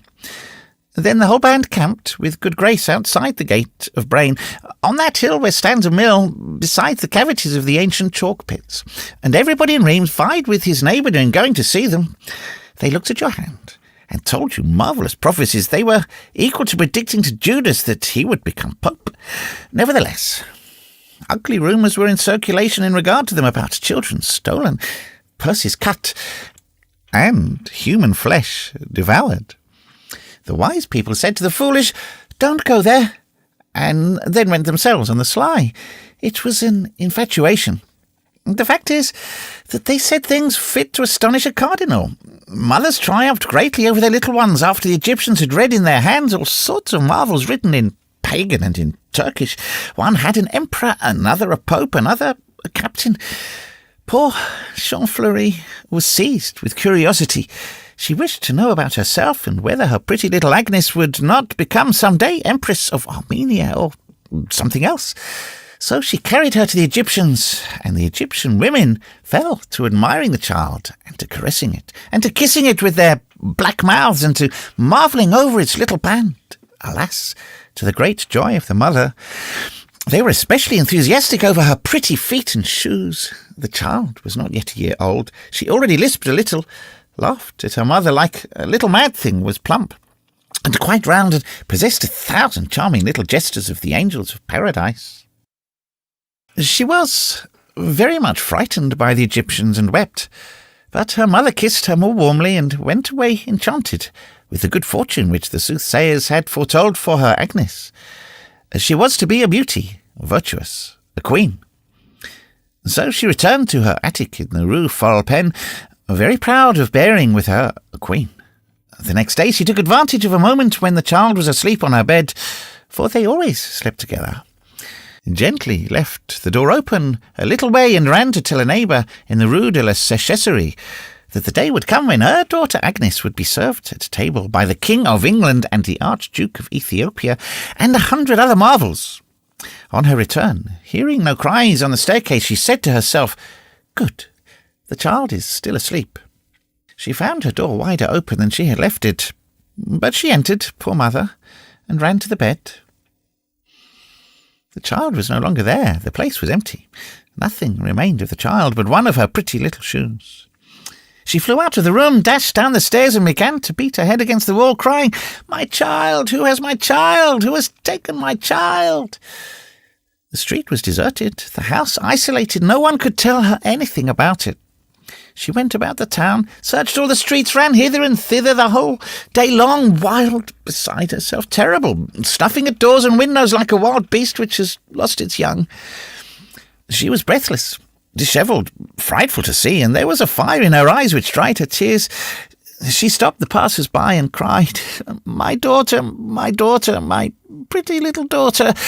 If anyone will give me back my daughter, I will be his servant, the servant of his dog, and he shall eat my heart if he will. She met Monsieur le Curé of Saint-Remy and said to him, Monsieur, I will till the earth with my fingernails, but give me back my child. It was heart-rending, Oudard, and I saw a very hard man, Master Ponce le Cabre, the procurator, weep. Ah, poor mother!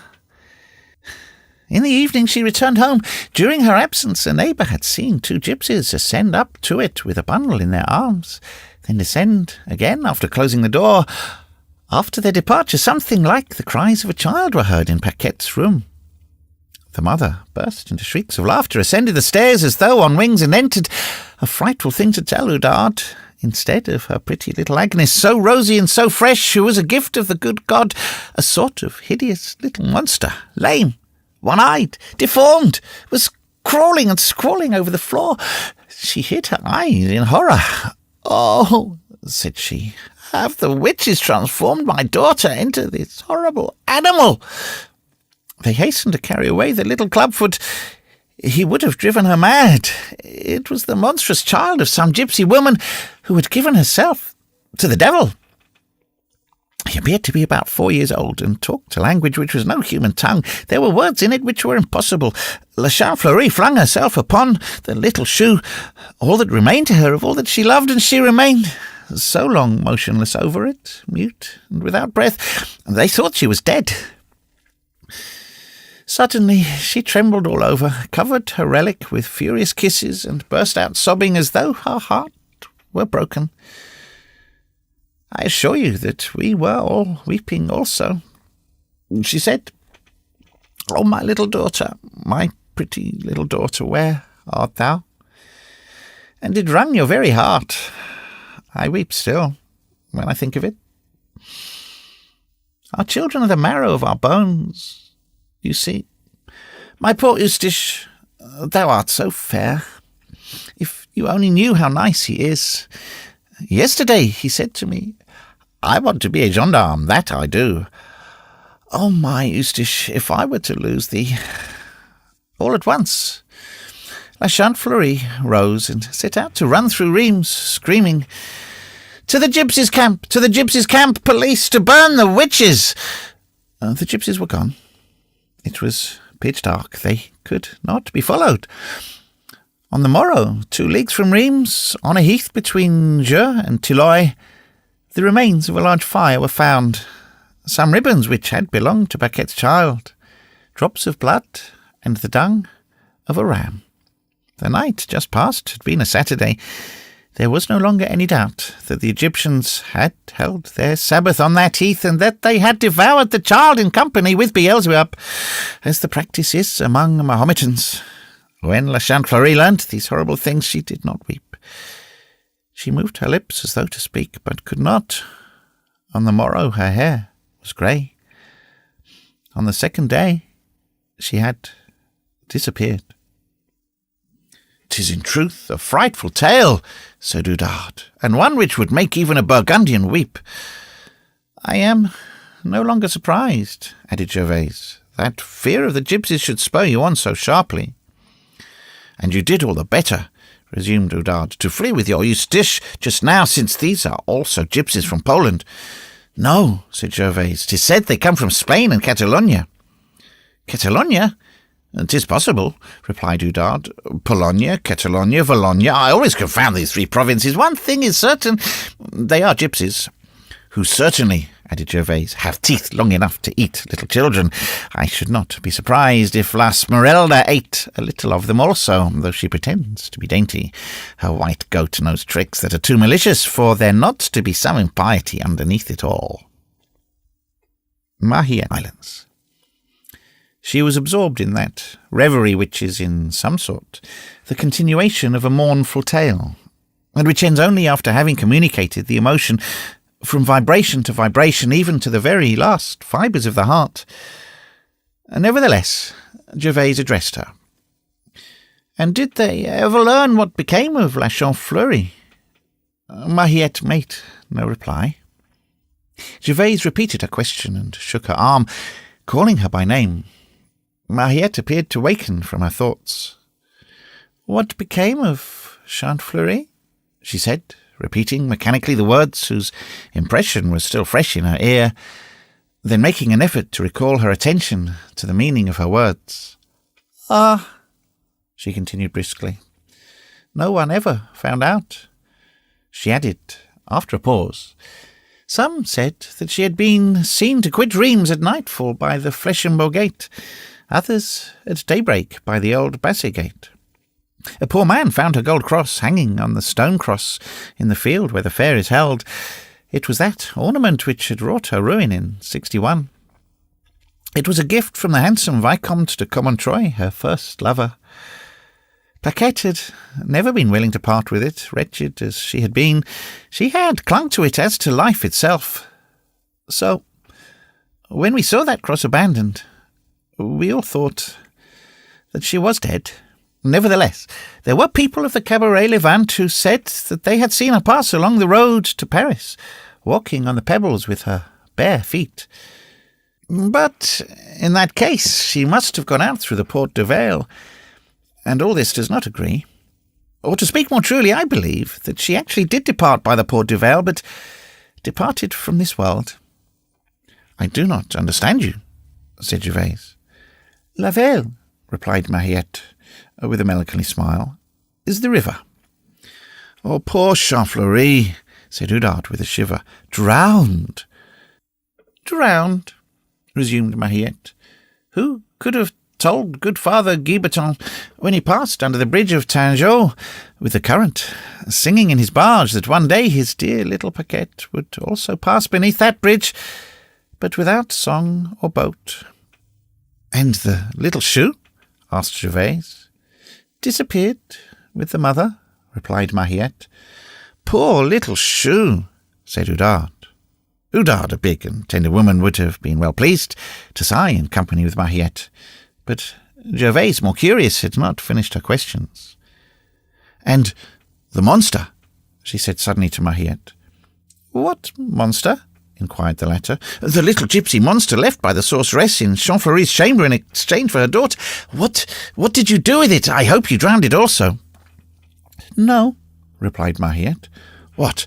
You burned it then, in sooth? That is more just. A witch child." "Neither the one nor the other, Gervaise. Monseigneur the Archbishop interested himself in the child of Egypt, exorcised it, blessed it, removed the devil carefully from its body, and sent it to Paris to be exposed on the wooden bed at Notre-Dame as a foundling." "Those bishops," grumbled Gervaise, "because they are learned, they do nothing like anybody else. I just put it to you, Oudard, the idea of placing the devil among the foundlings for that little monster was assuredly the devil. Well, Mariette, what did they do with it in Paris? I'm quite sure that no charitable person wanted it." "I do not know," replied Grimoise. "It was just at that time that my husband brought the office of notary at Beru, 2 leagues from the town, and we were no longer occupied with that story. Besides, in front of Beru stand the 2 hills of Corneille, which hide the towers of the cathedral in Rheims from view." While chatting thus, the 3 worthy bourgeois had arrived at the Place de Grève. In their absorption, they had passed the public breviary of the Tour Roland without stopping, and took their way mechanically towards the pillory, around which the throng was growing more dense with every moment. It is probable that the spectacle which at that moment attracted all looks in that direction would have made them forget completely the rat-hole, and the halt which they intended to make there, if big Eustace, 6 years of age, whom Mariette was dragging along by the hand, had not abruptly recalled the object to them. "Mother," said he, as though some instinct warned him that the rat-hole was behind him, "can I eat the cake now?" If Eustace had been more adroit, that is to say, less greedy, he would have continued to wait, and would only have hazarded that simple question, "Mother, can I eat the cake now?" on their return to the university to Master André Mosnier's Rue Madame la Valence, when he had the 2 arms of the Seine and the 5 bridges of the city between the rat-hole and the cake.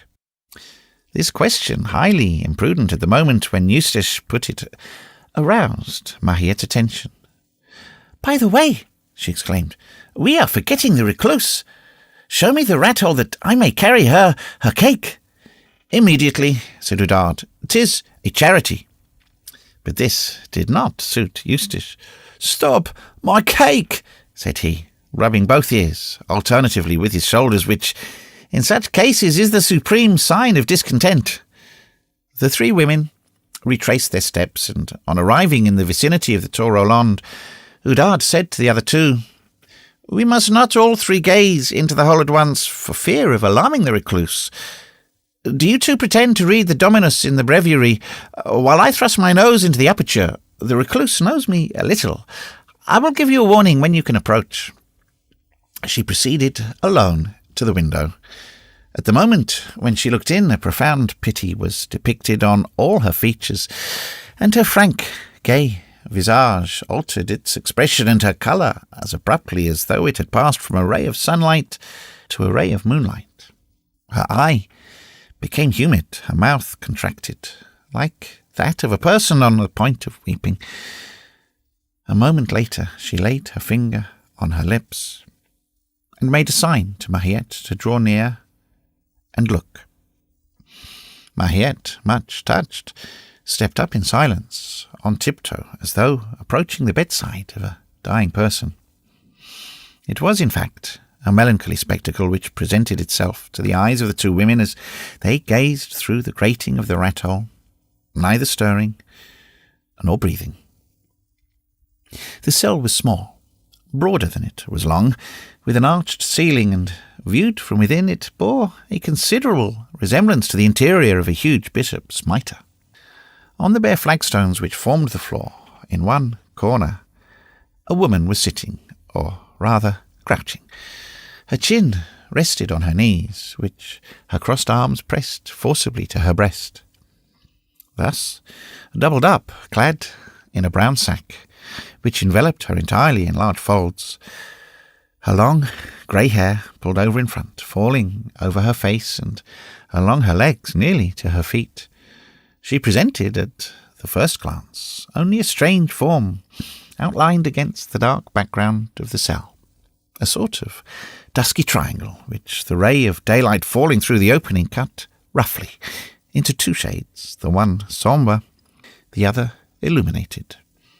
It was one of these spectres, half light, half shadow, such as one beholds in dreams and in the extraordinary work of Goya. Pale, motionless, sinister, crouching over a tomb or leaning against the grating of a prison cell. It was neither a woman, nor a man, nor a living being, nor a definite form. It was a figure, a sort of vision in which the real and the fantastic intersected each other like darkness and day. It was with difficulty that one distinguished, beneath her hair which spread to the ground, a gaunt and severe profile. Her dress barely allowed the extremity of a bare foot to escape, which contracted on the hard, cold pavement. The little of human form of which one caught a sight beneath this envelope of mourning caused a shudder. That figure, which one might have supposed to be riveted to the flagstones, appeared to possess neither movement nor thought nor breath. Lying in January in that thin linen sack, lying on a granite floor without fire, in the gloom of a cell whose oblique air-hole allowed only the cold breeze, but never the sun, to enter from without, she did not appear to suffer, or even to think. One would have said that she had turned to stone with the cell, ice with the season.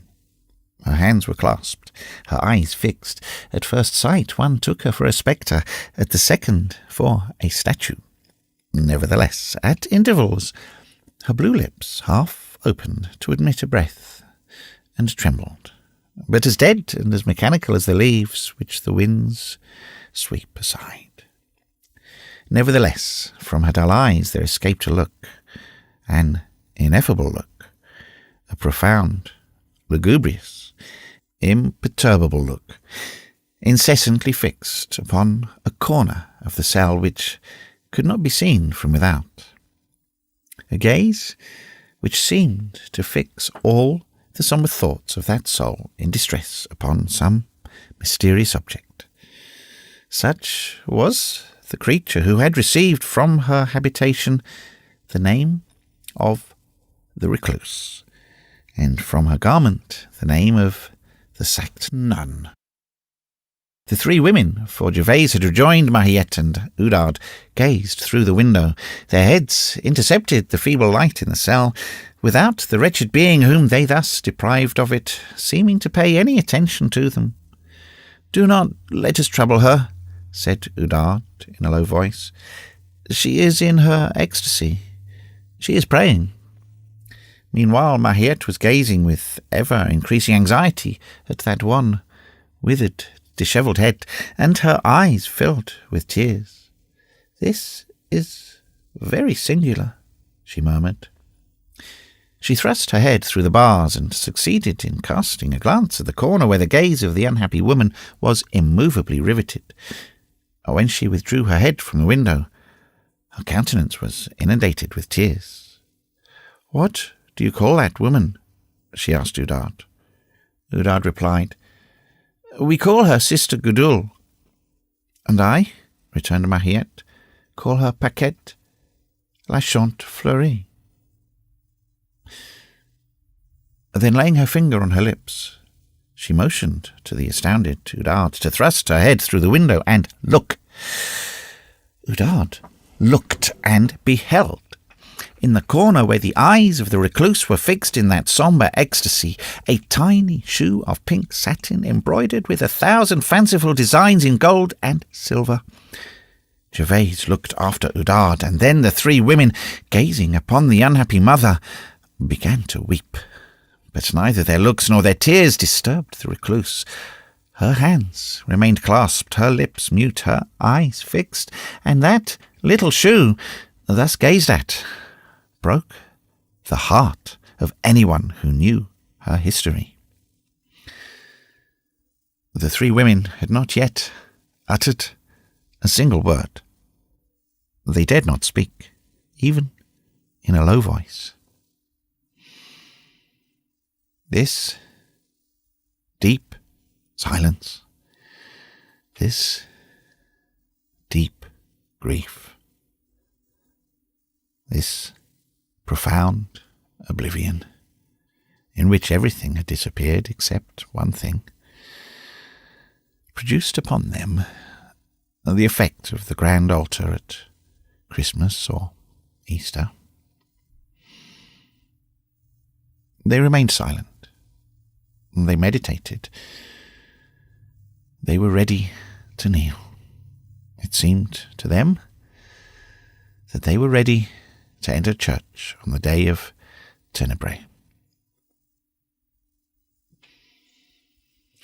At length, Gervaise, the most curious of the three, and consequently the least sensitive, tried to make the recluse speak. "Sister, Sister Gudule." She repeated this call 3 times, raising her voice each time. The recluse did not move, not a word, not a glance, not a sigh, not a sign of life. Oudard, in her turn, in a sweeter, more caressing voice, "Sister," said she, "Sister Sainte Gudule." The same silence, the same immobility. "A singular woman," exclaimed Gervaise, "and one not to be moved by a catapult." "Perchance she is deaf," said Oudard. "Perhaps she is blind," added Gervaise. "Dead, perchance," returned Mariette. It is certain that if the soul had not already quitted this inert, sluggish, lethargic body, it had at least retreated and concealed itself in depths whither the perceptions of the exterior organs no longer penetrated. "Then we must leave the cake on the window," said Oudard. "Some scamp will take it. What shall we do to rouse her?" Eustache, who up to that moment had been diverted by a little carriage drawn by a large dog, which had just passed, suddenly perceived that his 3 conductresses were gazing at something through the window, and curiosity taking possession of him in his turn, he climbed upon a stone post, elevated himself on tiptoe, and applied his fat red face to the opening, shouting, "Mother, let me see too!" At the sound of this clear, fresh, ringing child's voice, the recluse trembled. She turned her head with the sharp, abrupt movement of a steel spring. Her long, fleshless hands cast aside the hair from her brow, and she fixed upon the child bitter, astonished, desperate eyes. This glance was but a lightning flash. "Oh, my God!" she suddenly exclaimed, hiding her head on her knees, and it seemed as though her hoarse voice tore her chest as it passed from it. "Do not show me those of others!" "Good day, madame," said the child, gravely.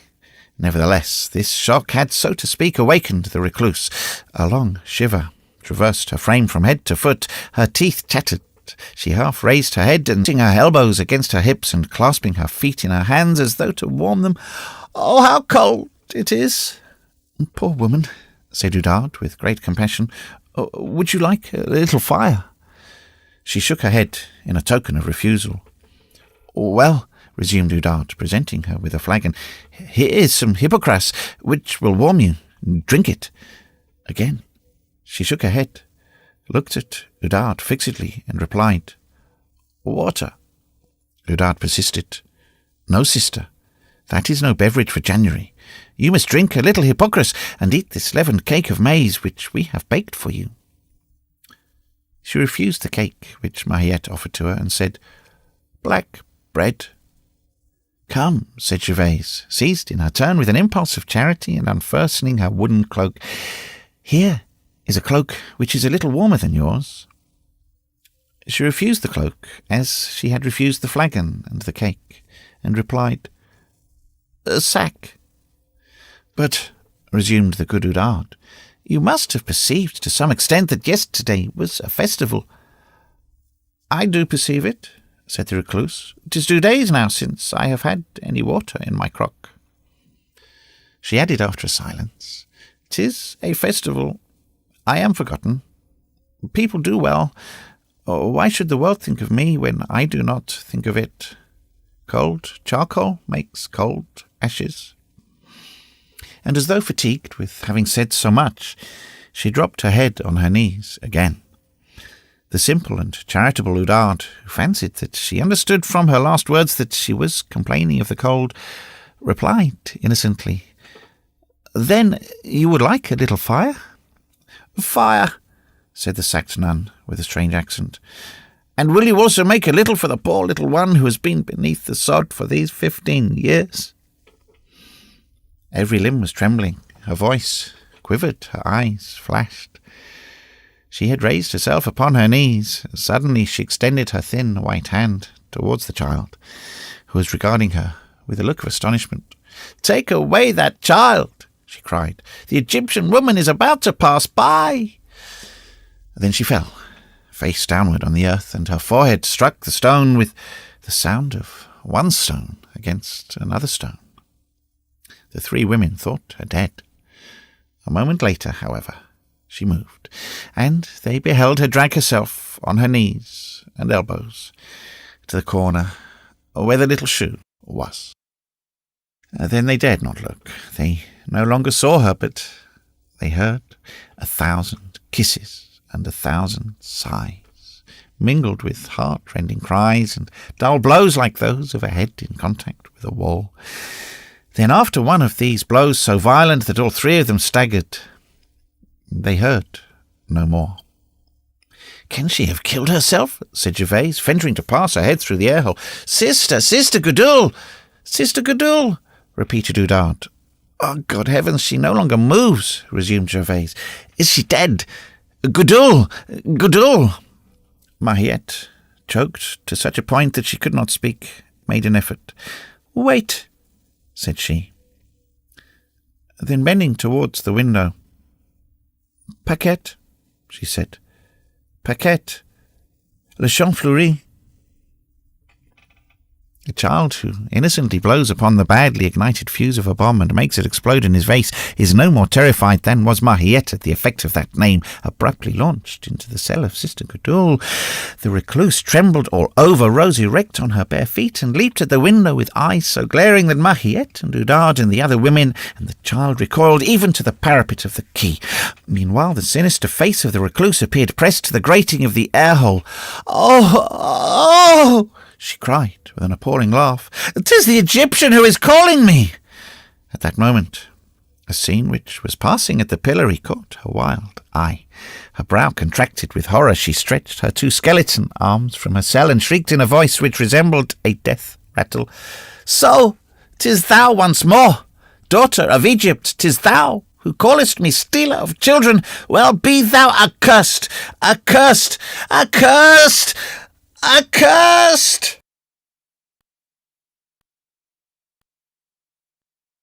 Chapter 4. A Tear for a Drop of Water. These words were, so to speak, the point of union of 2 scenes, which had up to that time been developed in parallel lines at the same moment, each on its particular theatre. One, that which the reader has just perused in the rat hole. The other, which he is about to read, on the ladder of the pillory. The first had for witnesses only the 3 women with whom the reader has just made acquaintance. The second had for spectators all of the public which we have seen above, collecting on the Place de Grève, around the pillory and the gibbet. That crowd, which the 4 sergeants posted at 9 o'clock in the morning at the 4 corners of the pillory, had inspired with the hope of some sort of an execution, no doubt. Not a hanging, but a whipping, a cropping of ears, something, in short.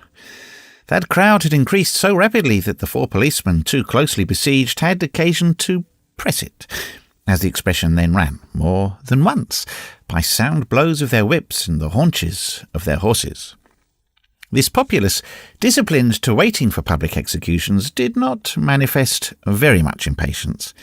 It amused itself with watching the pillory, a very simple sort of monument composed of a cube of masonry about 6 feet high and hollow in the interior. A very steep staircase of unhewn stone, which was called by distinction the ladder, led to the upper platform, upon which was visible a horizontal wheel of solid oak. The victim was bound upon this wheel, on his knees, with his hands behind his back.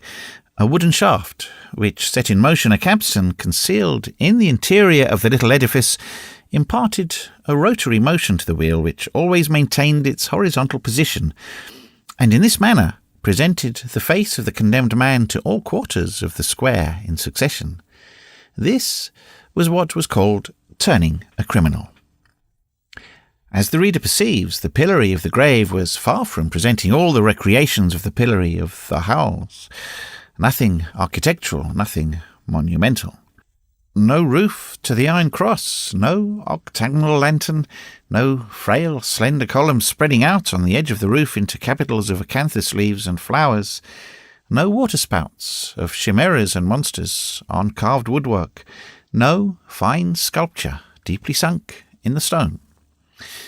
They were forced to content themselves with those 4 stretches of rubble work backed with sandstone and a wretched stone gibbet, meagre and bare on one side. The entertainment would have been but a poor one for lovers of Gothic architecture. It is true that nothing was ever less curious on the score of architecture than the worthy gapers of the Middle Ages, and that they cared very little for the beauty of a pillory. The victim finally arrived, bound to the tail of a cart, and when he had been hoisted upon the platform, where he could be seen from all points of the place, bound with cords and straps upon the wheel of the pillory, a prodigy mingled with laughter and acclamations burst forth upon the place. They had recognized Quasimodo. It was he, in fact. The change was singular. Pilloried on the very place where, on the day before, he had been saluted, acclaimed and proclaimed Pope and Prince of Fools, in the cortege of the Duke of Egypt, King of Thunes and Emperor of Galilee. One thing is certain, and that is that there was not a soul in the crowd, not even himself, though in turn triumphant, and the sufferer who set forth this combination clearly in his thought, Gringoire, and his philosophy, were missing at this spectacle. Soon Michel Noiret, sworn trumpeter to the king, our lord, imposed his silence on the louts, and proclaimed the sentence in accordance with the order and command of Monsieur the Provost. Then he withdrew behind the cart with his men in livery surcoats. Quasimodo, impassible, did not wince. All resistance had been rendered impossible to him by what was then called, in the style of the criminal chancellery, the vehemence and firmness of the bonds, which means that the thongs and chains probably cut into his flesh. Moreover, it is a tradition of jail and wardens which has not been lost, and which the handcuffs still preciously preserve among us, a civilized, gentle, humane people, the galleys and the guillotine in parentheses. He had allowed himself to be led, pushed, carried, lifted, bound, and bound again. Nothing was to be seen upon his countenance but the astonishment of a savage or an idiot. He was known to be deaf. One might have pronounced him to be blind. They placed him on his knees on the circular plank. He made no resistance. They removed his shirt and doublet as far as his girdle. He allowed them to have their way. They entangled him under a fresh system of thongs and buckles. He allowed them to bind and buckle him. Only from time to time he snorted noisily, like a calf whose head is hanging and bumping over the edge of a butcher's cart. "The dolt," said Jehan Frollo of the mill to his friend Robin Poussin, for the two students had followed the culprit, as was to have been expected. "He understands no more than a cockchafer, shut up in a box." There was wild laughter among the crowd when they beheld Quasimodo's hump, his camel's breast, his callous and hairy shoulders laid bare. During this gaiety, a man in the livery of the city, short of stature and robust of mien, mounted the platform and placed himself near the victim. His name speedily circulated among the spectators. It was Master Pierre Torturou, official torturer to the Châtelet. He began by depositing on an angle of the pillory a black hourglass, the upper lobe of which was filled with red sand, which it allowed to glide into the lower receptacle. Then he removed his party-coloured surtout, and there became visible, suspended from his right hand, a thin and tapering whip of long, white, shining, knotted plaited thongs armed with metal nails. With his left hand he negligently folded back his shirt around his right arm to the very armpit. In the meantime, Jehan Frollo, elevating his curly blonde head above the crowd, he had mounted upon the shoulders of Robin Poussin for the purpose, shouted, "Come and look, gentle ladies and men! They are going to peremptorily flagellate Master Quasimodo, the bell-ringer of my brother, Monsieur the Archdeacon of Josas, a knave of Oriental architecture who has a back like a dome and legs like twisted columns." And the crowd burst into a laugh, especially the boys and young girls. At length the torturer stamped his foot, and the wheel began to turn. Quasimodo wavered beneath his bonds. The amazement which was suddenly depicted upon his deformed face caused the bursts of laughter to redouble around him. All at once, at the moment when the wheel in its revolution presented to Master Pierrat the humped back of Quasimodo, Master Pierrat raised his arm. The fine thongs whistled sharply through the air like a handful of adders and fell with fury upon the wretch's shoulders. Quasimodo leaped, as though awakened with a start. He began to understand. He writhed in his bonds. A violent contraction of surprise and pain distorted the muscles of his face, but he uttered not a single sigh. He merely turned his head backward, to the right, then to the left, balancing it as a bull does who has been stung in the flanks by a gadfly. A second blow followed the first, then a third, and another, and still others. The wheel did not cease to turn, nor the blows to rain down. Soon the blood burst forth, and could be seen trickling in 1,000 threads down the hunchback's black shoulders and the slender thongs in their rotary motion which rent the air, sprinkling drops of it upon the crowd. Quasimodo had resumed to all appearance his first imperturbability. He had at first tried in a quiet way and without much outward movement to break his bonds. His eye had been seen to light up, his muscles to stiffen, his members to concentrate their force, and the straps to stretch. The effort was powerful, prodigious, desperate. But the provost's seasoned blondes resisted. They cracked, and that was all. Quasimodo fell back, exhausted.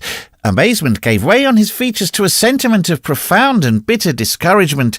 He closed his single eye, allowed his head to droop upon his breast, and feigned death. From that moment forth he stirred no more.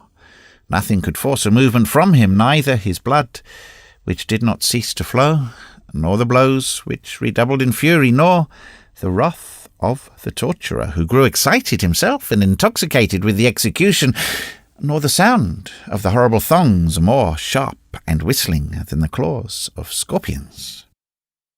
At length a bailiff from the Châtelet, clad in black, mounted on a black horse, who had been stationed beside the ladder since the beginning of the execution, extended his ebony wand towards the hourglass.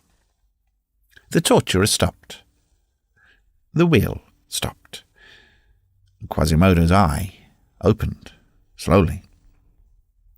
The scourging was finished. 2 lackeys of the official torturer bathed the bleeding shoulders of the patient, anointed them with some unguent which immediately closed all the wounds, and threw upon his back a sort of yellow vestment, in cut like a chasuble. In the meanwhile, Pierre tortureur allowed the thongs, red and gorged with blood, to drip upon the pavement. All was not over for Quasimodo. He had still to undergo that hour of pillory which Master Florian Barbedian had so judiciously added to the sentence of Monsieur Robert d'Estouteville, all to the greater glory of the old physiological and psychological play upon words of Jean de Cumène, surdus absurdus. A deaf man is absurd. So the hourglass was turned over once more, and they left the hunchback fastened to the plank, in order that justice might be accomplished to the very end. The populace, especially in the Middle Ages, is in society what the child is in the family. As long as it remains in its state of primitive ignorance, of moral and intellectual minority, it can be said of it as of the child. 'Tis the pitiless age. We have already shown that Quasimodo was generally hated for more than one good reason. It is true. There was hardly a spectator in that crowd who had not, or who did not, believe that he had reason to complain of the malevolent hunchback of Notre-Dame. The joy at seeing him appear thus in the pillory had been universal, and the harsh punishment which he had just suffered, and the pitiful condition in which it had left him, far from softening the populace, had rendered its hatred more malicious by arming it with a touch of mirth. Hence the public prosecution, satisfied as the bigwigs of the law still express it in their jargon, the turn came of 1,000 private vengeances.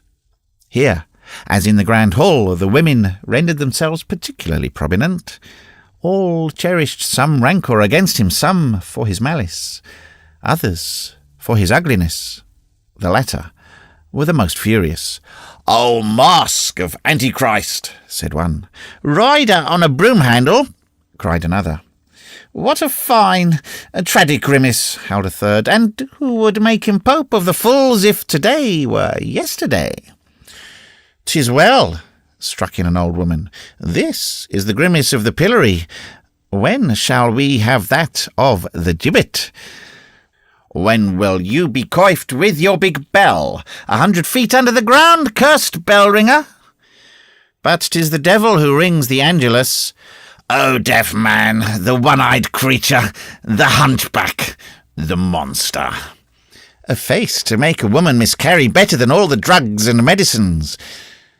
And the 2 scholars, Jehan de Moulin and Robin Pouspin, sang, at the top of their lungs, the ancient refrain. "Un heart pour les pendards, un fagot pour le maggot." 1,000 other insults rained down upon him, and hoots and imprecations and laughter, and now and then stones. Quasimodo was deaf, but his sight was clear, and the public fury was no less energetically depicted on their visage than in their words. Moreover, the blows from the stones explained the bursts of laughter. At first he held his ground, but little by little that patience which had borne up under the lash of the torturer yielded, and gave way before all these stings of insects. The bull of the Asturias, who has been but little moved by the attacks of the picador, grows irritated with the dogs and banderilleras. He first cast around a slow glance of hatred upon the crowd. But bound as he was, his glance was powerless to drive away those flies which were stinging his wound. And then he moved in his bonds, and his furious exertions made the ancient wheel of the pillory shriek on its axle. All this only increased the derision and hooting. Then the wretched man, unable to break his collar, like that of a chained wild beast, became tranquil once more. Only at intervals a sigh of rage heaved those of his chest. There was neither shame nor redness on his face. He was too far from the state of society and too near the state of nature to know what shame was. Moreover, with such a degree of deformity, is infamy a thing that can be felt? But wrath, hatred, despair slowly lowered over that hideous visage a cloud which grew ever more and more sombre, ever more and more charged with electricity, which burst forth in 1,000 lightning flashes from the eye of the Cyclops. Nevertheless, that cloud cleared away for a moment at the passage of a mule which traversed the crowd, bearing a priest. As far away as he could see that mule and that priest, the poor victim's visage grew gentler. The fury which had contracted it was followed by a strange smile full of ineffable sweetness, gentleness, and tenderness. In proportion as the priest approached, that smile became more clear, more distinct, more radiant. It was like the arrival of a saviour, which the unhappy man was greeting. But as soon as the mule was near enough to the pillory to allow of its rider recognizing the victim, the priest dropped his eyes, beat a hasty retreat, spurred on rigorously, as though in haste to rid himself of humiliating appeals, and not at all desirous of being saluted and recognized by a poor fellow in such a predicament. This priest was Archdeacon Dom Claude Froyle. The cloud descended more blackly than ever upon Quasimodo's brow. The smile was still mingled with it for a time, but was bitter, discouraged, profoundly sad. Time passed on. He had been there at least an hour and a half, lacerated, maltreated, mocked incessantly, and almost stoned. All at once he moved again in his chains with redoubled despair, which made the whole framework that bore him tremble, and breaking the silence which he had obstinately preserved hitherto, he cried in a hoarse and furious voice which resembled a bark rather than a human cry, and which was drowned in the noise of the hoots, "Drink!" This exclamation of distress, far from exciting compassion, only added amusement to the good Parisian populace who surrounded the ladder, and who, it must be confessed, taken in the mass, and as a multitude, was then no less cruel and brutal than that horrible tribe of robbers among whom we have already conducted the reader, and which was simply the lower stratum of the populace. Not a voice was raised around the unhappy victim except to jeer at his thirst. It is certain that at that moment he was more grotesque and repulsive than pitiable. With his face purple and dripping, his eye wild, his mouth foaming with rage and pain, and his tongue lolling half out. It must also be stated that if a charitable soul of a bourgeois or bourgeoise in the rabble had attempted to carry a glass of water to that wretched creature in torment, there reigned around the infamous steps of the pillory such a prejudice of shame and ignominy that it would have sufficed to repulse the good Samaritan. At the expiration of a few moments, Quasimodo cast a desperate glance upon the crowd, and repeated in a voice still more heart-rending, "Drink!" And all began to laugh. "Drink this!" cried Robin Poussepain, throwing in his face a sponge which had been soaked in the gutter. "There, you deaf villain, I'm your debtor." A woman held a stone at his head. "That will teach you to wake us up at night with your peal of damned soul." "Hey, good my son," howled a cripple, making an effort to reach him with his crutch.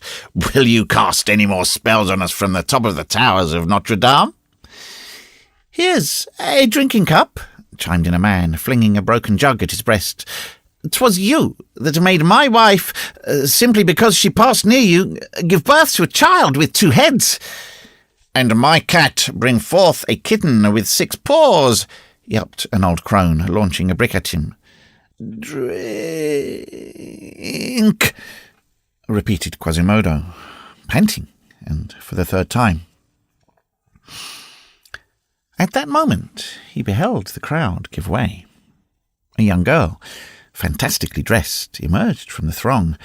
She was accompanied by a little white goat with gilded horns and carried a tambourine in her hand. Quasimodo's eyes sparkled. It was the gypsy whom he had attempted to carry off on the preceding night, a misdeed for which he was dimly conscious that he was being punished at that very moment, which was not in the least the case, since he was being chastised only for the misfortune of being deaf and of having been judged by a deaf man. He doubted not that she had come to wreak her vengeance also, and to deal her blow like the rest.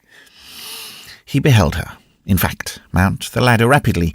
Wrath and spite suffocate him. He would have liked to make the pillory crumble into ruins, and if the lightning of his eye could have, she would have been reduced to powder before she reached the platform.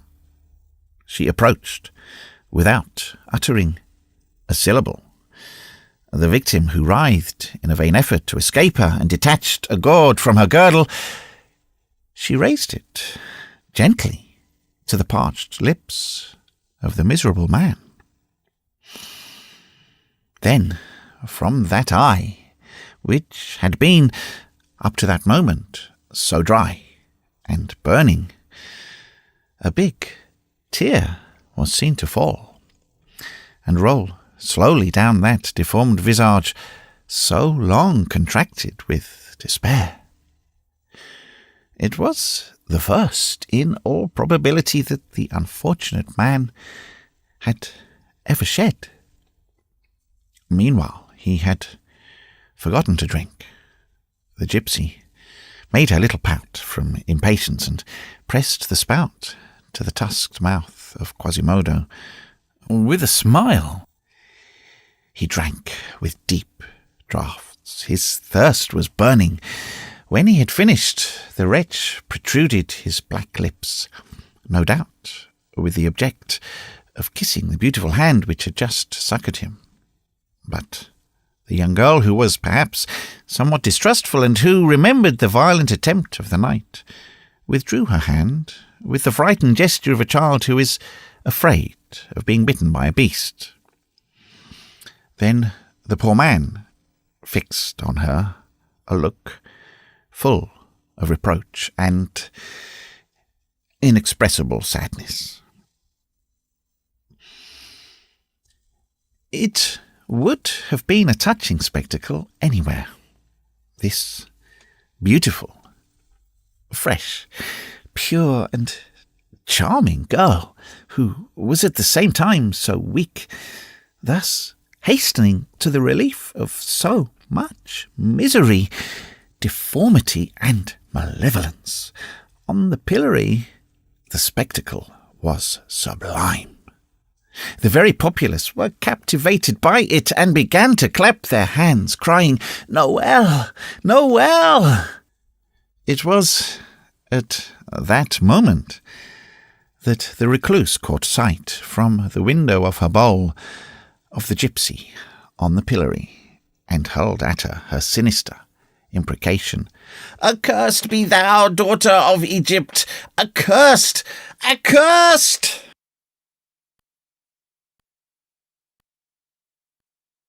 Chapter 5. End of the story of the cake. La Esmeralda turned pale and descended from the pillory, staggering as she went. The voice of the recluse still pursued her. "Descend, descend, thief of Egypt! Thou shalt ascend it once more!" "The sacked nun is in one of her tantrums," muttered the populace, and that was the end of it. For that sort of woman was feared, which rendered them sacred. People did not then willingly attack one who prayed day and night. The hour had arrived for removing Quasimodo. He was unbound, and the crowd dispersed. Near the Grand Pont, Mahiette, who was returning with her two companions, suddenly halted. "By the way, Eustace, what did you do with that cake?" "Mother," said the child, "while you were talking with that lady in the bowl, a big dog took a bite of my cake, and then I bit it also." "What, sir, did you eat the whole of it?" she went on. "Mother, it was the dog. I told him, but he would not listen to me. Then I bit into it also." "'Tis a terrible child," said the mother, smiling and scolding at one and the same time. "Do you see, Oudard? He already eats all the fruit from the cherry tree in our orchard of Charlorange.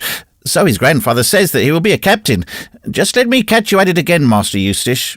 Come along, you greedy fellow."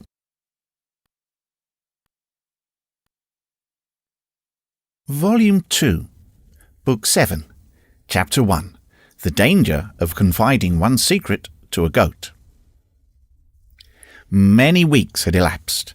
The 1st of March had arrived. The sun which Dubartas, that classic ancestor of Periphrase, had not yet dubbed the Grand Duke of Candles, was none the less radiant and joyous on that account.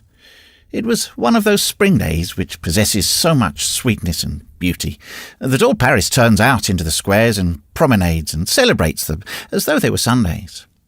In those days of brilliancy, warmth, and serenity, there's a certain hour above all others when the facade of Notre-Dame should be admired. It is the moment when the sun, already declining towards the west, looks the cathedral almost full in the face, its rays, growing more and more horizontal, withdraw slowly from the pavement of the square, and mount up the perpendicular facade, whose 1,000 bosses in high relief they cause to start out from the shadows, while the great central rose window flames like the eye of a cyclops, inflamed with the reflections of the forge. This was the hour.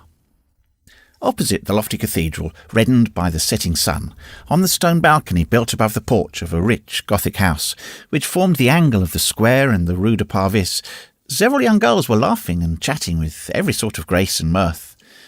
From the length of the veil which fell from their pointed coif, twined with pearls, to their heels, from the fineness of the embroidered chemisette which covered their shoulders and allowed a glimpse, according to the pleasing custom of the time, of the swell of their fair virgin bosoms, from the opulence of their underpetticoats, still more precious than their overdress, marvellous refinement, from the gauze, the silk, the velvet, with which all this was composed, and, above all, from the whiteness of their hands, which certified to their leisure and idleness, it was easy to divine that they were noble and wealthy heiresses. They were, in fact, Damoiselle Fleur-de-Lis de Gondelaurier and her companions Diane de Christoyle, Amelotte de Montmichel, Colombe de Gailfontaine, and the little Champchevrier maiden, all damsels of good birth, assembled at that moment at the house of the Dame Widow de Gondelaurier on account of Monseigneur de Beaujeu and Madame his wife, who were to come to Paris in the month of April, there to choose maids of honour for the Dauphiness Marguerite, who was to be received in Picardy from the hands of the Flemings. Now, All the squires for 20 leagues around were intriguing for this favour for their daughters, and a goodly number of the latter had already been brought or sent to Paris, and these 4 maidens had been confided to the discreet and venerable charge of Madame Aloise de Gondelaurier, widow of a former commander of the King's crossbowmen, who had retired with her only daughter to her house in the Place du Parvis at Notre-Dame in Paris. And the balcony on which these young girls stood opened from a chamber richly tapestried in fawn-coloured Flanders leather, stamped with golden foliage. The beams, which cut the ceiling in parallel lines, diverted the eye with 1,000 eccentric painted and gilded carvings. Splendid enamels gleamed here and there on carved chests. A boar's head in faience crowned a magnificent dresser, whose 2 shelves announced that the mistress of the house was the wife or widow of a knight banneret. At the end of the room, by the side of a lofty chimney, blazoned with arms from top to bottom, in a rich red velvet armchair, sat Dame de Gondelaurier, whose 55 years were written upon her garments no less distinctly than upon her face. Beside her stood a young man of imposing mien, although partaking somewhat of vanity and bravado, one of those handsome fellows whom all women agree to admire, although grave men learned in physiognomy shrug their shoulders at them. And this young man wore the garb of a captain of the King's unattached archers, which bears far too much resemblance to the costume of Jupiter, which the reader has already been enabled to admire in the first book of this history, for us to inflict upon him a second description. The damoiselles were seated, apart in the chamber, apart in the balcony, some on square cushions of Utrecht velvet with golden corners, others on stools of oak carved in flowers and figures. Each of them held on her knee a section of great needlework tapestry, on which they were working in company, while one end of it lay upon the rush mat which covered the floor. They were chatting together in that whispering tone, and with the half-stifled laughs particular to an assembly of young girls in whose midst there is a young man. The young man whose presence served to set in play all these feminine self-conceits appeared to pay very little heed to the matter, and while these pretty damsels were vying with one another to attract his attention, he seemed to be chiefly absorbed in polishing the buckle of his sword belt with his doeskin glove. From time to time, the old lady addressed him in a very low tone, and he replied as well as he was able with a sort of awkward and constrained politeness. From the smiles and significant gestures of Dame Aloise, from the glances which she threw towards her daughter Fleur-de-Lis, as she spoke low to the captain, it was easy to see that there was here a question of some betrothal concluded, some marriage near at hand, no doubt, between the young man and Fleur-de-Lis. From the embarrassed coldness of the officer, it was easy to see that on his side, at least, love had no longer any part in the matter. His whole air was expressive of constraint and weariness, which our lieutenants of the garrison would today translate admirably as, "What a beastly bore." The poor dame, very much infatuated with her daughter like any other silly mother, did not perceive the officer's lack of enthusiasm, and strove in low tones to call his attention to the infinite grace with which Fleur-de-Lis used her needle or wound her skein. "Come, little cousin," she said to him, plucking him up by the sleeve, in order to speak in his ear. "Look at her, do. See her stoop." "Yes, truly," replied the young man, and fell back into his glacial and absent-minded silence. A moment later he was obliged to bend down again, and Dame Aloise said to him, "Have you ever beheld a more gay and charming face than that of your betrothed? Can one be more white and blonde? Are not her hands perfect? And that neck, does it not assume all the curves of the swan in ravishing fashion? How I envy you at times, and how happy you are to be a man, naughty libertine that you are! Is not my Fleur-de-Lis adorably beautiful, and are you not desperately in love with her?" "Of course," he replied, still thinking of someone else. "But do say something," said Madame Aloise, suddenly giving his shoulder a push. "You have grown very timid." We can assure our readers that timidity was neither the captain's virtue nor his defect, but he made an effort to do what was demanded of him. "Fair cousin," he said, approaching Fleur-de-Lis, "what is the subject of this tapestry work which you are fashioning?" "Fair cousin," replied Fleur-de-Lis in an offended tone, "I have already told you 3 times. 'Tis the grotto of Neptune."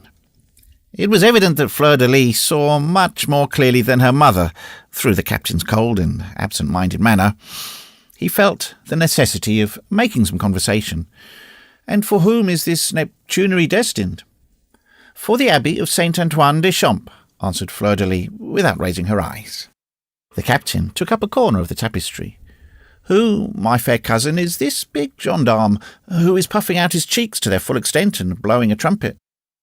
"'Tis Triton," she replied. There was a rather pettish intonation in Fleur-de-Lis's laconic words. The young man understood that it was indispensable that he should whisper something in her ear. A commonplace, a gallant compliment, no matter what. Accordingly he bent down, but he could find nothing in his imagination more tender and personal than this. "Why does your mother always wear that surcoat with armorial designs, like our grandmothers of the time of Charles VII? Tell her, fair cousin, that 'tis no longer the fashion, and that the hinge, gond, and the laurier embroidered on her robe give her the air of a walking mantelpiece. In truth, people no longer sit thus on their banners, I assure you." Fleur-de-Lis raised her beautiful eyes, full of reproach. "Is that all of which you can assure me?" she said in a low voice. In the meantime, Dame Aloise, delighted to see them thus bending towards each other and whispering, said as she toyed with the clasps of her prayer-book, "Touching picture of love." The captain, more and more embarrassed, fell back upon the subject of the tapestry. "'Tis in sooth a charming work," he exclaimed. Whereupon Colombe de Gailfontaine, another beautiful blonde with a white skin, dressed to the neck in blue damask, ventured a timid remark, which she addressed to Fleur-de-Lis, in the hope that the handsome captain would reply to it. "My dear Gondelaurier, have you seen the tapestries of the Hôtel de la Roche-Guyon?" "Is that not the hotel in which he is enclosed in the garden of Langer de Louvre?" asked Diane de Christeuil, with a laugh, for she had handsome teeth, and consequently laughed on every occasion. "And where is that big old tower of the ancient wall of Paris?" added Amelotte de Montmichel, a pretty fresh and curly-headed brunette, who had a habit of sighing just as the others laughed, without knowing why. "My dear Colombe," interpolated Dame Aloise, "do you not mean the hotel which belonged to Monsieur de Bacqueville in the reign of King Charles VI? There are indeed many superb high-warp tapestries there." Charles VI, muttered the young captain, twirling his moustache. "Good heavens, what old things the good dame does remember!" Madame de Gondelaurier continued, "Fine tapestries, in truth, a work so esteemed that it passes as unrivalled." At that moment, Bérengère de Champchevrier, a slender little maid of 7 years, who was peering into the square through the trefoils of the balcony, exclaimed, "Oh, look, fair godmother Fleur-de-Lis, at that pretty dancer who is dancing on the pavement and playing the tambourine in the midst of the loutish bourgeois." The sonorous vibration of a tambourine was, in fact, audible. "Some gypsy from Bohemia," said Fleur-de-Lis, turning carelessly toward the square. "Look, look!" exclaimed her lively companions, and they all ran to the edge of the balcony, while Fleur-de-Lis, rendered thoughtfully by the coldness of her betrothed, followed them slowly, and the latter, relieved by this incident which put an end to an embarrassing conversation, retreated to the farther end of the room with the satisfied air of a soldier released from duty.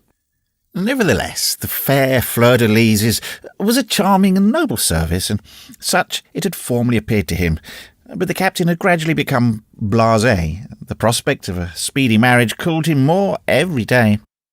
Moreover, he was of a fickle disposition, and, must we say it, rather vulgar in taste. Although of very noble birth, he had contracted in his official harness more than one habit of the common trooper. The tavern and its accompaniments pleased him. He was only at his ease amid gross language, military gallantries, facile beauties, and successes yet more easy. He had, nevertheless, received from his family some education and some politeness of manner, but he had been thrown on the world too young. He had been in garrison at too early an age, and every day the polish of a gentleman became more and more effaced by the rough friction of his gendarme's crossbelt. While still continuing to visit her from time to time, from a remnant of common respect, he felt doubly embarrassed with Fleur-de-Lis. In the first place, because in consequence of having scattered his love in all sorts of places, he had reserved very little for her. In the next place, because amid so many stiff, formal and decent ladies, he was inconstituted to oaths, should suddenly take the bit in its teeth and break out into the language of the tavern. The effect can be imagined. Moreover, all this was mingled in him with great pretensions to elegance, toilette, and a fine appearance. Let the reader reconcile these things as best he can. I am simply the historian. He had remained, therefore, for several minutes, leaning in silence against the carved jamb of the chimney, and thinking, or not thinking, when Fleur-de-Lis suddenly turned and addressed him. After all, the poor young girl was pouting against the dictates of her heart. "Fair cousin, did you not speak to us of a little bohemian whom you saved a couple of months ago while making the patrol with the watch at night from the hands of a dozen robbers?" "I believe so, fair cousin," said the captain. "Well," she resumed, "perchance 'tis that same gypsy girl who is dancing yonder on the church square. Come and see if you recognise her, fair cousin Phoebus." A secret desire for reconciliation was apparent in this gentle invitation, which she gave him to approach her, and in the care with which she took to call him by name. Captain Phoebus de Chateaupert, for it is he whom the reader has had before his eyes since the beginning of this chapter, slowly approached the balcony. "Stay," said Fleur-de-Lis, laying her hand tenderly on Phoebus's arm. "Look at that little girl yonder, dancing in that circle. Is she your bohemian?" Phoebus looked and said, "Yes, I recognise her by the goat." "Oh, in fact, what a pretty little goat," said Amelot, clasping her hands in admiration. "Are his horns of real gold?" inquired Bérengère. Without moving from her armchair, Dame Aloise interposed. "Is she not one of those gypsy girls who arrived last year by the Gibard gate?" "Madame, my mother," said Fleur-de-Lis gently. "That gate is now called the Porte d'Enfer." Mademoiselle de Gondelaurier knew how her mother's antiquated mode of speech shocked the captain. In fact, he began to sneer and muttered between his teeth, Port Gibard, 'tis enough to make King Charles VI pass by." "Godmother!" exclaimed Bérengère, whose eyes, incessantly in motion, had suddenly been raised to the summit of the towers of Notre-Dame. "Who is that black man up yonder?" All the young girls raised their eyes. A man was, in truth, leaning on the balustrade which surmounted the northern tower, looking on the grave. He was a priest. His costume could be plainly discerned, and his face resting on both his hands. But he stirred no more than if he had been a statue. His eyes, intently fixed, gazed into the place. It was something like the immobility of a bird of prey who has just discovered a nest of sparrows and is gazing at it. "'Tis Monsieur, the archdeacon of Josas," said Fleur-de-Lis. "You have good eyes if you can recognise him from here," said the Gaillefontaine. "How is he staring at the little dancer?" went on Diane de Christoy. "Let the gypsy beware," said Fleur-de-Lis, "for he loves not Egypt. 'Tis a great shame for that man to look upon her thus," added Amelot de Montmichel, "for she dances delightfully." "Fair cousin Phoebus," said Fleur-de-Lis suddenly, "since you know this little gypsy, make her a sign to come up here. It will amuse us." "Oh, yes," exclaimed all the young girls, clapping their hands. "Why, 'tis not worth while," replied Phoebus. "She has forgotten me, no doubt, and I know not so much as her name. Nevertheless, as you wish it, young ladies, I will make the trial." And leaning over the balustrade of the balcony, he began to shout, "Little one!" The dancer was not beating her tambourine at the moment. She turned her head towards the point whence this call proceeded. Her brilliant eyes rested on Phoebus, and she stopped short. "Little one," repeated the captain, and he beckoned her to approach. The young girl looked at him again.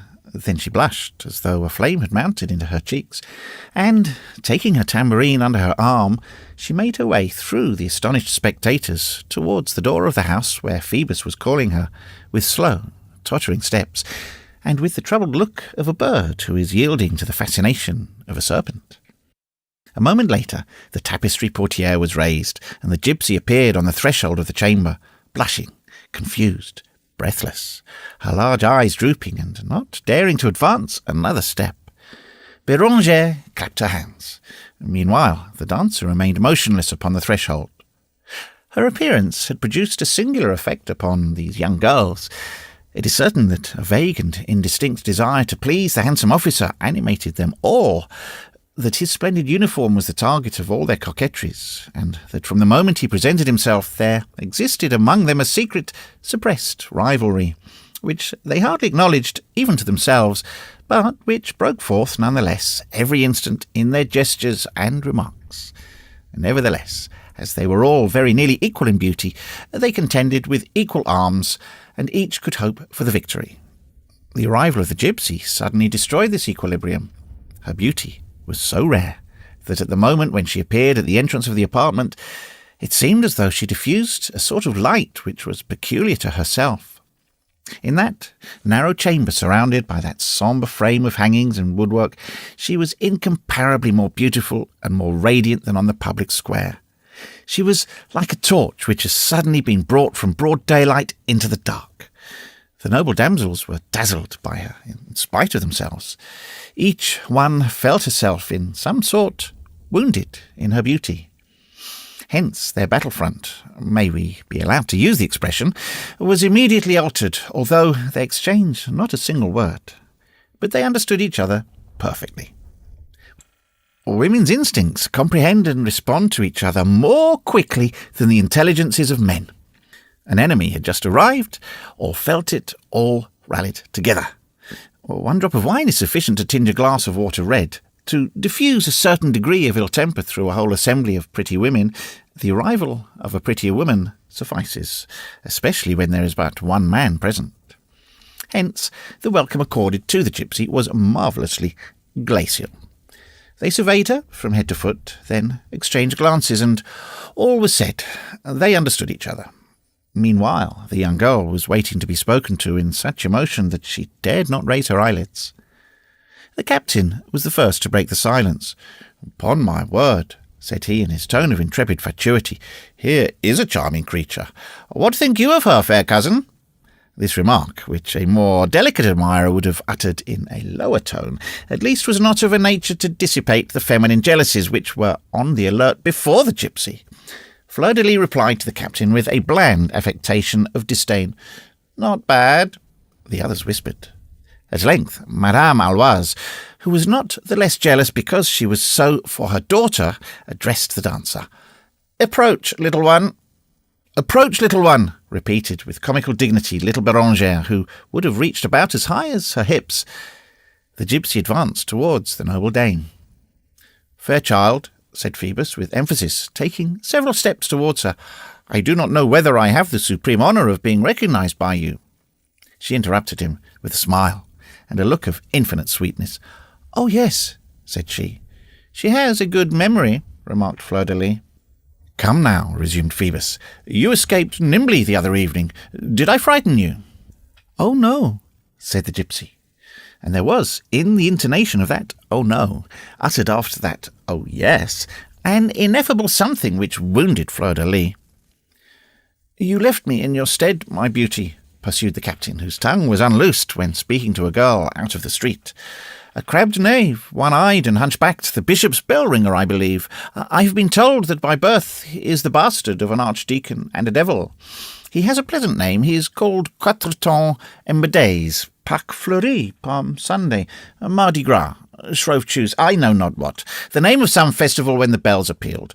So he took the liberty of carrying you off as though you were made for the beadles. 'Tis too much. What the devil did that screech owl want with you? Hey, tell me." "I do not know," she replied. "The inconceivable impudence! A bell-ringer carrying off a wench like a vicomte, a lout poaching on the game of gentlemen. That is a rare piece of assurance. However, he paid dearly for it. Master Pierre Torcherou is the harshest groom that ever curried a knave, and I can tell you, if it will be agreeable with you, that your bell-ringer's hide got a thorough dressing at his hands." "Poor man," said the gypsy, in whom those words revived the memory of the pillory. The captain burst out laughing. "Corne de boeuf, here's a pity, as well placed as a feather in a pig's tail. May I have as big a belly as a pope if—" He stopped short. "Pardon me, ladies, I believe that I was on the point of saying something foolish."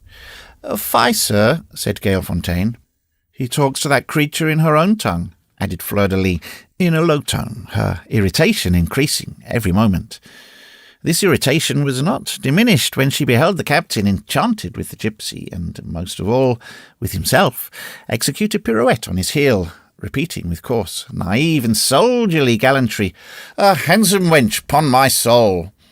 Rather savagely dressed, said Diane de Christoy, laughing to show her fine teeth. This remark was a flash of light to the others. Not being able to impugn her beauty, they attacked her costume. That is true, said La Montmichel. What makes you run about the streets thus without gimp or ruff? That petticoat is so short it makes one tremble, added La Guifontaine.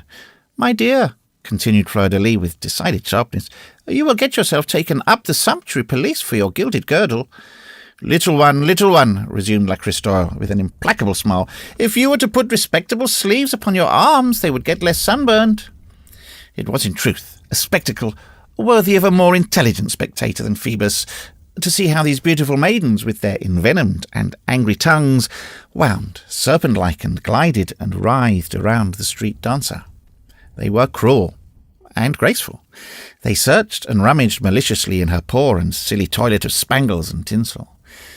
There was no end to their laughter, irony, and humiliation. Sarcasms rained down upon the gypsy, and haughty condescension, and malevolent looks. One would have thought that they were young Roman dames thrusting golden pins into the breast of a beautiful slave. One would have pronounced them elegant greyhounds circling with inflated nostrils round a poor woodland fawn whom the glance of their master forbade them to devour. After all, what was a miserable dancer on the public squares in the presence of these high-born maidens? They seemed to take no heed of her presence, and talked of her aloud to her face as of something unclean, abject, and yet at the same time passably pretty. The gypsy was not insensible to these pinpricks. From time to time a flush of shame, a flash of anger inflamed her eyes or her cheek. With disdain she made that little grimace with which the reader is already familiar, but she remained motionless. She fixed on Phoebus a sad, sweet, resigned look. There was also happiness and tenderness in that gaze. One would have said that she endured for fear of being expelled. Phoebus laughed and took the gypsy's part with a mixture of impertinence and pity. "Let them talk, little one," he repeated, jingling his golden spurs. "No doubt your toilet is a little extravagant and wild, but what difference does that make with such a charming damsel as yourself?" "Good gracious!" exclaimed the blonde Gaillefontaine, drawing up her swan-like throat with a bitter smile. "I see that Monsieur the Archer of King's Police easily take fire at the handsome eyes of gypsies." "Why not?" said Phoebus. At this reply, uttered carelessly by the captain, like a stray stone whose fall one does not even watch, Colombe began to laugh, as well as Diane, Amelotte, and Fleur-de-Lis, into whose eyes, at the same time, a tear started. The gypsy, who had dropped her eyes on the floor at the words of Colombe de Gaillefontaine, raised them beaming with joy and pride, and fixed them once more upon Phoebus.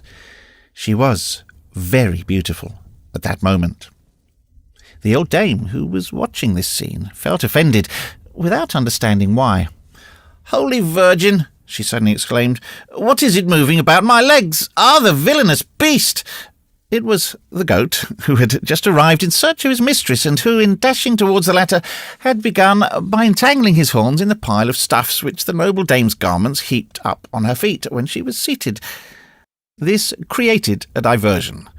The gypsy disentangled his horns without uttering a word. "Oh, here's the little goat with golden hooves!" exclaimed Bérangère, dancing with joy. The gypsy crouched down on her knees and leaned her cheek against the fondling head of the goat. One would have said that she was asking pardon for having quitted it thus. Meanwhile, Diane had bent down to Colombe's ear. "Oh, good heavens!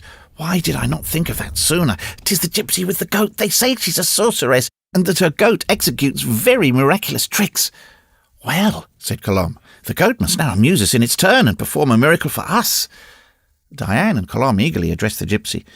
"Little one, make your goat perform a miracle." "I do not know what you mean," replied the dancer. "A miracle, a piece of magic, a bit of sorcery, in short." "I do not understand." And she fell to caressing the pretty animal, repeating, "Jolly, jolly." At that moment, Fleur-de-Lis noticed a little bag of embroidered leather suspended from the neck of the goat. "What is that?" she asked of the gypsy. The gypsy raised her large eyes upon her and replied gravely, "That is my secret." "I should really like to know what your secret is," thought Fleur-de-Lis. Meanwhile, the good dame had risen angrily. "Come now, gypsy. If neither you nor your goat can dance for us, what are you doing here?" The gypsy walked slowly towards the door without making any reply. But the nearer she approached it, the more her pace slackened. An irresistible magnet seemed to hold her. Suddenly she turned her eyes, wet with tears, towards Phoebus and halted. "True God!" exclaimed the captain. "That's not the way to depart. Come back and dance something for us. By the way, my sweet love, what is your name?" "La Esmeralda," said the dancer, never taking her eyes from him. At this strange name, a burst of wild laughter broke out from the young girls. "It is a terrible name for a young lady," said Diane. "You see well enough," retorted Amelotte, "that she is an enchantress." "My dear," exclaimed Dame Aloise solemnly, "your parents did not commit the sin of giving you that name at the baptismal font." In the meantime, several minutes previously, Béranger had coaxed the goat into a corner of the room with a marchpane cake, without anyone having noticed her. In an instant they had become good friends. The curious child had detached the bag from the goat's neck, had opened it, and had emptied out its contents on the rush matting. It was an alphabet, each letter of which was separately inscribed on a tiny block of boxwood.